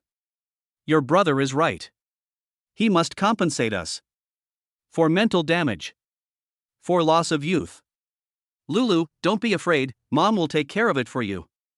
She jumped up from the ground, and there was no trace of sadness on her face. Instead, there was a kind of mercenary and shrewd calculation. Let's go find that guy named Nya tomorrow. If you don't give me 1 million, this matter will not end. When the time comes, I'll use 500,000 to buy a car for your brother, and I'll save the remaining 500,000 for you as a dowry. Fong Lulu stared blankly at the two family members in front of her whose faces had become hideous because of the imaginary huge compensation. She suddenly felt ridiculous. This is her family. After she was cheated, beaten, and humiliated, what they thought about was not how to comfort her, but how to take advantage of her misfortune to blackmail her and gain more benefits. In their eyes, Fong Lulu might just be a commodity that can be exchanged for money. An unprecedented feeling of nausea came over me. That's enough. She roared with all her strength. The entire living room fell silent in an instant. Fang's mother and Fang Liu both looked at her with surprise, as if they didn't understand why she suddenly got so angry. All you care about is money. Money. Money. Fang Lulu's tears fell like beads from a broken string. Those tears were filled with grievance and despair. Have you ever cared about me? Do you know what I've been through today? He beat me. His fiancée humiliated me in front of everyone. I was kicked out like a piece of trash. But what about you? You only think about the 500,000. The million. What am I in your eyes? Faced with her daughter's questioning, a trace of unnaturalness flashed across Fang's mother's face, but it was quickly replaced by self-confidence. Aren't we doing this for your own good? A girl's reputation is so important. If someone sleeps with her for nothing, how can she get married in the future? What's wrong with asking for some compensation? This is only natural. That is. Fang Liu chimed in from the side. Besides, if you weren't blind and mistaken about the person, how could there be so many problems? If you hadn't broken up with Su Kuan, wouldn't you be fine now? Su Kuan. This name, like a needle, pierced Fang Lulu's heart. Yes. Su Kuan. If she hadn't broken up with him. No. Wrong. An idea suddenly flashed through Fang Lulu's mind. A crazy, twisted idea. She slowly raised her head, and in her tear-washed eyes flashed a strange, heart-pounding light. Brother, you are right. Her voice was soft, yet strangely calm. I shouldn't have broken up with Su Kuan. The corners of her mouth slowly curled up in a strange arc. He is much richer now than that guy surnamed Nia. Chapter 54, The Fang family's blood-sucking plan, draining Su Kuan. Fang Liu's eyes, flashing with calculation, stared at Fang Lulu. What did you say? Su Kuan? He was like a shark that smelled blood, and his whole spirit changed instantly. Fang's mother also stopped her thunderous but silent crying and jumped up from the ground. She took 2 or 3 steps to stand in front of her daughter, and the greedy light in her cloudy eyes almost overflowed. Lulu, is the Su Kuan your brother was talking about the poor boy who was completely devoted to you before? Is he rich now? How rich can one be? Fang Lulu looked at the 2 relatives in front of her whose expressions changed in an instant, and the last bit of warmth in her heart disappeared completely. She pulled the corners of her mouth, revealing a smile that was uglier than crying. That smile carried a hint of the pleasure of revenge, as well as a hint of complete madness. Henteing Restaurant's black gold card. She uttered a few words softly. What gold card? Fang Liu had obviously never heard of such a thing, but he could read an unusual meaning from his sister's weird expression. It's that guy surnamed Nia, showing off in front of us with his platinum card. What's the result? Fang Lulu's laughter became shrill. In the end, the manager acted like a dog and threw Nia and his fiancée out like garbage. Because Su Kuan has a black gold card. The living room fell into dead silence. Fang's mother and Fang Liu looked at each other, and could see the blazing flame called desire in each other's eyes. Good girl.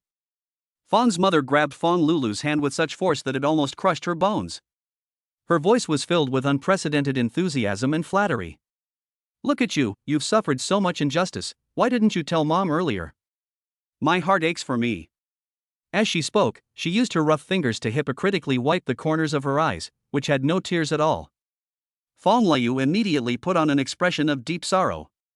That's right, sister. That guy surnamed Nia is a piece of shit. How dare he bully my sister like that? Don't worry, I'll go settle the score with him tomorrow. As soon as he changed the subject, a lewd smile immediately appeared on his face. But the most important thing for us right now is Su Kuan. Yes, yes, yes. Fang's mother nodded repeatedly, like a chicken pounding garlic. Su Kuan is still the best. He knows everything about me. Lulu, listen to what Mom said. You and Su Kuan have been together for 6 years. That's more precious than any mountain of gold and silver. Men are nostalgic. Call him right now and have a good cry with him. Tell him what's wrong. Tell him that you were deceived and bullied by that guy named Nia. He's the only one in your heart from beginning to end. Fang Liu added frantically from the side. Right. Just say that we forced you to break up with him. We thought he was poor. You were so confused that you wanted to rebel against us and found that guy named Nia to piss us off. Now you've come to your senses and realized that he's the best person in the world for you. Fong Lulu stared blankly at the two family members in front of her who were shamelessly giving her crazy advice for money. She suddenly felt that the pain of humiliation she had just felt had become somewhat ridiculous. It turns out that there is no limit to shamelessness. Good. She nodded, her voice eerily calm. You are right. She took out her cell phone, and her eyes, which were red and swollen from crying, were now flashing with a cold light of determination. She found the number that was so familiar. Dial it out. The phone rang for a long time. Just when she thought the other party wouldn't answer, the call was hung up. The cold, dizzy tone was like a basin of cold water poured on the passionate hearts of the three members of the Fong family. What's going on? Fong's mother frowned immediately. How dare he not answer my daughter's call? Fong Lulu's expression also turned a little ugly. She didn't give up and hit him again. This time, the other party hung up directly. He's such a rebel. Fong Lu was so angry that he jumped up and down. This Sukuan, just as he had some money, he forgot his last name, right? Have you forgotten who brought him tea and water when he was sick? I forgot whose sister has been with him for 6 years? Fong Lulu took a deep breath and suppressed the irritation in her heart. She opened WeChat and her slender fingers tapped quickly on the screen. Sukuan, I know you're still mad at me. I know I was wrong. I was really wrong. I'm not asking you to forgive me, I just want to meet with you and make things clear. I just got out of the hospital. The doctor said I might have a mild concussion. I'm alone outside now. It's so cold and so scary. After she finished writing, she took out an old photo from the album. In the photo, she is wearing a white dress. With a sweet smile on her face, the background is Sukuan's small but cozy rental house. She sent the photo along with the pretentious text. After doing all this, she seemed to have exhausted all her strength and collapsed on the sofa. Wait. There was a sick confidence in her voice. He'll relent. He used to hate seeing me being wronged. Sukuan did see the message. He had just settled his slightly tipsy grandmother down and was about to take a shower when his cell phone vibrated. The name that popped up on the screen was the one he thought he would never have any contact with again. Fong Lulu. And that dazzling photo full of memories. He looked at the text, every word was full of hints and begging. Concussion? So cold, so scared? There wasn't even a trace of emotion on Sukuan's face. His heart was already at the door of the Civil Affairs Bureau, in that ridiculous humiliation. It was already badly damaged, and then was put back together again by the enchantress Shinchushue. This heart of mine is hard and beats only for one person. He didn't even bother to think about whether there was truth in Fong Lulu's words. He just thought it was noisy. Like an annoying fly buzzing in his ear. He stretched out his finger, pressed and deleted. The whole world became quiet in an instant. He threw his phone on the bed and walked into the bathroom. The cold water rushed down from the top of my head, taking away the last trace of irritability. All he could think about was Shinchushua's seductive eyes in the video just now. She unbuttoned her collar, parted her red lips, and said in a lively manner that she wanted to squeeze him dry. A feeling of heat rose from the lower abdomen. He felt like he was about to explode. This female demon is really going to kill him. He walked out of the bathroom wrapped in a bath towel that barely covered his key parts. The water droplets flowed down along his well-defined chest and abdominal muscles, winding their way into the edge of the mysterious restricted area. Just then. Bang, bang, bang. There was a sudden knock on the door. Sukuan frowned slightly. Who would it be at this point in time? He walked to the door and looked out through the peephole. With just one glance, his pupils suddenly shrank. Chapter 55, Phone Call, My Wife Wants to Squeeze Raisins. The person standing outside the door was Fong Lulu. She changed into an old dress that was washed white, the same one he saw when he sent the message. Her hair was wet and stuck to her face, and she looked pale and fragile. Like a small white flower ravaged by a rainstorm, it shivered under the light of the corridor late at night. Sukuan's eyes turned cold instantly. How did she find herself here? Moreover, he made himself look like this. It's really painstaking. He didn't open the door. He even wanted to turn around and go back to his room and pretend he didn't hear it. But the knocking on the door became more and more urgent and louder. It was accompanied by her suppressed, crying voice. Sukuan. I know you're in there. Would you please open the door? I beg you. I feel dizzy and uncomfortable. I feel like I can't stand anymore. Soo Kwon's fist slowly clenched at his sides. He knew that if he opened this door today, there would be endless troubles. But he also knew that people like Fong Lulu would do anything to achieve their goals. If she really fainted at her door, or did something more extreme. If it attracts neighbors and security guards, that would be real trouble. After taking a deep breath, Soo Kwon opened the door. His tall figure was like a wall, blocking the door tightly. He was only wearing a loose bath towel, with a large area of tight. The bronze skin, still covered with moisture, was exposed to the air without any cover. The deadly scent of male hormones instantly hit me in the face. Fong Lulu's breathing suddenly stopped. Her eyes, as if drawn by a magnet, were glued to his smoothly defined abdominal muscles. And there is the faintly visible mermaid line. Her cheeks flushed uncontrollably. How long had it been since she had seen Soo Kwon like this? She had almost forgotten how attractive this man was after taking off his cheap clothes. What's up? Soo Kwon's cold voice brought her back from her brief trance. Fong Lulu came to her senses immediately and her eyes turned red in an instant. Her beautiful eyes were filled with tears, and she looked pitiful. Soo Kwon. Her voice was hoarse and nasal. I'm so cold. As she spoke, her body trembled uncontrollably, as if she was about to fall down at any second. She calculated that as soon as she fell, Soo Kwon would subconsciously support her. Then, she could fall into his arms. As long as there is physical contact, everything will be fine. However, just as her body softened and she was about to fall into his arms, Soo Kwon seemed to have predicted her move in advance and took a step to the side without leaving a trace. Plop! Fong Lulu fell hard and landed flat on her face. Because of her action, the hem of the already thin dress flipped up, revealing the pink, lace-trimmed, safety pants underneath. The air froze instantly. Fong Lulu's face suddenly turned red like liver. She lay on the ground, feeling so ashamed and angry that she wished she could find a hole in the ground to crawl into. But Soo Kwon didn't even bother to look at her. He looked down at her, his eyes cold as if he was looking at an unrelated stranger. Go ahead. What do you want from me? Hurry up and leave after that. My girlfriend will be home soon. Girlfriend? Fong Lulu suddenly raised her head, her eyes full of disbelief. You have a girlfriend? Impossible. Didn't you just break up with me? How could you have a girlfriend so soon? Are you lying to me? Are you saying this on purpose to piss me off? The corner of Soo Kwon's mouth curled up into a faint arc full of sarcasm. Do I need to report to you whether I have a girlfriend? Ms. Fong Lulu, we have broken up. My private life, does it have anything to do with you? These words, like knives, stabbed into Fong Lulu's heart.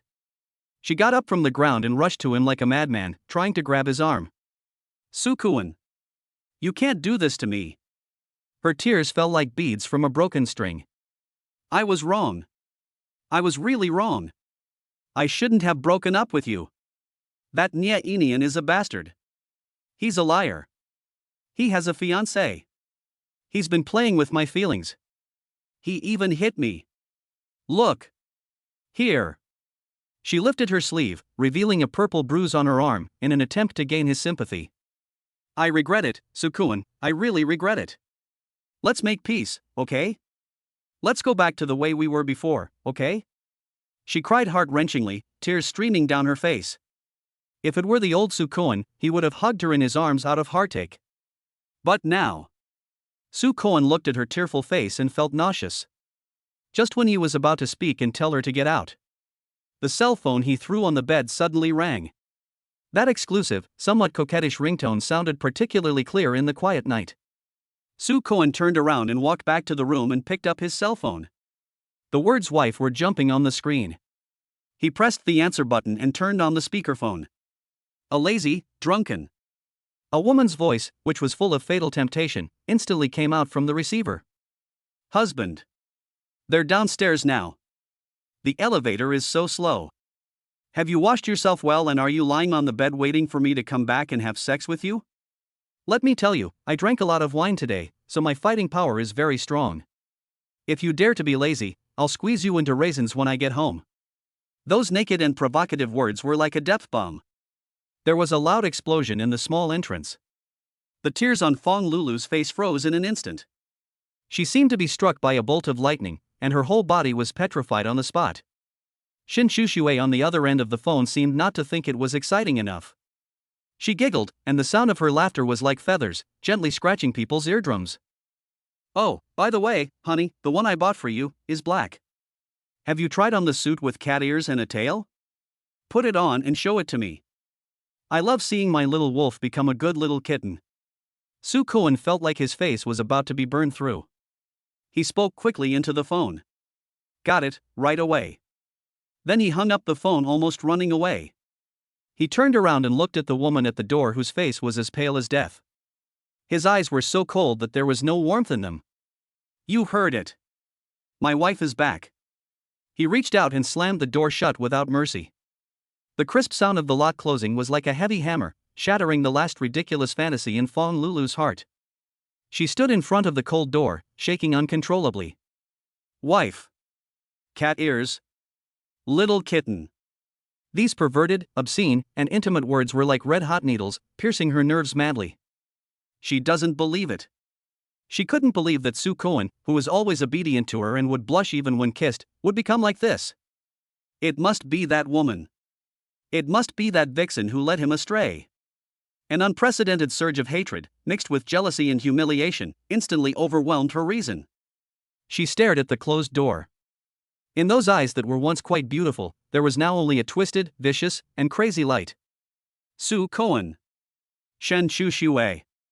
She enunciated the two names word by word, squeezing them out from between her teeth. "Just wait for me. I can't have it. I will destroy it completely." Chapter 56. Yan Lingling's face changed. "Daughter, go grab a rich husband." Fong Lulu, like a wandering soul, floated back to the home that made her feel suffocated. In the living room, Fong Liu and her mother Yang Lingling were pacing back and forth anxiously, their faces full of calculations about the future. Seeing Fong Lulu walk in a daze, Yang Lingling's triangular eyes immediately stood up. "What happened? Failed again? That Soo Koen, he still refuses to see you?" Fong Liu was even more direct. He grabbed Fong Lulu's arm with an anxious look in his eyes. "Is he mentioning that vixen again? I knew men would turn bad once they had money." Fong Lulu didn't say anything. She just raised her head and looked at the two so-called relatives in front of her with a terrifyingly empty look. Her silence made Fong Liu and Yang Lingling even angrier. "Why don't you say something? You useless thing." Yang Lingling stretched out her finger and poked Fong Lulu's forehead hard. "How could I have given birth to such a disappointing daughter like you? You can't even hold on to a man. You weren't even allowed to break in. You've brought shame upon our Fong family." Just then, Fong Liu's cell phone rang. He picked it up and took a look at it irritably. Just one glance, and he froze in place instantly as if struck by lightning. His eyes widened, his breathing became more rapid, and his face, full of calculation. This moment was replaced by an extreme shock and ecstasy. "Mom!" His voice was trembling. "Mom! Look!" He put the phone screen in front of Yang Lingling. Yang Lingling moved over impatiently. A financial news push just popped up on the screen. The bold title exploded in her eyes like a bombshell. Soo Koen, the sole heir to the Soo Group, gave up his 100 billion yuan fortune, hid his identity for love, and is suspected of having a flash marriage with a mysterious girlfriend. There is also a blurry candid photo below. In the photo, Soo Koen is walking down from a limited edition Maybach. A woman with extraordinary temperament held his arm intimately. Although the woman's face was blurred, her aura was so breathtaking that it could make people feel suffocated even through the screen. Soo Group. The legendary business empire that could shake the entire Asian financial world with just one stomp of its feet. Yang Lingling's mind went blank. She felt like her heart was about to jump out of her throat. With trembling hands, she grabbed the phone and read the news over and over again, not even missing any punctuation marks. It's. Yang Lingling's lips trembled, and an unprecedented, greedy and terrifying light burst out from her turbid eyes. Our Fong family is about to become completely rich. She turned around suddenly and hugged Fong Lulu, who hadn't reacted yet. The force was so strong that it seemed to rub her into his body. "My good daughter. My good daughter." Her voice was so passionate that it could burn people. "I knew it. I knew you were a blessed person. That Soo Koen, he's not some poor boy. He's the prince. He's the golden thigh hidden among us. Fang Liu was so excited that his face turned red. He rubbed his hands and walked around in circles in the living room. I told you. I told you that Su Koan was not right. Turns out he was waiting for us here. Sister. This is an incredible amount of wealth. He rushed to Fang Lulu, his eyes shining frighteningly. You must. Now. Right now. Get him back. That Shin Shushui is nothing. You and Su Koan have been together for 6 years. You are the original wife. The main wife. Yang Lingling nodded frantically, and her mind had already begun to imagine herself wearing a diamond ring as big as a pigeon egg and moving in and out of high society. Yes. Your brother is right. Lulu, listen to what Mom says. Your previous methods were too gentle. She lowered her voice, a mercenary and vicious expression on her face. To deal with a man who has just changed his mind, you have to use ruthless tactics. Go find him at the company tomorrow. In front of everyone. Tell them you're pregnant with his child. Fang Liu's eyes brightened. That's right. Just tell him the child is his. If he doesn't acknowledge it, we'll go to the Su Corporation headquarters and make a scene. We'll go find his parents and make a scene. I just don't believe that the Su family, with such a huge fortune, can tolerate a scandal of abandoning his wife and children. By then, let alone a 100 million yuan betrothal gift, even if they want half of his fortune, they will have to give it to him obediently. Fang Lulu listened blankly. She looked at the two family members in front of her who had gone completely crazy because of an illusory rich son-in-law. The flame of jealousy in her heart was poured with a bucket of boiling hot oil. Yes. Su Koan is the prince. Then everything around him should have belonged to her, Fang Lulu. That woman named Shin Shushui is nothing but a thief who has taken over someone else's home. A sick and twisted possessiveness completely devoured her last bit of sanity. Good. She slowly raised her head, and the light in her empty eyes rekindled. A cold, determined, and scrupulous light. You are right. The corners of her mouth slowly curled up into a cold smile without any warmth. Everything he has should have been mine. I'm just going to take back what belongs to me. The next morning. The first ray of sunlight passed through the gap in the floor-to-ceiling window and playfully danced on Su Koan's eyelids. He slowly opened his eyes, and the slight headache brought by the hangover made him frown subconsciously. Then, a soft touch with a faint fragrance came from the chest. He lowered his head. Shin Shushui was like a lazy cat, curled up in his arms. Her head rested on his strong arm, and one hand was placed dishonestly on his chest. The silky nightgown she was wearing had rolled up to her thighs because of her restless sleeping position. Those two straight and slender legs were crossed without any defense. One of them was even domineeringly across his waist, its warm skin pressed tightly against his. Su Koan's breathing suddenly became irregular. The vivid images of last night flooded into his mind uncontrollably. This female demon, after drinking, is simply a devil that wants to take lives. As soon as I entered the room, I pushed him down on the sofa, rode on him, and untied his bath towel. While staring at him with those charming eyes that sparkled with water. Little wolf, are you ready to be favored by the queen? Then, she actually took out the black suit with cat ears and a tail from the shopping bag. She forced him to put it on and pinched his chin, forcing him to meow. And then. The battle was so fierce that it was almost unbearable to look back on. He felt like he was about to be squeezed into a raisin. Su Koan's cheeks began to heat up uncontrollably. He looked at the peacefully sleeping woman in his arms, that face that usually always had a bit of alienation and strength. At this moment, there is peace and purity. The long eyelashes are like two small fans, casting a faint shadow under the eyelids. The iconic teardrop mole also looks particularly cute because it is not covered by makeup. Su Koan's heart suddenly softened. He couldn't help but reach out and gently brush away the strands of hair on her cheek. His fingertips just touched her warm skin. The person in his arms moved and let out a soft moan with a strong nasal tone. Shin Shushui slowly opened her eyes. Those still somewhat hazy eyes instantly became clear when they saw the handsome face enlarged in front of them. Chapter 57, Mama's text message, what we need is a gold digger. Those fragmented, shameful fragments of last night came flooding back like a tide. Her face suddenly turned completely red. You, what are you looking at? She pushed him in anger, trying to break free from his arms. But when she moved, she realized that her legs were still wrapped around his waist, and the posture was extremely ambiguous. Her face became even redder, like a boiled shrimp. Soo Koan was in a good mood when he saw her rare shy look, and he couldn't help but want to tease her. Instead of letting go, he held her tighter. He lowered his head, leaned close to her ear, and laughed softly in a magnetic and ambiguous voice. "Look at my queen. Look who was the one who was shouting that he was going to drain me dry and crying for mercy last night." The tips of Shinchushue's ears turned red.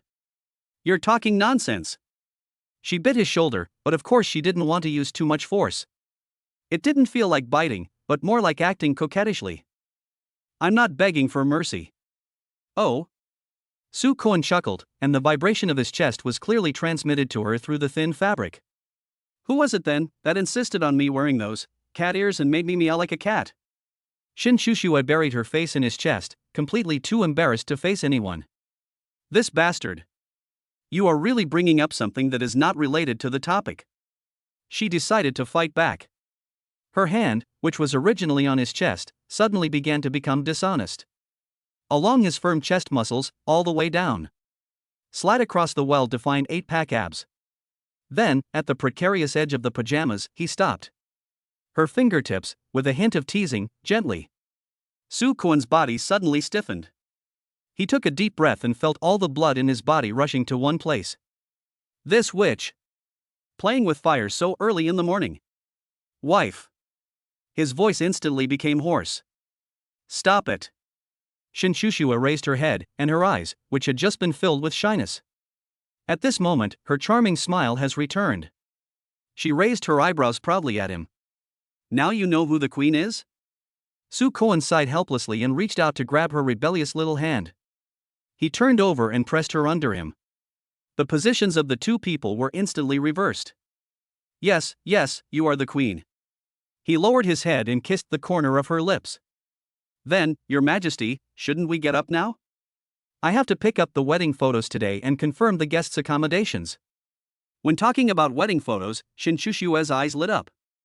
"Good." She stretched out her arms, wrapped them around his neck, and took the initiative to press a kiss on his lips that was as sweet as the morning air. "As you say, my little kitten." An hour later, Soo Koan arrived at the city's top wedding hall alone. Shin Shushue had an urgent matter at the company, so she asked him to come and pick up the photos first. As soon as he walked into the magnificent lobby, the manager who came towards him immediately smiled warmly. "Mr. Soo. You're here.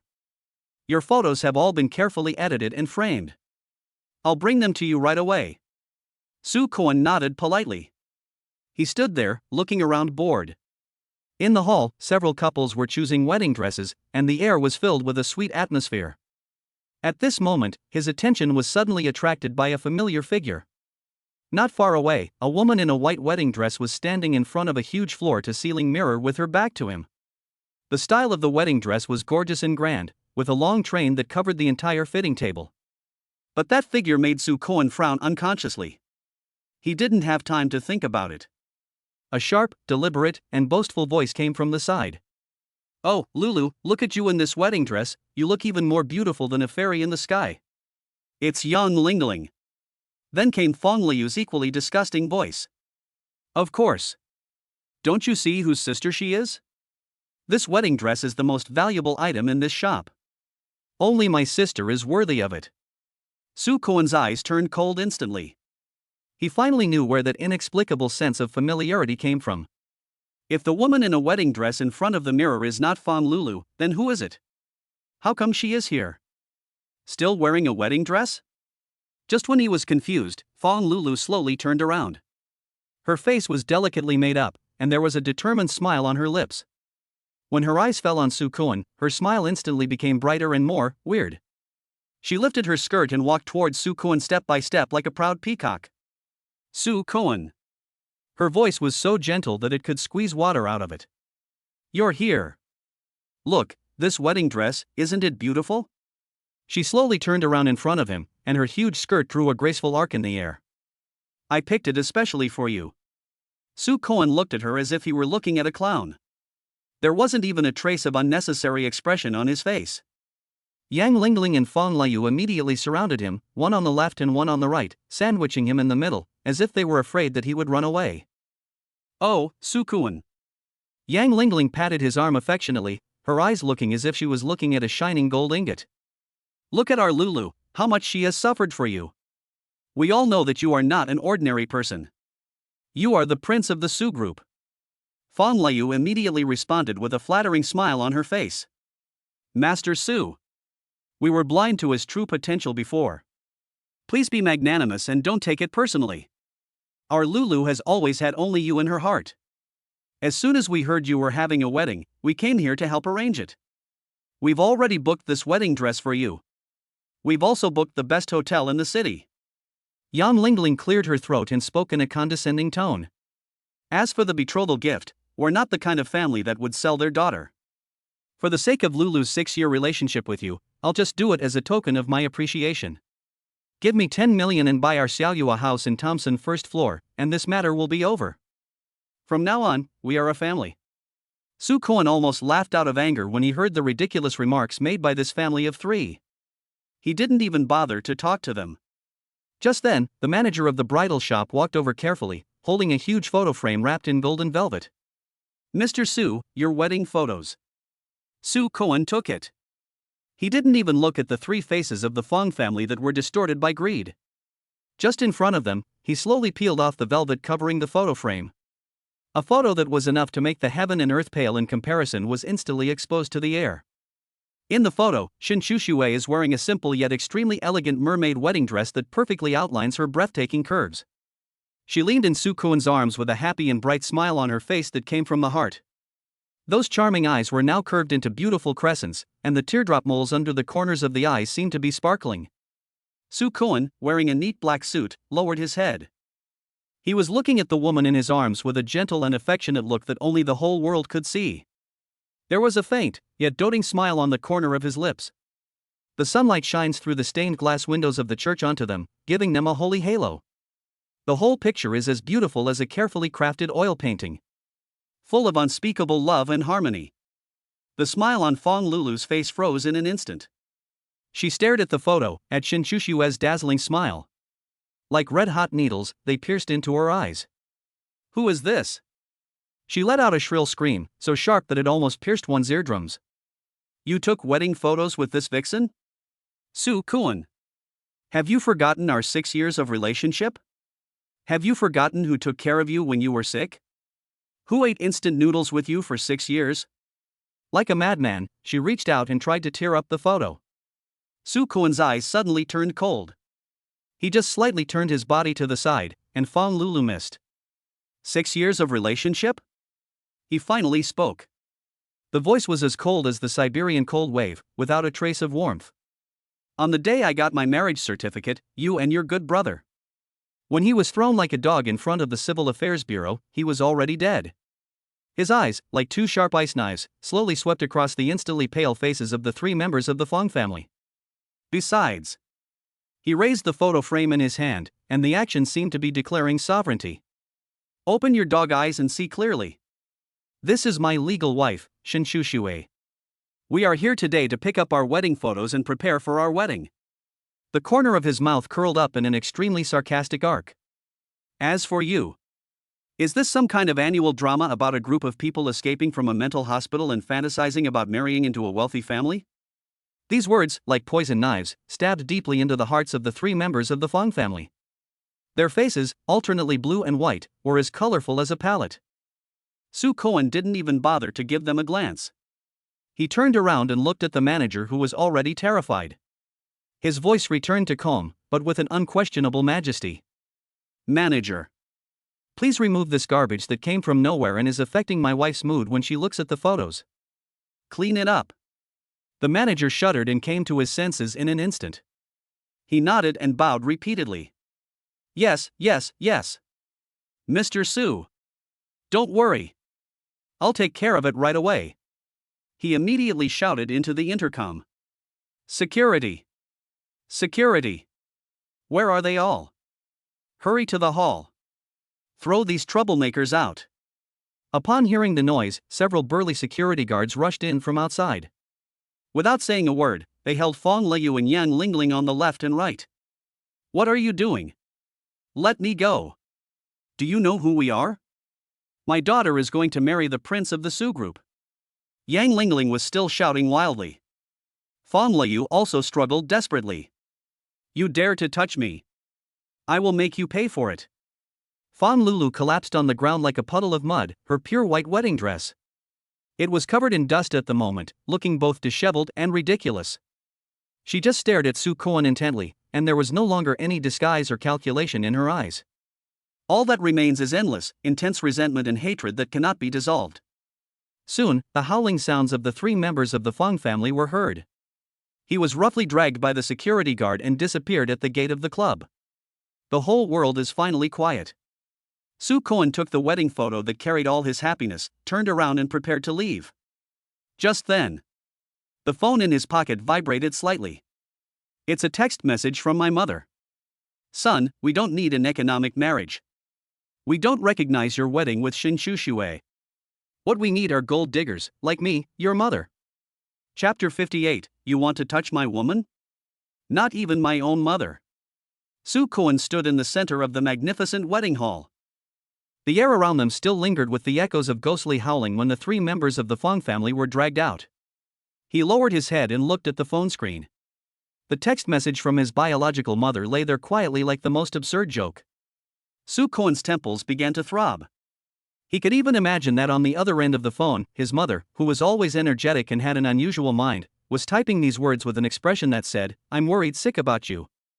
What does like my mother mean? Like her, in order to seize the right to speak in the company from several uncles, she was able to wear 10-centimeter high heels. Is it possible for a person to block the door of the board of directors and throw a piece of negative information about the rival company in everyone's face? Or like her, in order to force her father to sign a key overseas contract? Just pack yourself up as a gift, fly yourself to the island where your dad is on vacation, and walk around in front of him in a bikini for 3 days and 3 nights? Su Kuan felt his head hurt even more. This is not just a headache, but also a deep disgust that comes from the bones towards the family logic of everything can be traded. The reason why he hid his identity was to escape from this suffocating atmosphere and find a pure relationship. And now, this force that he hated the most was directed at Shin Shushue, whom he regarded as a treasure. He walked out of the hall holding the wedding photo that carried all his tenderness and love. The golden sunlight is a bit dazzling. He opened the car door and carefully placed the photo frame on the passenger seat, as if it were some rare treasure. Then he got into the driver's seat and dialed the familiar number. The call was answered almost instantly. A female voice came from the room, full of energy and inexplicable excitement. Hey! Son! Have you figured it out? Are you ready to kick that wooden beauty named Shin? Mom! Su Kuan's voice carried a hint of fatigue that he himself hadn't noticed. What exactly did you mean by the text message you sent? Literally. What else could it mean? Ms. Mom's voice was confident, as if she was stating a truth. Why did your father marry me? Because I'm pretty? Superficial. It's because I can do it. I can make trouble. I can make money. I can make all his brothers and sisters who are eyeing him covetously submit to me. Our Su family is a wealthy family with many wolves, tigers, and leopards. You're looking for that Shin Shushue, who seems to be a good match and pretty, but what's the point? Can she help you fight? Can she help you curse? Can she help you kick your second uncle's illegitimate son out of the company? She's no good. This kind of lady from a noble family is just a pretty vase. Su Kuan closed his eyes and pressed his eyebrows hard. Mom, I love her. We really love each other. Like? My mother sneered on the other end of the phone, her voice full of disdain. Can love be eaten? Can love be converted into company profits? Can love make stock prices rise? Son, you are too naive. Let me tell you, I think Fang Lulu has great potential. Although she's a bit foolish and short-sighted, she's greedy, cruel, and shameless. With a little training, this kind of person will definitely become a skilled hand.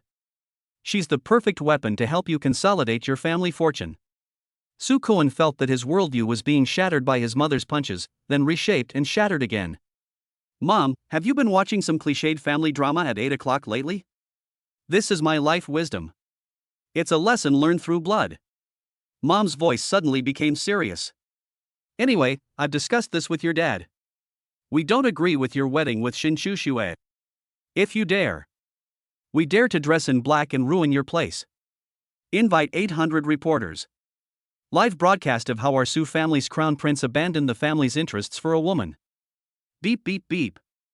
The call was hung up abruptly. Su Kuan held the phone in his hand for a long time without moving. He turned his head and looked at the wedding photo on the passenger seat. In the photo, Shen Shushua smiled so brightly and happily, and her charming eyes were filled with trust and love for him. An unprecedented violent desire to protect surged up from the bottom of my heart. No one should try to hurt her. Even if they are your biological parents, it is not allowed. He started the car, and the black Maybach merged into the traffic like a silent beast. He didn't notice that at the entrance of the wedding hall, a disheveled figure was staring at the rear of his car. Fong Lulu got up from the ground. Her expensive wedding dress was covered with dust and looked like a used rag. She was unwilling to accept it. How could she be willing? She ran after the car, her high heels making a screeching sound on the ground. Su Kuan! Stop right there! She rushed to the middle of the road like crazy and blocked the way for the Maybach. The screeching sound of brakes was heard. Su Kuan rolled down the car window, and his handsome face was covered with a layer of cold frost. The anger that had just been aroused by his mother found a perfect outlet at this moment. Do you want to die? Fong Lulu looked at his cold face, and her heart seemed to be tightly grasped by an invisible hand. She rushed to the driver's seat and grabbed the car door tightly with both hands. Su Kuan! You have to listen to my explanation. That Nya Inian is a bastard. He's been lying to me all along. There's nothing between us. Her fingers turned white from the force, and her nails scraped against the smooth car door, making a teeth-grinding sound. She tried to pull Su Kuan's arm, hoping to use physical contact to awaken a trace of his old feelings. She slid her hand down the sleeve of his expensive suit, with a hint of desperation.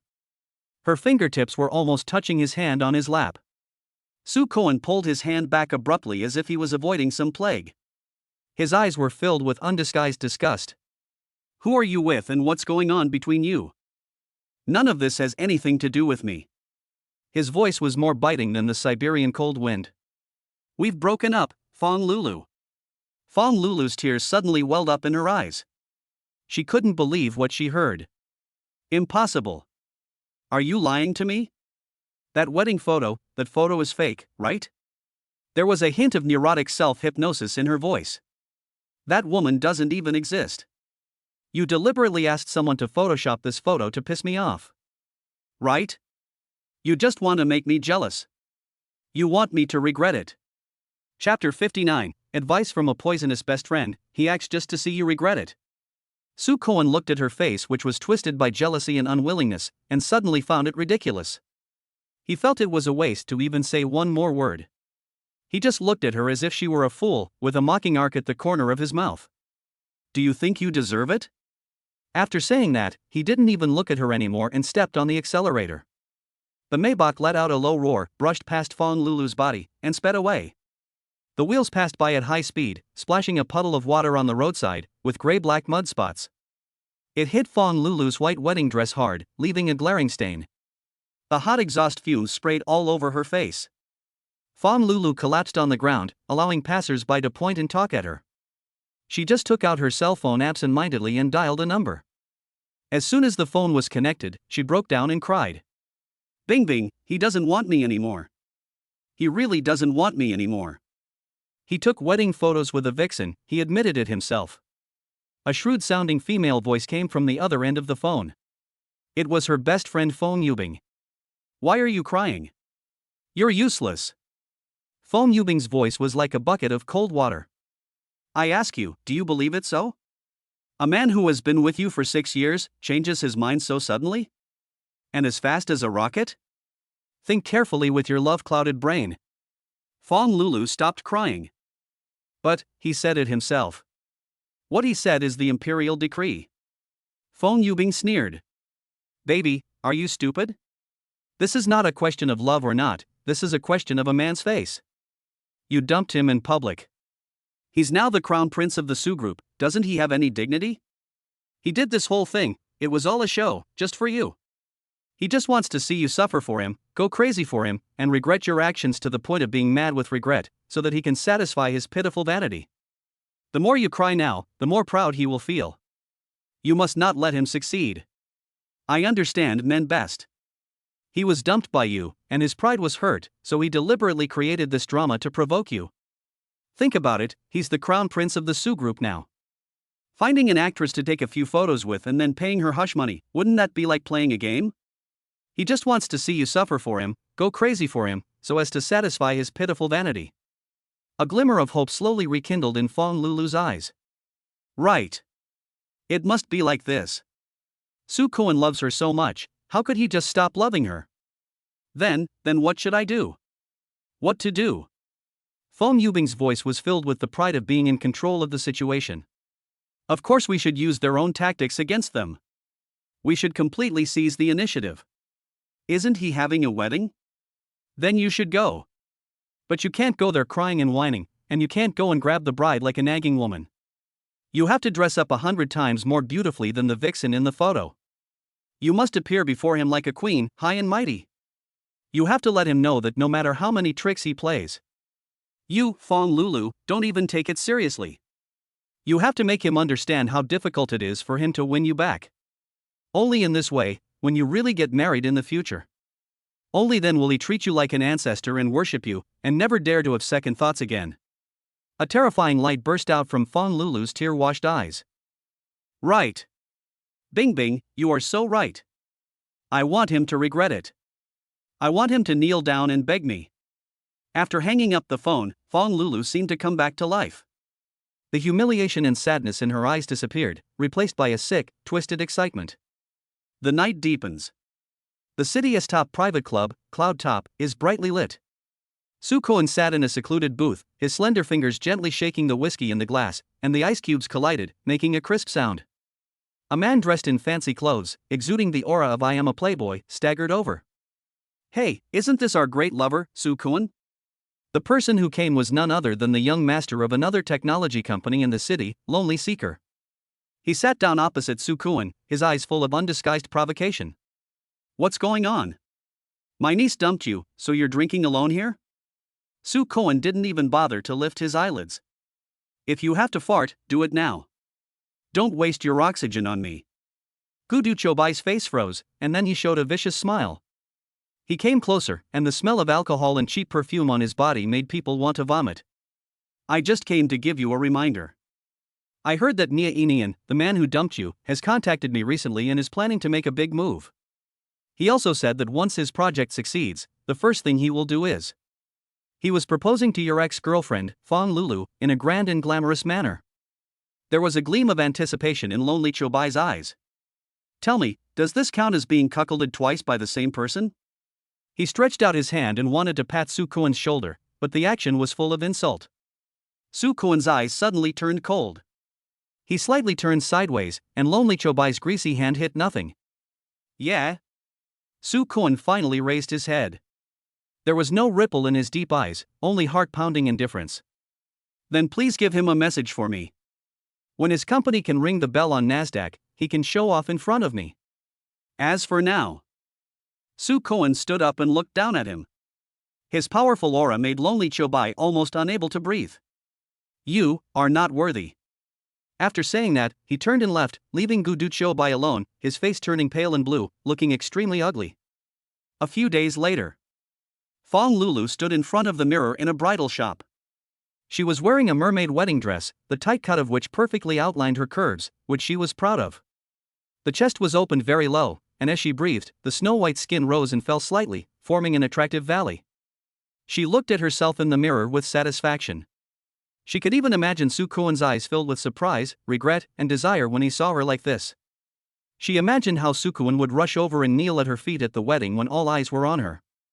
And she would just glance at him coldly, then turn away arrogantly. This is it, she said to the clerk beside her, her voice full of arrogance of determination. Also, please ask the best makeup artist in your store to come out for me. I'm going to the biggest wedding in town. Saturday. Fong Lulu got up early and put on what she thought was flawless combat makeup.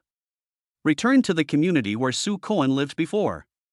According to Fong Yubing's script, she had to first go to the love nest that was full of their 6 years of memories and retrieve some symbolic items. Then, at the most critical moment of the wedding, they will make a grand appearance with these tokens.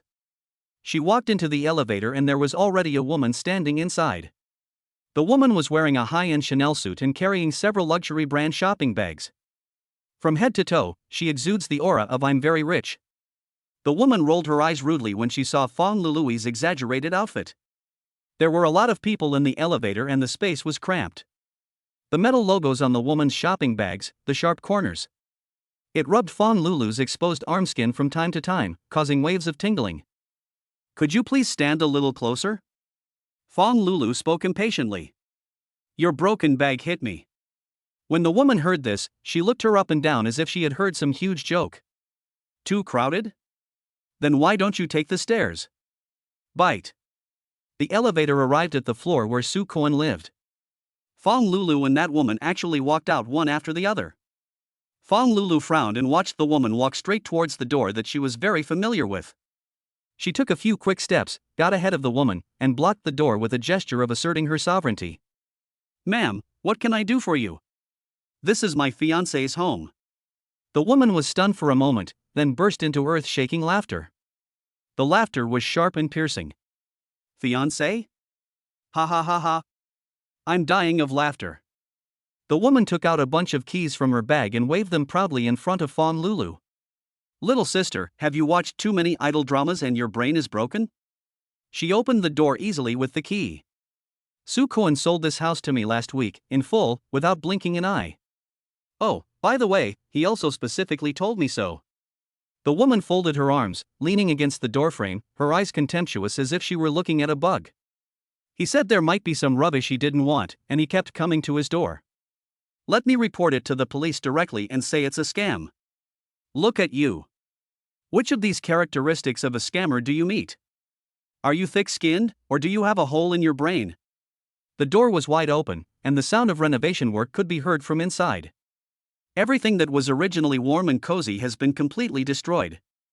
Fong Lulu stood there blankly, her face, which was delicately made up, instantly losing all color.